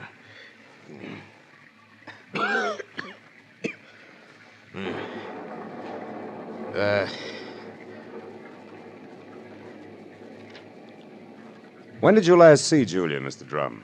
3 days ago. Oh, it was 3 days ago when she left on one of her regular weekly trips down to Los Angeles to bid on perfumes. Usually she stayed away overnight, but the Beechwood Plaza Hotel most of the time, and she was back here by noon the next day. I suppose you've already checked the Beechwood Plaza, huh? Yes, of course. My man Ruby, the one who showed you in, has called the place 12 times. But they only know that Julia registered there 3 days ago and hasn't been seen since. Well, what about the girl herself, Mr. Drum? I mean her background, friends, family, that sort of thing. As far as I know, Marlowe, Julia has no friends, no family either. She's just a sweet but smart little girl from someplace in Kansas. Mm-hmm. No beaux, not even nice ones, huh? I don't think she had the time. You see, when Julia first came to work for me, she wanted to get ahead, and I gave her the chance. She made good. Mm-hmm. Today she's as much my right arm as Ruby is my leg. Mr. Drum, did you notice anything unusual about Julia's behavior lately? Yes, and that's the reason I'm worried. About 2 weeks ago, I saw changes in the girl, Marlowe. She seemed less spry, more preoccupied. Oh? Yes. I figured it was overwork myself, since the end of the year always means detailed annual reports, so I made no comment at the time. I see. Tell me, Mr. Drum, what does she look like?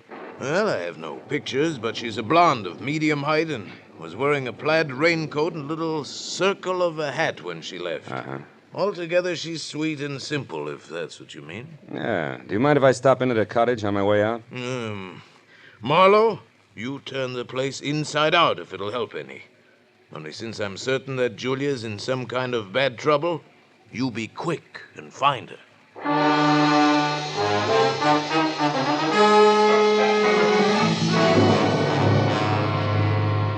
Julia Perry's cottage was strictly the 50-50 arrangement that Drum had mentioned, with one-room office and the other living quarters. In the office, I found everything in its proper place, so I moved to the other room. The moment I stepped over the threshold, the white fluff that trimmed the quilted bedspread and the splash of color in the drapes said that Julia Perry had to be something soft and warm. And the half a dozen quietly tailored suits that were lined up in the closet like a squad of soldiers facing right told me that she was also simple and neat. I ran through the pockets of her clothes and all the drawers and closets in the room, trying to find something that would give me a lead that I was sure I had to have.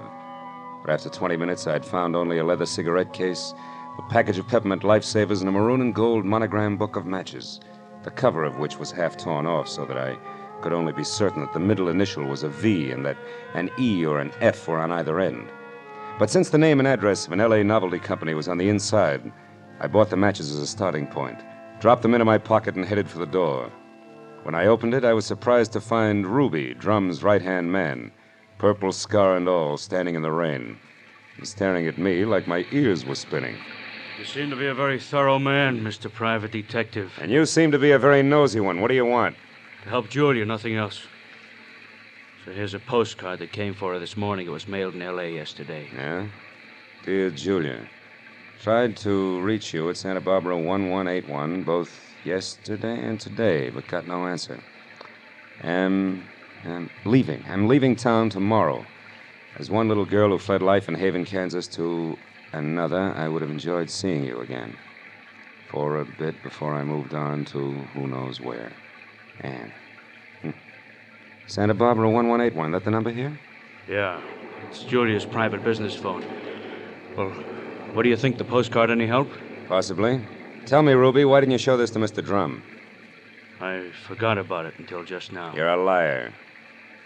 Well, it's on account of the postcard was delivered here to the cottage. Which is no man's land for you? Yeah, sort of. Mr. Drum doesn't like people who work for him mixing socially with each other. Or maybe a sweet kid like Julia hasn't got any use for the passes you've been making at her, huh? Hold it. I like Julia, and even if she don't go for me, anything I can do to help her, I still do, understand? Yeah, I understand. I'm not so sure I believe. Goodbye, Ruby.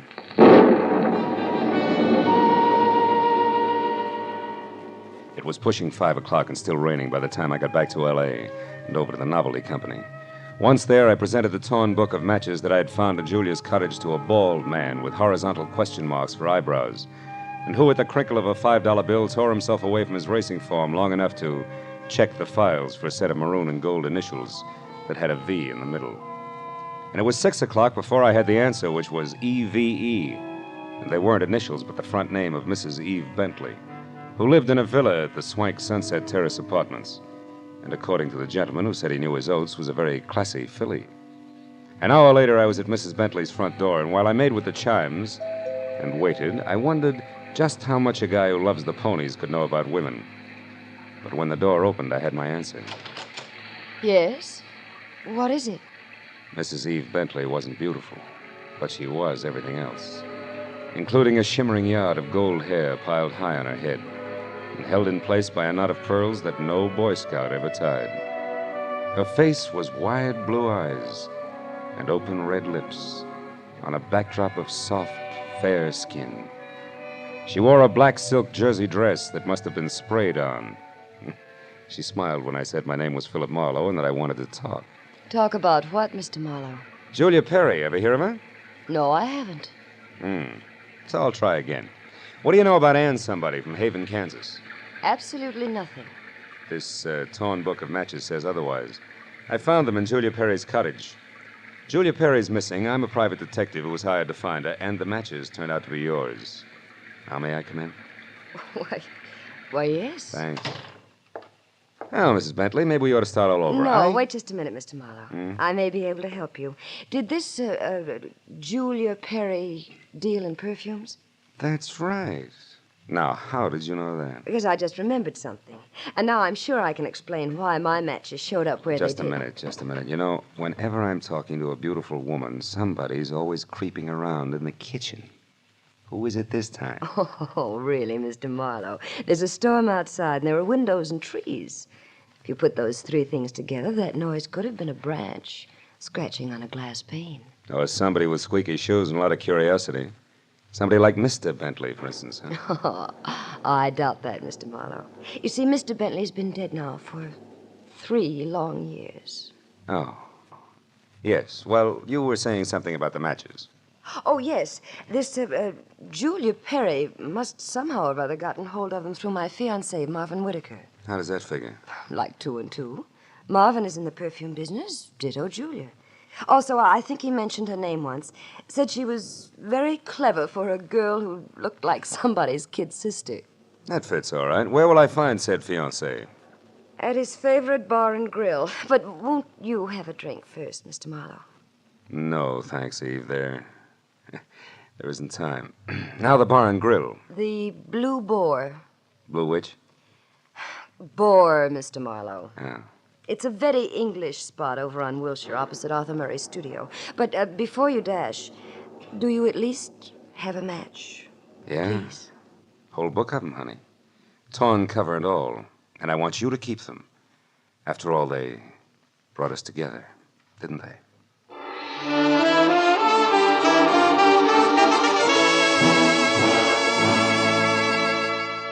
When I got outside, I postponed my run between the raindrops over to Wilshire Boulevard long enough to take a look behind the villa. And there, in a newly planted strip of clover lawn below Mrs. Bentley's kitchen window, I found something which was no surprise. 2 clear prints of a man's shoe. But from there on out, I got nothing more than a lot of rain down the back of my neck. So 10 minutes later, I dripped into my car and headed for the Blue Boar and Eve Bentley's gentleman friend.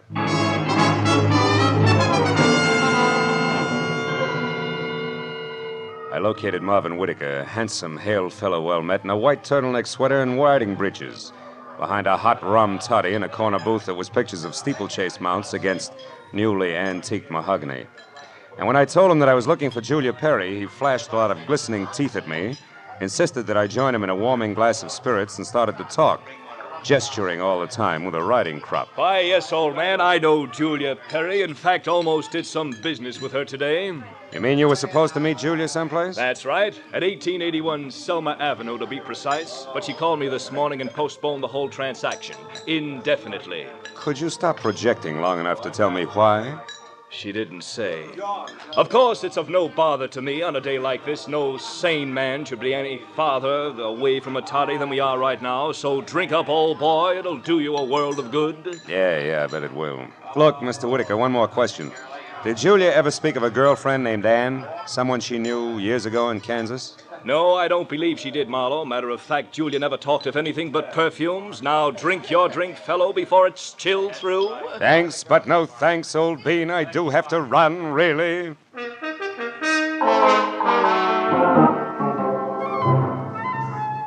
was a 20-minute drive to the address on Selma, and the rain had stopped by the time I got there. The place was one of those once-upon-a-time rooming houses that had been partitioned off into a couple of dozen 2x4 cubby holes, just big enough for the very small businessman to fill his fountain pen in. When I got to the door and asked the scrub woman, who was a lot of wild red hair around 2 pop eyes, for Julia Perry, I knew I was moving in the right direction, because the lady standing in front of me was anything but calm. And more important, she had just heard a pistol shot from the back of the house. Yes, that's right. A pistol shot not over 2 minutes ago. I'm sure that Perry girl had something to do with it. Because when I come from inside, I saw her rush out down these steps. Did she say anything? I don't know. She was gone out of sight before I could open my mouth. But I know it was her on account of that plaid coat and little hat she wears. Yeah. Now, which room is hers? Come on. Well, that one there with the light showing under the door. Mhm. But it's locked. You won't be able to get in. I just tried. Well, we'll try again for luck. It's not the best lumber, believe me. This is terrible. Nothing like this has ever happened to me before. It's a man. Yeah, a dead one at that, Granny. Do you know who it is? Uh-huh. From the mud and clover grass on the bottom of his shoes, I'd tag him as a guy who was looking in a lady's kitchen window about an hour ago. But from that purple scar on his chin, I can do even better than that. The name, Granny, is Ruby, a guy I thought was still in Santa Barbara.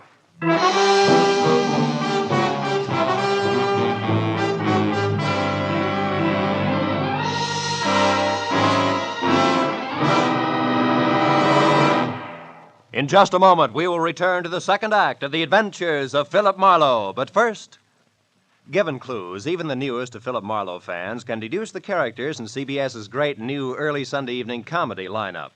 The washboard leads you to the one and only Spike Jones. The bumblebee? Well, of course, that's for America's most famous non-virtuoso violinist, Jack Benny, who follows Spike Jones on CBS. The two A's, Amos and Andy, who are heard on CBS immediately following Jack Benny. So it's really no mystery at all why millions of Americans now stay tuned to CBS on Sunday nights for these three superb comedy shows in succession. Spike Jones and Amos and Andy over most of these same CBS stations, and Jack Benny over them all. And now, with our star, Gerald Moore, we return to the second act of Philip Marlowe and tonight's story, The Black Halo.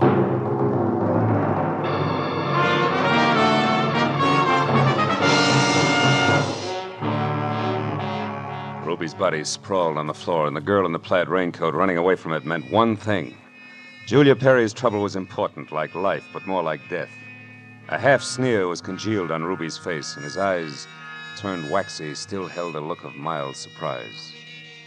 I wasted some breath telling the scrub woman not to touch anything, and then I put in a call to my overweight client in Santa Barbara. He was glad to hear from me, at first. Marlowe. Well, now, I didn't expect a call from you this soon. You sure work fast, don't you, lad? Have you found her? Have you located Julia? Not quite. She's about 5 minutes ahead of me.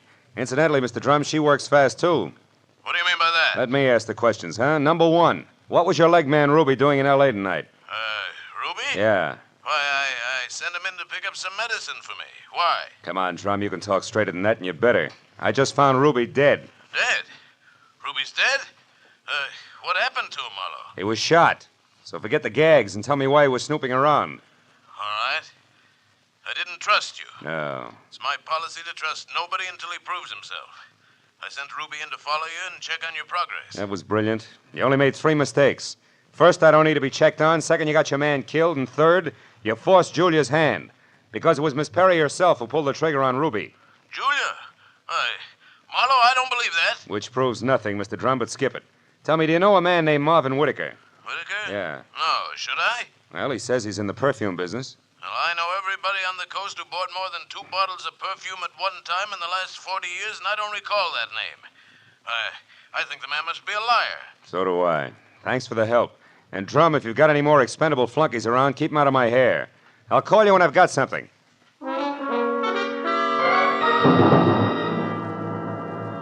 I called Homicide next and told Detective Lieutenant Ibarra where to find the body and who was responsible for it being in that dead condition. And when the question of why came up, I admitted I was still shooting blanks. Oh, I told him about the razzle-dazzle Whitaker had handed me and named the Blue Boar on Wilshire as my next stop. Ibarra said he'd call me there, and when I got to the entrance of the place, I saw Whitaker, draped in a trench coat that involved enough cloth to rig a 4-masted schooner, standing in the anteroom, impatiently smacking his leg with that riding crop. He looked positively dashing. Question was, which way? Hiya there, Marlowe. Hey, old boy, you look upset. Anything wrong?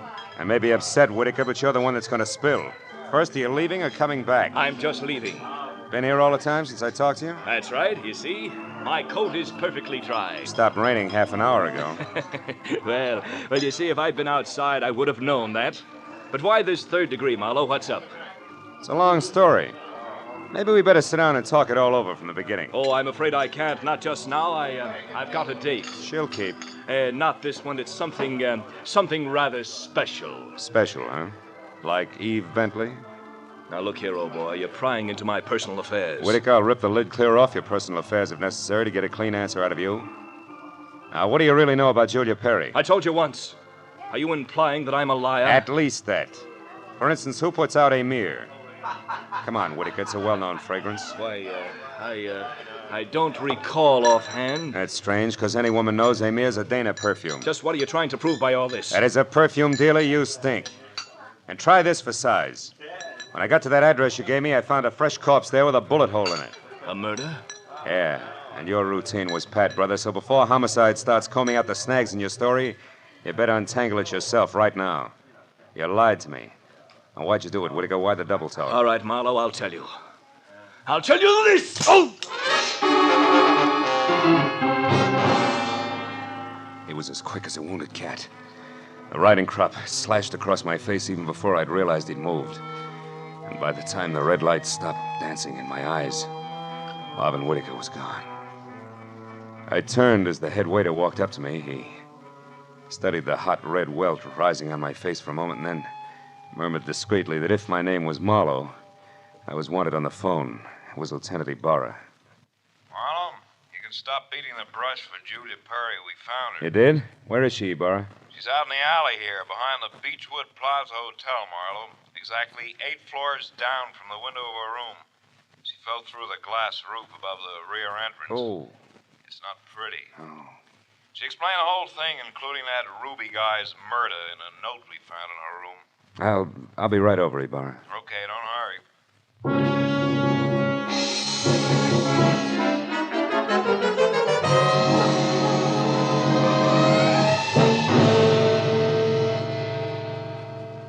The old story, Marlowe. When Drum finally got around to trusting her, he practically gave her his business. It was too much temptation. Mm-hmm. She'd been stealing from him in a big way for almost a year, her note says. And she decided to run for it when she knew she couldn't hide the thefts any longer, huh? That's right. That Ruby caught on some way, and she killed him, but I guess murder was too rich for her blood, so she came back here, thought it over, and then checked out. Yeah. All she left behind was a little plaid raincoat and a purse over there. Hey, she was wearing a dinky hat, too, Ibarra. Did you find that? Mm-hmm. Come over here to the window, Phil. See down there on that canopy, that little black circle? That's her hat. I sent Mooney down to get it. Can't leave any loose ends around, you know. Yeah. Got a light, Lieutenant? Oh, sure. Here you are. Thanks. Hey, what happened to you? That welt on your face, Phil. Oh, I backed that horsey liar named Whittaker into a corner, and he slapped his way out with a riding crop. And speaking of loose ends, if I ever catch up with that... Ibarra, where did that stuff on the dresser come from? Well, this out of the pockets of Julia's plaid coat. Why? But that's impossible unless... Holy smoke. That's why Whittaker lied to me. Hey, where are you going with that, Phil? Come back here. I gotta check on something, Ibarra, and keep your notebook handy. If I'm right, this deal is still wide open.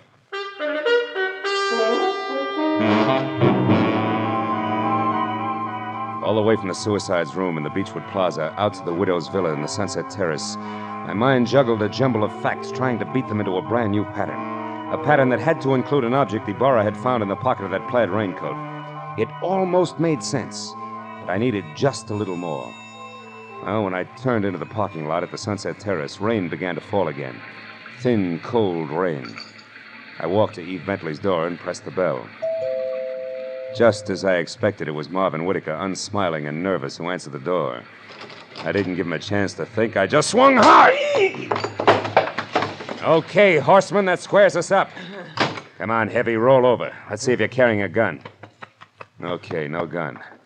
Now, be a good boy, Whittaker, and you'll make out all right, but one funny wiggle out of you and I'll crack your skull. It's a promise. Do you hear me? Yeah. Yeah, I heard you. All right. Now, where's Eve? Is she here? Find out for yourself, Marlowe. I'm through. Fair enough. But just so I'm not talking through my hat, I'll take a look in her closet first. She won't be in there, I guarantee. No, but her future may be. Well, let's see. It's got to be in here someplace. Oh, yeah. This is probably it. Brown cloth coat, as chic as a pair of hobnailed boots, and still damp. And the label says the B.H. Company, Haven, Kansas. That does it. I've got it all now, and my chivalry just died. Where is she, Whitaker? Where's Eve? Right here, Marlowe. Uh-oh, don't try that. I guess you really do have it figured out, haven't you? Yes, Eve, I have. Sorry it turned out this way, because you had your points as Eve and as Julia. Don't put it in the past tense, Marlowe. As Eve Bentley, my life is just beginning, and now I've got everything I ever wanted as Julia Perry. Then you're Julia Perry. I was, Marvin. She still is, Whitaker. At least that's what the bailiff will call it in court. There won't be any court, Marlowe. Oh, I'm afraid there will, baby. You're twice a killer now, and both for the same reason, remember? First Ruby, because he saw you as Eve. And the girl you pushed out of the hotel window, who was no doubt Anne, your old chum from the hometown. She must have seen you posing as Eve, too. All right, Marlowe. Anne ran into me by accident and ruined everything. I had no choice. I promised her money and then told her to go to my room at the Beechwood Plaza and wait for me. Eve, I can't believe this. It can't be true. Yes, Marvin, it is true. Darling, I didn't want this mess. I'd have left town this morning as I intended if sweet, sly little Anne hadn't seen me. I tried to get rid of you the easy way, Marlowe. When I sent you to Marvin, the Selma Street address he gave you should have led you to the end of Julia Perry. Is that why you phoned me and told me to lie to Marlowe? Yes, Marvin. I was going there to write my suicide note and use the stockroom for my disappearing act. But Ruby caught me, and after that I had to work fast. But it's all right now. It all worked out perfectly. They were the only two who knew besides you, Marlowe. Aren't you forgetting little Marvin here? Forgetting him? Oh, no, Mr. Marlowe. Marvin's the one person I can count on. That's what you think. You don't get me mixed up in this. Marvin. I bargained for an heiress, not a murderess. Are you dirty load? All right, then. I'll use this gun on you, too, because I'm getting out of here and no one's going to stop me. But you're right between us, Eve. You can't get us both. He's right, baby. You're not good enough to get us both, and killing just one of us isn't going to solve anything. What do you say? It's been a long night, baby. You just couldn't tell when you were late.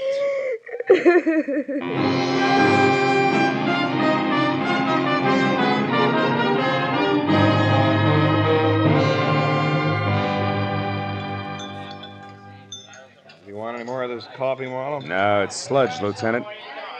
I wonder what Julia Perry uses for a heart. You know, she planned the thing for 6 months when she first set herself up as Eve Bentley. And it probably would have... Want to check now? Oh, yes. Yeah. Probably would have worked if everything hadn't closed in on her. Yeah, her friend Ann from Kansas, Ruby the leg man. And you with that torn book of matches. Incidentally, that was pretty fast figuring up in the hotel room there, Marlowe. Oh, not so fast, Ibarra. I knew Eve had those matches because I left them with her. So when you found the same matches in the pocket of Julia's plaid coat, it figured. Julia almost had to be Eve. And that left Ann to furnish the body for the suicide. Yeah. You know, I wasn't so sure about that until I found the brown coat with the Haven, Kansas label in Eve's apartment. Yeah. Well, I'd better wait on back to the office, Phil. Look at that rain come down. Think it'll ever stop? I don't know. I doubt it. Oh, by the way, here, it's her hat. Mooney finally got it down off that hotel canopy. Maybe you'd like it for a souvenir. Yeah. The millinery people call it a halo hat. Good night, Marlowe.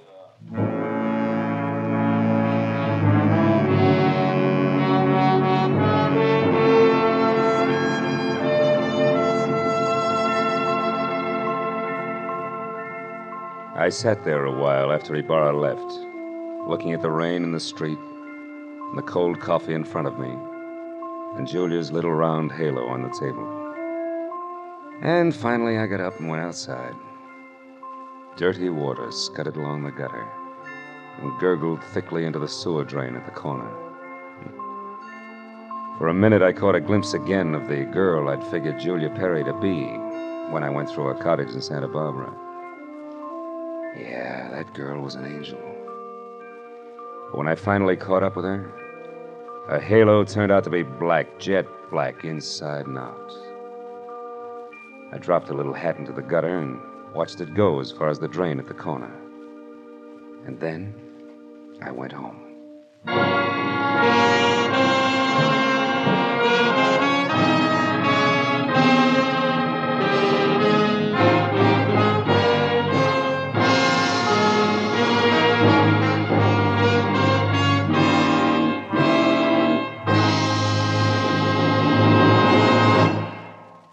The Adventures of Philip Marlowe, created by Raymond Chandler, stars Gerald Moore and is produced and directed by Norman MacDonald. Script is by Mel Donnelly, Robert Mitchell, and Gene Levitt.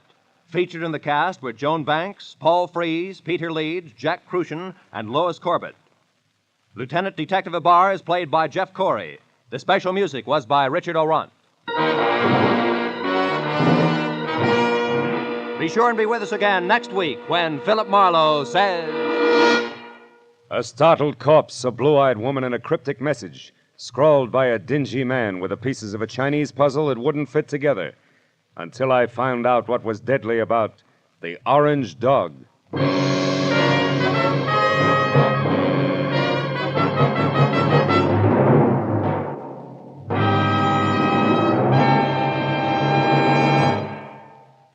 You'll find a whole hour of fun, variety, music, and thrills on Sing It Again tonight and every Saturday, for it's heard over most of these same CBS network stations. Now, stay tuned for Gangbusters, which follows immediately over most of these same stations.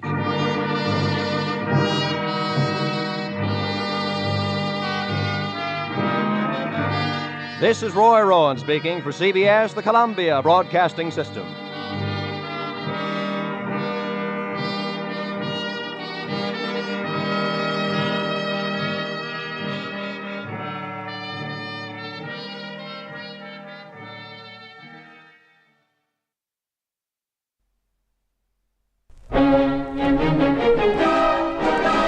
It's long ago, it's also now.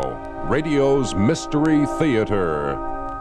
Like a vintage brew that gets tastier by the years, the radio mysteries of the 30s, 40s, and 50s, although resting in the dusty archives, are still fresh and vibrant. Let's sit back now, as the listener did so many yesterdays ago, and try to figure out who done it.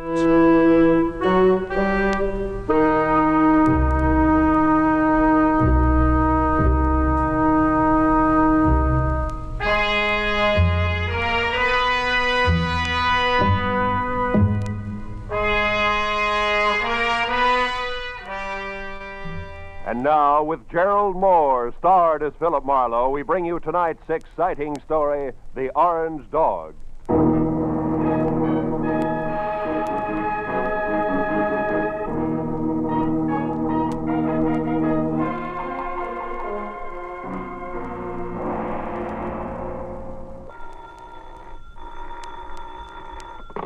Hello, Philip Marlowe. Marlowe, my name is Shelley Martin. I'm at 8412 Los Feliz, a private residence. I want you to come out here right away. My sister is in a jam, a nasty one. And Marlowe, bring your brains along. You're going to need them.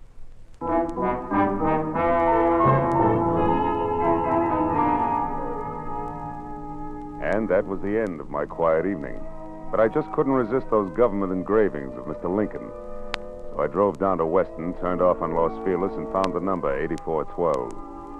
The yard was an overgrown tangle of perennial plants losing their battle with the weeds. It was like a girl in a strapless evening gown with her hair up in curlers.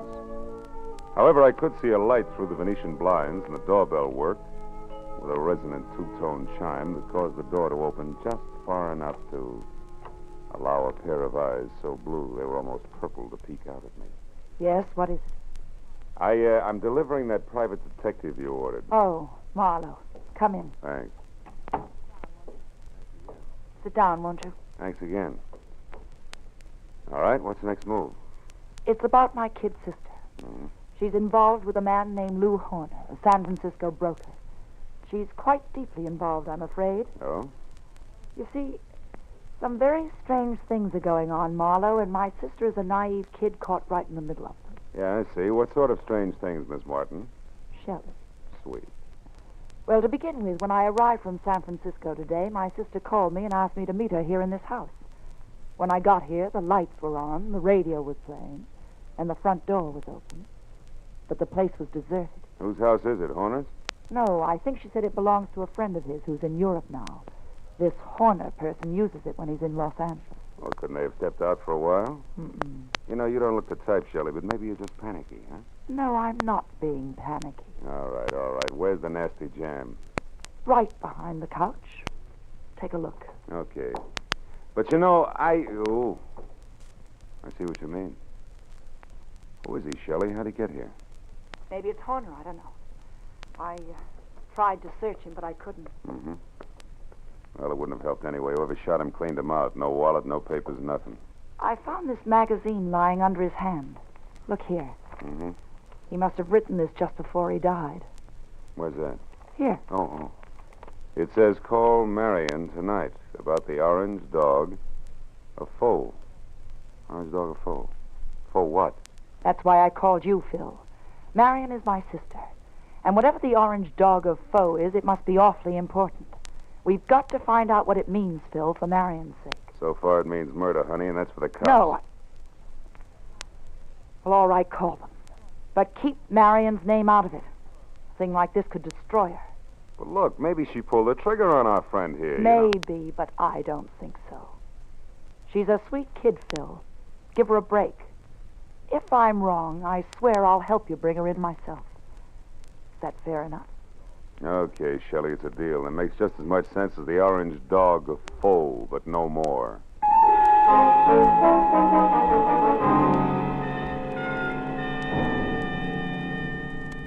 After I checked as far as I could on my client and sent her home, which was to the Villa 12 at the Wilshire Gardens Hotel, I ripped the General Squeegee tire ad with a message scribbled across it out of the magazine, folded it up and stuck it in my pocket.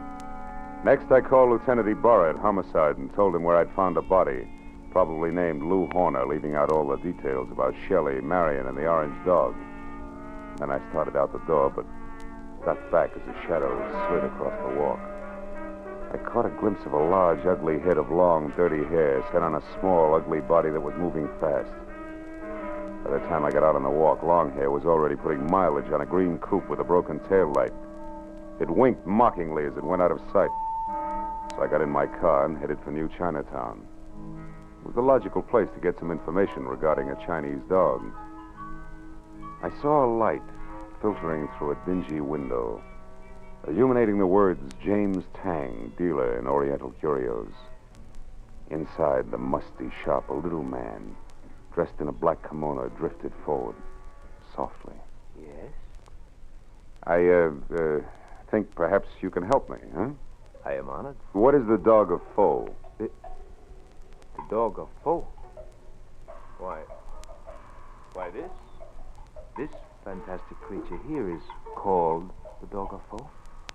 His fierce eyes and snarling mouth are to frighten away evil spirits from temples of Buddha. Why do you say called the dog of foe? Amateur collectors and auctioneers have named him that. It sounds exotic to cash customers. Actually, he is a lion. The lion of Korea. I see. Tang, would you happen to have an orange dog of foe? Very strange that you should ask that, my friend. Strange? Why? Reason number one. There is no authentic orange dog of foe. That's a good reason. Why not? Because to Buddhists, orange is color of sorrow. The piece you speak of could not possibly be authentic. What's reason number two? You are second person to inquire after this non-existent orange dog of foe within the last few minutes. Was it an ugly little man with long hair? Quite contrary. It was a very pretty girl with short hair. Was her name Marion? She made point of not leaving her name. Well, that proves something.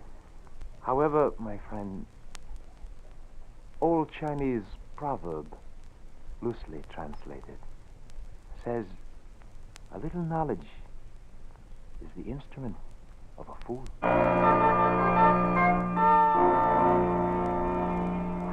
There were 9 other curio shops in the neighborhood, so I started making the rounds for the non-existent orange dog of foe and a girl who was interested in one. From the first 3 shops, I got a fast horse laugh in the fact that the girl was still ahead of me. The next 2 netted an insult apiece and a total blank on the dame. And from the 6th, called Saxon's, a glossy, well-ordered place on West 7th Street, the only effect was a coldly curious raised eyebrow. The man in front of me, whom I took to be Mr. Saxon himself, was a gaunt, white Russian with a high, naked head the color of warm paraffin. His slender fingers played nervously with each other as we talked. The orange dog of foe. Yes, I have heard of such a piece, I think. It would be porcelain. Probably. This is your business. Who has it, Mr. Saxon? Can you tell me? No, I'm sorry. I believe I heard this orange dog mentioned just once, somewhere down in the village. But I'm sure I could never remember who spoke of it or when. Saxon's expression didn't change. I turned and walked out of the place, and then because, with both of us using double talk, the conversation was bound to deteriorate. At least I had found out that the orange dog of Foe existed and was going for a very high figure, especially for a phony. And it didn't take an abacus to figure out that Saxon knew more than he told me. Well, I started up the sidewalk to the next bric-a-brac emporium when I saw something parked on the side street, which brought me to a halt. It was that green coupe with the broken tail light. I went over to it, found it empty, and stuck my head inside to check the registration card for Longhair's real name. Yeah, it was a very foolish move because Longhair at that very moment prodded my kidney with the muzzle of a .38. And neither he nor the gun had a sense of humor. All right, Mr. Wise Guy, come on, walk. You and me are going up the alley here. What's the matter? Don't you feel at home in the light? Shut up. I don't like you much anyway, so you better ease off with the smart science. Okay, this'll do us far enough. Well, Mr. Wise Guy, did you find what you're looking for? You mean the orange dog, Shorty? The answer's no. The orange dog. So that's where the plates are. What plates? You're working for Horner. You don't know what plates. Look, chum, when you get your next haircut, have your brains dusted off. Nobody works for Horner anymore. Horner's dead. Dead? Since when? What's the surprise act for? You saw the body. You were sneaking around that house on Los Feliz. In fact, you might have killed Horner yourself. That body wasn't Horner. Why, Horner is 3 times the size of that guy in Los Feliz. All right, now, come on, Mr. Wise Guy. Tell me what Horner's got on his mind. You know all right. I saw you taking orders from his girl. You mean Shelley Martin? Who else? Thought maybe you meant Marion. Marion? Who's Marion? Shelley Martin's sister. And don't let it worry you. Marion's got the orange dog eating out of her hand. You don't say. It ain't funny, mister. It's just peculiar. Because Shelley Martin don't have a sister, I know. So it seems like you're a very mixed-up character. In fact, Mr. Wise Guy, you're so mixed up, you're no good to me at all. So get over there with the rest of that.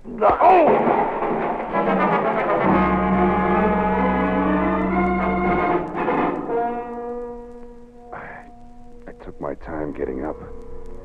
The dirty, long-haired little man was gone, and my head ached from the rap he'd given me with the pistol barrel. And I was disgusted with myself. Dry, dirty, disgusted like a drunk at sunrise because a nasty little jerk with an oversized head and a blue-eyed dynamo with auburn hair had me jumping through hoops like a trained ape. I stood in the alley and swore at myself until the futility of that routine dawned on me. Then I decided to go hunting. But I made one stop first at a telephone to at least get Ibarra off my conscience.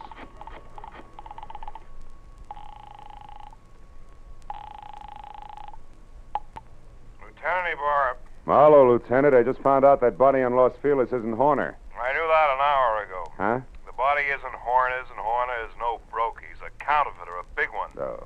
The dead man was a treasury agent named Slade who was closing in on Horner. So if you've got anything you haven't told, Phil, you better get it off your chest. At this point, it's a pleasure. Girl named Shelley Martin's calling the signals about now, and she can be found at Villa 12, Wilshire Gardens Hotel. If you hurry, you'll just about meet me there, Ibarra. Now, wait. Suppose you go alone and find out what you can first. That's a switch. I'll follow in half an hour. Let's not freeze her up, Marlowe. Let's keep her talking, okay? Okay, Ibarra, that's easy for her. She's got a forked tongue. Only this time it's going to wag strictly on the straight and narrow, I guarantee it.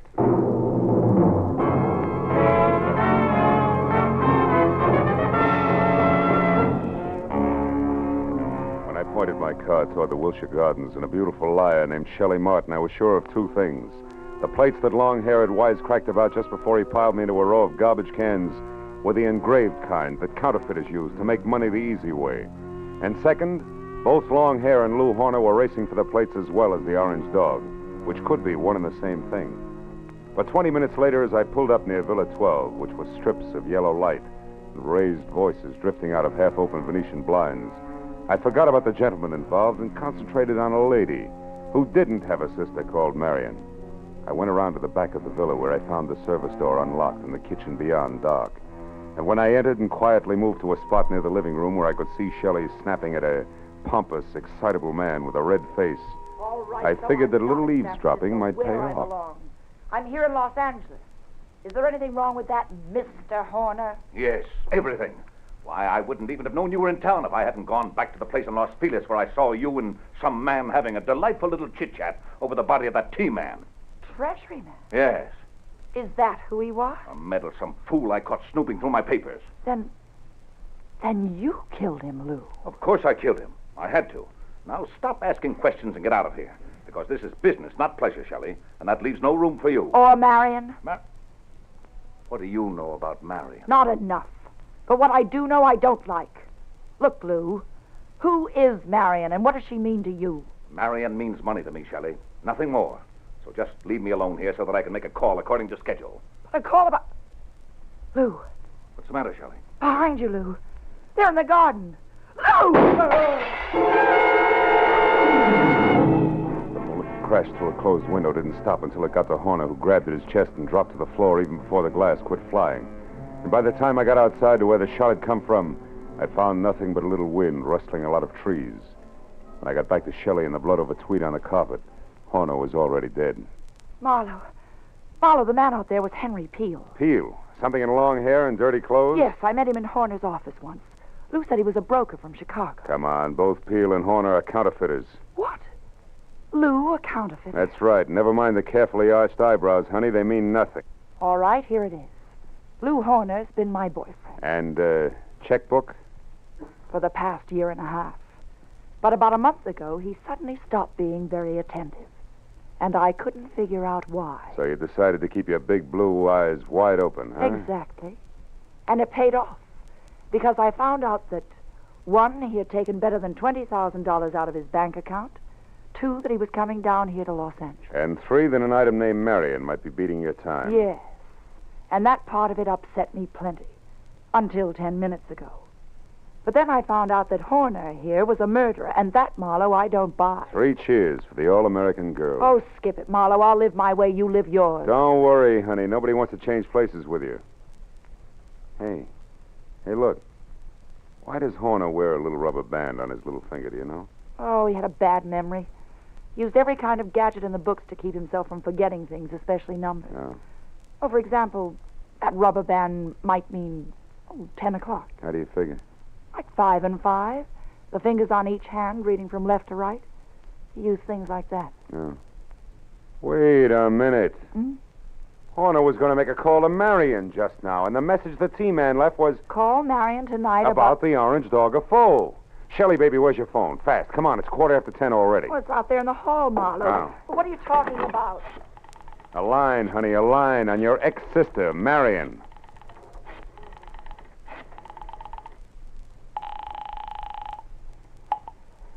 This is Mr. Saxon. Oh. Lou Horner, Mr. Saxon. I know I'm some 15 minutes late with this call, but I'd still like to see you about the orange dog of foe. Certainly, Mr. Horner. The orange dog is here, waiting for you. Good. I'll be right over. Marlowe, who is Mr. Saxon? A man very close to a lot of trouble, Shelley. Now, look, you wait right here for the law, and in particular, one Lieutenant Ibarra. Tell him nothing but the truth about Horner and what he meant to you in dollars and cents, and you may be all right. But where are you going, Marlowe? To a curio shop on West 7th Street to see, among other things, the orange dog of foe.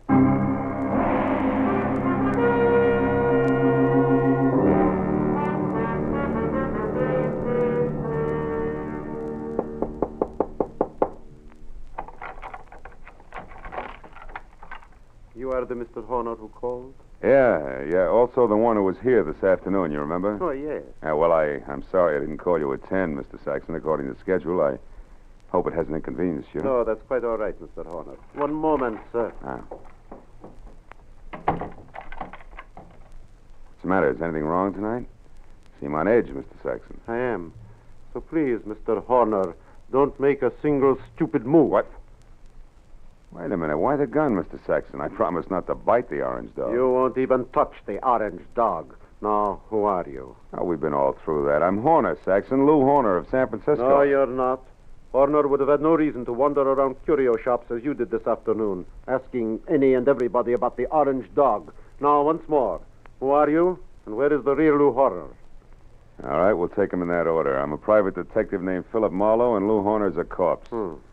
But also, I'm a good friend of yours, Saxon, because Gonna give you a little bit of advice for free. Call it quits, Buster. You're licked. What are you talking about, Marlowe? A T for Treasury man named Slade. Before he died, Saxon, he talked. I see. Yeah, and believe me, he said enough to put you away till orange dogs are as popular as lifesavers.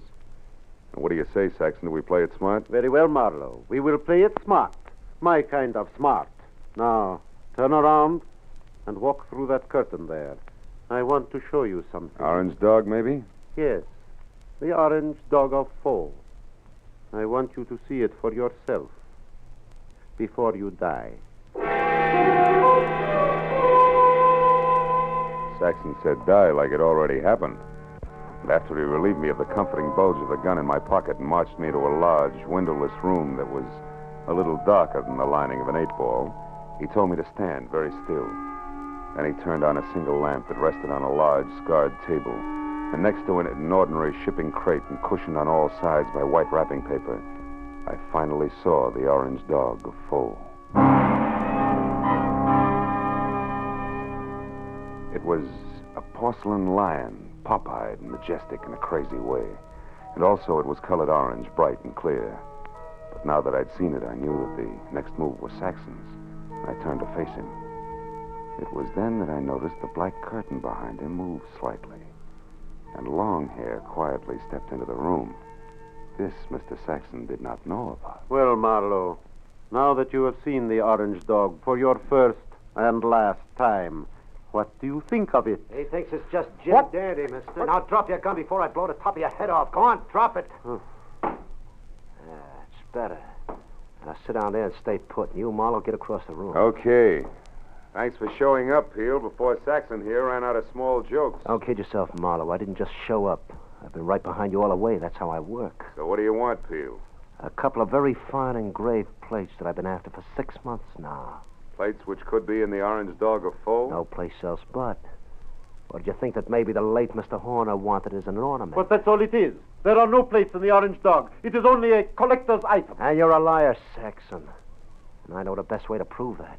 Marlowe, pick that thing up and toss it against the wall. No, don't. I tell you there's nothing in it. Toss it, Marlowe. Go on. Okay, Peel. Now we'll see who's right about the plates being hit. Nothing, huh, Peel? No. Nothing. All right, Saxon, get up. I want to know what the plates are, so I'm going to count to 3. That's how long you have to live if you don't tell me. No. Peel, believe me, there are no plates. 1, 2. Hold it, Peel. Wait. Here are the plates. Here. In this jeweled box. Look, right here, under your nose.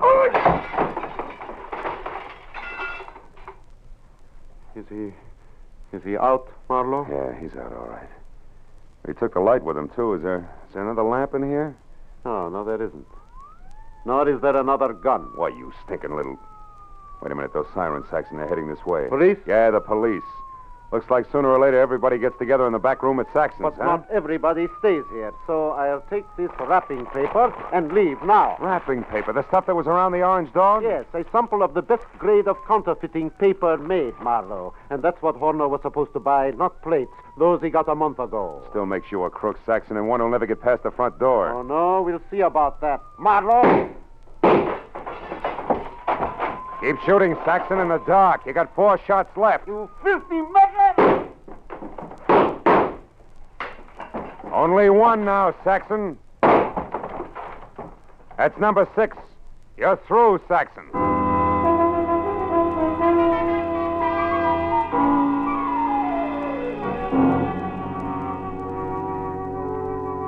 By the time Ibarra and his boys, plus a half a dozen very anxious team men, got into the room, Saxon was already coming apart at the seams. But after a half hour of steady questioning, he split wide open and led us all to a basement hideout where the team men went wild over a few thousand sheets of A1 counterfeiting paper. But an hour later, after Peel, who admitted murdering Lou Horner, and Saxon, who was ready for the nearest straitjacket, were both in the lockup, there was still the problem of the glib lass from San Francisco. But finally, when Shelley, Lieutenant Ibarra, and I stood under the green light of the globe in front of police headquarters, I knew that the girl who technically was only guilty of withholding information from the police was not going to spend any time in the pokey. Because, after all, I was more or less guilty of the same thing. Besides, Lieutenant Ibarra was still interested in the others. Well, Marlowe, it looks like the whole business actually boils down to a single transaction between Clay Saxon, who had the counterfeiting paper, and Lou Horner, who was supposed to buy it. That's right, Ibarra. But Horner, who must have made his contact with Saxon via some middleman in San Francisco, only had a telephone number and the password, the Orange Dog of Foe, to work on here in L.A. But how'd you get hold of that number, Phil? From the message the T-Man left before he died. You mean you actually called someone named Marion? No, honey, I just dialed Marion. M.A. Madison. R-I-O-N. 7466.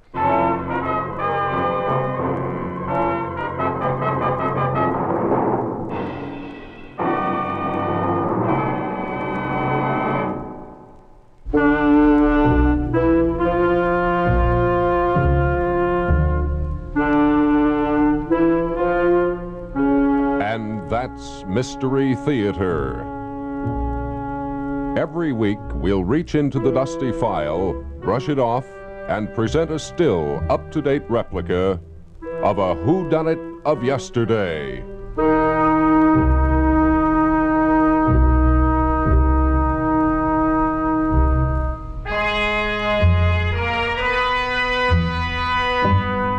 This is the American Forces Radio and Television Service.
A startled corpse, a blue-eyed woman, and a cryptic message scrawled by a dying man, were the pieces of a Chinese puzzle that wouldn't fit together until I found out what was deadly about the Orange Dog. From the pen of Raymond Chandler, outstanding author of crime fiction, comes his most famous character as CBS presents The Adventures of Philip Marlowe.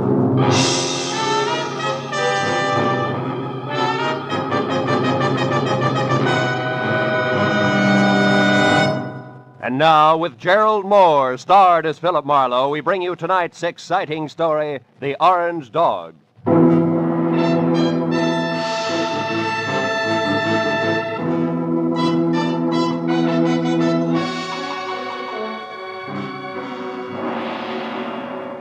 By 6 in the evening of a very slow day, I'd resigned myself to the business of no business. So I took my feet down from my desk, switched off the lights, and started out the door for home with the prospect of a nice, quiet evening ahead of me. But I didn't make it, even as far as the door. Oh. Hello, Philip Marlowe. Marlowe, my name is Shelley Martin. I'm at 8412 Los Feliz, a private residence. I want you to come out here right away. My sister is in a jam, a nasty one. Well, Miss Martin, as a matter of fact, I was just closing up for the night, and I was... Look, you. I need the services of a private detective right now this minute, and I'm prepared to pay for them. There are plenty of others in town. Are you coming or not? Yeah, okay, and thanks for the reminder. That's me you hear sprinting up your front walk. That's much better. And Marlowe, bring your brains along. You're going to need them.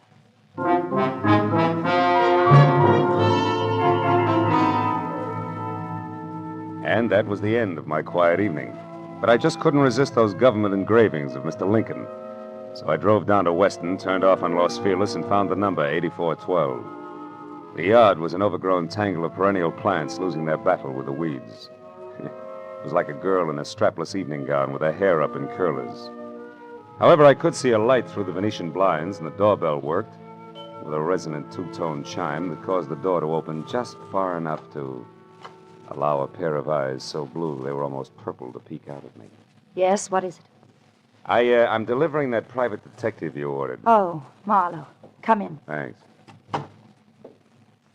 Sit down, won't you? Thanks again. All right, what's the next move?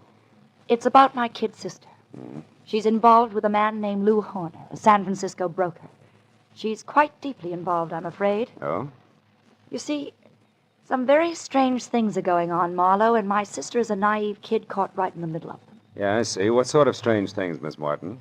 Shelley. Sweet. Well, to begin with, when I arrived from San Francisco today, my sister called me and asked me to meet her here in this house. When I got here, the lights were on, the radio was playing, and the front door was open. But the place was deserted. Whose house is it, Horner's? No, I think she said it belongs to a friend of his who's in Europe now.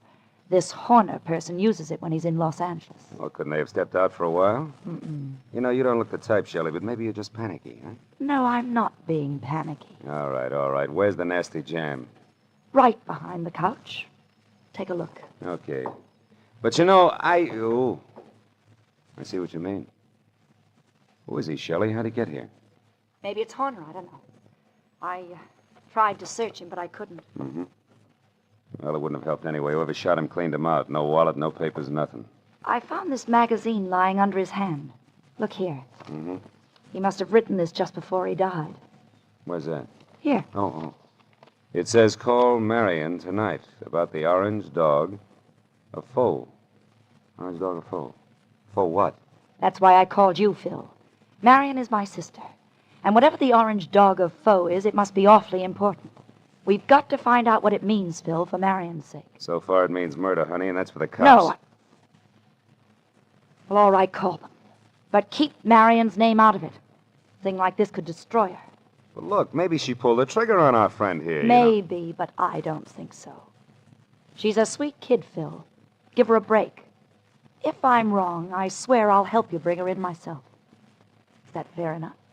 Okay, Shelley, it's a deal. It makes just as much sense as the orange dog of foe, but no more.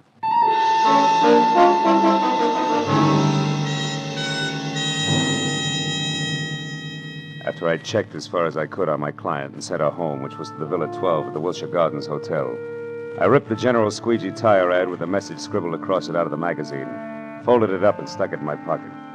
Next, I called Lieutenant Ibarra at Homicide and told him where I'd found a body, probably named Lou Horner, leaving out all the details about Shelley, Marion, and the orange dog. And then I started out the door, but ducked back as a shadow slid across the walk.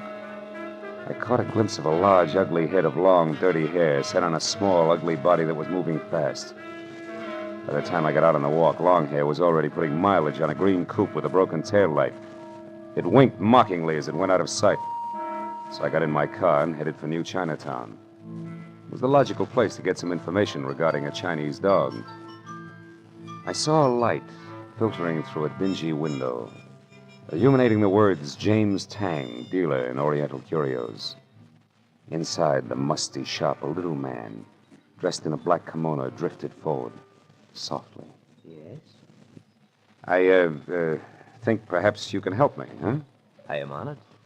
To be able to help will bring fragrance of plum blossoms to my nostrils, carpet of rose petals to my humble floor, and 1,000 blessings upon my head.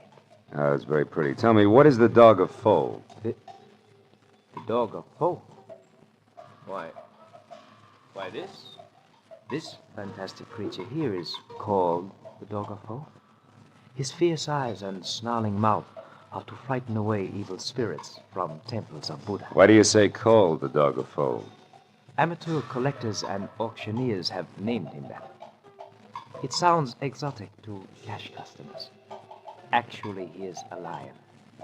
The lion of Korea. I see. Tang, would you happen to have an orange dog of foe? Very strange that you should ask that, my friend. Strange, why? Reason number one. There is no authentic orange dog or foe. That's a good reason. Why not? Because to Buddhists, orange is color of sorrow. The piece you speak of could not possibly be authentic. What's reason number two? You are second person to inquire after this non-existent orange dog or foe within the last few minutes. Was it an ugly little man with long hair? Quite contrary. It was a very pretty girl with short hair. Was her name Marion? She made point of not leaving her name. Now that proves something. However, my friend, old Chinese proverb, loosely translated, says a little knowledge is the instrument of a fool.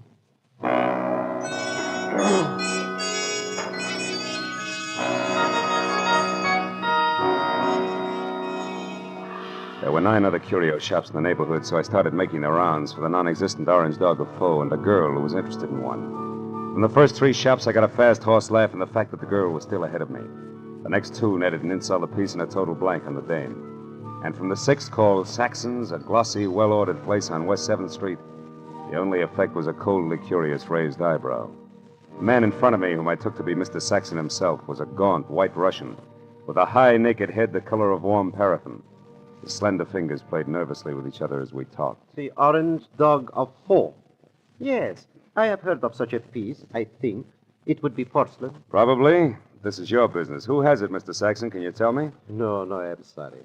I believe I heard this orange dog mentioned just once, somewhere down in the village. But I'm sure I could never remember who spoke of it or when. Oh, no idea of its value then, huh? Now that you mention it, I seem to remember the figure 20,000. You mean yen? How much in American money? I am speaking of American money. It would be an importation from China, you know. How could it be worth that much? It's not even authentic, Mr. Saxon. Authentic? You seem to know a good deal more than I about this orange dog. Possibly one would have to see it to appreciate its value. Yeah. Tell me, has a girl been in here tonight looking for this orange dog? A girl? I know. Know anybody named Marion? Marion. No, there is no one in my acquaintance by that name. But why do you ask? Because Marion has quite an interest in the orange dog. I have a feeling they'd make a great team if we could get them together. I see. And what is your name, sir? It's not Fu Manchu, Mr. Saxon. Good night.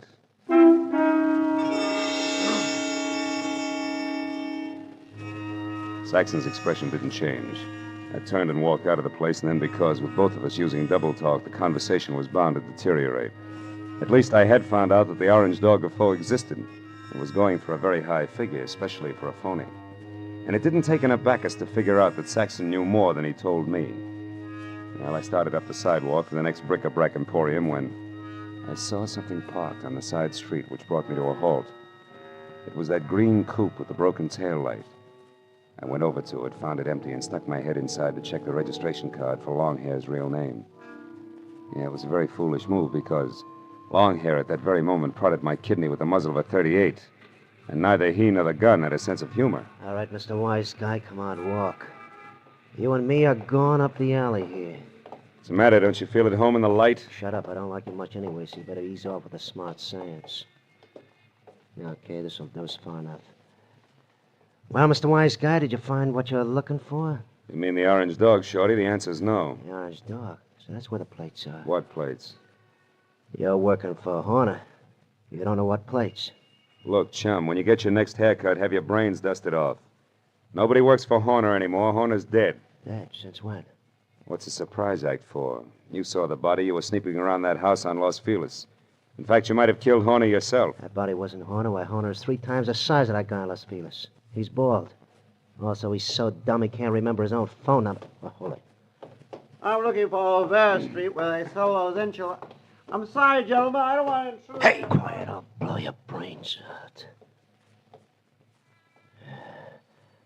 All right, now, come on, Mr. Wise Guy. Tell me what Horner's got on his mind. You know all right.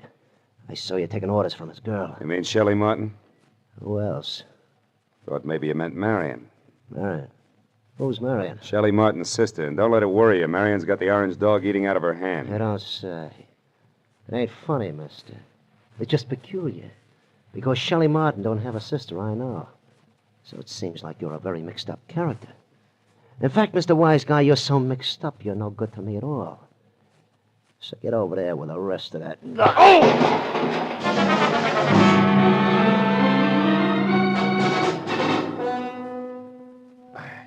I took my time getting up. The dirty, long-haired little man was gone, and my head ached from the rap he'd given me with the pistol barrel. And I was disgusted with myself. Dry, dirty, disgusted like a drunk at sunrise because a nasty little jerk with an oversized head and a blue-eyed dynamo with auburn hair had me jumping through hoops like a trained ape. I stood in the alley and swore at myself until the futility of that routine dawned on me. Then I decided to go hunting. But I made one stop first at a telephone to at least get Ibarra off my conscience.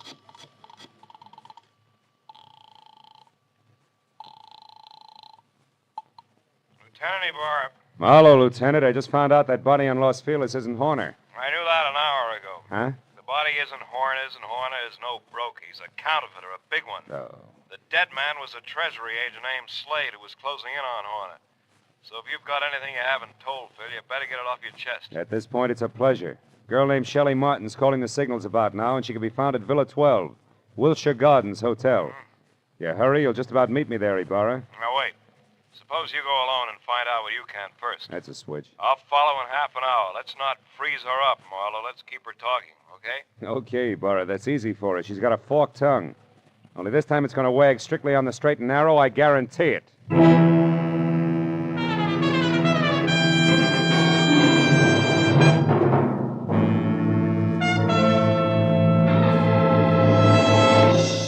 In just a moment, we will return to the second act of the adventures of Philip Marlowe. But first, it's no mystery that hunger and cold confront many families abroad this winter.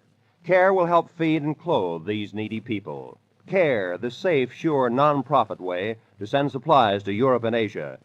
A check to CARE for $10 will send a 21.5-pound, 41,000-calorie food package, or a baby food package, or a layette, or a baby blanket package, or material for clothing.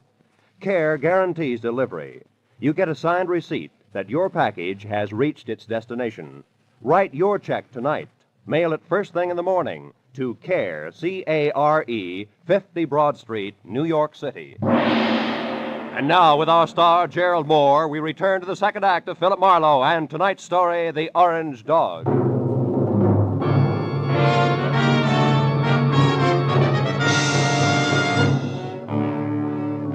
I pointed my car toward the Wilshire Gardens, and a beautiful liar named Shelley Martin, I was sure of two things.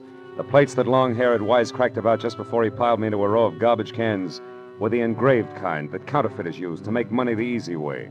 And second, both Longhair and Lou Horner were racing for the plates as well as the Orange Dog, which could be one and the same thing.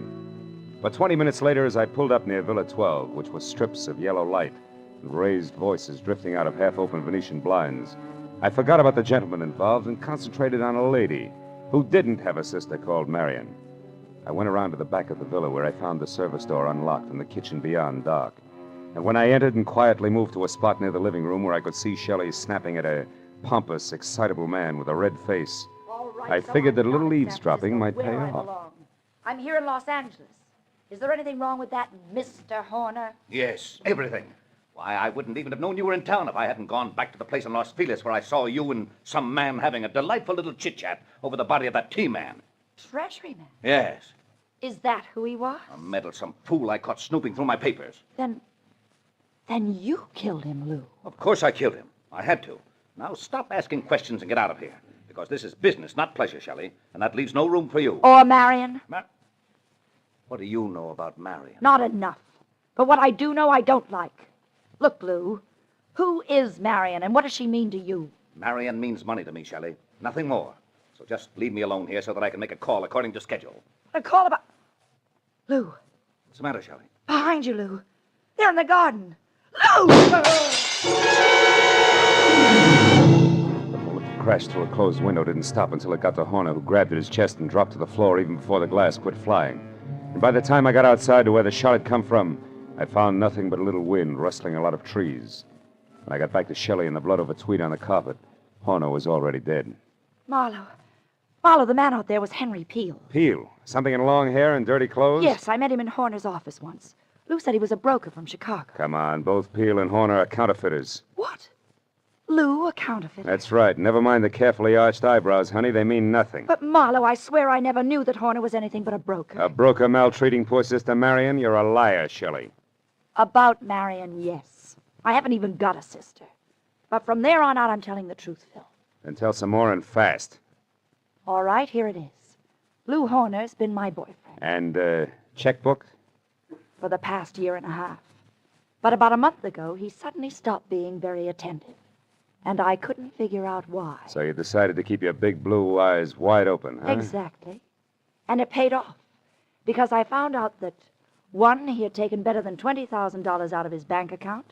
2, that he was coming down here to Los Angeles. And 3, that an item named Marion might be beating your time. Yes.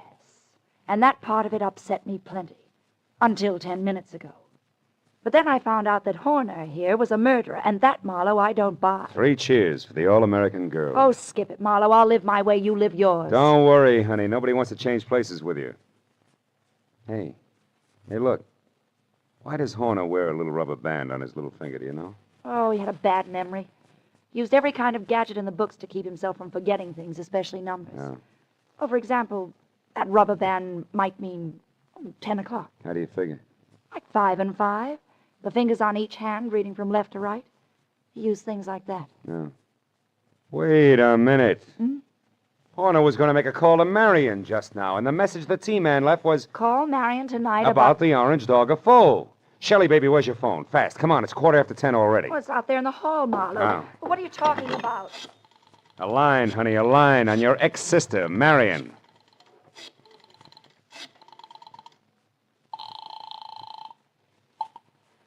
This is Mr. Saxon. Ah. Lou Horner, Mr. Saxon. I know I'm some 15 minutes late with this call, but I'd still like to see you about the orange dog of Foe. Certainly, Mr. Horner. The orange dog is here, waiting for you. Good. I'll be right over. Marlowe, who is Mr. Saxon? A man very close to a lot of trouble, Shelley.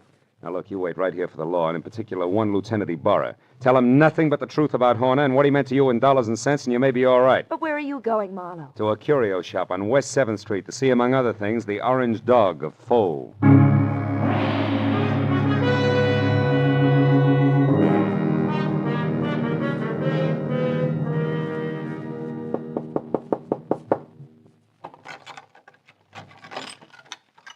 You are the Mr. Horner who called? Yeah. Also the one who was here this afternoon, you remember? Oh, yes. Well, I'm sorry I didn't call you at 10, Mr. Saxon, according to schedule. I hope it hasn't inconvenienced you. No, that's quite all right, Mr. Horner. One moment, sir. Ah.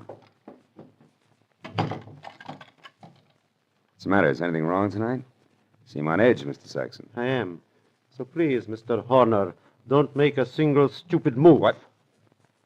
Wait a minute. Why the gun, Mr. Saxon? I promised not to bite the orange dog. You won't even touch the orange dog. Now, who are you? Oh, we've been all through that. I'm Horner, Saxon. Lou Horner of San Francisco. No, you're not. Horner would have had no reason to wander around curio shops as you did this afternoon, asking any and everybody about the orange dog. Now, once more, who are you, and where is the real Lou Horner? All right, we'll take them in that order. I'm a private detective named Philip Marlowe, and Lou Horner's a corpse. But also, I'm a good friend of yours, Saxon, because I'm going to give you a little bit of advice for free. Call it quits, Buster. You're licked. What are you talking about, Marlowe? A T for Treasury man named Slade. Before he died, Saxon, he talked. I see. Yeah, and believe me, he said enough to put you away till orange dogs are as popular as lifesavers. And what do you say, Saxon? Do we play it smart? Very well, Marlowe. We will play it smart. My kind of smart. Now, turn around and walk through that curtain there. I want to show you something. Orange dog, maybe? Yes. The orange dog of Foe. I want you to see it for yourself before you die.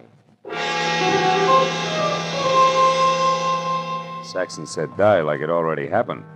And after he relieved me of the comforting bulge of the gun in my pocket and marched me to a large, windowless room that was a little darker than the lining of an 8-ball, he told me to stand very still. Then he turned on a single lamp that rested on a large, scarred table, and next to it an ordinary shipping crate and cushioned on all sides by white wrapping paper. I finally saw the orange dog of Foe. It was a porcelain lion, pop-eyed and majestic in a crazy way. And also it was colored orange, bright and clear. But now that I'd seen it, I knew that the next move was Saxon's, and I turned to face him. It was then that I noticed the black curtain behind him move slightly, and Longhair quietly stepped into the room. This Mr. Saxon did not know about. Well, Marlowe, now that you have seen the orange dog for your first and last time, what do you think of it? He thinks it's just Jim What? Dandy, mister. Now drop your gun before I blow the top of your head off. Go on, drop it. It's better. Now sit down there and stay put. You, Marlowe, get across the room. Okay.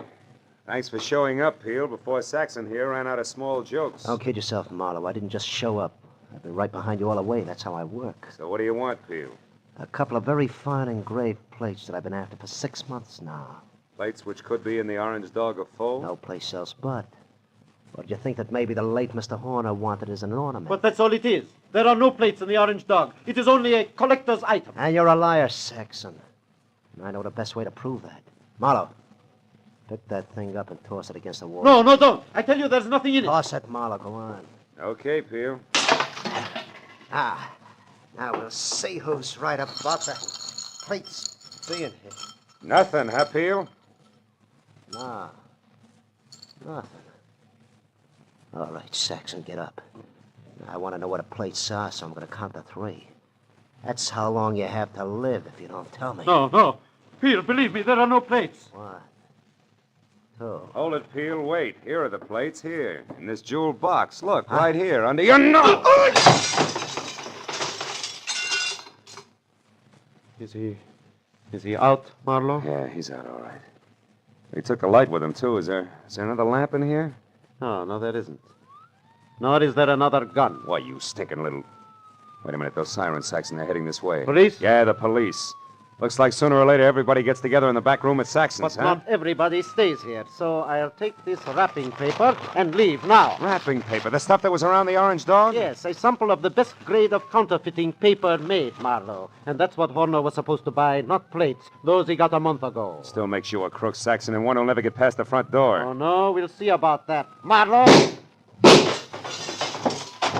Keep shooting, Saxon, in the dark. You got 4 shots left. You filthy maggot! Only 1 now, Saxon. That's number 6. You're through, Saxon.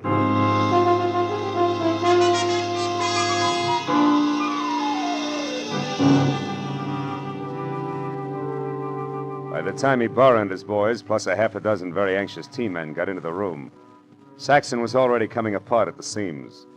After a half hour of steady questioning, he split wide open and led us all to a basement hideout where the team men went wild over a few thousand sheets of A1 counterfeiting paper. But an hour later, after Peel, who admitted murdering Lou Horner, and Saxon, who was ready for the nearest straitjacket, were both in the lockup, there was still the problem of the glib lass from San Francisco. Finally, when Shelley, Lieutenant Ibarra, and I stood under the green light of the globe in front of police headquarters, I knew that the girl who technically was only guilty of withholding information from the police was not going to spend any time in the pokey. Because, after all, I was more or less guilty of the same thing. Besides, Lieutenant Ibarra was still interested in the others. Well, Marlowe, it looks like the whole business actually boils down to a single transaction between Clay Saxon, who had the counterfeiting paper, and Lou Horner, who was supposed to buy it. That's right, Ibarra. But Horner, who must have made his contact with Saxon via some middleman in San Francisco, only had a telephone number and the password, the Orange Dog of Foe, to work on here in L.A. But how'd you get hold of that number, Phil?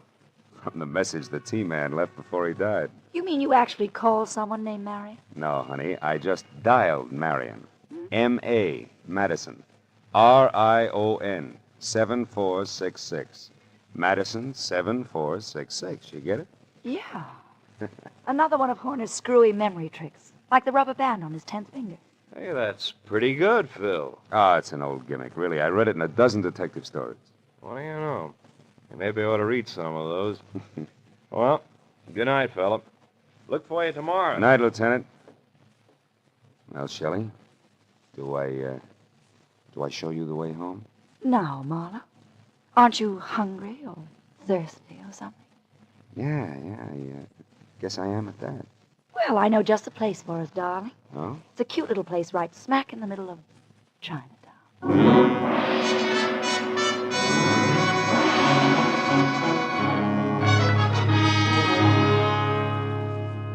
Well, we got through a small Chinese dinner without seeing or hearing from a single orange dog.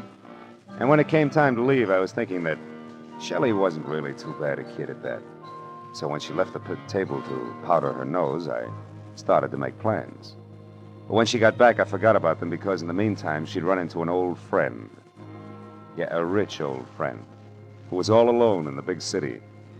I said I didn't mind taking a rain check when she explained that he was from Kansas City and a broker at that. He certainly was overweight. Too much steak and potatoes. Steak and potatoes. Wonder if Lindy's is still open.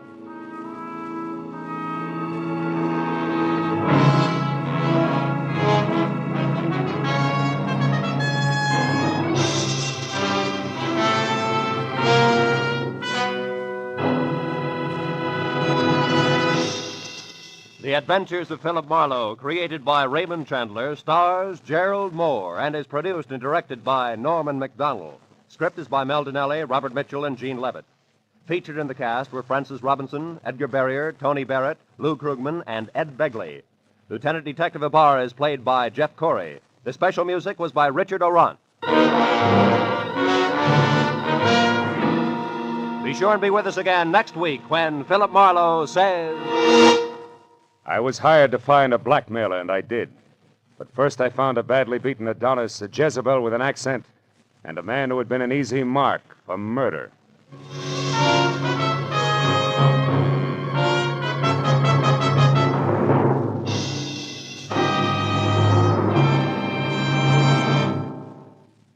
"90 minutes of unsurpassed comedy comes to you every Sunday night when CBS brings you The Spike Jones Show, The Jack Benny Show, and Amos and Andy in succession. Tomorrow night, pianist Alec Templeton and songstress Peggy Mann are Spike Jones' special guests. Jack Benny and his gang and Amos and Andy, following in succession, will bring you more of the laughs that make them first for Sunday night fun. Spike Jones and Amos and Andy come to you over most of these same CBS network stations, and Jack Benny comes to you over them all. Now, stay tuned for Gangbusters, which follows immediately over most of these stations.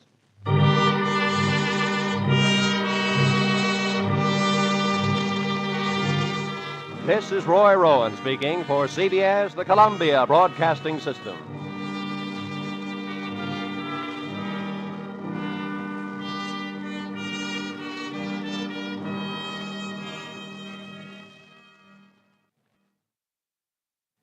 I was hired to find a blackmailer, and I did. But first I found a badly beaten Adonis, a Jezebel with an accent, and a man who had been an easy mark for murder. From the pen of Raymond Chandler, outstanding author of crime fiction, comes his most famous character as CBS presents The Adventures of Philip Marlowe.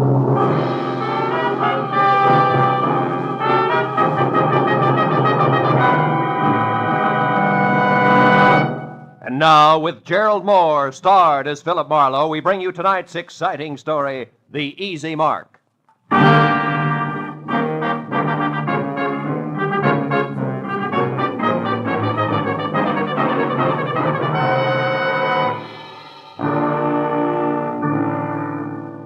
I'd spent a dull day on a duller subject, which was don't get caught with your income tax return down at midnight, March 15th. And after calling time for a thick steak designated to bolster the stamina of a private detective, but nevertheless non-deductible, I reluctantly headed back to my office where I found both my conscience and the long Form 1040 still waiting, which meant there was no way out. The dull day was going to stretch on into the night, but then I got a break, because my telephone rang and the call was from one Mrs. Corey Gilbert, a prospective client who wanted action in a hurry. Marlowe, you've got to move fast. I just found out that my husband Ross will be at 3806 Melrose Avenue in 20 minutes, and I know that means trouble. Well, just for size, Mrs. Gilbert, how do you spell trouble? With a capital B as in blackmail. There's no time for details now. Just get to that address and find out who Ross is meeting with. Only hurry, Marlowe, please. Well, hurry after what, Mrs. Gilbert? I've never met your husband, remember? Oh, yes. Well, he's tall, dark eyes, dark hair, very handsome. And the blackmailer, short, stocky, and repulsive, I suppose. Huh? I've never seen the blackmailer. All right, Mrs. Gilbert, where can I reach you? Well, I live at 439.5 Ogden Drive. The phone number is Gladstone 8195. 8195. All right, Mrs. Gilbert, I'll call you. Thanks. Oh, and Marlowe. Yeah? Hurry, will you? You see, I love my husband.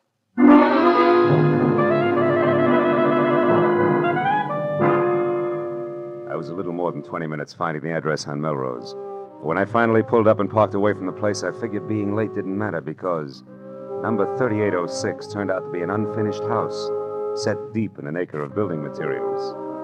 I was about to head for a telephone and get an explanation from a confused lady named Corey Gilbert when a lot of noise from what would someday be a living room changed my mind.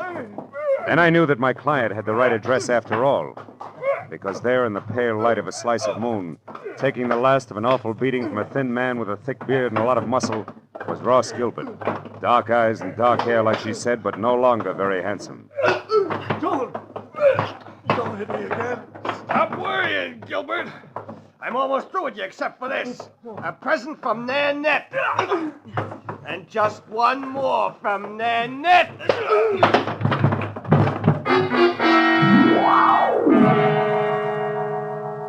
That last punch stacked Ross Gilbert onto a pile of rough lumber like he was another 1x12. And as he slowly scraped to the floor unconscious, thick beard dusted himself off lightly, jerked at his tie, and stepped out of the opening reserved for a future front door. I started over to help Ross Gilbert, but then I remembered that my client wanted to know who her husband was meeting and why, not how hard or fast he could swing. So I decided for the time being to play it quiet. When Thickbeard got into his car, I got into mine.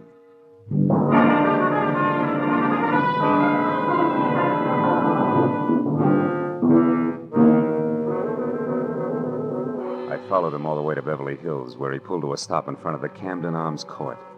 I parked, lights out, and watched him strut up a flagstone walk and knock on the door of a bungalow, number 4, which was dark. When he knocked again and it stayed dark, he took an envelope out of his pocket, wrote something on it, and jammed it into the mailbox. Then he got back into his car and started away fast. I walked up to the bungalow and helped myself to Thickbeard's empty envelope. On one side, scrawled in pencil and smudged, was the telephone number Sunset 31676. On the other, payment delivered okay, Plummer.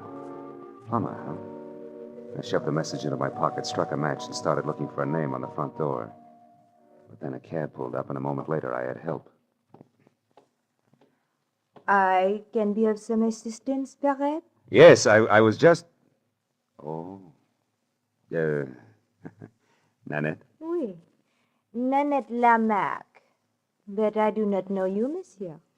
No, you don't. I think if you will stop staring and begin talking, we will do much better.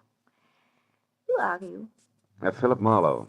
A friend of Plummer's. He asked me to deliver a message for him. Do I go on? Of course, Mr. Marlowe. But please come inside. It is so much nicer there.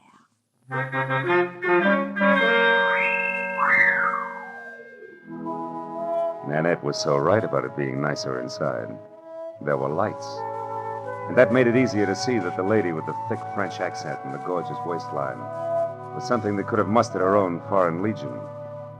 She was narrow green eyes and open red lips, topped by a lot of close-cropped soft brown curls that kept running into each other. And for a dress, she was wearing about 1/4 mile of draped chiffon that, in the right places, fitted a little closer than her own skin. When I told her what I claimed had been a message from Plummer himself, she purred her thanks and started to mix me a drink. When I brought up the subject of blackmail, she stopped abruptly, spilling a bottle of perfectly good Kentucky Tavern all over the table. Blackmail? What do you mean, Marlowe? Extortion, honey. The malpractice of getting a lot for knowing a little that's not nice. You're swinging wild now, mon cher. Maybe. But if it doesn't bother you, I'll stay right with it. Because I'd like to know why you and Plummer, who have such an easy mark, insist on throwing rocks. What easy mark are you talking about? A tall, dark, and used to be handsome guy named Ross Gilbert. Ross. Soda, Marlowe? Yeah. But don't make it too sweet, honey. I can't take it that way. Nanette will be very careful not to make it too sweet. There. Tell me, mon cher, when did you last see Plummer? Before tonight, I mean. I'm not sure. I think it was at the fights over at the Legion Stadium last week. How do I get my drink? Oui, mon cher. You will get your drink in your face, liar. Tell me, Frenchie. Is that pearl handle 32 considered the very latest along the Champs-Élysées? You have lied to me, mon ami. You see, Plummer only arrived in Los Angeles the day before yesterday. for the first time in his life. All right, I made a mistake about seeing Plummer at the fights last week. Now, why don't you put away the gun and we'll talk about Ross Gilbert? Ross Gilbert is a man I hate with all my heart. A man I could kill right this minute. And that, Marlowe, goes for anyone connected with him. So now get out. Oh, without even so much as an au revoir? I reserve au revoir for my friends, Marlowe. Good night.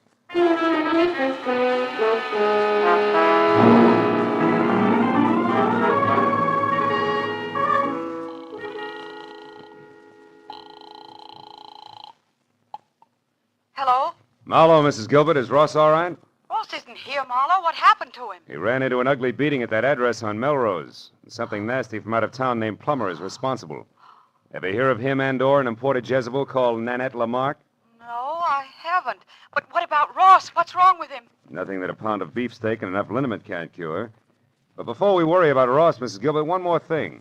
It's a phone number I found on the back of an envelope that belonged to Plummer. Number is Sunset 31676. What? Somebody you know? Yes, someone I know very well. It's the telephone number of my ex-husband, Emery Marsh. Emery Marsh, huh? Fancy dress designer on Wilshire? That's right. But what's he got to do with all this? Emery only met Ross once in Mexico, a party at Ensenada. Yeah, well, look, Mrs. Gilbert, why don't we postpone collecting Ross until I find out a little more? Where does your ex-husband Marsh live? In Santa Monica. But there's a good chance that he's still at his place on Wilshire. He does most of his work at night. Well, then Wilshire Boulevard's my next stop. I'll try to make it a quick one. Goodbye.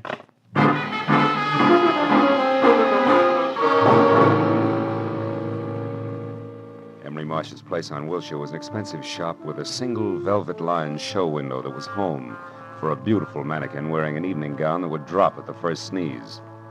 And after I spent 5 minutes thumping on a plush, leather-upholstered portal, a light finally clicked on someplace inside. And a moment later, Emery Marsh opened the door. He was tall, 45, sandy-haired, and looked less like a dress designer than I did. So after following his tweet back into an inner sanctum that was combed plywood behind Chinese modern furniture, I decided to play it almost straight. Now, Mr. Marlowe, what can I do for you? Well, it's a little too early to tell. I'm a private detective, Mr. Marsh, and I'm working for your ex-wife, Corey Gilbert. Corey? Mm-hmm. Is she in trouble, Mr. Marlowe? No, we're close to it. Tell me, Mr. Marsh, when you were last over to Nanette Lamarck's place at Camden Arms, when was that? Nanette Lamarck? Yeah. I've never heard of her. Nor a man named Plummer? Nor a man named Plummer. Who are they? Well, in the order I tossed them out, a mademoiselle with a touchy temper and a thug who needs a shave. I don't understand. How do they concern me? Well, maybe they don't. But your telephone number turned up on Plummer. And both Plummer and Nanette are tied on to a man who at this moment is probably picking himself up off the floor of an unfinished house at 3806 Melrose Avenue. His name, Mr. Marsh, is Ross Gilbert. Gilbert? Yes, that's right. What do you know about him? Well, very little. I only met him once at the Riviera Pacifico. Riviera Pacifico? The hotel at Ensenada in Mexico. Hmm. Matter of fact, it was the same night that he met Corey. Which didn't make you very happy, huh? No, you've got it wrong. Corey and I were already divorced. The three of us meeting was nothing more than an accident. Oh. And when Ross and Corey parlayed that accident into marriage, were you still smiling? Better than that, Mr. Marlowe. When that happened a month ago, I was grinning. You see, until then, I had been paying Corey $1,200 a month alimony for 2.5 years. Hmm. And Corey gave all that up for love and Ross Gilbert, huh? Ross Gilbert isn't exactly a pauper, Mr. Marlowe. No, I guess not.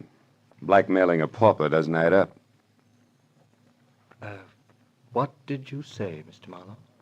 I said putting the bite on somebody who has nothing is like sucking a lollipop with a cellophane on it. You get action but no results, you see? Oh. Now tell me, why does the word blackmail come home to roost, Mr. Marsh? You wouldn't happen to know who the guilty party is, would you? No, Mr. Marlowe. Hmm. And what's more, if I did, I certainly wouldn't keep that sort of thing to myself. Oh, no, I don't think you would. Well, thanks anyway, Mr. Marsh. You've been a big help. I'm glad. And if I can be of any further help, don't hesitate to call on me, Mr. Marlowe. Please. No, I won't, Mr. Marsh. You can depend on it.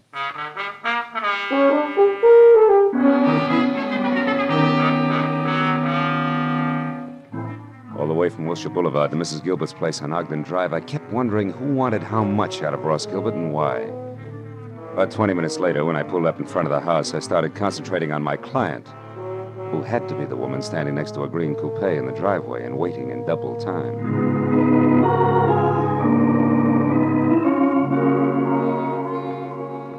Corey Gilbert was long, flowing blonde hair draped over shoulders that at the moment looked like they were carrying the weight of the world. But she was prettier worried than most women who always keep it gay. Mr. Marlowe? Yeah, Mrs. Gilbert? Yes. Your husband shown up yet? No. Marlowe, what do you suppose has Take it happened? easy. Maybe we better have another look at 3806 Melrose Avenue, huh? Whatever you say. Shall I drive? If you've got a license. Yes, Mr. Marlowe. I've got a license. Well, okay, let's go.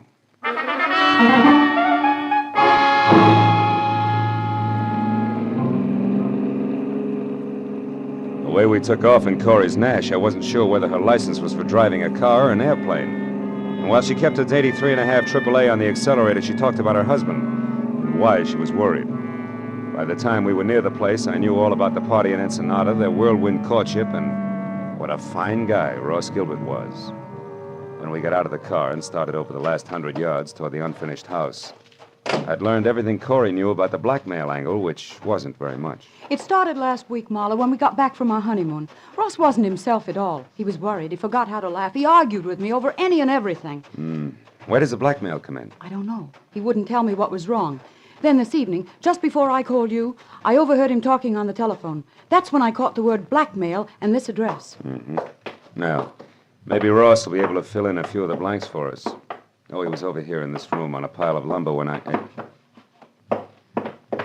Ross! Plumber must have done a lot more damage than I figured. Ross! Ross! Take it easy, baby. Marlowe, what is it? Is he... I'm afraid he is, Corey. That man! He beat him to death! No, Corey, that round hole in Gilbert's chest wasn't made by a fist. From where I stand, it looks like a .32 caliber bullet.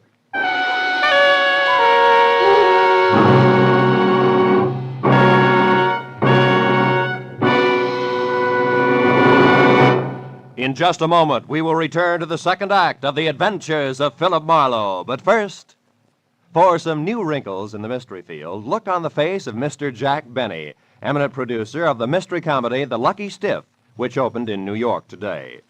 Although Mr. Benny's stars are Dorothy Lamour, Claire Trevor, and Brian Donlevy, Jack's face is covered with new wrinkles because he couldn't be in New York to sell the tickets himself. He's remaining in Hollywood to appear tomorrow night on CBS on The Jack Benny Show with Mary Livingston, Don Wilson, Dennis Day, Phil Harris, and Rochester. So be sure to listen. And now, with our star, Gerald Moore, we return to the second act of Philip Marlowe and tonight's story, The Easy Mark.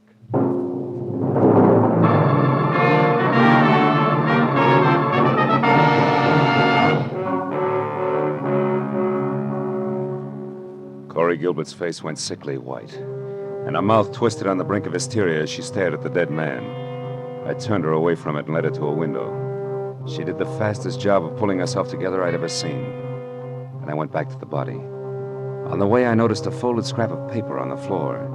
It was a page torn out of a desk diary, but all that was written on it was the address of the unfinished house we were in. I looked down at what had once been Ross Gilbert. Setup didn't make any sense. A victim of blackmail had been beaten up by a total stranger, and then, a little while later, murdered. Somebody had killed the goose that was laying the golden eggs, and it didn't figure in any direction. Well, I just about decided to go through his pockets when a sound from Corey changed my mind. Marlowe, come here, quick. What is it, Corey? There's someone out there. I saw a shadow move. Get away from the window. Marlowe, there, running. Why, it's a woman. Yeah. And quite a woman. What do you know? She's crossing the street now. Who is it, Marlowe? Who is she? Character as French as Milani's 1890. Only she's more like nitric acid than salad dressing, Corey. Her name is Nanette Lamarck. She's getting in that car. Aren't you going to stop her? No. I've got a line on Miss Lamarck. I can find her. But she was hiding here. She could be the one who shot Ross, couldn't she? Easily. In fact, right now, she's the odds-on favorite. But she's also cagey, and we'll have better luck if we get her on home ground where she'll talk. Besides, there's a big chunk of this business that doesn't follow. What do you mean? Well, look, the murder came out in reverse. Ross was paying off. So he should have been the killer instead of the corpse. Which means there's more than blackmail involved. I don't know what you're talking about. All I know is he's dead, and that woman killed him. Maybe. Come on, Corey, let's get out of here. Where are we going? Well, first you take me back to my car, and then I got a job for you to do. What kind of a job? Well, I found this page ripped out of a desk diary, probably Ross's. I want you to go through all his things and find that diary for me. There might be something else in it that'll give us a connection. All right. Where are you going? Gotta pay a call on Nanette. Only this time I'm bringing my own welcome mat. I think I'll need it.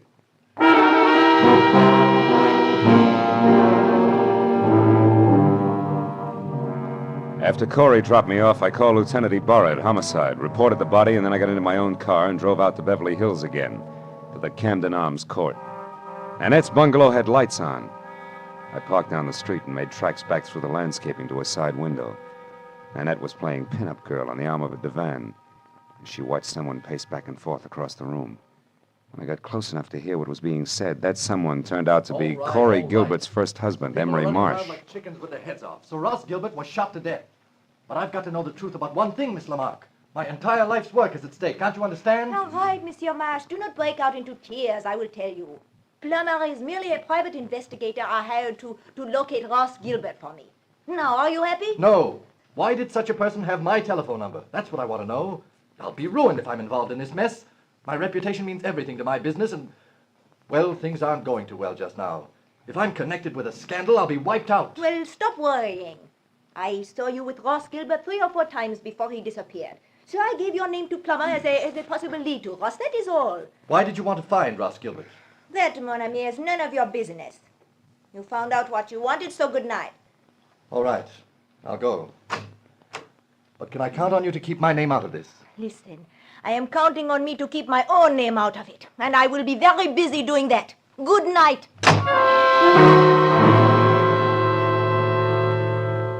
I plastered myself up against the side of the house and watched Emery Marsh leave. He looked anything but happy over the result of his interview with Nanette, but I figured I had the benefit of experience to work with and less to lose than he had. So I waited until he was out of sight, and then I stepped up to the door, braced myself, and tried my luck. You again. Yeah, and I want to talk to you. Get your foot out of my door. Oh, get out of here. Get out. Not until we've had a nice, quiet chat, Nanette, and I think we'll take up where Emery Marsh left off. What? Look, just who exactly are you, Marlowe? Your boy Plummer and I are distant fraternity brothers, but there the similarity ends. Just another chief private detective. Ooh! Okay, baby, if that tough stuff's the only language you understand, we'll talk that. Oh, stop it. Leave me alone. Now get over there. Sit down. Oh, you ape. I'd be nice to me if I were you, Nanette. Because I just love to see a rope around that lovely neck of yours. And what's more, I can almost put one there. You're in a mess right up to your accent. So start making answers beautiful and keep them straight. First, why did you put Plummer on Ross Gilbert's trail?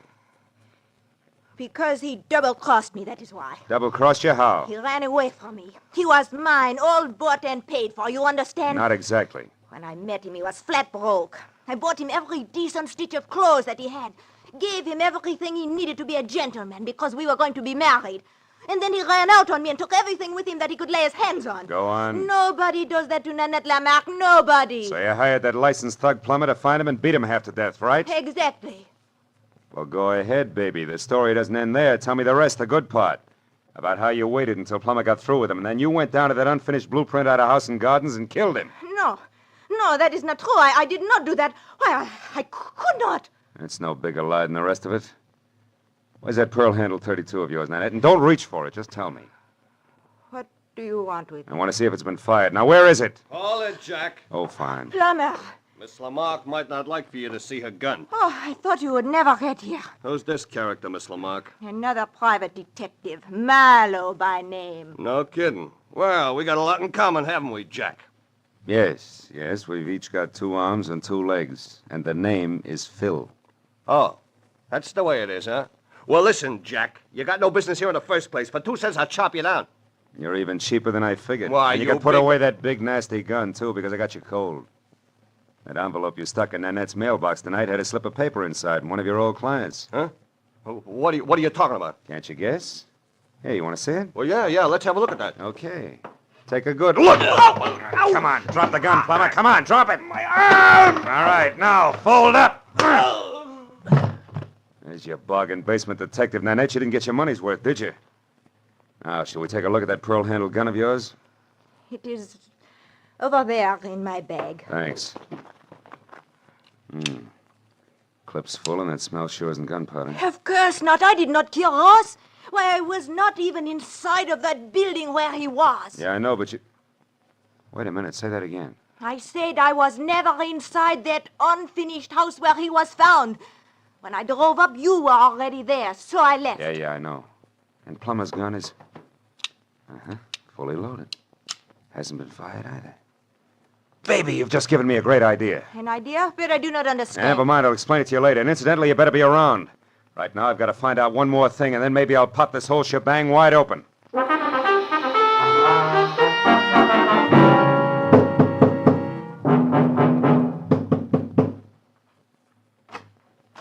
Mr. Marlowe. Good evening, Mr. Marsh. Lucky to find you still working, huh? Late hours are a habit with me these days. Come in. Thanks. Mr. Marsh, I've come back for that help you offered me earlier this evening. I see. Well, the offer's still good. Fine.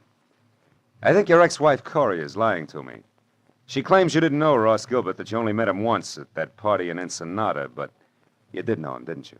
Why, yes. As a matter of fact, I did get acquainted with Ross slightly. We had dinner together a few times. Uh-huh.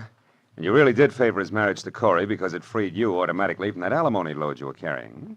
That's correct, Marlowe, but I don't And it's see... also correct, isn't it, that you couldn't afford to go to court to have your alimony reduced because that would let your snobbish clientele know you were going on the rocks. Yes, that's also true. And maybe it's true that you actually engineered the marriage and it backfired on you. Very smart, Mr. Marlowe. Just keep your hands at your side. This might go off. Yes. Well, I expected a reaction, but not quite so soon. Too bad. I'll trouble you for your gun, now that you've got it all figured out. Yes, Marlowe, I engineered that marriage. Corey was attracted to Gilbert, but he was broke. I knew that would scare Corey off if she found out. So you and Corey made a deal, particularly with Ross. He wanted to marry Corey. You supplied the cash for his courtship, right? Yes, only he wouldn't stop there. He kept demanding more. Sure, that figured from the start. Ross wasn't being blackmailed. He was the blackmailer himself, and that made you worse off than before, so you killed him. You're so right, Mr. Marlowe. And remember, the price for 2 murders is the same as for 1. So you've really left me no alternative. I'll give you an alternative, Emery. Corey! One thing you didn't count on. I really loved Ross Gilbert.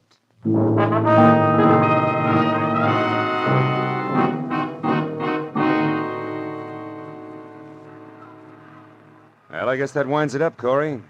Emery's in the hospital, and Nanette and Plummer are both in the clink. Too bad I only hit Emery in the hand. I never could trust my aim. It's always been bad, in a lot of ways. It was good enough tonight, baby. Lucky for me you showed up when you did. Say, what made you come to Marsh's place, anyway? Well, that page from the desk diary paid off, Marlowe. Only we made a mistake. No? It didn't come from Ross's diary. It came from Emery's. I finally remembered his handwriting. Mm-hmm. Now, you tell me something, Marlowe. Yeah? How did you know Emery was guilty? Oh. Well, he made the oldest slip in the book. When he was talking to Nanette, I overheard him say that Ross had been shot. Emery had no way of knowing that Gilbert was dead or how he'd been killed unless Nanette told him. And for a while, I thought she had, but then I found out that she couldn't have because she'd never been inside the house where we found Ross. So it had to be Emery. Sure. I see. Well, Marlowe, what does a gal say at the end of a night like this? Thanks or something? Just thanks will be enough. I got to do my income tax. Can I give you a lift? No, I'll walk a while. I've got some thinking to do about marksmanship. But call me sometime later on, will you? Just to see if I'm shooting in the right direction. You can count on it, Corey. Thanks. Good night, Phil.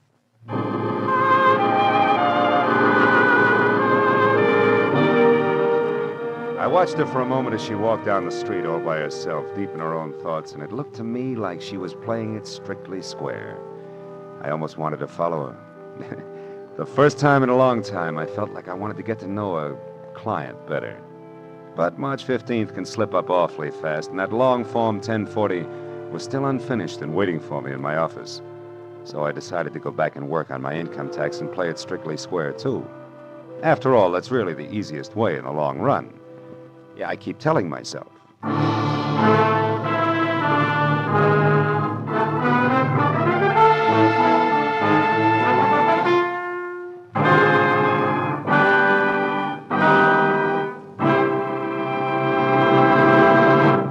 The Adventures of Philip Marlowe, created by Raymond Chandler, stars Gerald Moore, and is produced by Norman MacDonald.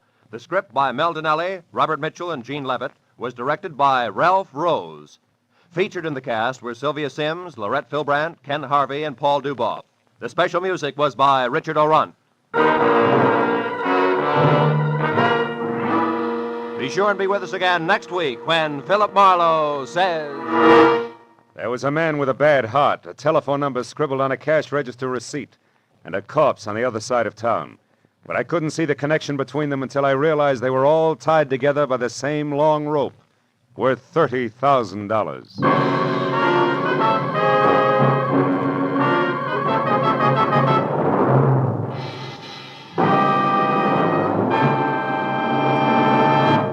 Next Wednesday evening, February 2nd, CBS will bring you a moving, powerful drama of a reporter who took an assignment he eagerly sought, only to find it came too close to home. Its title is Mind in the Shadow. Its star is Eddie Albert, and its story tells how the reporter set out to reveal the shocking facts about our mental hospitals, and then learned that his lovely young wife might have to enter one. Based on actual documentary evidence of conditions existing today, you'll find Mind in the Shadow, a revealing story of something which could happen to you. Hear Mind in the Shadow, starring Eddie Albert, next Wednesday evening, over most of these same CBS network stations. Now, stay tuned for Gangbusters, which follows immediately over most of these same stations.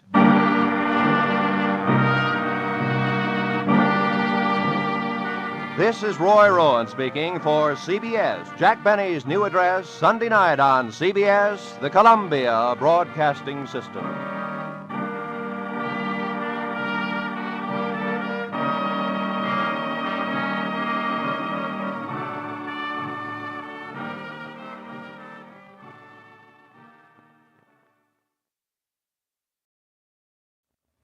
There was a man with a bad heart, a telephone number scribbled on a cash register receipt, and a corpse on the other side of town.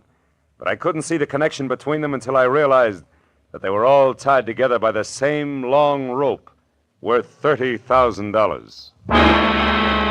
From the pen of Raymond Chandler, outstanding author of crime fiction, comes his most famous character as CBS presents The Adventures of Philip Marlowe.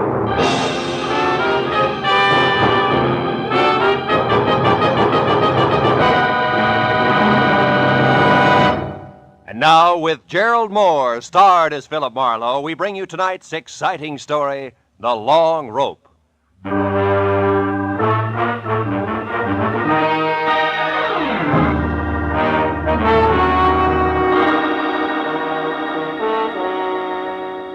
I'd finally wound up a sour case in which I'd been kicked around, disillusioned, and shortchanged. And in my book, a routine like that calls for relaxation. So I'd spent the morning sleeping and the afternoon in a Turkish bath, being worked over on the table by Nick Tekalakis, a non-talking masseur who untied knots in more muscles than I thought I had. He was trying to tear loose my Achilles tendon when the phone rang. It was for me. Nick wouldn't let me up, so I took it lying down. Yeah? Marlowe speaking? My name is Sidney Vanetta, Mr. Marlowe. I've tried all afternoon to reach you. Oh? Nick, what can I do for you, Mr. Vanetta? I've already made your reservation with American Airlines. You're leaving on the 10 o'clock plane tonight, and you're taking with you a set of pearls for a certain buyer in Chicago. Now, wait a minute, Mr. Vanetta. Maybe I can... No, maybe, Marlowe. I've checked thoroughly on you and find you entirely qualified, which is important because the pearls are a perfectly matched set in a rope valued at about $30,000. The buyer wants them, and I made up my mind just this morning to sell. The proceeds will go to my niece. Lucky girl. Indeed she is, particularly since I have no respect for her as a woman. She presumes to be a sculptress of all things, but she's my only heir. I'm selling the pearls simply because I know she would, and I can get more for them. Yeah, Hey, Nick, wait a minute, will you? Why all the hurry, Mr. Vanetta? First, the buyer is leaving Chicago tomorrow. Second, my heart may fail me at any moment. Thus the hurry, Mr. Marlowe. I see. Well, I'll take the job, conditionally. But suppose I come out and talk with you. Telephones are deceptive. Very well. Come to 7241 Adams, just below Western. I'll expect you in an hour, at 6, sharp. Side door will be open, so let yourself in. Sounds like you're alone out there. I am. I just fired my nurse, a Miss Drew, and as stupid a woman as the earth was ever cursed. But I shouldn't get excited about it. I've engaged a new one due here at 5:30, but who will no doubt be late. So as I say, Marlowe, when you get here, just let yourself in. Goodbye. Goodbye. Well, Nick, you better hurry it up. I gotta see a man about a rope worth 30 grand. Yeah, that's right. A rope worth $30,000.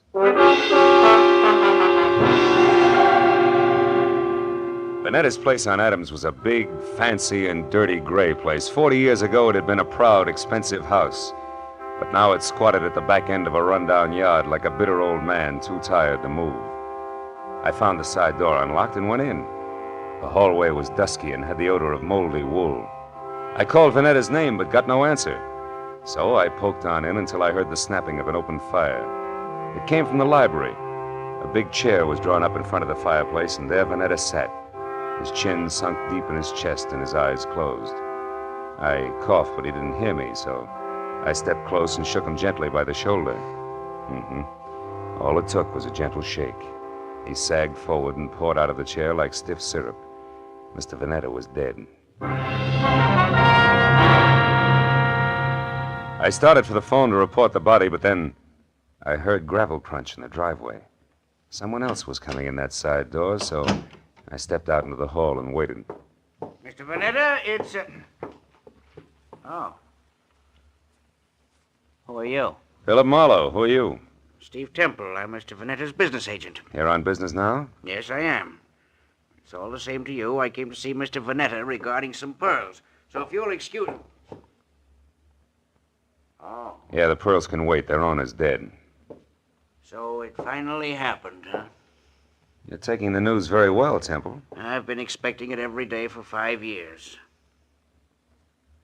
You found him, I suppose? We had an appointment at 6. He wanted me to fly his pearls to Chicago. What are you staring at, Temple? Why, this bottle of medicine here. What about it? For years, he's kept this stuff beside him in case of an attack. Yet, when he actually needed it, it was over here on the sideboard out of his reach. Ironic, isn't it? Very. He fired Miss Drew, his old nurse, today, and didn't expect a new one until 5:30. Say, do you happen to know her name? No one? You mean he's engaged a new nurse? That's right. She's an hour late already. Yeah. Well, for once, that doesn't matter to Mr. Vanetta. Say, Temple, are you acquainted with his niece? Vivian Russell? Of course. She's a sculptress. There's a studio out on Fountain, near Bronson, I believe. She was to get the proceeds from the pearls. Well, I assumed that, although nothing was ever said. She's his only heir. Where would those pearls be now? I kept them in a wall safe behind that picture there. Consistently against my advice. Yeah, sure. Opens with a key. Where would that be? He carried it with him on his watch chain. Why? What are you going to do? I'll take a look at the pearls and then have them impounded. Yeah, this must be the key. Now, let's open it up. It's there, that velvet case. As big as an overnight bag. Must be some string of beads. It is, Marlowe. Here, let me open it. There. Right. It's nothing but tissue paper. Yeah. It's not too surprising. While Temple called the police and tried to keep the details straight on a natural death and an unnatural theft, I went over the room again with a new viewpoint. All that turned up without an easy explanation was 1, a cash register receipt for $1.34 with the phone number Republic 2809 penciled on the back, and 2, the peculiar position of Mr. Vanetta's medicine bottle, which Temple had already noticed. I dropped the receipt in my pocket and told Temple to wait for the law. He gave me his home address and phone number, and I promised to check in with him later and left. The first stop was a phone booth where I dug into the nurses' registries and hit pay dirt on the 4th call. Miss Drew? Yes, we have a Miss Drew. Is she the one who worked for Mr. Sidney Vanetta but was fired this afternoon? That's his opinion.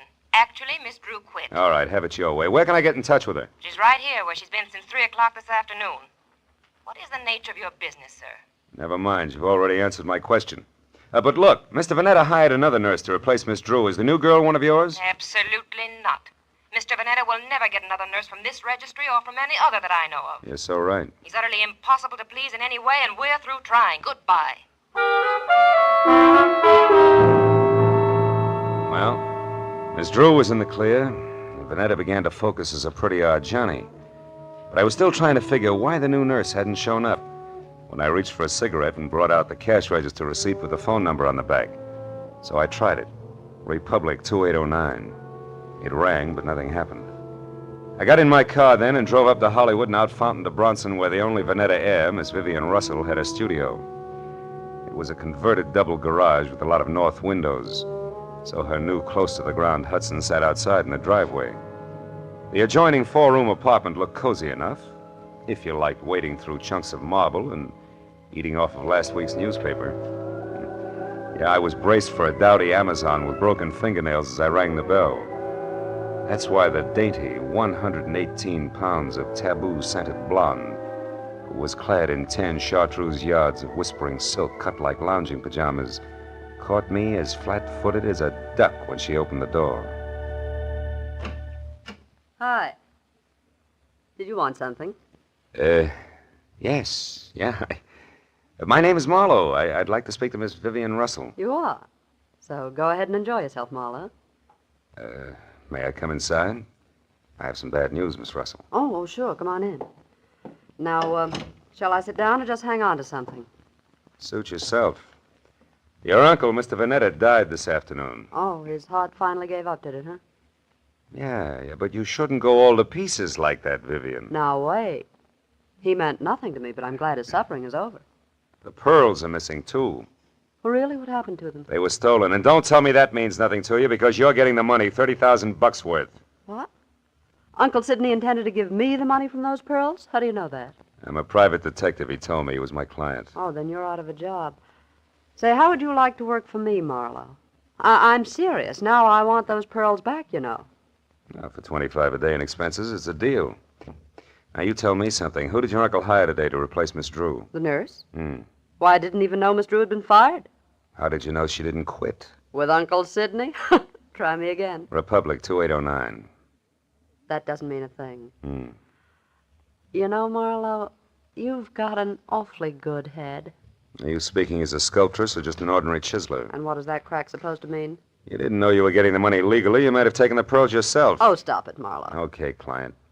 Well, I'll run along. I've got work to do. All right, but don't forget that all work and no play makes for a dull companion. Yes, and it also makes $25 a day. I'll be seeing you. All the way down Sunset to Vine Street, I kept telling myself $1's a buck regardless. But the idea that I'd been grabbed at stayed with me. Vivian Russell had plenty of motive as a dry land pearl diver, and if that's true, she'd need a patsy just to keep her abreast of the situation. I turned north on Vine and twisted up Beechwood Drive to 2000, the number Steve Temple had given me. He had had 2 hours of playing 20 questions policeman style, and I figured it was time to check his score. Also, Temple was the man to fill in a few blanks on my new client for me. His place was dark, but I got out anyway and started up the walk to his door. I'd gone about a dozen steps into a tunnel of overhanging shrubs when I heard it. Psst. Hey, you. I turned as a man stepped out onto the walk and came toward me slowly. He was tall, wiry, with a thin, arrogant face that sneered out from under an expanse of forehead big enough for 3 sets of eyebrows. All shaggy. We're gonna have a talk, Mr. Temple. Hey, you're not Temple. Now we both know that. I'm a friend of his. What do you want with Temple? I've got a message for him, but it's personal. Who from? Like I say, it's personal, mister. I'll be back later. Come here. I said I'm a friend of Temple's. If you got a message for him, I'll see that he gets it. Well, okay, then. Tell him that some of his friends are too blasted nosy. Go! The guy with the forehead had a great left jab and a pair of hurdler's legs, and by the time I untangled myself from the brush and got out on the walk again, he was gone. Well, I knew it was a waste of time, but I tried Temple's doorbell twice before I went back to my car. Nothing made sense, except that somebody who knew his way around had stolen a long rope of pearls, and somewhere in the city was a nurse who hadn't shown up on a new job. Beyond that, it was all question marks. Well, I drove down to the filling station on the corner and went inside to the phone. I started to call police headquarters, but instead dropped the nickel in and dialed Republic 2809 again, just on a hunch.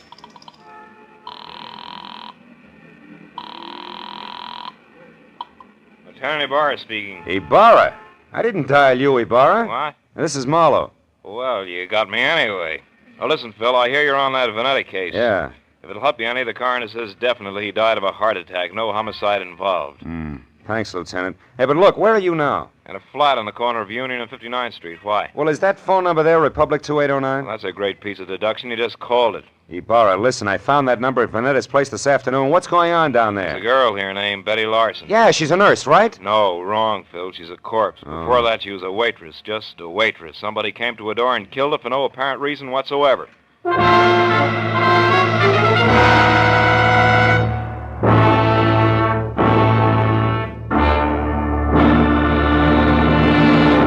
In just a moment, we will return to the second act of The Adventures of Philip Marlowe. But first, Jack Benny will be along on CBS tomorrow night with one of his funniest shows ever.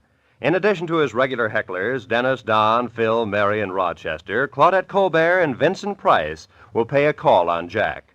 And with Don Wilson still wanting a raise in pay, and with Jack still trying to starve him into talking terms, you're sure to find the situations full of the hilarity and fast-moving fun that have made CBS's Jack Benny Show the top-rating comedy of all. Yes, remember, CBS also means Catch Benny Sundays. Now, with our star, Gerald Moore, we return to the second act of Philip Marlowe and tonight's story, The Long Rope.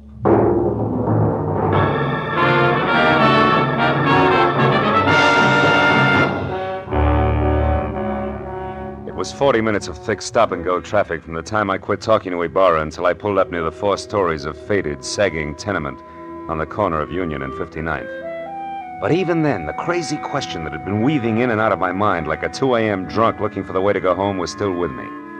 Why was the telephone number Republic 2809 bracketed by a couple of dead people, who, as far as I could see, should have had nothing to do with each other in the first place? And right there, for the 10th time running, I drew a complete and unabridged blank.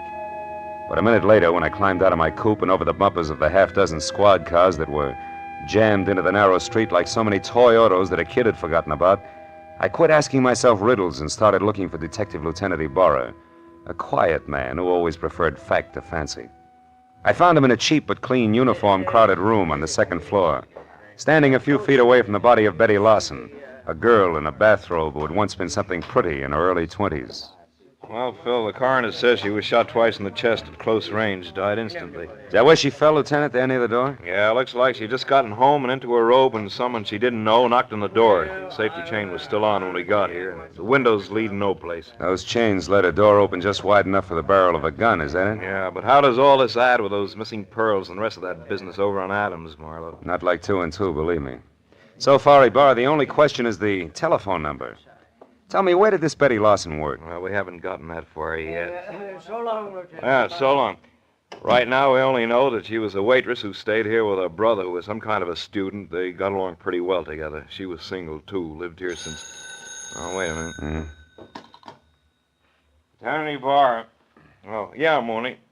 Ryan's Cafe, huh? Ryan himself runs it. Okay. I'll check it personally, right? Hey, is that where she worked, Ibarra, Ryan's Cafe? Yeah, but it's funny, Phil. She lived here since early 1947. And Mooney tells me she worked that 24-hour hash house just as long, yet it's way over on the other side of town in Western. Western and where, Ibarra? The 2300 block. Should be near Washington. Washington, which is only 1 block from Adams, and that starts to close the big circle. What do you mean, Marlowe? Well, that the Vanetta place is on Adams near Western. Look, Ibarra, how about letting me huddle over a cup of Ryan's coffee before the law steps in, huh? I got a hunch you want to check, Phil? Yeah, that and a cash register receipt. What do you say? All right, but play it close, fellow. Ryan probably doesn't know about this yet. No? Unless, of course, he squeezed the trigger. Goodbye, Ibarra.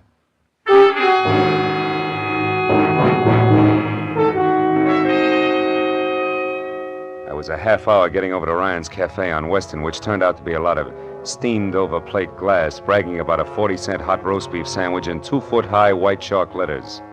And inside, the motif was the same. Everything that Mr. Ryan sold was a bargain. I slid onto a shaky stool opposite a cash customer who was something dirty in a torn overcoat buried deep in a handicapper's sheet and coffee. He looked up once, grinned no teeth at me, then hollered for Ryan in the kitchen, who said that he only had 2 hands and would be out in a minute. But before those 60 seconds ran out, I looked around, and over in a corner, in a collection of trash piled next to a broom, I saw a very welcome piece of paper. It was a brother of the cash register receipt that I'd found on Sidney Vanetta's desk, the one that had tied Betty Larson's murder onto the rope of pearls. I turned back to the counter just as Ryan started toward me. He was a little bigger and a little better looking than the average ape. And on his right arm, under thick, coarse black hair that was long enough to braid, there was a tattoo of a dancing girl who, if Ryan ever shaved about his wrist, would freeze to death. What'll it be, mister? Coffee? Yeah, and a little information. You know Sidney Vanetta, Ryan? That screwball with a bum ticker over on Adams? Yeah, I know him. Why? What's up? His time on Earth, for one thing, he's dead. Too bad. Should have taken it easier. Cream? No, pearls. What'd you say? Nothing. Ryan, who brought that tray up to the Vanetta place this afternoon? I did. Sure it wasn't Betty Lawson? I'm positive. None of the girls would go near that place. Vanetta was hard to get along with. Now you tell me something. What are you, mister? Newshound, collection man, or cop? Getting warm, Ryan. I'm a private detective named Marlowe. I'm thrilled. Good night. Before I finish my coffee? Before I throw you out.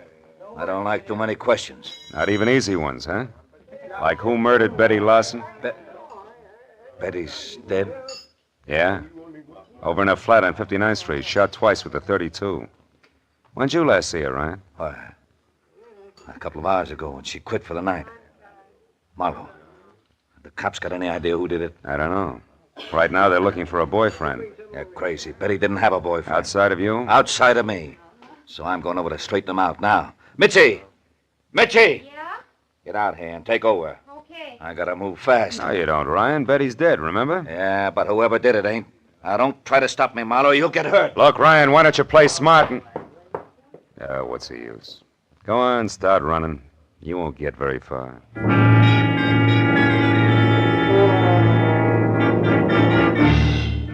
For the first time that night, I felt sure of what I was saying. Because even as Ryan had squared himself away to play bounce the private detective, I suddenly noticed a friendly face working hard over a stale donut at the far end of the counter. It was Lieutenant Ibarra. And when Ryan tossed his apron aside, grabbed at his coat, and slammed out the front door, Ibarra turned and nodded at a short man nearby who was idly picking his teeth with the end of a book of matches. At that, the man dropped the matches into his pocket and left. Then Ibarra moved over to me. Didn't mean to crowd you here, Phil, but after you left, we found out that Ryan and Betty Larson used to see quite a bit of each other. Don't apologize, Ibarra. Probably would have cost me a couple of front teeth if I hadn't noticed you. Warm up your coffee, mister? Yeah, please. You, Ibarra? No, Phil, I gotta move now. You see, I don't think Ryan did this. I told Mooney to follow him, but not to pick him up. The chances are good that Ryan's heading straight for Betty's apartment to demand that the police find out who killed his girl, so I'm going the other way, to Ryan's house. There may be another woman in this. Jealous one. But no rope of pearls, huh? No, Marlowe, I don't think so. Good night now. Night, Lieutenant.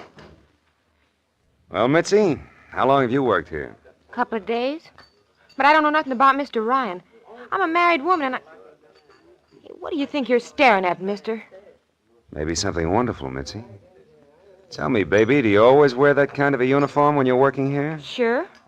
Ryan says this girl should look neat and clean. It helps business. Anything wrong with that? No. Matter of fact, it might be just the lead I'm after. What are you talking about? Yeah, and if I'm right, baby, the rest of this case will be a cinch. So good night and thanks. You've been a big help, sweetheart. When I got back to the corner of Union and 59th, I took the stairs up to Betty Lawson's flat 2 at a time, crossed the fingers on both hands, and prayed that Ibarra was right about Ryan returning to his girl's place. When I stepped into the room a second later, I knew that I'd never doubt the good lieutenant again because standing next to an open window and staring out at nothing was Ryan himself, numbed and red-eyed. I asked him one question, and although his answer was only a couple of words mumbled between trembling lips, it was all I had to know. Now everything, Betty Lawson's murder, the death of Vanetta, the guy with the forehead and the missing pearls, the whole shebang was starting to fall together. Oh, come on, baby, be home, please. Marlowe, Vivian. Look, honey, I want you to do me a favor. Get hold of Steve Temple and meet me over at your uncle's place on Adams as soon as possible. I need your help. Goodbye. Well,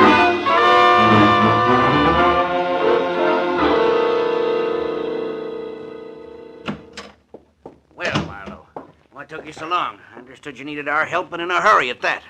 I had quite a way to come, Temple. Is Vivian here? Yes, Marlowe, Vivian's here, and that means that we can stop counting noses. Now, why do you need our help? Catch someone who stole once and murdered twice? Murdered twice? That's right. You know, it's my guess that whoever stole that rope of pearls also moved Vanetta's medicine out of reach when his heart started skipping beats. Can you prove that? No, I can't. But it doesn't matter, really, because the guilty one also killed a party named Larson. And when you pay for one, Vivian, you paid for them all. I don't follow you, Marlowe. Who are you talking about? I'm not sure, but this much is certain. Vanetta called me at 5. When I got here at 6, he was already dead and the pearls were gone. Now, I figure that whoever took them argued with him first, which makes that person, 1, somebody who knew Vanetta, and 2, responsible for the old man's death. Then the new nurse couldn't possibly have been the one who stole the pearls. No, but the new nurse could have been the one who overheard everything while standing right here. Haven't you been able to find this nurse? No, not yet. But sooner or later, honey, I'm sure we'll catch up to him. Him? Yes, Temple, I said him. Nurse Larson is a male with a lot of forehead and few ethics. The person you killed was his sister Betty, a waitress. And don't move, Temple, or I'll be glad that I was forced to put holes in you. Temple's the one? He stole the rope of pearls? Yeah. But this nurse Larson who saw him do it got in touch with him, right, Temple? It was filthy blackmail. Which you were going to stop by a filthier murder, and you almost did. Because somehow or other you got the right room in the right house on Union and 59th, but the wrong party. Isn't that about it, Temple? Yes, Marlowe. That's about it. Oh, leave me alone, Temple. Now, Marlowe, you don't shoot me without going through Vivian first. Dear Vivian, Sidney's precious niece was going to have the pearls all to herself. Don't move, Marlowe. It'll cost Vivian her life if you do. I doubt that very much, Temple. Larson. That's right. Joe Larson, forehead and all. Now, you, Temple, step away from that girl or I'll tear you to pieces. No, Larson, no. Now, we can still do business like you said in that note you sent me. I'll split with you. Shut up. You forget 2 things, Temple. First, you tried to kill me. And second, you did kill my sister. Now, why don't you run for it? Or are you afraid? Which is it? Come on, Temple, talk. I am afraid. Well,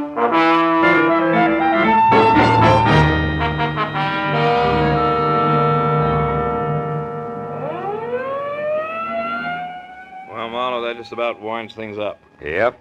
Joe Larson sent up for attempted extortion, and Temple... Sent up for good. Mm-hmm. Say, Marlowe, when you called a while ago and said that you wanted Temple and me to help you, did you know then that Temple was the murderer? No, I didn't, Vivian. Then I only knew that whoever had killed Betty Larson had mistaken her for the new nurse, and that the actual nurse was Betty's brother, Joe. Where'd you get hold of that, Phil? Well, it started in Ryan's Cafe, Barra, just after you left. I had nurses on the brain, I guess. And when I took a good look at the waitress there, I suddenly realized that her white uniform, white shoes, and white cap could easily confuse a guy like Temple, who also had nurses on the brain. Well, I can see a killer making a mistake about appearances, all right, but I still don't understand how it is that the telephone number of my uncle's nurse turned out to be Betty's apartment. Because a nurse did live there, honey. Betty's brother was a medical student, part-time male nurse, and full-time bum. You see, Ryan, who brought food to Uncle Sidney, knew that he needed a new nurse, and he sold him on the idea of Joe Larson, because he wanted his girlfriend's brother to have a job. Oh, I get it.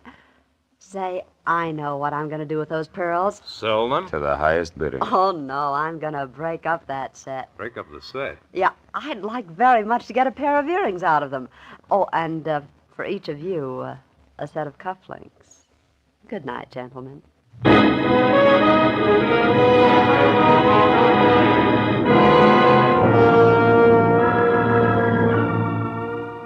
When Vivian got into a car, aimed it toward a collection of chipped rocks on Fountain near Bronson, and waved goodbye, it was nearly 3 o'clock in the morning.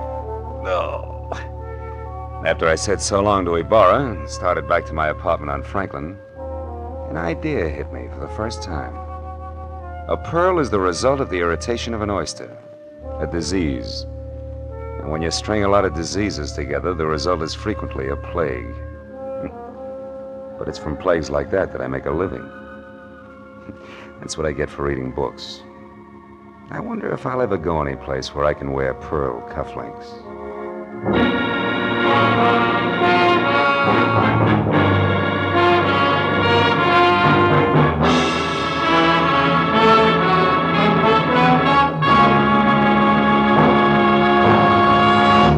The Adventures of Philip Marlowe, created by Raymond Chandler, stars Gerald Moore and is produced and directed by Norman MacDonald. Script is by Mel Donnelly, Robert Mitchell, and Gene Levitt. Featured in the cast were Junius Matthews, Louis Van Ruten, Fay Baker, David Ellis, Lillian Baeff, and Ed Begley. Lieutenant Detective Ibarra is played by Jeff Corey. The special music is by Richard Orant. Be sure and be with us again next week when Philip Marlowe says... A corpse that wouldn't stay dead, a pistol with a silencer on it, and a fortune in a black satchel spelled death for the big city boys when they finally got together in Lonesome, Arizona. Population 802.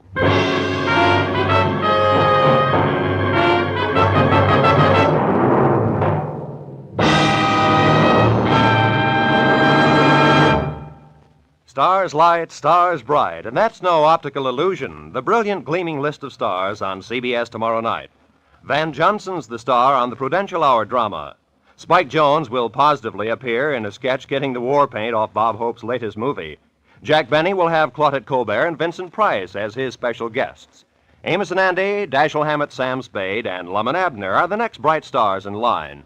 Then Helen Hayes, First Lady of the Stage, starring on her Sunday night Electric Theater, followed by Hollywood's own Eve Arden in the wonderfully comic series Our Miss Brooks. In the next to closing, another bright comedy, Life with Luigi, and the whole star lineup, topped off by the world's most brilliant addlepates, the experts on It Pays to Be Ignorant. Jack Benny's program will come to you over all of these same stations, and the others in this vast array of stars will be heard over most of them. Top writers, top directors, and top stars of American show business come to you on CBS. Now, stay tuned for Gangbusters, which follows immediately. This is Roy Rowan speaking for CBS, the Columbia Broadcasting System.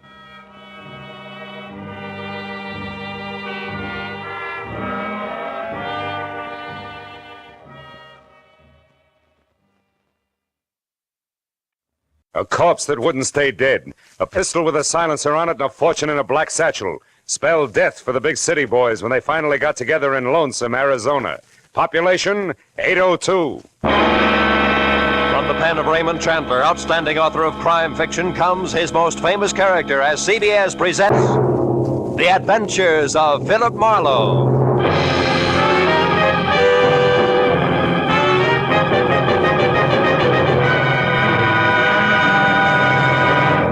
And now, with Gerald Moore, starred as Philip Marlowe, we bring you tonight's exciting story, The Lonesome Reunion.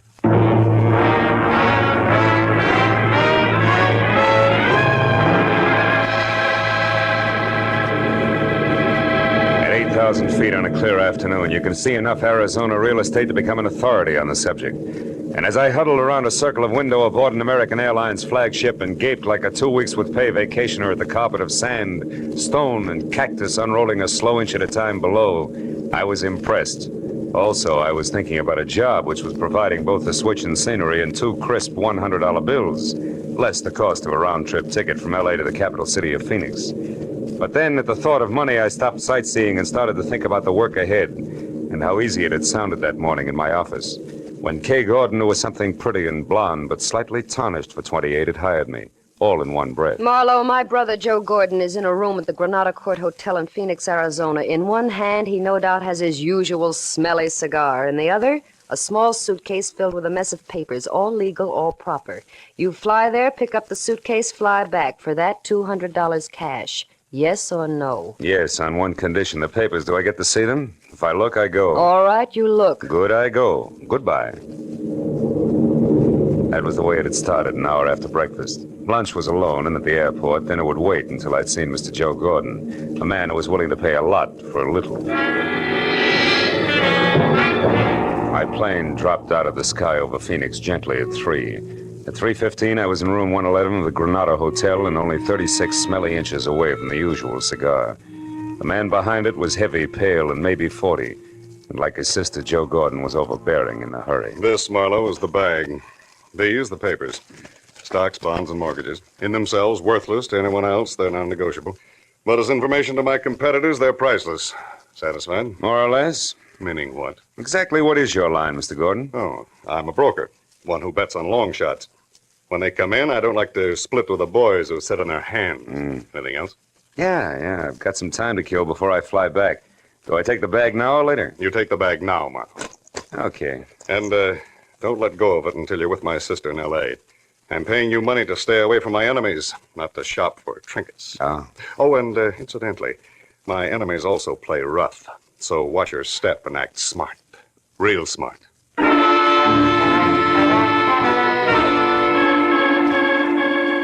I still had 2 hours to kill when Gordon locked the bag and handed it to me after dropping the key in his pocket.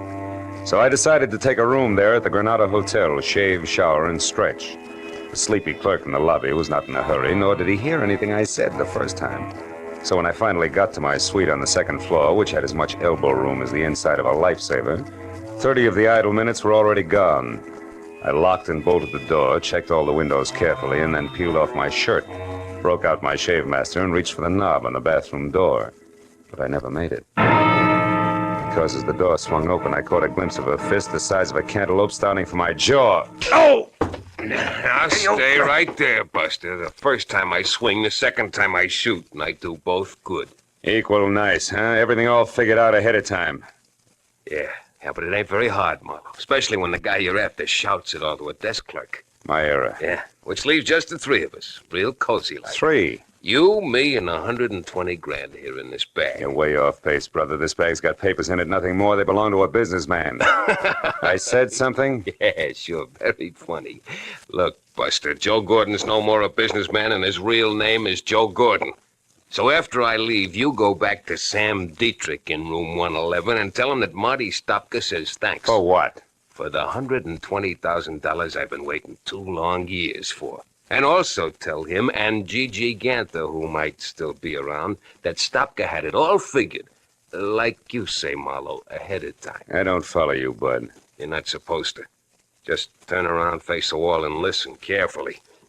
You tell Sam Dietrich that I knew he'd pull something like this just as soon as he got back into circulation. You got that? Yeah. Word for word, Stopka. Good. Now all you have to do is remember. When Marty Stopka said remember it, he put that cantaloupe with fingers in the small of my back and shoved hard. By the time I got to my feet again, both he and the black bag were gone. That made Joe Gordon or Sam Dietrich my best bet. So I took the stairs to the ground floor fast and raced for the end of the corridor in room 111. But when I threw the unlocked door open, I found something I hadn't counted on. A curtain flapping in the breeze of an open window and nothing more. The desk drawers, the closet, the bureau empty. And on an end table next to the telephone, a bus schedule unmarked. At that, I was beginning to get very mad at a private detective with public patsy named Philip Marlowe. Then the telephone rang, and when I answered it, the operator said that she had a long-distance call for Joe Gordon. I said thanks, I'd take it. Hello? Sam, this is Kay. Marlowe? Yeah, honey, Joe Marlowe is in Brother Gordon, remember? Ola, I can explain all that, Marlowe. Oh, sure, baby, but not now, later. Later, after you've had a chance to think up a few more lies. All right. So I didn't tell you the whole story. What's the difference? Did you get the bag? I did, but I didn't get to keep it very long. Something ugly named Stopka wanted either it or my life, so I made a quick decision. Stopka has the bag. Oh, that's great. Yeah, isn't it, though? What? One thing, baby. I'm the decoy with suitcase for some kind of shenanigan that's wrapped around 120 grand, which you and Sam Dietrich have. And there's a trio in the act. Namely, Sam Dietrich, Marty Stopka, and one Gigi Ganther. Gigi? Marlowe, have you seen Gigi? Have you, Marlowe? Maybe yes, maybe no. Now, why don't you come clean? Admit you're happy that Stopka got the suitcase from me while Sam beat it out of an open window. That my part of the job is over with. Come on, baby, talk. All right. I'll make it short and to the point. You got $200 for doing nothing. Out of that, 60-odd went for an airplane ticket. The rest is yours, right? Go on. There's no need to, Marlowe. I'm finished, and so are you. So why don't you just be a good fella and keep the change? So long, sucker. When Kay Gordon hung up, I slammed the phone down, counted 10 twice, and went back to the unhappy business of getting mad at Marlowe. But again, I was interrupted. This time, it was a newspaper, the Phoenix Herald, sticking far enough out of the wastebasket under the telephone to expose the dateline, which made it exactly a week old. I picked it up and saw the 2 inches of story circled in pencil and slugged. 5 released from state penitentiary. Sam Dietrich, 41 of Los Angeles, who was arrested in Lonesome, Arizona for the armed robbery of a general store in February 1947, also was released today. Now everything was beginning to add, with one high-priced exception. Very few general stores in towns called Lonesome keep $120,000 in the till, even on a busy day. So I headed for the office of the Phoenix Herald in the chance that I could learn something about the cash involved from Newspapers that were 2 years better than 1 week old.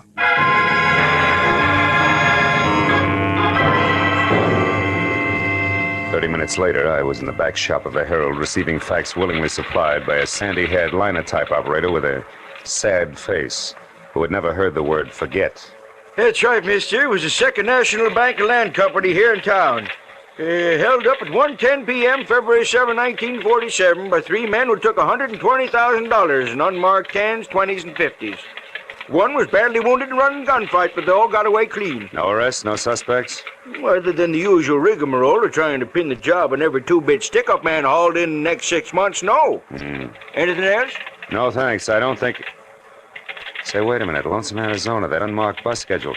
Tell me, do you happen to know where something called Lonesome is? And if so, how a guy could get there if he doesn't have a car? Sure. It's 87 miles west of here, and the bus will do the trick. But not anymore today. Oh. The only bus left an hour ago. Now, young fella, you tell me something.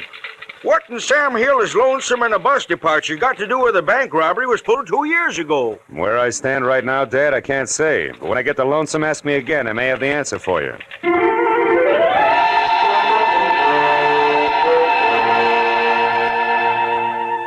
I was 30 minutes renting a car and an hour and 30 minutes getting to Lonesome. Population 802. I drove without seeing anything that could possibly be mistaken for Sam Dietrich. And I was about to turn back when I saw something that brought my right foot down hard on the brake. It was a brand new green Nash standing outside a motel.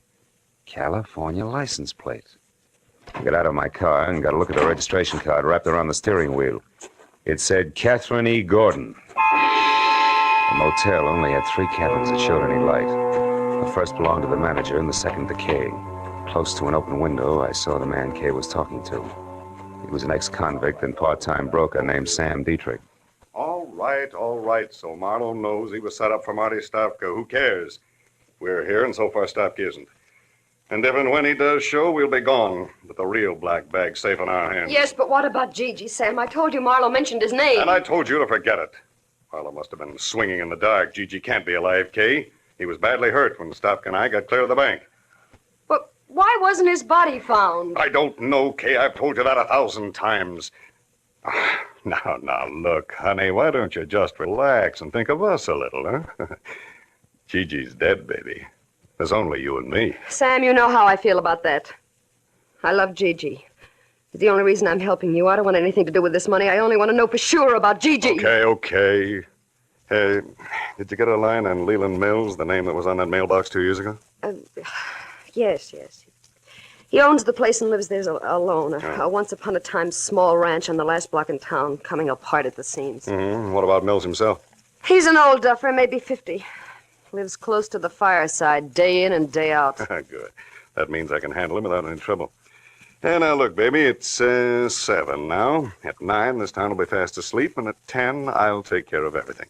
So, why don't you just curl up there on the couch and think about nice things? Huh? Oh, nice things like what? Well, like the money I hid at Leland Mills' place 5 hours after the boys and I took that bank. The $120,000 that's soon going to be back here with me where it belongs.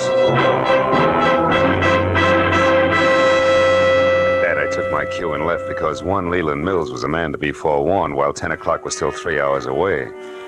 I was 10 minutes finding his place, which was on the edge of town, and another 2 locating the doorbell, which was the kind you pull to start a bunch of jingling inside.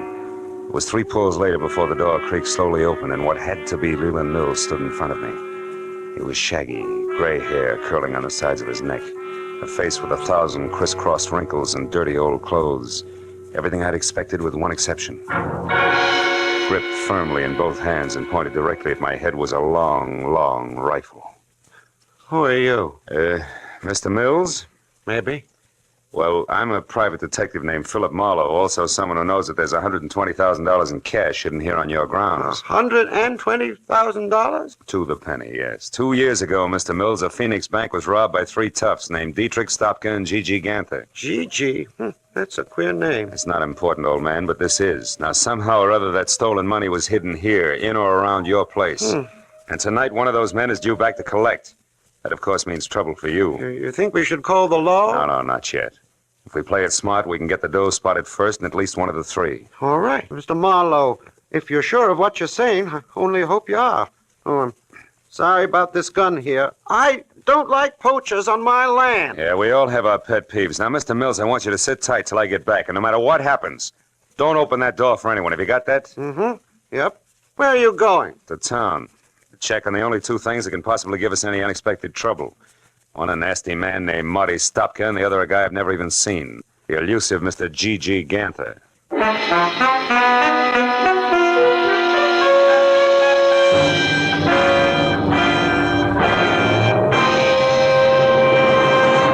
In just a moment, we will return to the second act of The Adventures of Philip Marlowe. But first, that elusive phantom voice will be back on CBS's great show, Sing It Again, tonight. And the prize for identifying him has now climbed to a value of $24,500. Yes, for music, suspense, and sensational prizes. Don't miss the Sing It Again show tonight over most of these same CBS stations. And now, with Gerald Moore starred, we return to the second act of Philip Marlowe and tonight's story, The Lonesome Reunion.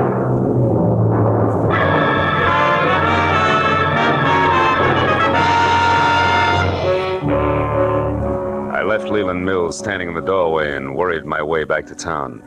If Stopka and G.G. Ganther had no more trouble getting to Lonesome than I did, a reunion about as quiet as a truckload of hot dynamite was due to take place any minute. I passed the motel where Kay and Dietrich had holed up and saw that her car had been moved into the stall between cabins and draped with a blanket to hide its California plates. So they were thinking along the same line that I was. At the hub of town, I parked and started to case the lively spots on Main Street, which took me all of 10 minutes at a slow walk.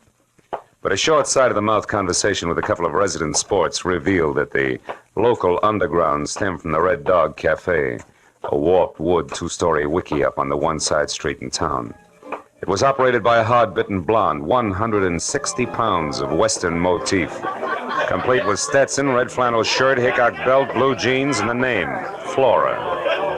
She sat at a table at the back of the barroom, lending a cynical ear to nobody else but my old pal Stopka. I walked up behind him, and when he turned around, I hung one on him. A good one! Hey! Sloppy, you jackass! What do you think you're doing? Sorry, Flora, nothing personal. Now that's enough! Now stop it, you hear me?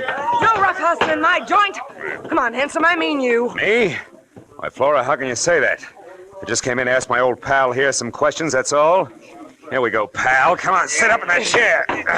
Okay, leave me alone. See, Flora? It's the only way Stopka here knows how to start a conversation. Bring him another beer, will you? His old one got spilled. Sure, bright boy. When you see that you dude tourists leave your beefs outside next time. Now, look, Stopka, I want to know what happened 2 years ago on that highway out here. You guys split up, didn't you?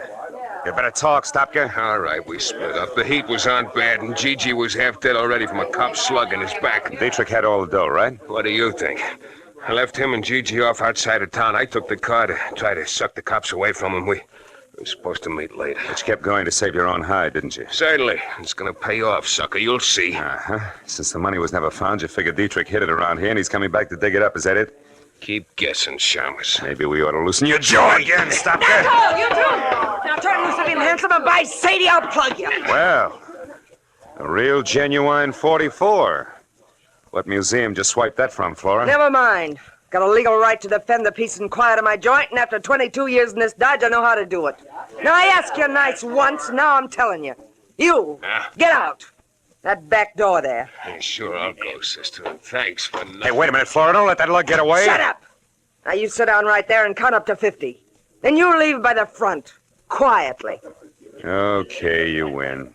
1, 2, 3... Flora, look out, he's back. What? Sorry, Eddie. You buzzard bait! I'll leave this cannon on the back steps. So long, Flora. I beat it out the back door and into an alleyway between the shacks. Stopka was still in sight, but walking fast, and when I took after him, he saw me and started to run. There was a hard, flat sound, like someone striking wet sand with a hammer. Stopka faltered and lurched up on his toes as if he'd suddenly changed his mind about running. The same instant, on a wall, even with him, I saw the shadow of a man, holding a pistol with a long, awkward barrel. The hard, flat sound came again. Stopka curled up on himself and fell. Then the shadow slid off the wall, disappeared. I ran for the wounded man, but by the time I got to him, there was no trace of the gunman. I rolled Stopka over. He was hit hard, slipping away fast. Silence. Gigi, always used a silencer. That punk Gigi. You're dead, huh? You wise guys never know when to quit, do you? You're in real trouble now, handsome. Hey, wait a minute. I didn't do this. Come, I couldn't hear the shots, a silencer. Yeah, that's right. Trademark of a guy named Gigi Ganther. All I saw of him was his shadow on that wall there. Say, what kind of law have you got in this town, Flora? None. Except the highway patrol, they stop in every night. Okay, call him. Get him over here. This guy's Marty Stopka, wanted for a bank job, nearly 2 years old. No kidding. Who are you, his trainer? I'm a private detective who's got no business here, except I don't like to be pushed around. Now listen, do you know Leland Mills' place at the edge of town? Sure. Well, you get the cops out to Mills' place by 10:30, do you understand? That's where the big attraction's going to be, if I can keep Gigi and his silencer from interfering again. Now let me down, beautiful. I won't let you down, handsome. For a city boy, you're all right.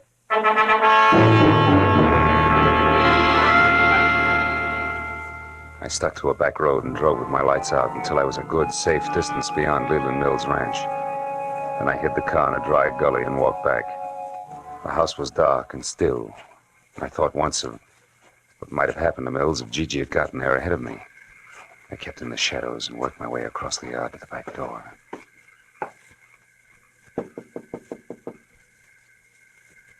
Who's there?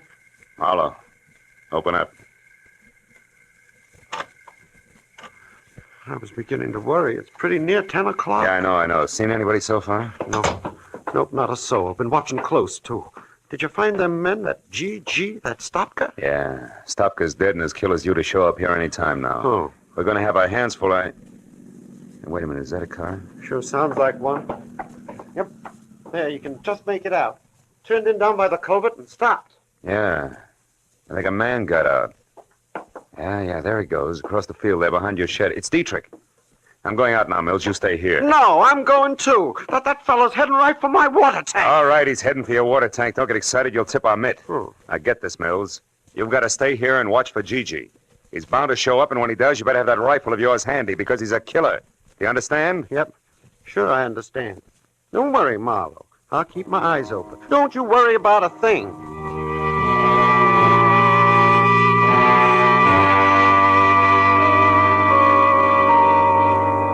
I eased out of the door and started across the yard. I knew I was getting myself out on a nice, long limb. Leland Mills was about as reliable as William Tell with their hiccups, and the apple was on my head. It was too late to back up, so I skirted the barn, stayed below the crest of a low rise, and moved toward the elevated water tank until I heard a shovel biting dirt. I got a comfortable grip on my gun and headed up over the rise to where I could see. Yeah, it was Dietrich, all right. He was bent over under the tank and working on a hole as if his life depended on it. He didn't even look up until I was almost on top of him. Who is it? Who's there? Who is it? It's me, Mr. Gordon. Marlowe. Marlowe? How did you get here? Wasn't easy, Sammy boy. But I had to come and apologize for losing your precious bag full of waste paper. You sure picked a dangerous time to show, sucker. You were fired once. Too bad you can't take a hint. Uh-huh. And being tagged as a patsy is lousy for my business, Dietrich. You should have thought of that. So just leave your hands on that shovel handle, Sam, and keep on digging. Maybe I'll let you take a peek at that 120 grand before I turn you both over to the police. Go on, dig! No! Not so fast, Marlowe. Mills, I told you to stay in the... Hey, that's quite a pistol. Don't move. Neither one of you. I'll kill you if you move. You, Marlowe, drop your gun. Drop it. So this is where it's been all the time. $120,000. I've looked everywhere, every day, for 2 whole years, but I never thought of looking here under the water tank. You mean you knew where the money was all the time? You lie. I'm the only one that knew that. Oh, no. One night 2 years ago, I heard a noise in my barn. It was a man groaning. I looked in and I saw him. He was wounded. And I saw you when you come back from burying the money. I overheard the whole thing. You wouldn't tell them where you'd hidden it. You said you'd never tell anybody. But I was sure I could find it, and I looked everywhere except... Yeah, Mills, everywhere except here, under the water tank, where you buried Gigi's body after you killed him. And with his own gun at that. Oh, no, I didn't kill him. Dietrich here did. I only buried him so nobody would find out that him and Dietrich had stopped at my place. I almost went crazy looking for that money, but now I know where it is, and I'm going to have it. Oh, you fool. You don't think I'd come out here with nothing but a shovel, do you? A friend of mine is right behind you with a gun in her hand. So come on, drop yours, Rube. Come on, drop it. All right. Kay. That's an old trick, Dietrich. Let him have it. Shoot, Kay, shoot. Didn't work, did it? I knew I'd have to kill you sometime anyway if you ever came back, so... You fool, Mills. I suppose that makes me next. Yep, Mr. Marlowe. I think it does. Think again, Mr. Mills. Who's that? Kay. You were there all the time? And Dietrich wasn't bluffing. Oh, I love you, Kay, baby. And I'll take the gun now, Mills. Turn it loose. Come on, I'll break your arm. There. That's better. I'll look after this gun until the police get here. And look after this one, too, Marlowe. I haven't got the courage to use it anyway. I couldn't even shoot Sam Dietrich with it. He's the one I wanted to use it on. Why? Because of Gigi? Yeah, because he killed Gigi and lied to me. I promised to help Dietrich only because I figured all three of them would show up here, Sam, Stopka, and Gigi. That way I hoped to find him again. You were right, baby. All three of them did show up. Only this time they finished their job. For good.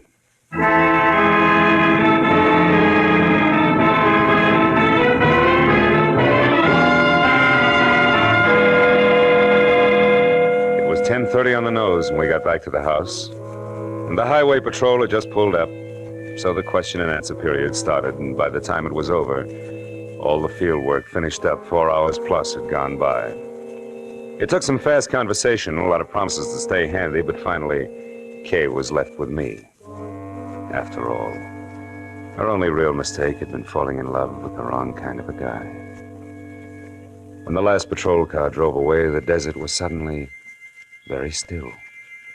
The stars were small and sharp in the clear sky. The air was cold. Maybe that was why Kay Gordon trembled. Marlowe, I'm sorry about all this. I got you into it, remember? Mm-hmm. You also got me out of it, Kay. Well, I can forget about Gigi, now that I know for sure what happened. And all because of a jerk named Leland Mills. No, Mills was a desperate guy, Kay.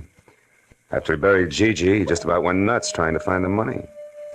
When he finally realized Dietrich was the only one who could lead him to it, he shot Stopka and would have killed anybody else. Keep him from interfering with Dietrich until he uncovered the hiding place.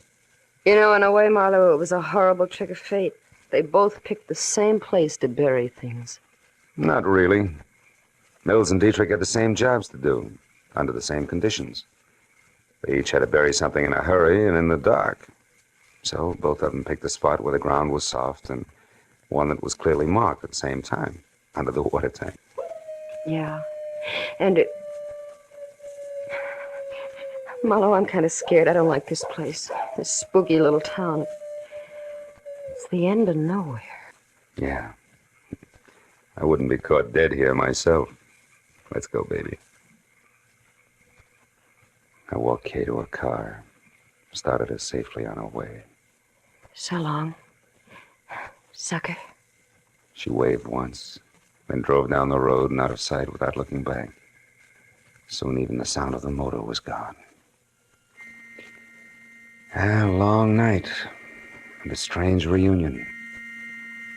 And now 2 lonely lights were the only sign of life in lonesome Arizona. I stood on the empty highway for a few minutes and listened to the immense quiet of the desert. Then I went back to my rented car and headed for Phoenix and a plane for home.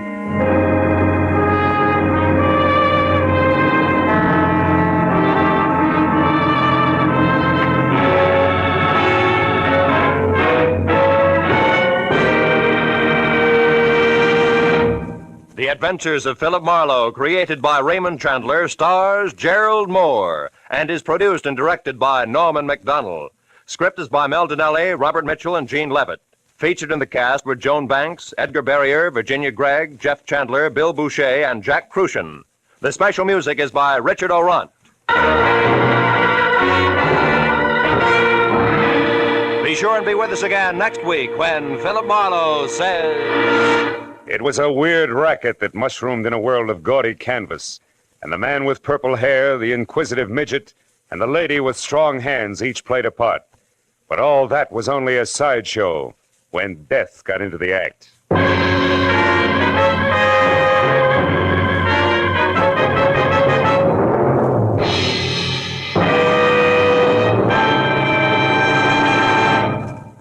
Across the nation, communities and the parents of Boy Scouts are observing Boy Scout Week, agreeing with the boys themselves that adventure, that's scouting. Now stay tuned for Gangbusters, which follows immediately over most of these same CBS network stations. This is Roy Rowan speaking for CBS, the Columbia Broadcasting System.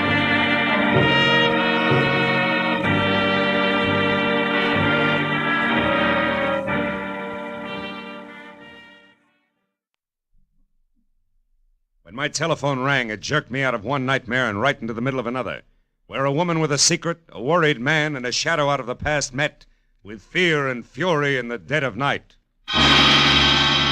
From the pen of Raymond Chandler, outstanding author of crime fiction, comes his most famous character as CBS presents The Adventures of Philip Marlowe.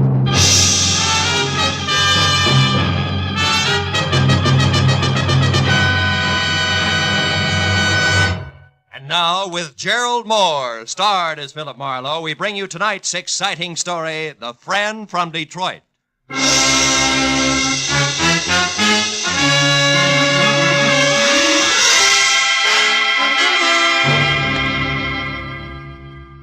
There was a wood nymph dressed in nothing but a veil of dewdrops. She was pirouetting from one huge bluebell to another on gossamer wings. And with every turn, she smiled and came closer. But just as I reached out for a hand, something happened. The bluebells changed into old tomato cans and started to ring. A bandy-legged little man with a jackhammer went to work on my head. I fell over a cliff, and just before I landed on a red-hot pile of broken Scotch bottles... Oh, I woke up. But the jackhammer didn't stop. I switched on the light and looked at my watch. It was 1 in the a.m., and the phone on my bed table was screaming for an answer. Hello? Marlowe, this is Dave. Betty's gone. She's in trouble. You gotta help me, Marlowe. You gotta come over to my apartment right away. Wait a minute. Who is this? Dave Pryor. I run the coffee joint on the corner. You know me. Yeah, sure, Dave. I remember. What's the matter? My wife, Betty, she's gone. You gotta help me. Dave, it's 1 o'clock in the morning. I'm in bed. Besides, you know I don't monkey with family quarrels. It's not like that, Phil. Believe me, I'm scared for her. Phil, please, come over to the apartment. 2000 Beechwood right away. It's a matter of life. Okay, I'll be there in 10 minutes.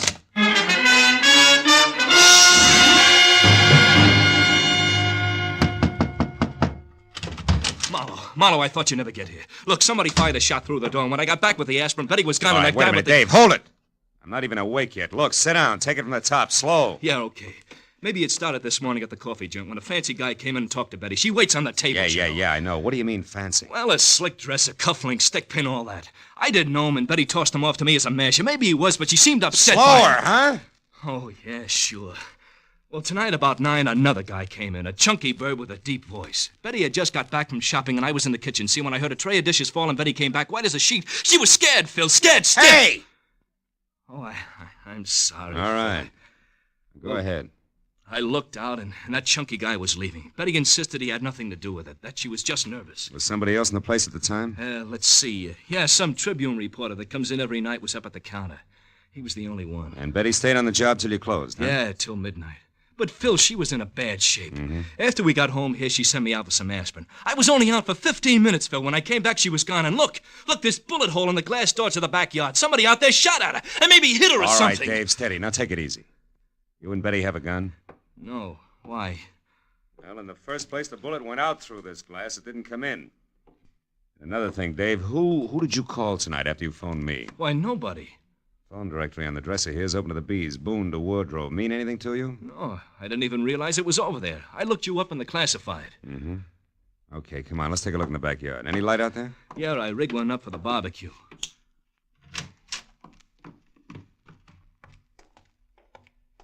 Look, Marlowe, there must be something easy. Now, we'll straighten this out, believe me. Let's see. Line of sight seems to run somewhere between the barbecue and the gate. No footprints, though. Maybe. Marlowe. Marlowe, here by the tree. It's a hat. Gray snap brim, initials VR on the sweatband. VR. Mean anything to you? I know. Well, sure! That's Van Remeny's hat. He's the newspaper guy I told you about. Tribune reporter that was in your place tonight? Yeah. Why should he be dodging bullets in your backyard? I don't know. Dave, where's Betty from? Detroit. When she came out here, I gave her a job. And then you both fell for each other and got married, huh? Yeah, 2 years ago next month. And we've been happy, Phil. We've been... Yeah. Now, look, Dave. Why did you call me instead of the cops? I guess I'm afraid she's mixed up in something bad. You know, if it turns out that way, I'll have to call him myself. Okay, Phil. But you're on my side until you know for sure. Yeah. All right, now you stay here, close to your phone. Okay. I'll check with you. Right now, I gotta get a line on a bare-headed reporter. He can get us started if he hasn't lost anything more than his hat when I find him. So long, Dave.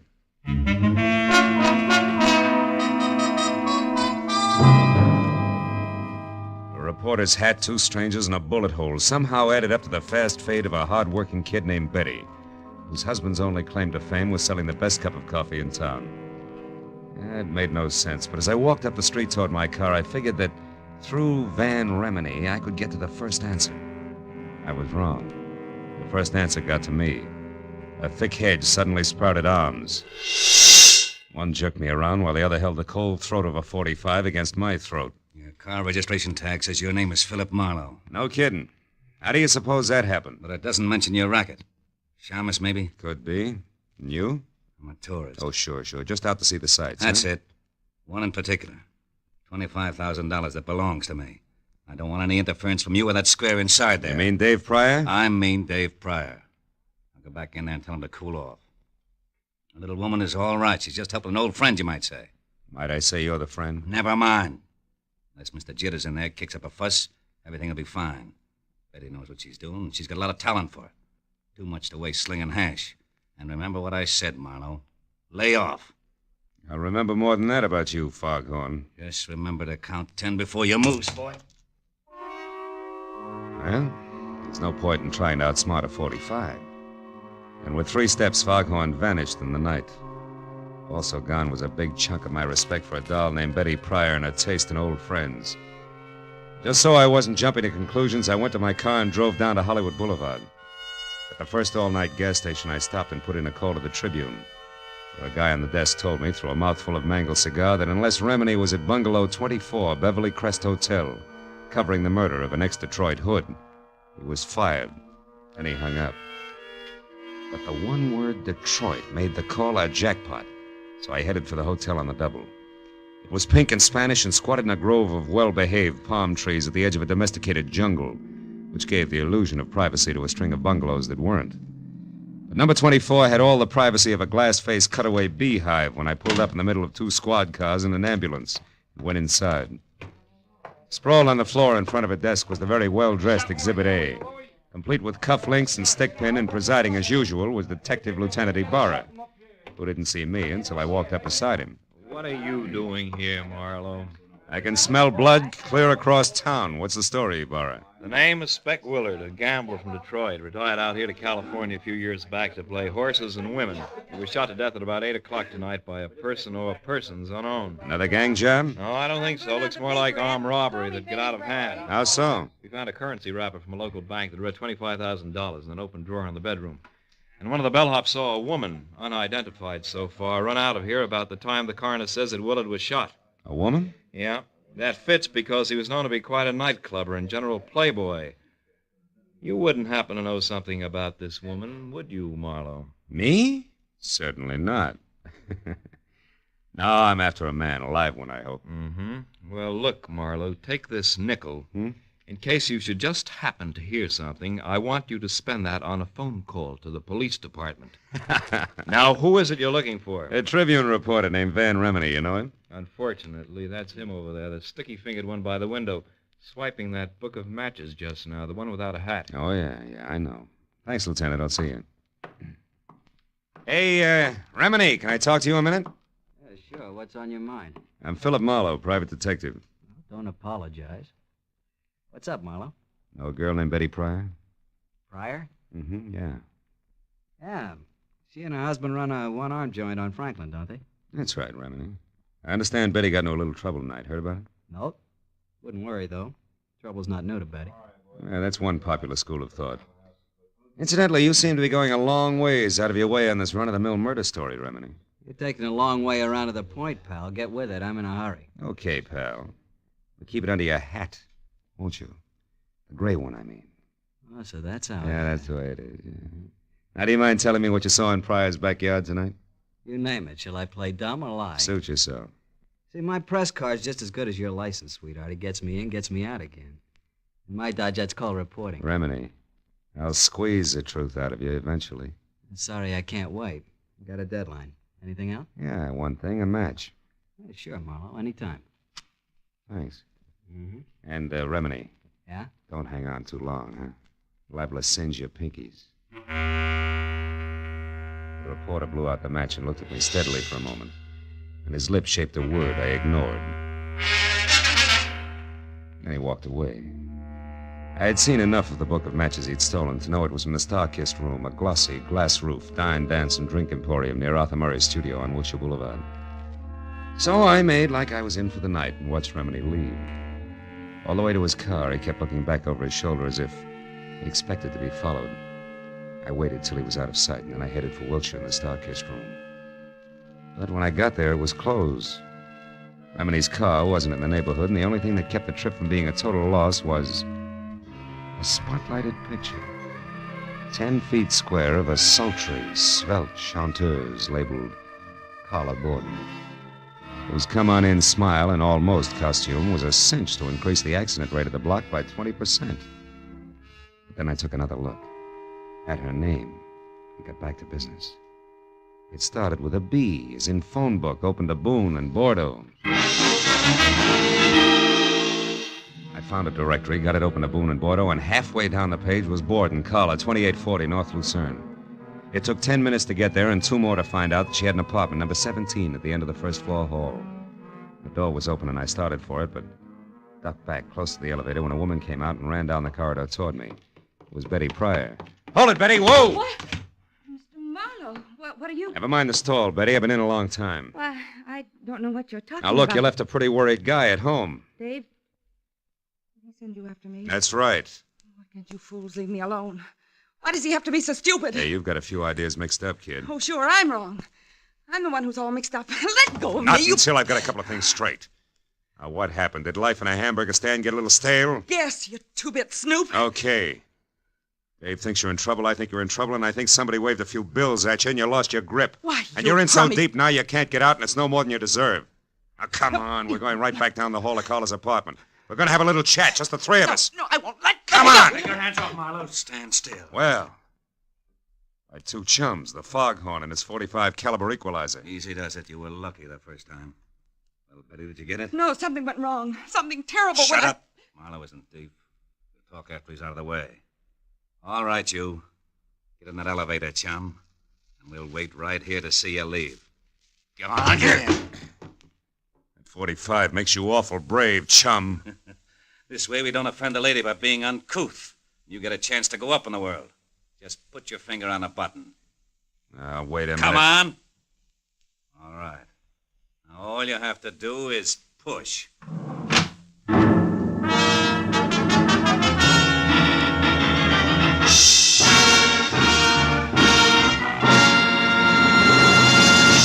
In just a moment, we will return to the second act of The Adventures of Philip Marlowe. But first, the most famous neighbors in radio, the Ronald Colemans, will pay Jack Benny a visit again tomorrow as CBS's Great Sunday Night gets underway with another star-studded group of famous entertainers.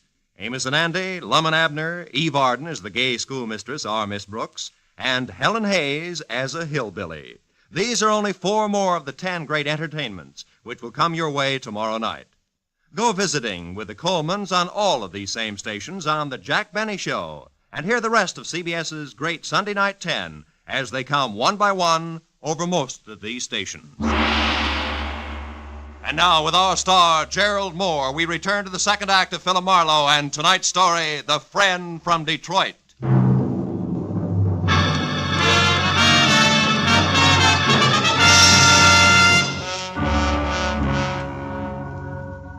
I My cage on cables was 10 exasperating seconds getting to the next floor. And I was another 10 getting free of it, back down the stairs and out into the dark street where the red splash of a taillight disappeared around a corner. And that was all that was left of Foghorn and company. So I turned back toward Carla Borden's room. When I stepped across the threshold, I found that with the exception of a single bureau that was still intact, apartment number 17 looked like it had just played host to the vortex of a cyclone. A bed, a chest of drawers, another bureau, a desk, everything was inside out. In the middle of all that was the body of Carla Borden.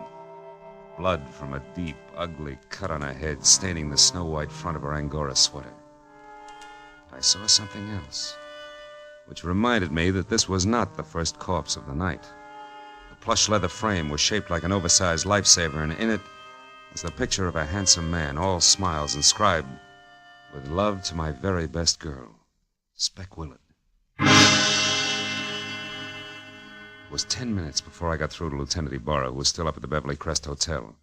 After I told him about Carla and her connection with the late Mr. Willard and Betty Pryor and my connection with Dave, I stopped talking and listened.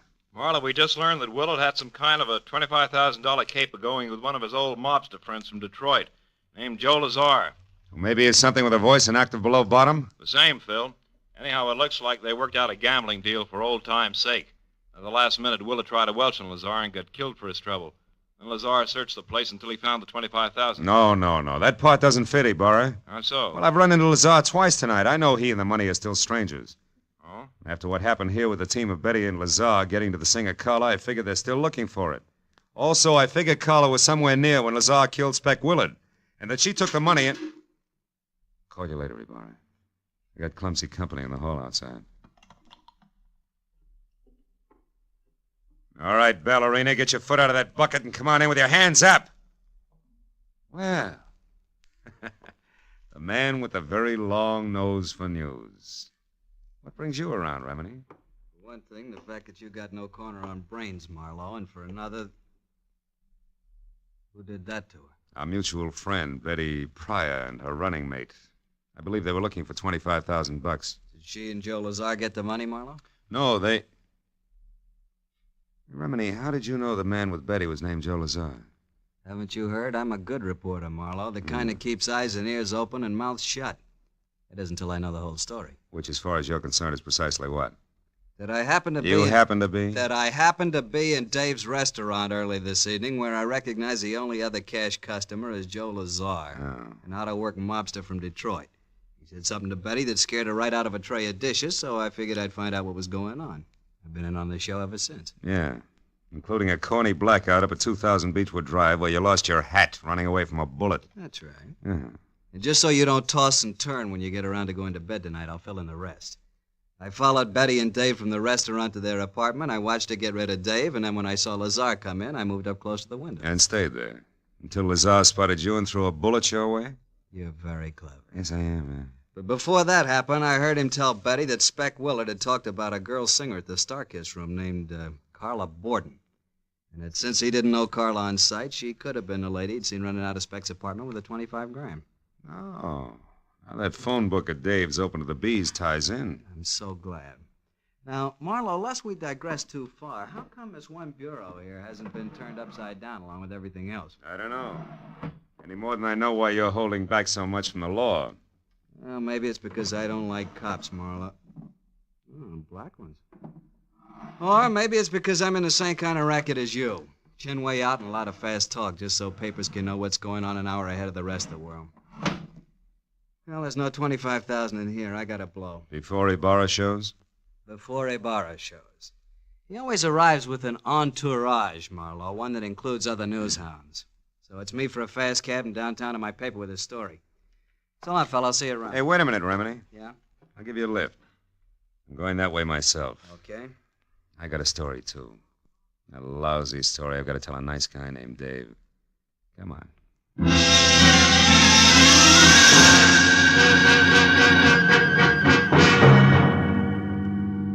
All the time we drove, Remini half-faced me and smoked one cigarette after another while he rattled on about Joe Lazar.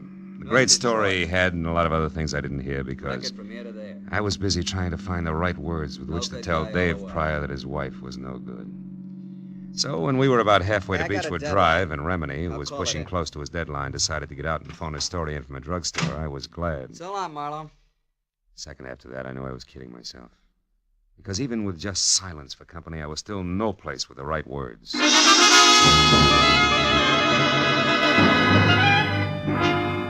10 minutes later, when I stood in front of Dave on the steps to his house and stammered out the facts just as I had run across them, I forgot about words, right or wrong. I thought instead about my client, a badly hurt guy, but one who would never say die. Marlowe, I can't believe all this. I won't. Tell me, where's Betty now? I don't know, Dave. Now, look, maybe we ought to head for police headquarters because sooner or later we're each going to have a story to tell Lieutenant Ibarra. Come on, my car's over here. Oh, okay, Phil. I guess that's the only thing to do, all right. Yeah, I guess so. Here. Better have a cigarette, Davey. Oh, thanks. Kid, we'll try to make this as painless as we... As we what, Marlowe? What is it? Hmm? What are you staring at? Front seat. I don't see anything, Phil. What is it? What Shut are you up, staring Dave, shut up. Give me a minute, will you? Yeah. Yeah, sure. Come on, Dave, pile in. But why, Marlowe? Where are we going? Star-kissed room to play a long shot. Slapped my foot down hard on the accelerator and kept it that way right through a string of I didn't care what color traffic lights until 5 minutes later when we screeched to a stop, away from the side entrance to the Star-kissed room. I left Dave in the front seat, piled out fast, and ran a dozen yards to an abrupt halt. At the sight of something that turned the long shot I was playing into an odds-on favorite. It was the stage entrance door, open a couple of inches, and in front of that, and unconscious on the hard sidewalk where he'd fallen, was the clad in blue form of a private patrolman, his pistol holster conspicuously empty.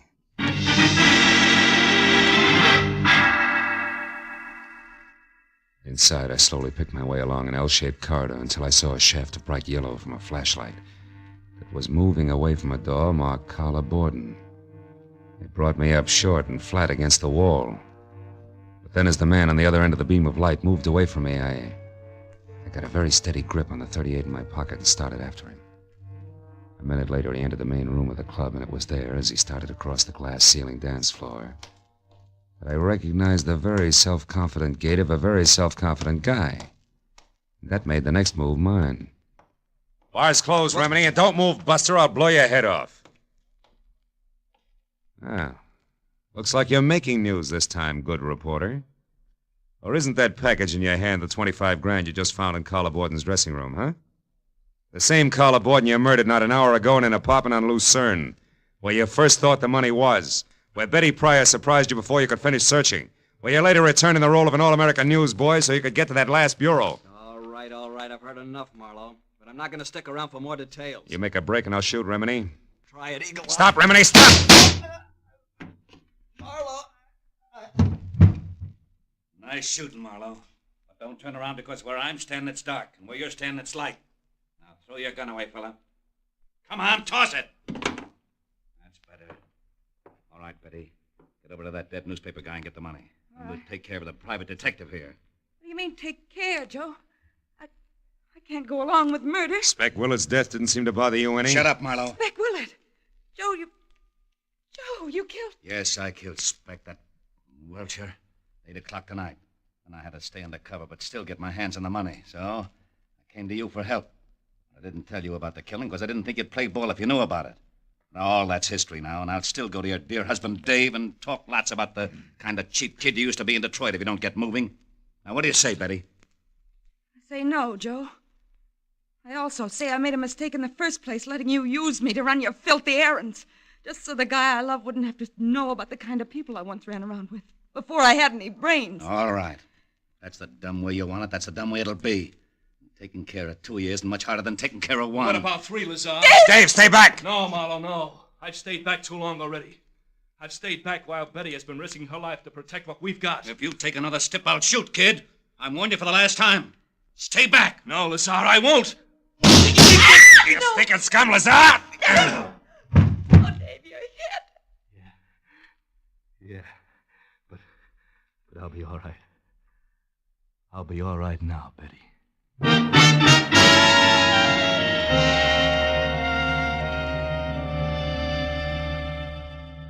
Dr. Reese, Dr. Reese, please report to surgery. Well, Mrs. Pryor, Dr. Reese, Marlowe, the please doctor says report Dave's to going to be surgery. fine in a couple of days. Yeah. Caught one on the shoulder, the other on the hip. He certainly had courage, didn't he? Yeah, and you did all right, too, Betty. Mixing in this whole mess just to keep the home fires burning. Tell me, whatever made you think that a guy like Dave wouldn't understand that you turned over a new leaf? Well, Dr. Reese wanted in I surgery. don't know, Phil. I guess I wasn't very smart. No, you weren't, Mrs. Pryor, but you're lucky because Marlowe here was. And that brings me around to a loose end, Phil. How did you know that Remini was your man? Know that? Because of something I saw in the upholstery of the front seat of my car he borrowed. Tufts of snow-white Angora, which was the kind of sweater that Carla Borden had on when she was murdered, after they struggled.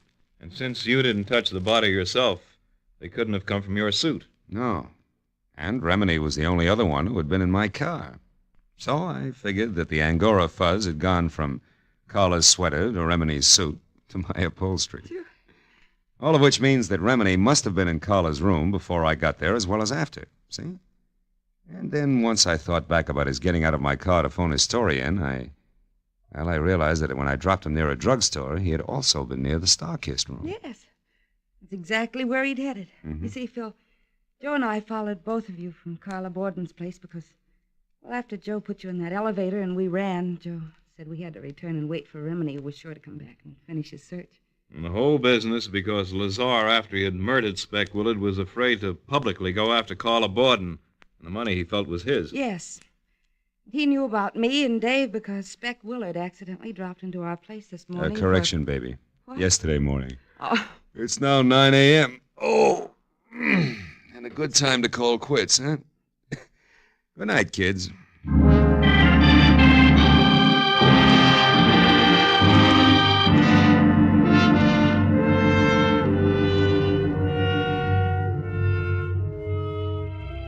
Well, by the time I got back to my apartment on Franklin, it was 10:30 in the too bright morning.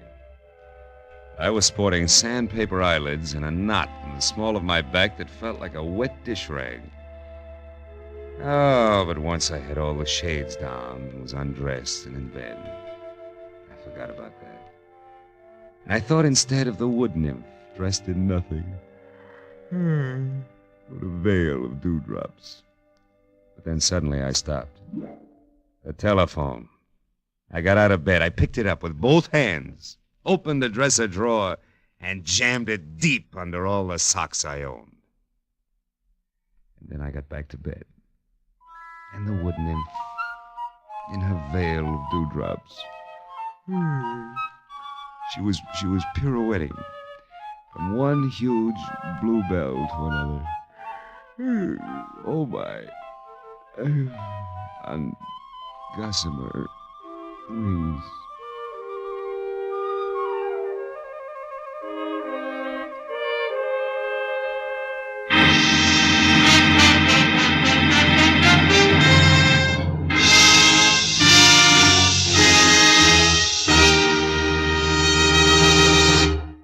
The Adventures of Philip Marlowe, created by Raymond Chandler, stars Gerald Moore, and is produced and directed by Norman MacDonald.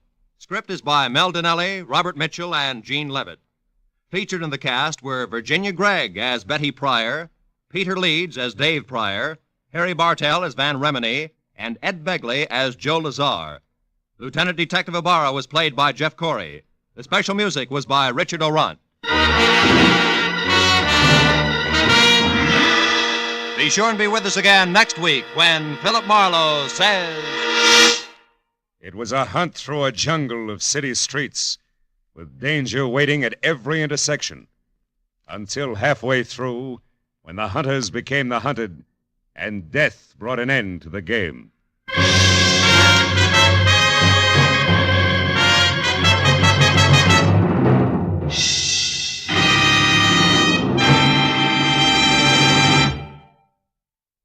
The Colemans visiting Jack Benny, plus Amos and Andy, Eve Arden, and Helen Hayes as a hillbilly.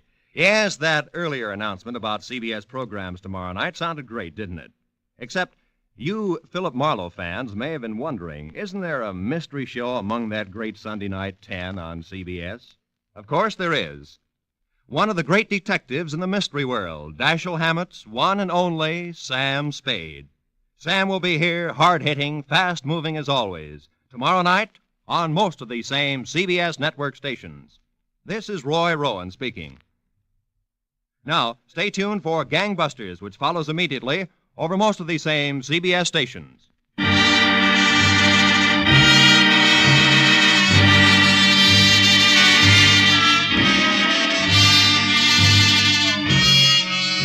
This is CBS, the Columbia Broadcasting System.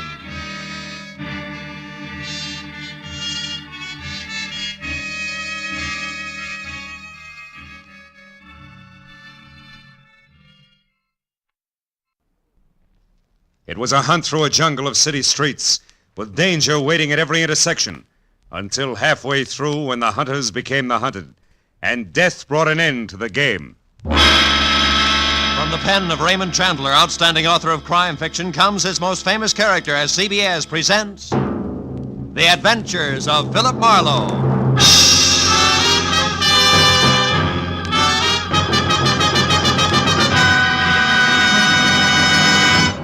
Now, with Gerald Moore, starred as Philip Marlowe, we bring you tonight's exciting story, The Grim Hunters.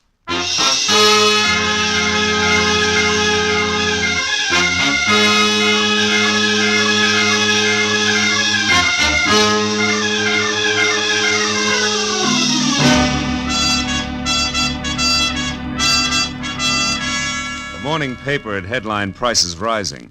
My bank statement in the afternoon mail had warned balance falling, and I had wasted the evening on behalf of a client who ran out on me when I tried to collect. All of which added up to the end of the day and me unhappy in my office at 10 p.m., with one hand on my checkbook and the other one raised in almost solemn oath. I, Philip Marlowe, private detective and too often public servant, hereby resolve to one way or another jockey my budget into something close to equilibrium. And from this day Hello, Marlowe speaking. My name is Helen Palmer, Marlowe. I need your help badly. Yeah, but look, I'm up at 8700 Magnolia Terrace in the Hollywood Hills. Now, please, drop whatever you're doing and...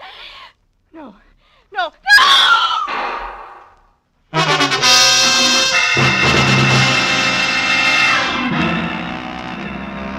I must have let go of the phone, grabbed my hat and coat, opened and closed the office door, piled into my car outside, and raced up into the Hollywood Hills because the next thing I remember after Helen Palmer's scream was swinging off North Bronson Drive onto Magnolia Terrace. But a minute later, when I screeched to a stop away from number 8700, scrambled out from under the wheel and started on the run for the front door, I was no longer sure of anything. Because the house in question, a stock southern mansion complete with stable boy statue and a gravel driveway, which according to the book should have been as dark and as quiet as the inside of a coffin, was anything else but. And when I got to the oversized bronze door knocker and dropped it hard, I was beginning to doubt that I had the right address. Can I be of some assistance, sir? I don't know. I'm looking for a woman named Helen Palmer who called me at my office. Said she needed help. And a second after that, she screamed, huh? Tell me, sir, what is your name and occupation? In that order, Philip Marlowe, private detective. Good for Helen, good girl. Happy, aren't you?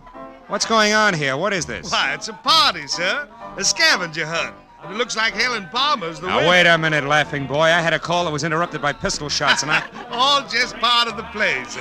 Yeah, Helen Palmer had to bring back one private detective. Oh.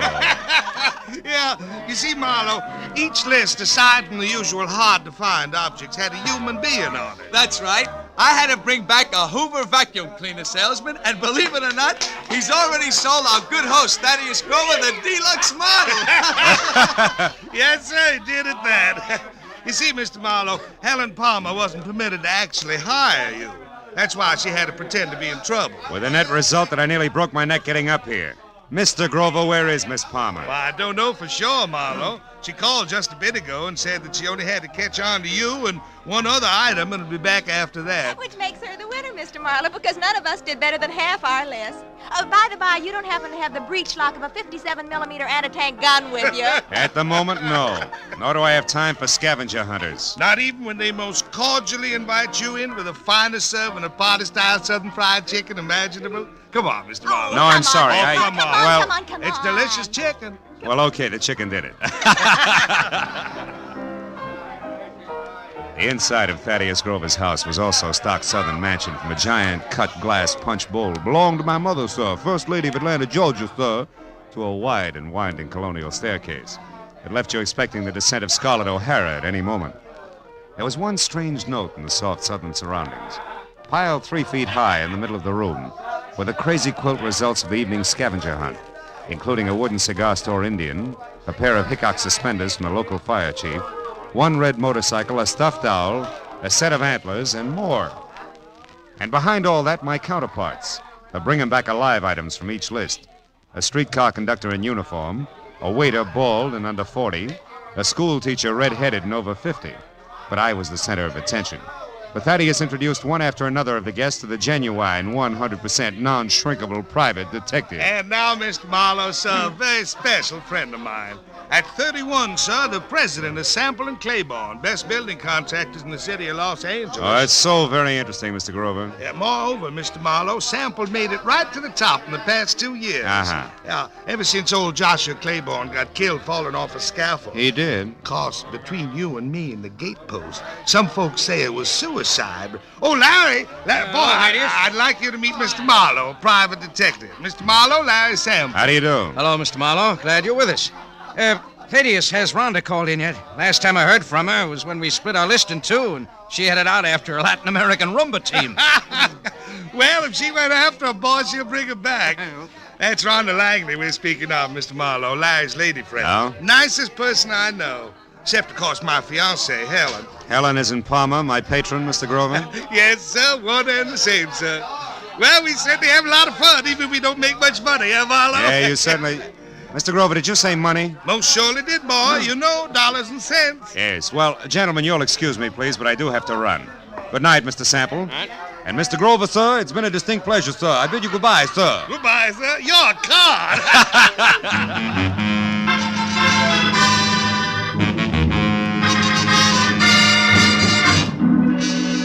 When I got back to my office, which I had left lights on and unlocked, my telephone was ringing. At this late hour, gullible me took faint hope that it could be a client who might still save the day. When I picked up the receiver... Marlowe? I let go of that straw fast. Marlowe? It was Detective Lieutenant Ibarra. Marlowe, do you know a girl named Helen Palmer? Hey, Ibarra, don't tell me there's a pair of somewhat flat feet on the ladies' scavenger hunt list. Very funny, Phil. Now, do you know her? No, not beyond a panicked telephone call that ended in a make-believe scream and a couple of pistol shots. All designed to bring me running to a party at 8700 Magnolia Terrace. Mm-hmm. Well, that ad's all right, because the only items not checked off a list are a night watchman's badge and 1 detective private, which must be you, since your name is circled in the classified directory here in this phone booth. You're in what phone booth? Where are you, Ibarra? At a closed filling station on Van Ness off Hollywood Boulevard. Yeah, but wait a minute. Why is the girl's list there with you? Because it's clenched in her right hand, Phil, and she's folded up on the floor of this booth, dead. Oh, no. 2 bullet holes in her back. Oh, yeah, but Ibarra, her call was a gag. The shots weren't.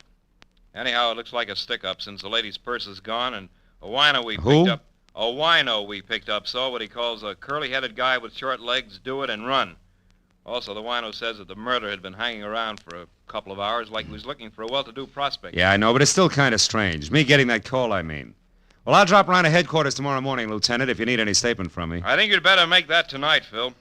At the 8700 address. I'm sending Mooney up there now. Oh, but wait a minute, Ibarra. You don't need me, and I do need business. If you think I'm going to get it by... Phil. Huh? Phil, let's say that I'd appreciate it if you'd show for a few minutes. Okay? No. Well, okay, a few minutes. Just so long as you appreciate it. Goodbye.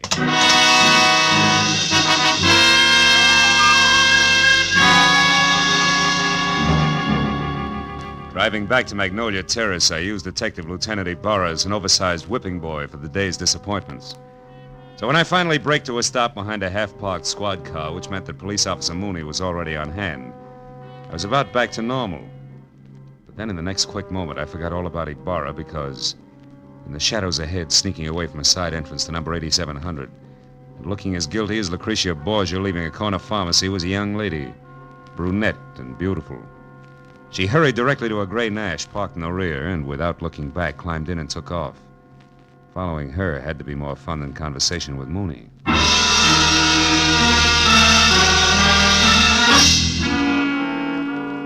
10 minutes later, the lady came to a stop in front of a dark, politely landscaped cottage on North Ogden Drive. In another 2, she was inside and the light was on. When I got to the front door and leaned against the bell, a card over it said that this could be one Rhonda Langley, Mr. Larry Sample's girlfriend. But that same card also gave another name, Helen Palmer, the lady dead in the phone booth. I rang again. When the door opened, it was the brunette, still beautiful. Only this time something had been added. In her right hand, a .45, ugly and pointed straight at my head. What do you want? One straight answer, Miss Langley. Why did you run away from 8700 Magnolia Terrace and a cop with routine questions? Wait a minute. Who are you? How do you know my name? I'm a private detective, labeled Philip Marlowe. Item number 8 on the late Miss Palmer's list. And I know about you because I've already been to Thaddeus Grover's party. Now, after you put this gun away, we'll get back to my question. Why'd you run? Come on, talk, lady, now before I yell copper. Well, all right. Come in. Thanks. Mr. Marlowe, I don't think Helen Palmer's murder was any run-of-the-mill robbery. You don't think what? I stayed just long enough to hear the policeman say Helen had been killed. Oh. When I got to your welcome mat, I was greeted with a .45. Talk some more, Miss Langley. Real plain Well, all like, right, huh? give me half a chance, will you?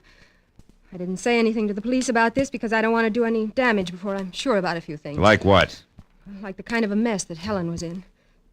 Mr. Marlowe, I need help. I've got to know some facts. Please, will you work for me? I'll pay you anything. Well, at this point, let's call anything 25 a day in expenses, huh? What about Helen and the mess you spoke of? How much do you know? Very little. Only that I think Helen was blackmailing somebody. Somebody who was at the party tonight. Like Grover, your boyfriend Larry Sample? I don't know. Oh, you've got to believe me, Mr. Marlowe. Well, all right. For the time being, I will. Now, first of all, how'd you latch onto this blackmail? Well, yesterday morning, I accidentally overheard Helen talking to someone on the telephone. She spoke of a payoff that was to be made at Thaddeus's party. I don't know who she was talking to, but she warned the person not to try anything rash. As in murder? She didn't say. But she did say that she'd already airmailed a letter to her lawyers in San Francisco that would protect her from any harm. Then she laughed about the scheduled scavenger hunt and hung up. Mm-hmm. You said nothing to her about this, huh? Well, no, I was afraid All right, the letter to San Francisco. Did you see her mail it? Well, I mailed it myself earlier in the day, along with one of my own. Mm-hmm. I didn't think about it until after her call, when she pointedly asked me if I'd remembered to mail a letter. My letter, that is, which she knew that I'd written to an aunt I have in Passaic, New Jersey. Well? Well, that's the whole story. If you want me, I'll be over at Thaddeus's place. Thaddeus? Yes, he was in love with Helen. Yeah. Maybe she was returning that love with blackmail. What do you think, Rhonda? I don't know. The thinking is now your job, Mr. Marlowe. When I left Rhonda Langley and started back to my car as a bona fide private detective with client, I wasn't sure whether or not I was happy about the whole thing. A second later, at the sight of a man in the dark ahead, half crouched behind a tree, I quit deliberating the point and got ready for trouble because, from what I could see, the gentleman in hiding had both the curly hair and very short legs that Ibarra had mentioned as a sign of Helen Palmer's killer. I kept walking straight until I was abreast the tree, then I pivoted sharply, took one step toward him, and swung! Come on, brother. Why, you dirty... You haven't got the time. They believe me. Enough, fella. Enough. Will you leave me alone? Sure. Sure I will. After you start talking. Now, get up. Okay. Okay, don't hit me again. I'll talk. I'll tell you everything. Hey. Hey, look there. No, don't! Oh, that lousy note.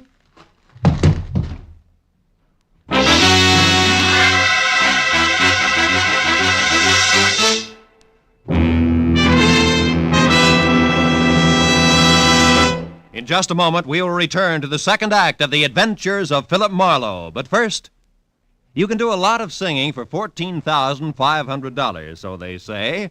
And tonight, some CBS listener may be able to speak with authority on the subject because $14,500 is what's waiting for whoever can solve the mystery behind the new Phantom Voice on CBS's great Saturday night quiz game, Sing It Again.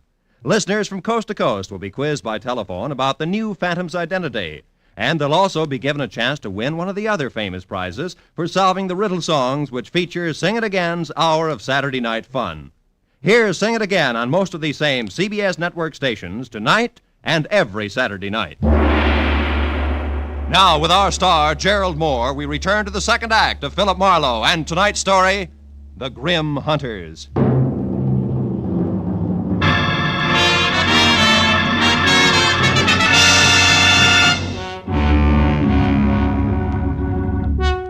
And the shots crashed out of the darkness. The life ran out of the little man like air from a kid's balloon. I couldn't figure exactly where the shots had come from, and I stopped trying when a pair of spiked heels clicked fast across the concrete driveway between me and the house. Then a motor started, and a second later a car roared by with Rhonda Langley at the wheel. I yelled at her to stop as she went by, and ran out in the street after her and yelled again at the retreating car. But she ignored me. And when another car came around the curve behind me, I tried to flag it down, but the driver didn't even slow up. So I just stood there while the two cars twisted out of sight down the winding street, leaving nothing but silence and a lot of unanswered questions hanging in midair. I walked back to the corpse, went over it carefully. But there was no identification, nothing but a gun to indicate how he fitted into the screwy mosaic of murder, scavenging, and blackmail. I went inside to call Ibarra, and 5 minutes of tracers, relays, and busy signals went by before I finally got through to him with my news about Helen Palmer's killer. What? Where are you, Marlowe? In a house on Ogden Drive, 4310 North. Was shared by Helen Palmer and my new client, Rhonda Langley. Uh-huh. Did she kill my suspect, Marlowe? It could be. She left here in a big hurry. Another thing, Ibarra, there's more behind this business than robbery. Like what? Like blackmail. Maybe so. We just found the Palmer's girl handbag in a trash can. Nothing left but a lipstick and 2 letters. Incidentally, one is addressed to your client, Rhonda Langley. That figures. They shared the house, so Helen happened to pick up the day's mail. What's the other letter? It was one returned for insufficient postage. They forgot that airmail is 6 cents these days. Oh, return.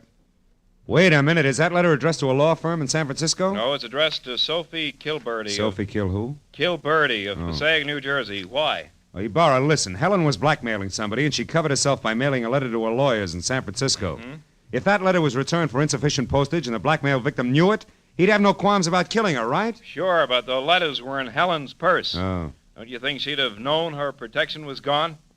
Phil, I'm going to put out a pickup call on your client. And you get on down here so we can go over this mess one step at a time. Where's here? Still at the gas station on Van Ness off Hollywood Boulevard. Okay, Ibarra. How long are you going to be there? Just until Thaddeus Grover shows up to identify the body and give me some answers personally about that scavenger hunt he threw tonight. What about this curly-headed corpse I've got here? Have you gone over him? Yeah. Nothing but a gun, some small bills on him. Then he'll keep. I'll expect you in a few minutes. Okay. So long, Ibarra. When I put down the phone, I was convinced that a big switch was due any minute because finding those letters in Helen Palmer's purse made a lot of sense in one direction and not a bit in another. I could have made more heads and tails by flipping a ball bearing than I got out of the facts Ibarra had given me. Just then, the shadow of a man slid up the walk. I heard a pair of feet mount the stairs, 2 at a time. It was the Wonder Boy executive I'd met at the party. Better hold it right there, Sample. What? Marlowe. Why the gun? So the same thing won't happen to me that happened to the dead little guy outside? Another murder? Marlowe, where's Rhonda? Is she all right? She left here as fast as an 8-cylinder motor wide open could move just after it happened. Then it was Rhonda I saw. On my way over here, a speeding car almost crowded me off the road. It looked like Rhonda's, but I wasn't sure. And Marlowe, she was being chased by another car, a fast one. Chased, are you sure? Yes. The first car missed me by inches when it swung around a curve. I don't know yet how she made it. Then a second car came along and passed the curve, but it stopped, backed up, and then took the same road Rhonda had taken. You think she got away? I don't know. Well, come on outside, Sample. I want you to take a look at this. By the way, how long have you known Rhonda? About a year. Mm-hmm. She's a brilliant girl, Marlowe. Came out from the East, and I gave her a job as my secretary. She's more than that now, huh? I'm in love with her, if that's what you mean. Yeah. Oh, here it is. Well, Marlowe, I know this man. That's Nate Murdoch. He used to be a foreman with our firm. He left and went back to Atlanta right after Claiborne's death. Atlanta? Isn't your host Thaddeus Grover from Atlanta? Why, yes, he is. Oh, brother. When did you see Grover last? Well, the police asked him to go and identify Helen's body. He left the party while the officer was still questioning the rest of us. Yeah, and on the way, he could have taken time off to drop by here, kill Murdoch, and make a try for Rhonda, too. Come on, let's get to the phone. But why, Marlowe? Good heavens, Grover's our friend. He and Helen were engaged to be married. All right, so it doesn't make sense. But his fiancée and his short friend from Atlanta are both dead. And Rhonda's burning the tires off a car to keep out of reach. Those are the facts. Will make sense later. Now call Grover's place and hurry up. Yes. That's where she intended to go when she left here, to console him, no less. Scavenger hunt my Aunt Minnie. Hello? Hello, is Mr. Grover there? No? Well, has Miss Langley arrived yet? Oh, it's the maid, Marlowe. Mm-hmm. Rhonda had... What's that? She's coming up the walk now? Hold the line a minute, please. She just got there, Marlowe. What'll I tell her? Tell her to leave again. Tell her... No. Where do you live? 4406 Ardmore. All right. Tell her I said for her to wait outside in the back of the house until you can get over there to pick her up. Take her to your place, and I'll pin Grover down. Right. Where are you going now? See Lieutenant Ibarra, and I can get there faster than I can call him on the phone. Good luck, Sample.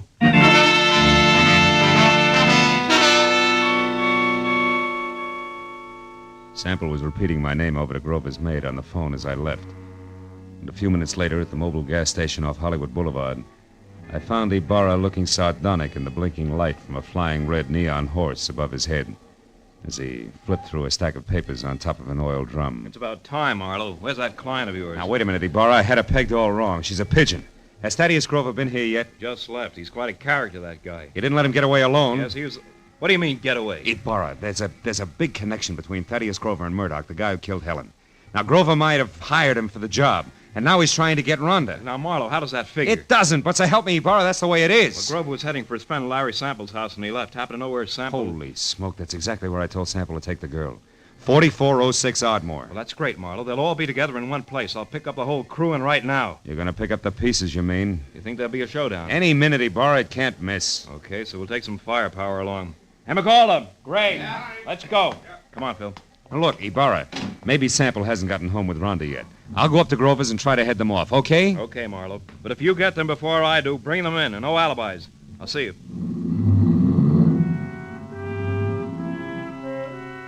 Ibarra was grim as he climbed in his car and drove off fast. I headed for my car. Then, as I turned, my arm swept the scavenger list Ibarra had left on the oil drum off onto the ground. When I picked them up, Rhonda Langley's name was on top.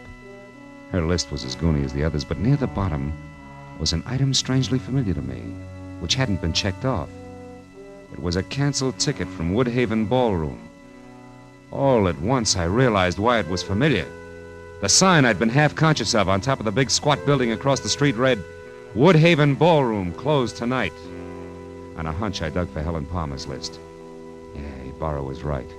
Everything but a night watchman's badge and one detective private had been checked off. And that gave me half of the switch I knew I had to show up. I ran to my car and headed for that southern mansion in the Hollywood Hills, the end of a very complicated frolic. And with every turn of the road, I gave myself another whack for being such a nearsighted sucker.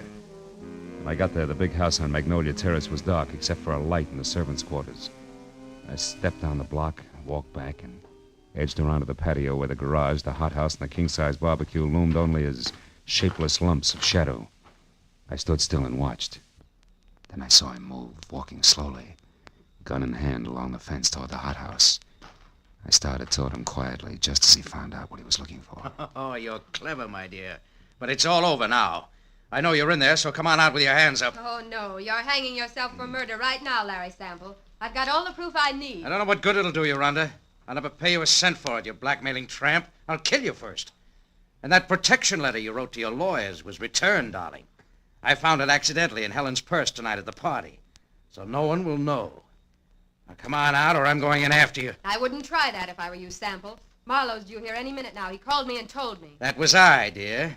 You? I used his name when I talked to the maid. Oh, I should have done this myself in the first place instead of trusting that stupid Murdoch. Are you going to come out of there? No, and I've got a gun. You can't see me, and I know it. But your white dress makes a perfect target, you little fool. Drop it, Sample. Now let's have that gun. Marlowe, I'm so glad you got here. No, he's not dead. Oh. And he won't be from bullets. Give me your gun, too, huh? Come on. All right. I was too scared to use it anyway. Thanks. Now sit down and shut up. We're going to wait for Lieutenant Ibarra, then you're both going to the pokey. What? But... Listen, you, I don't go for blackmailers, male or female. Even the cute ones are ugly, lady. Very ugly. No, Phil, wait. You've got to understand something. 2 years ago, Larry Sample killed his partner, Joshua Claiborne. I knew it, but I couldn't prove it. So I pretended I could and blackmailed him. Don't you see, if he paid off or tried to kill me, that would be proof of his guilt. And he did, Marlowe. Mm-hmm. Why should you pull a stunt like that? I'm a divorcee, Marlowe. Langley is only my married name. Okay, so what? My maiden name was Claiborne. Claiborne? I'm Josh Claiborne's daughter. Oh. And I can prove that. Is that reason enough? Well, why didn't you level with me instead of labeling Helen a blackmailer? Helen was already dead. And I needed your help desperately. I thought I had to lie to get it. Okay? Yeah. Okay, baby.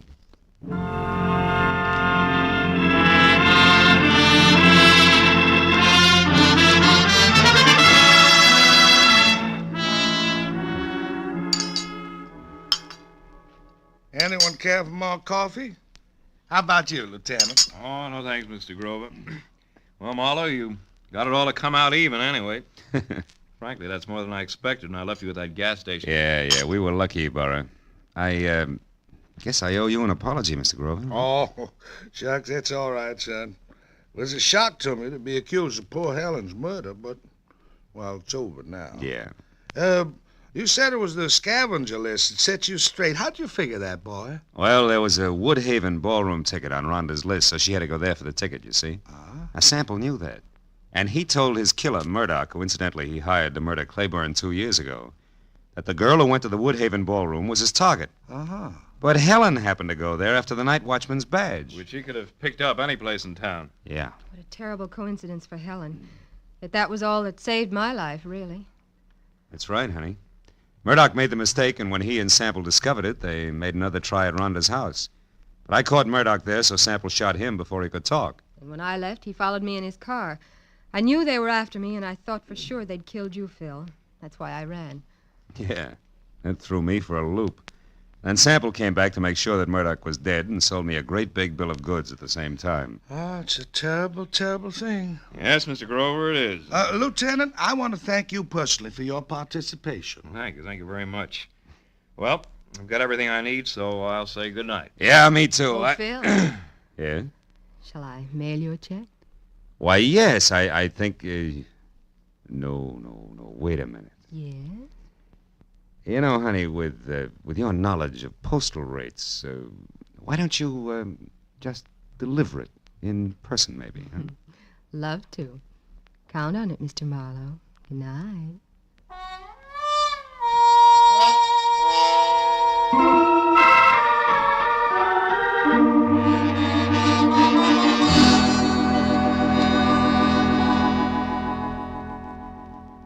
I drove down from the Hollywood Hills with a check warming my wallet and the echo of a soft invitation warming my imagination. You know, that was quite a party at Grover's house. Scavenger hunt. People determined to have a good time even if it killed them. You know what? It did. I know another game. Associations. It goes like this. Grover's party. Rhonda Langley. Rhonda... Date. I wonder if she likes baseball.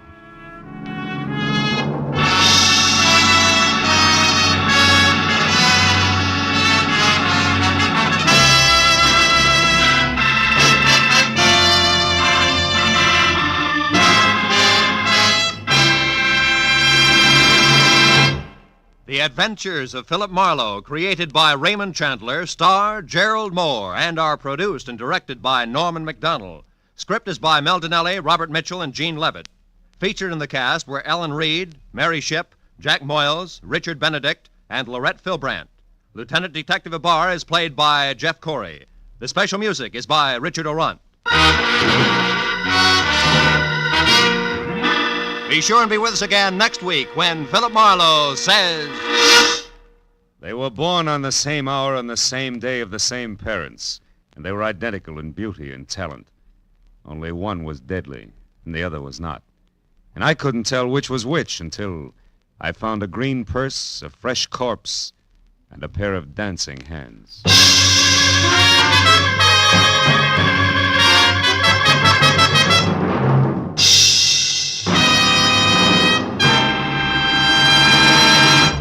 If you happened to miss Jack Benny's hilarious show last week featuring the Ronald Colemans, you missed the laugh treat of the year. But Jack will be back again tomorrow on these same CBS network stations with his entire gang, including Mary Livingston, Phil Harris, Rochester, Dennis Day, Don Wilson, and the Sportsman's Quartet. Invite some friends over. Sit back and enjoy the Jack Benny Show tomorrow. This is Roy Rowan speaking.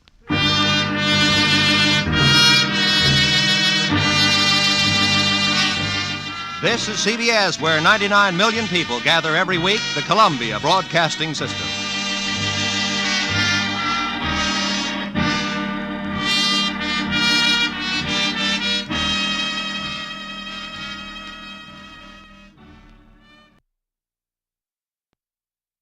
They were born at the same hour on the same day of the same parents, and they were identical in beauty and talent. Only one was deadly, but the other was not. And I couldn't tell which was which until I found a green purse, a fresh corpse, and a pair of dancing hands.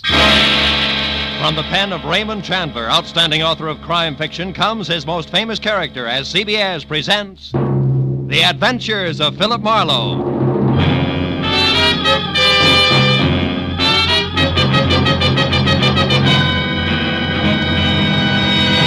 Now, with Gerald Moore, starred as Philip Marlowe, we bring you tonight's exciting story, The Dancing Hands. The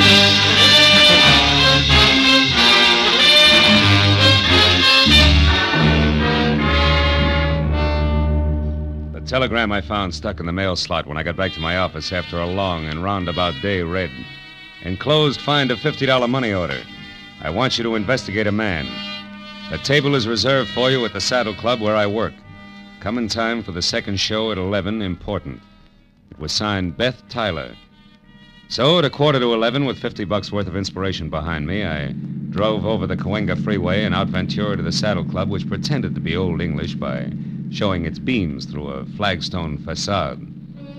I went in the carefully rough-hewn oak door, and even before my eyes became adjusted to the cozy lack of candle power inside, Neil Redmond, owner and operator of the place, glided toward me, sporting his genial host's smile, which tonight was even more forced than usual. How are you, Marlowe? It's been a long time. Business a pleasure, Phil. It's always a pleasure to come to the Saddle Club, Neil. I've even got a reservation. You know my food better than that, Marlowe. Uh-huh. Just don't let it get rough, will you? Come on, I'll find your table out front. I want you to see this show. A pair of twins in a twin piano act that's sensational. Yeah? Edie and Beth Tyler. Oh, here, how's this? Fine. Incidentally, Edie will be the one on the left. Well, if they're twins, what's the difference? Plenty. Edie may be Mrs. Redmond one of these days. Oh. Redmond, but you are wanted on the phone, sir. Get the number, George, and I'll call back. This gentleman said you would talk to him, sir. It is Mr. Paul Cedar. Paul Cedar? Oh, yeah. Excuse me, Marlowe. This is important. I better take you. Redmond reacted to the name Cedar like a punch in the nose. But I figured that was none of my business, which was more than I could say for a flabby, dough-faced character at the next table, who followed the nightclub owner all the way out of the room with a pair of watery red eyes, which he deliberately avoided turning in my direction. But at that point, an MC stepped out on the stage, and so I stopped worrying about Flabby in favor of a first look at my client. The Saddle Club is proud to present its second show of the evening, featuring the incomparable piano stylist Edie and Beth in Dancing Hands. Here they are, ladies and gentlemen. Bring them up. The curtains parted on the stage, set with an oversized full-length mirror, which reflected a grand piano, a black vase of yellow flowers, and a tall brunette with a wry, crisp waistline, who touched up a piled-high hairdo, put on a pair of long black gloves, checked her hemline, and sat down at the piano. Then she ran through an involved arpeggio while her reflection in the mirror looked on in admiration. It was an old but cute routine, and the illusion was perfect because the Tyler twins were practically identical. I took another look at Flabby, whose face was pushed up in a nasty leer. He stood up, dropped his cigarette into his drink, and tossed a crumpled bill down on the table, just as the lights went out for the trick part of the act. On the dark stage, two pairs of purple hands danced over two glowing silver keyboards, which would have been good except that the pair of hands on the right, which belonged to Beth, suddenly stopped in midair and hit blue notes like a 9-year-old at her first recital. When the lights came up again, my client's face was as white as Middle C, and the Flabby character, oozing a victorious smile, was on his way to the door. Well, they wrapped it up fast after that, and Beth ran into the wings, leaving Edie to take the bow alone.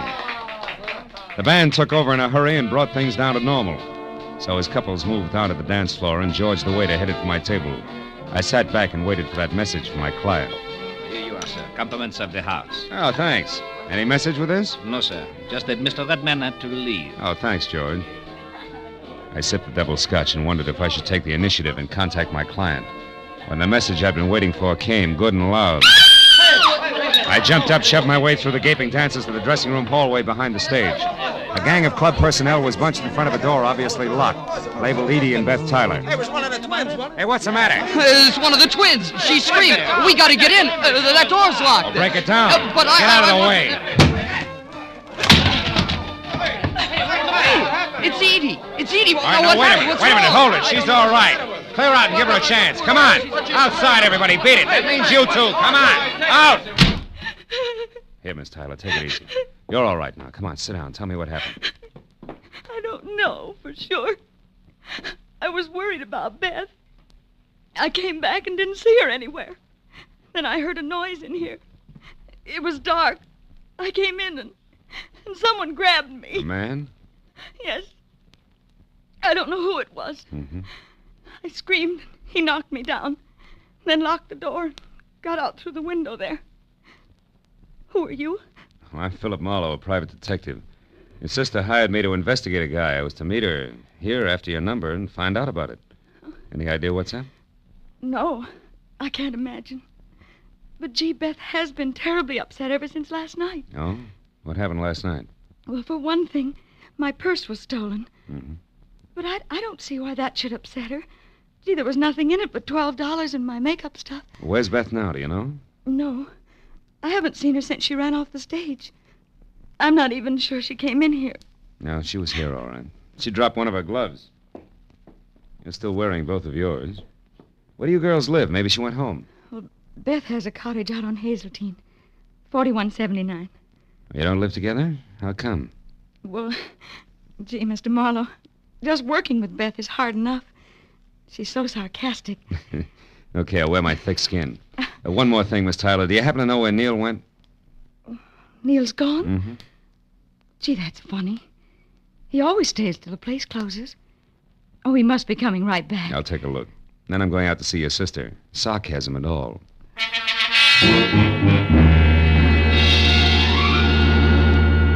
I spent 10 minutes questioning the help on the whereabouts of the boss and got nothing but double talk for answers. So since I was still carrying Beth's glove around with me, I dropped it in my pocket and went outside to my car. I'd opened the door and slid far enough under the wheel so I couldn't back out before I realized that the dough-faced Flab was already there on the seat. His right hand wrapped around something blunt and menacing in his sloppy jacket pocket. You better come on in. What are you doing in my car, blubber boy? Don't get sassy now, mister. And the name is Sippy. That's no improvement, and it's no answer. All right. I saw you inside making with the big talk, so I says to myself, he's an interested party. I should look him up. Maybe we can do business together. All right, stay over there.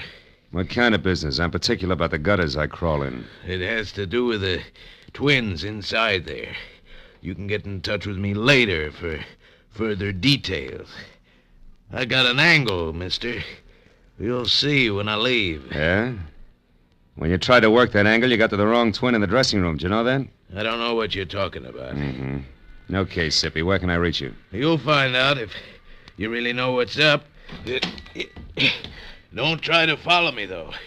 I'll be seeing you.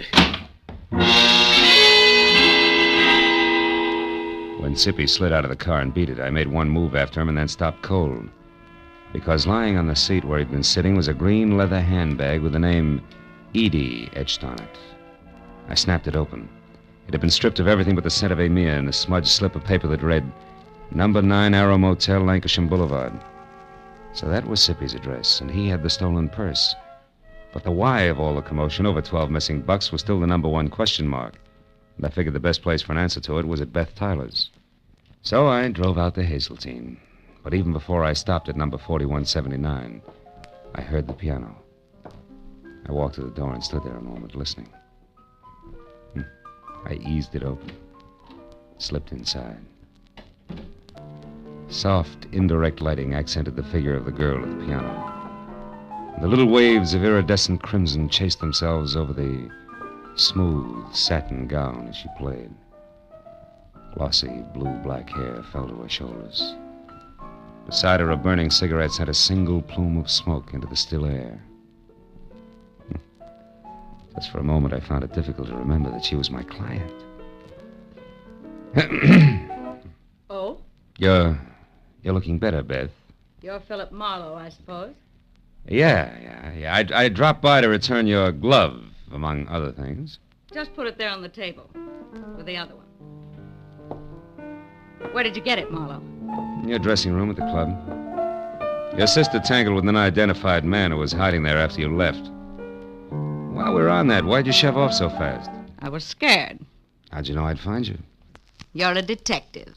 Remember? Mm-hmm. Look, if you want to burn up your retainer playing hide and seek, it's your business. Now, who's the guy you want me to check on? The flabby one who made you blow up tonight? Yeah, that's right. Why? Because I think my sweet twin sister is mixed up in something a little more serious than her usual scatterbrain escapades. And the flabby guy is in on it because he has a green purse, right? How did you know that? He left it with me. Name is Sippy. He lives at the Arrow Motel, number 9. Knows something worthwhile about this business, and he's anxious to sell it. All of which puts him a hop, skip, and a jump ahead of your detective. Now tell me, why is everybody, including Neil Redmond, all wound up over one stolen purse? What's it all about, baby? I don't know, baby. Suppose you find out and tell me. Wouldn't have anything to do with the fact that Neil loves your sister and you love Neil, would it? Marlowe, I hired you to investigate a man, not to pry into my personal affairs. You'll get more for your money if you stop holding out on me. It's my money. Besides, I'm not holding out. Believe me. I'll try. Real hard. Well, as soon as I've got something, I'll call you. Where are you going now? My retainer entitles me to know, doesn't it? Yeah, it does. First to the club to find Redmond and get his side of it, and then I'll probably drop in on our chum, Sippy, at the Arrow Motel on Lancashire. Good. I'll keep a light in the window for you. Oh, sweet. Also keep your door locked. From the inside, baby.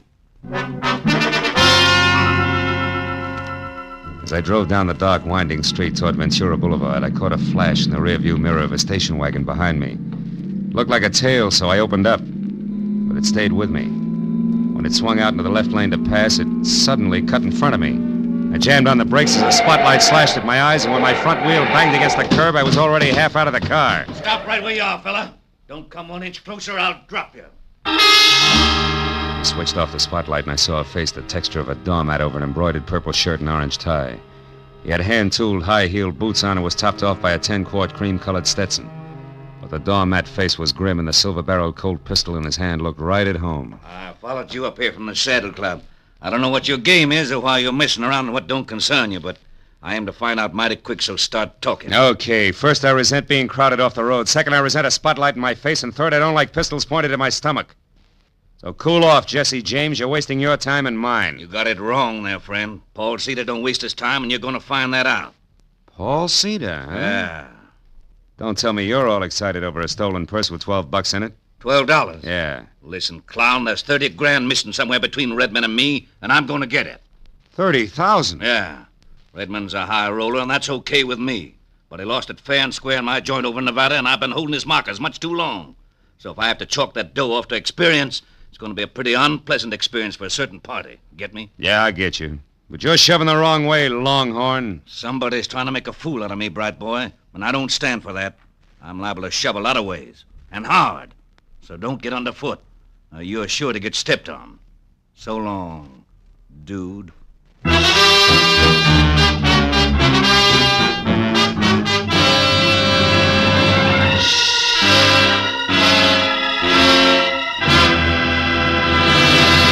In just a moment, we'll return to the second act of The Adventures of Philip Marlowe. But first, tomorrow marks the anniversary of an important event in American history, the signing of the first peace treaty between the Indians and the Plymouth colonists.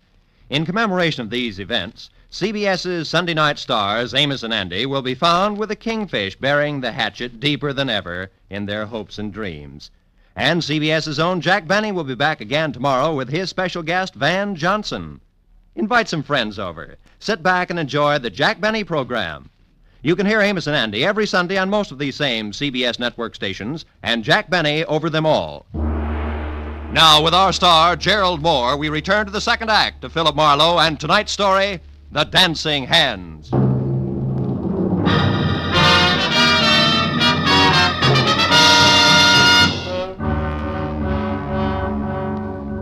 When when the Texan from Nevada galloped off in his trusty station wagon, I forgot all about Neil Redmond and headed instead for Sippy and his further details at the Arrow Motel on Lancashire, where Bungalow 9 turned out to be an all-alone green and white collection of clapboard that showed light, a half-open door, and nobody home to my knock. When I tried knuckles on wood again and still got only a faint echo for reply, I stepped inside.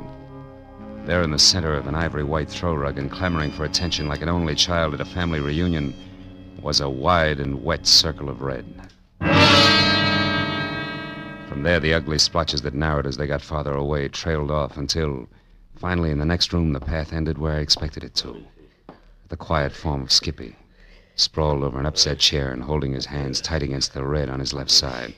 When I got to him, he was going fast. 30 grand. A lot of dough.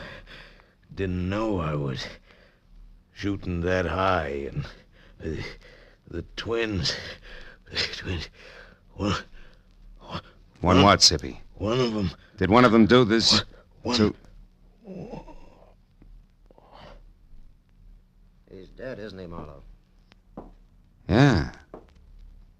Yeah, Redmond, he's very dead. Oh, no, Marlowe. I only found him a few seconds before you did. Yeah, and the rest of that run, you heard someone coming, you didn't want to be seen, so you ducked back out of sight, huh? I don't buy it, Redmond, because for one thing, it's too pat. For another, how do you explain being here in the first place? Come on, fast. Okay, I'm here because I'm in a nasty jam. Like what? Like $30,000 I've got to pay in the next hour to a guy named Paul Cedar who's running out of patience in a hurry, believe me. About that I do. I've already met the gentleman. But right now, Redmond, we're talking about Sippy. Okay. Last night I had things to do, so I gave Edie Tyler the money for the payoff to Cedar. A couple of minutes after she stepped out of the club, somebody roughed her up and got away with her purse and the 30 grand. You're a liar, Redmond. Edie herself told me that purse only had $12 in it. How come? Simple like, Marlowe. In my business, you never yell copper too soon or too loud. It doesn't pay. Mm-hmm. Now look, for the third time, Redmond, you and Sippy, how do you figure? I don't know. He was at the club tonight, acting funny. When he left, I got a glimpse of Edie's green purse sticking out of his topcoat pocket. Later on, I saw him run away from the car near the club, so I followed. I ended up here a couple of minutes behind him, and that, Marlowe, is the truth, I swear. Which you do at the drop of a... Hey, wait a minute. Look, if you're telling the truth, I begin to get a different picture. And by that, I specifically mean a very talented but very sly dame named Beth Tyler. Oh, no, Marlowe. Why not? Because you love Beth's sister? Face it, Redmond, it doesn't add up any other way. Sippy here couldn't have stolen that purse from Edie. If he did, he'd have taken his dough and blown, not spent his time putting out feelers. But on the other hand, if Sippy happened to see Beth take it from Edie, empty it and toss it away, we've got another story, right? Yeah. Because he wouldn't make a move until he knew how much she had gotten away with. Exactly. But there he ran into trouble because he was trying to get close to Beth, and in doing that, he got mixed up and went for Edie instead, like tonight at the club. Sure. And the dying man's words just now about one twin. To which you can add the unpleasant fact that I personally ran off at the mouth when I was up at Beth's an hour ago. So she knew where to come for Sippy. Look, Redmond, it's got to run that way. I'm sure of it. Well, maybe you're right, Phil, but right or wrong, I'm still in the jam. So if you don't have any objections, I'm going back to my club now for a last try at raising that money again before Cedar shows. You mean you're going to face him, Neil, with or without it? I've got him, Marlowe. You see, I own a fast club, all right, and I gamble a lot, too. But I don't welch on my markers, no more than I knock over flabby little guys. You know what I mean, Phil? I think so. But don't fold now, Neil, because I might still be lucky enough to catch up to Beth Tyler and your money both before your time runs out. And right now that means fast to a phone and a call to Edie, who might know which way a runaway twin would head. I'll see you, Neil.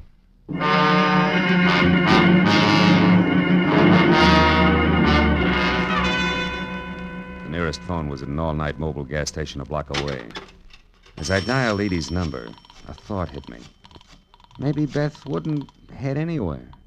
Maybe she'd just stick around. Hello? Edie, this is Marlowe. Seen anything of Beth? No, I haven't. But why? What is it, Marlowe? Well, from where I stand, two things. First, your sister has the $30,000 and $12 that was in your purse last night. Oh? And second, she's just about it for a sloppy around the edges murder. Oh. Now, look, have you any idea where Beth would head if she had to get out of town in a hurry? No, I don't, Marlowe. Oh, well, maybe somebody up around her place does. I'll call you later. Marlowe, wait. Are you sold on this? I mean, about the things you said Beth did? Just about, Edie. But for your sake, let's hope I'm wrong. All the way, honey. Goodbye.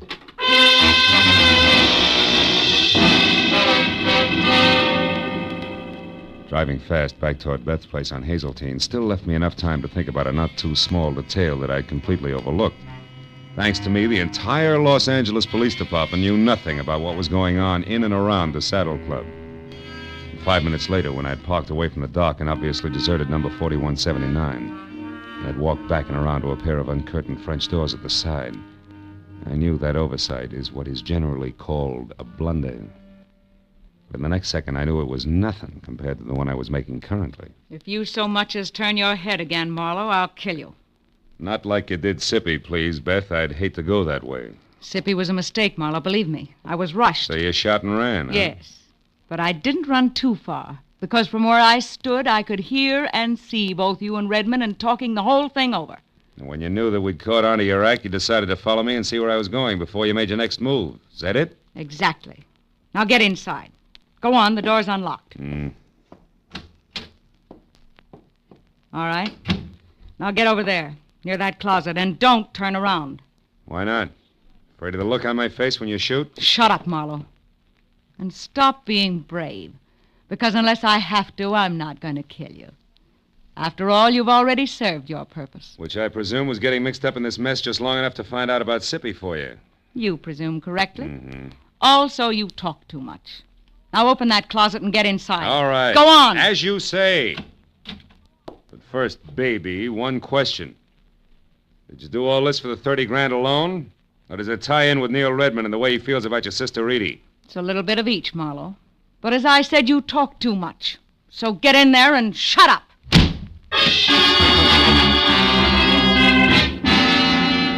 Getting out of Beth Taylor's half-inch thick oak closet was like arguing with an umpire. You couldn't be subtle.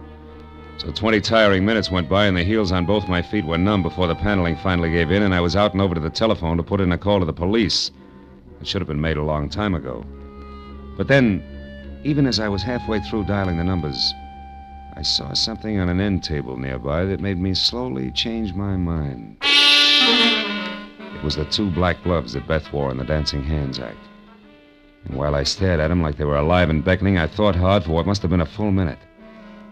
And then suddenly I knew that my next stop had to be the Saddle Club.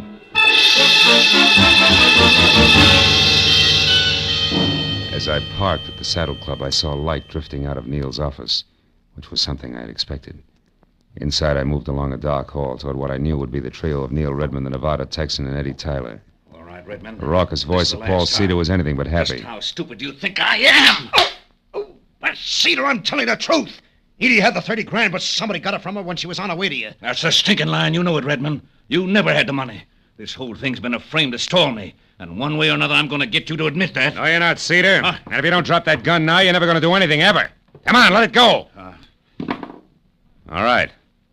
Now sit down and shut up and listen hard because Redmond's telling you the truth. What? Marlowe, you know where the money is? That's right. And I also know who took it. Less than an hour ago, a little after I called you, Edie, Beth caught up to me and confessed the whole shebang, exactly as we figured it, Neil. You mean she admitted getting the money from Edie and using you to locate Sippy? That's right. But there's only one drawback to everything she admitted. None of it's true. What do you mean, Marlowe? I mean, Cedar, that Beth Tyler didn't steal your money from Edie here any more than she killed Sippy. I also mean that as far as I can tell, Beth Tyler was nothing more than a girl who played the piano and got upset when a stranger named Sippy started to bother her. That I never saw the real Beth Tyler after she ran away from a piano in the club tonight. That she's dead and that you, Edie, have been posing as Beth all night because, 1, you yourself stole Neil's money, and 2, you murdered your sister as well. No! Yes, Edie, come on, admit it, it's true. No, it isn't. I guess it is at that, Marlowe. And Beth's body? In our dressing room. In the closet. I didn't want to kill her. But she found out that I had only pretended to be robbed when there was no one around. And that Sippy had seen me scream and get rid of the purse myself. Sippy, who was only trying to muscle in on a deal, went to her by mistake, huh? Yes. That's how she knew what I'd done. When she confronted me in the dressing room just before you came in and said that she wouldn't stand by and let me do a thing like that to Neil, I lost my temper and... You killed her, Edie. Yes, I did, Neil. And when Marlowe showed up after her scream, I said that someone had attacked me. And then I pretended to be both Beth and myself from there on to get out of the whole thing. And I almost did. But now I'm so sorry. Oh, I'm so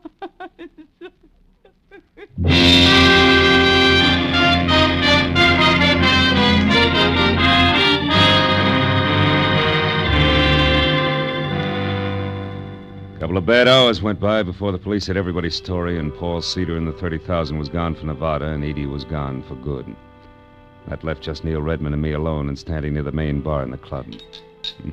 Neil was doing his best to stay all in one piece. Well, Marlowe, it's been a tough night for you, hasn't it? Yeah, but a tougher one for you, Neil. What with Cedar and the money and... The girls, Marlowe? Yeah. Yeah. At least it came out right before the cowboy got too tough, thanks to you. So tell me, Phil, how'd you know that Beth was dead and that Edie was both people all along? That was a couple of gloves, Neil, the ones they wore in their Dancing Hands act. You see, when I first met Edie in the dressing room, she was wearing hers, and one of Beth's was on the floor. Hey, pour me one, will you? Yeah. Okay. I took it, and later when I met what I thought was Beth, I returned it, and she put it with what we both thought was its mate. I hear you. Thanks. But a little while ago, when I got close to the gloves again, I saw that couldn't be, that they were both for the left hand, Neil. Ah. Then when Edie went to Beth's place to pass herself off as her sister, who she had already killed, she was smart enough to know that she should have only one glove around. Yeah, but not smart enough to think about which glove it should be. From there, I worked backwards. Until you got to the three of us at the club and tried what you knew might be the right answer. Mm-hmm. Well, you were right, Phil, all the way. Yeah, but I was still gambling. If I had been wrong, Neil, I was giving the real Beth a long head start. It's always that way when you gamble, Phil. I know. Sometimes you pick right, sometimes wrong. Mm-hmm. Cards, dice. Even with twins. Good night, fella.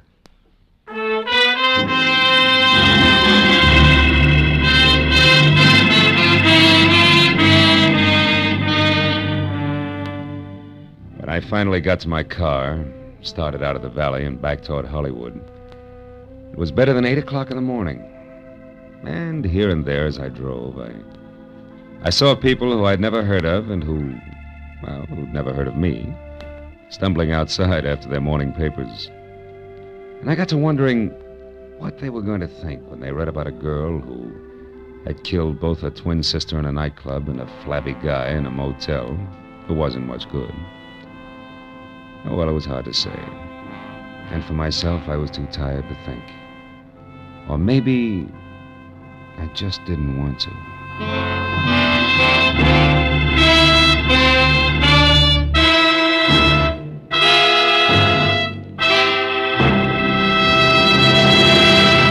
The Adventures of Philip Marlowe, created by Raymond Chandler, star Gerald Moore, and are produced and directed by Norman MacDonald. Script is by Mel Donnelly, Robert Mitchell, and Gene Levitt. Featured in the cast were Vivi Janis, Lou Krugman, Ed Begley, Paul Frees, and Bert Holland. The special music is by Richard Aurunt. Be sure and be with us again next week when Philip Marlowe says... When it started, it was simple. Just a lawsuit for damages. But before it was over, it was far from simple, and the damages were murder. All because of a red-headed woman, a ghostwriter with ambition and a match that burned with a bright green flame.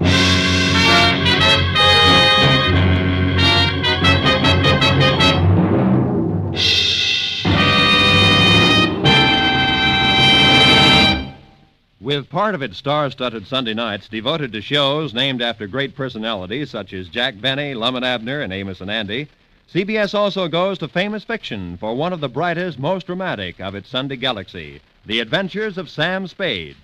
Created by the master hand of Dashiell Hammett, Sam Spade cuts a new and deadly caper with mystery, murder, and adventure on most of these same CBS network stations every Sunday. Join him tomorrow night. This is Roy Rowan speaking. Now, stay tuned for Gangbusters, which follows immediately over most of these same CBS stations. This is CBS, the Columbia Broadcasting System.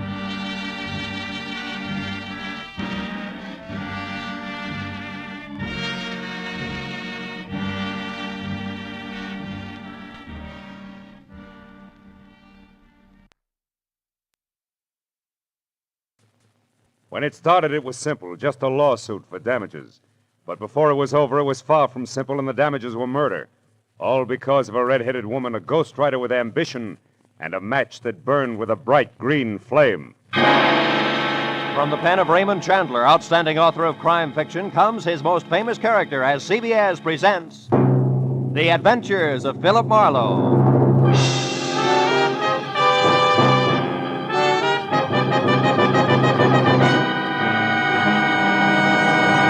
Now, with Gerald Moore, starred as Philip Marlowe, we bring you tonight's exciting story, The Green Flame.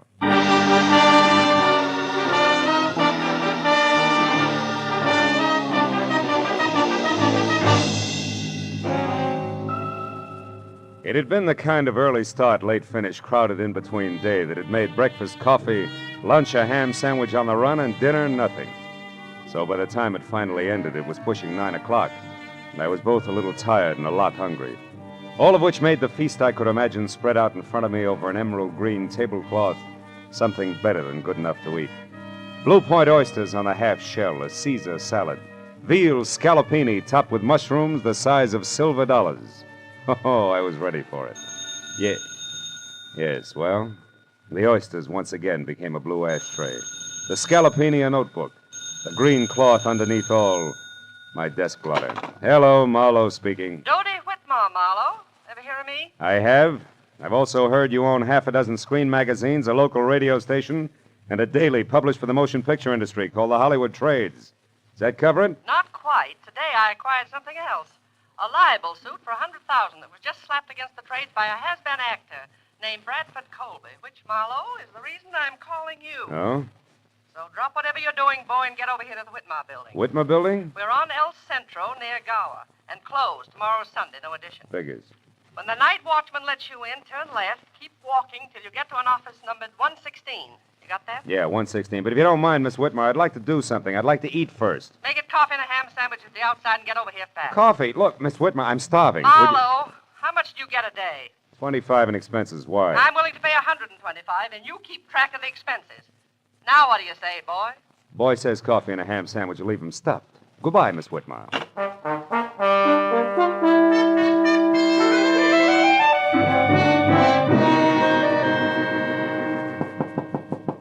Come in, Marlowe. Sit down over here, and if you smoke cigars, don't. I can't stand them. Drink? No, thanks. Marlowe, our A1 gossip columnist, Stanley McGrath, had this to say in today's edition of The Trades. Mm-hmm. The sometimes actor Bradford Colby won't call it quits. When refused a part by an independent producer who's short on funds, Colby offered to hawk all and come up with $20,000 if the producer would change his mind. The producer wouldn't. End of quote. And beginning of noise from Colby, huh? Yes, a clamor that we can only silence by proving that McGrath, what he said, is true, which shouldn't be impossible because Max was a thorough man and never heard of the word rumor. Wait a minute. What do you mean was a thorough man? He died of a stroke, Marlowe, at 5 this morning en route to the hospital, age 61. His column, as usual, arrived here yesterday afternoon in the mail. He always wrote from his home, which is a junk-filled cracker box up on North Bronson. Now you're being sued by Colby for damages, huh? The late Mr. McGrath isn't around to prove what he said is true. You catch. And being very unpopular with producers myself these past 30 years, Marlowe, I've no chance of any help from the one who actually turned Colby down for that part, whoever he is. All of which makes my job what? Precisely this. Find Mac's source of information. Come in, Larry. Larry North, Marlowe. My editor and anybody's Napoleon. Larry, meet Mr. Marlowe. How do you do? How do you... Dodie, I've just found out that old Mac's only legman, a queer duck named Leonard Phipps, left town sometime yesterday for San Diego. May or may not be back by now. Where's Marlowe going to start? Well, I At figured... old Mac's place. Larry and I have already checked there, Marlowe. 8312 North Bronson. Maybe you'll grab onto something that we overlooked. Here's the key. Thanks. Mac lived alone. Don't get wrapped up in his notes. That gibberish. And remember, my lawyers are sure that we'll lose this case if we can't prove what Mac said was the truth. Well, yeah, Call as soon as you get a lead, and if I'm out, Larry'll be in his office next door. And, Marlowe, don't waste any time. There's a lot at stake, boy.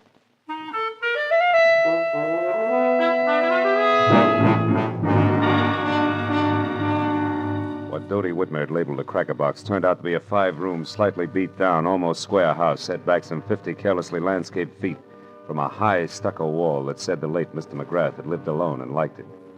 And when I entered and went to his study where I turned on a desk lamp, I saw what my client had meant by junk. There were the odds and ends that a man collects in a lifetime. On his desk, a tarnished loving cup for excellence in reporting, dated 1927. Beyond that, on the mantel, an autographed picture of Teddy Roosevelt, and next to it, a paperweight from Niagara Falls. And then an item I hadn't expected. In a shadowed corner of the room, there was somebody else. A tall, gaunt somebody else, wearing horn-rimmed glasses and papers sticking out of every pocket. He was slowly, an inch at a time, backing off from the edge of the circle of light in which I stood. I took one casual step toward the desk and then nailed him. Get your hands off me. Why? So you can start running, Mr. Leonard Phipps? How do you know my name? I'm psychic. I also know you just got back from San Diego. What I don't know is what you're doing here. Now, come on. Talk, fast. Please let go. Leave me alone. I'll talk. I've got nothing to hide from the right party. Who are you? Philip Marlowe, private detective, who's working for Dodie Whitmer, a lady impatient to know which producer McGrath was talking about. In that article on Colby this morning. Now, do I qualify? Yes, of course. We're both after the same piece of information, Mr. Marlowe. Oh? I want to find that answer, too, and then whisper it into Dodie's ear. Just to save her $100,000? No. Just to get a chance to fill McGrath's shoes. And don't laugh, because I've been ghosting that column for the past month now. Didn't McGrath write this morning's column himself? No, he didn't. I did.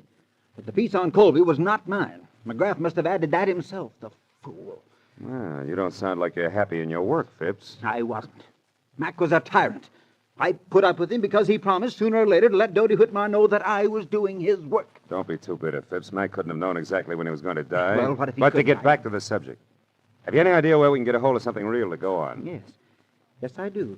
Out there in the living room. Oh. Follow me, Marlowe. If you can, in the dark. Come back here. Ow! Ooh!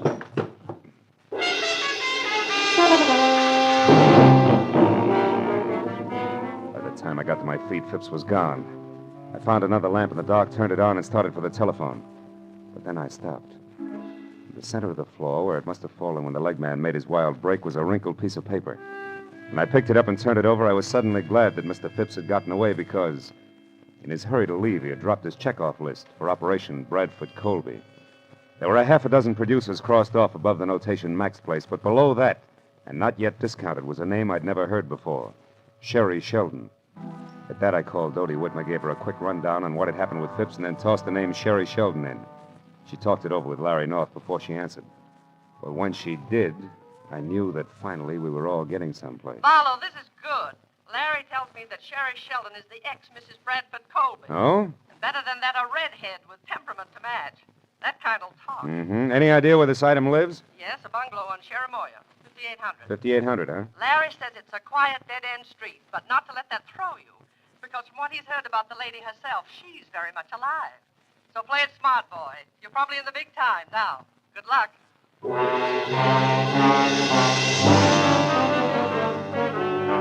Only a furlong plus the bungalow on Cherimoya, so when I pulled up and parked away from number 5800, I was still wondering exactly what play it smart boy meant. When the lady in question was known far and wide as a shock of red hair capping so much dynamite. But a minute later, as I walked toward the house, I labeled that thought introspection, dismissed it, and concentrated instead on an acre of tweed jacket that was unfolding out of a long, honey-colored sedan, parked a little ahead of me. When it straightened up to something over 6.5 feet, slammed the car door shut, and stomped inch-thick soled brogans off in a king-sized huff, I knew that this was an angry man. And in the next second, I knew that it and the thespian Bradford Colby were one and the same. When Colby got to Sherry's doorbell and jabbed at it impatiently for attention, I ducked below a hedge nearby. When the door opened and then slammed shut again, I left the hedge in favor of an on-the-bias palm tree that bowed toward Milady's chamber, where I could both see and hear what had to be an exciting reunion. You said that you knew something that couldn't fail to intrigue me on this of all days. So now that I'm here, start intriguing, Sherry, darling. All right. How's this for a starter? I want, to the penny, exactly 1/2 of the money you're going to get from Dodie Whitmore. Oh, Sherry, how droll. Now, why in the name of the great American dollar do you think I'd give you so much as a sly glance at that delightful little fund? For 2 reasons. The first, I deserve it for putting up with both you and your abominable conceit for exactly 1 year. Still droll, darling. Go on, keep laughing, Mr. Colby. Keep laughing while I light my cigarette with one of these matches, these cute ones that burn with a green flame. Where did you get those? In a little known lodge out beyond Malibu called the Green Flame. Don't you remember, darling? I ran into you there one day last week when you were having lunch with a mysterious stranger whom you tried to keep me from seeing. You nasty little sneak, Sherry. When you were so engrossed in keeping yourself between me and your guest that you left this souvenir book of matches at the bar after you graciously lit my cigarette for me. What of it? They give those matches out by the thousands. That they do, but, Brad, dear, they all don't have numbers penciled on the inside. Numbers? What numbers are you talking about? Now, who's being droll? What are you getting at, Sherry? This. I had a call a minute before I got in touch with you from a delightful gentleman who's very interested in what I'm getting at. So here, take your stupid book of matches and get out. No. I don't need them anymore. No, wait, Sherry. Now, please. Fred, I am going to have exactly 1/2 of that easy money that's coming your way. And after the gentleman I mentioned and I get together, I may want more. So don't say anything you'll be sorry for later on. Oh, Just Sherry. get out now. And don't come back until I send for you. Dear Brad. It was the better part of a minute before Colby, the actor, quit running the gamut of theatrical expressions indexed onto hate, and Colby, the man, stopped biting down hard on his lower lip. Then, without another word, he slammed out of his apartment, ran to his car, and started off. I waited long enough for the steam in the room to condense, and then I walked to the front door and rang the bell delicately, the way I imagined a delightful gentleman like Mr. Leonard Phipps might. Yes? Can I help you? I think so, Miss Sheldon. It's only a matter of a simple question. Did you give that Brad Colby story to McGrath yesterday? Wait a minute. Who are you? Why, Leonard Phipps, of course. I talked to you on the phone, remember? Oh. Oh, yes. It was only half an hour ago, Mr. Phipps, and yet in those 30 minutes, it's surprising how your voice has gone from tenor right down to bass. Good night, Dad. Not so fast, baby. It's hot on my shoe shine. All right. Come in. I'll tell you what you want to know. I did give that story to McGrath. I did it for revenge. I hate Colby. Uh-huh. And when your revenge boomeranged and the X came out 100,000 ahead of you, you decided to cut back in. Is that it? Yeah, Wait a minute. You've been listening. How else would you know all this about Brad and me? Same way I know you're a liar about giving McGrath that story. Your in, honey, is strictly something different, like a book of matches that burn with a green flame, an accidental meeting at the lodge of the same name. Let's take it from there. Huh? Yes, why don't you? Right outside, where both you and it belong. Good night, mister. Marlowe, Philip Marlowe, Sherry. But tell me, why the hurry? Anxious to powder your nose before Mr. Phipps arrives? Frankly, Philip, I'm anxious to do just about anything that doesn't involve talking to... What is that? Somebody's hit. Come on. He's over there near the curb. The car didn't stop, Marlowe. No, and that scream sounded pretty bad. Oh, he's dead, isn't he, Marlowe? Yeah. That can mean only one thing to you, baby. To me. Why, who is it? Your late date, Sherry. One Mr. Leonard Phipps.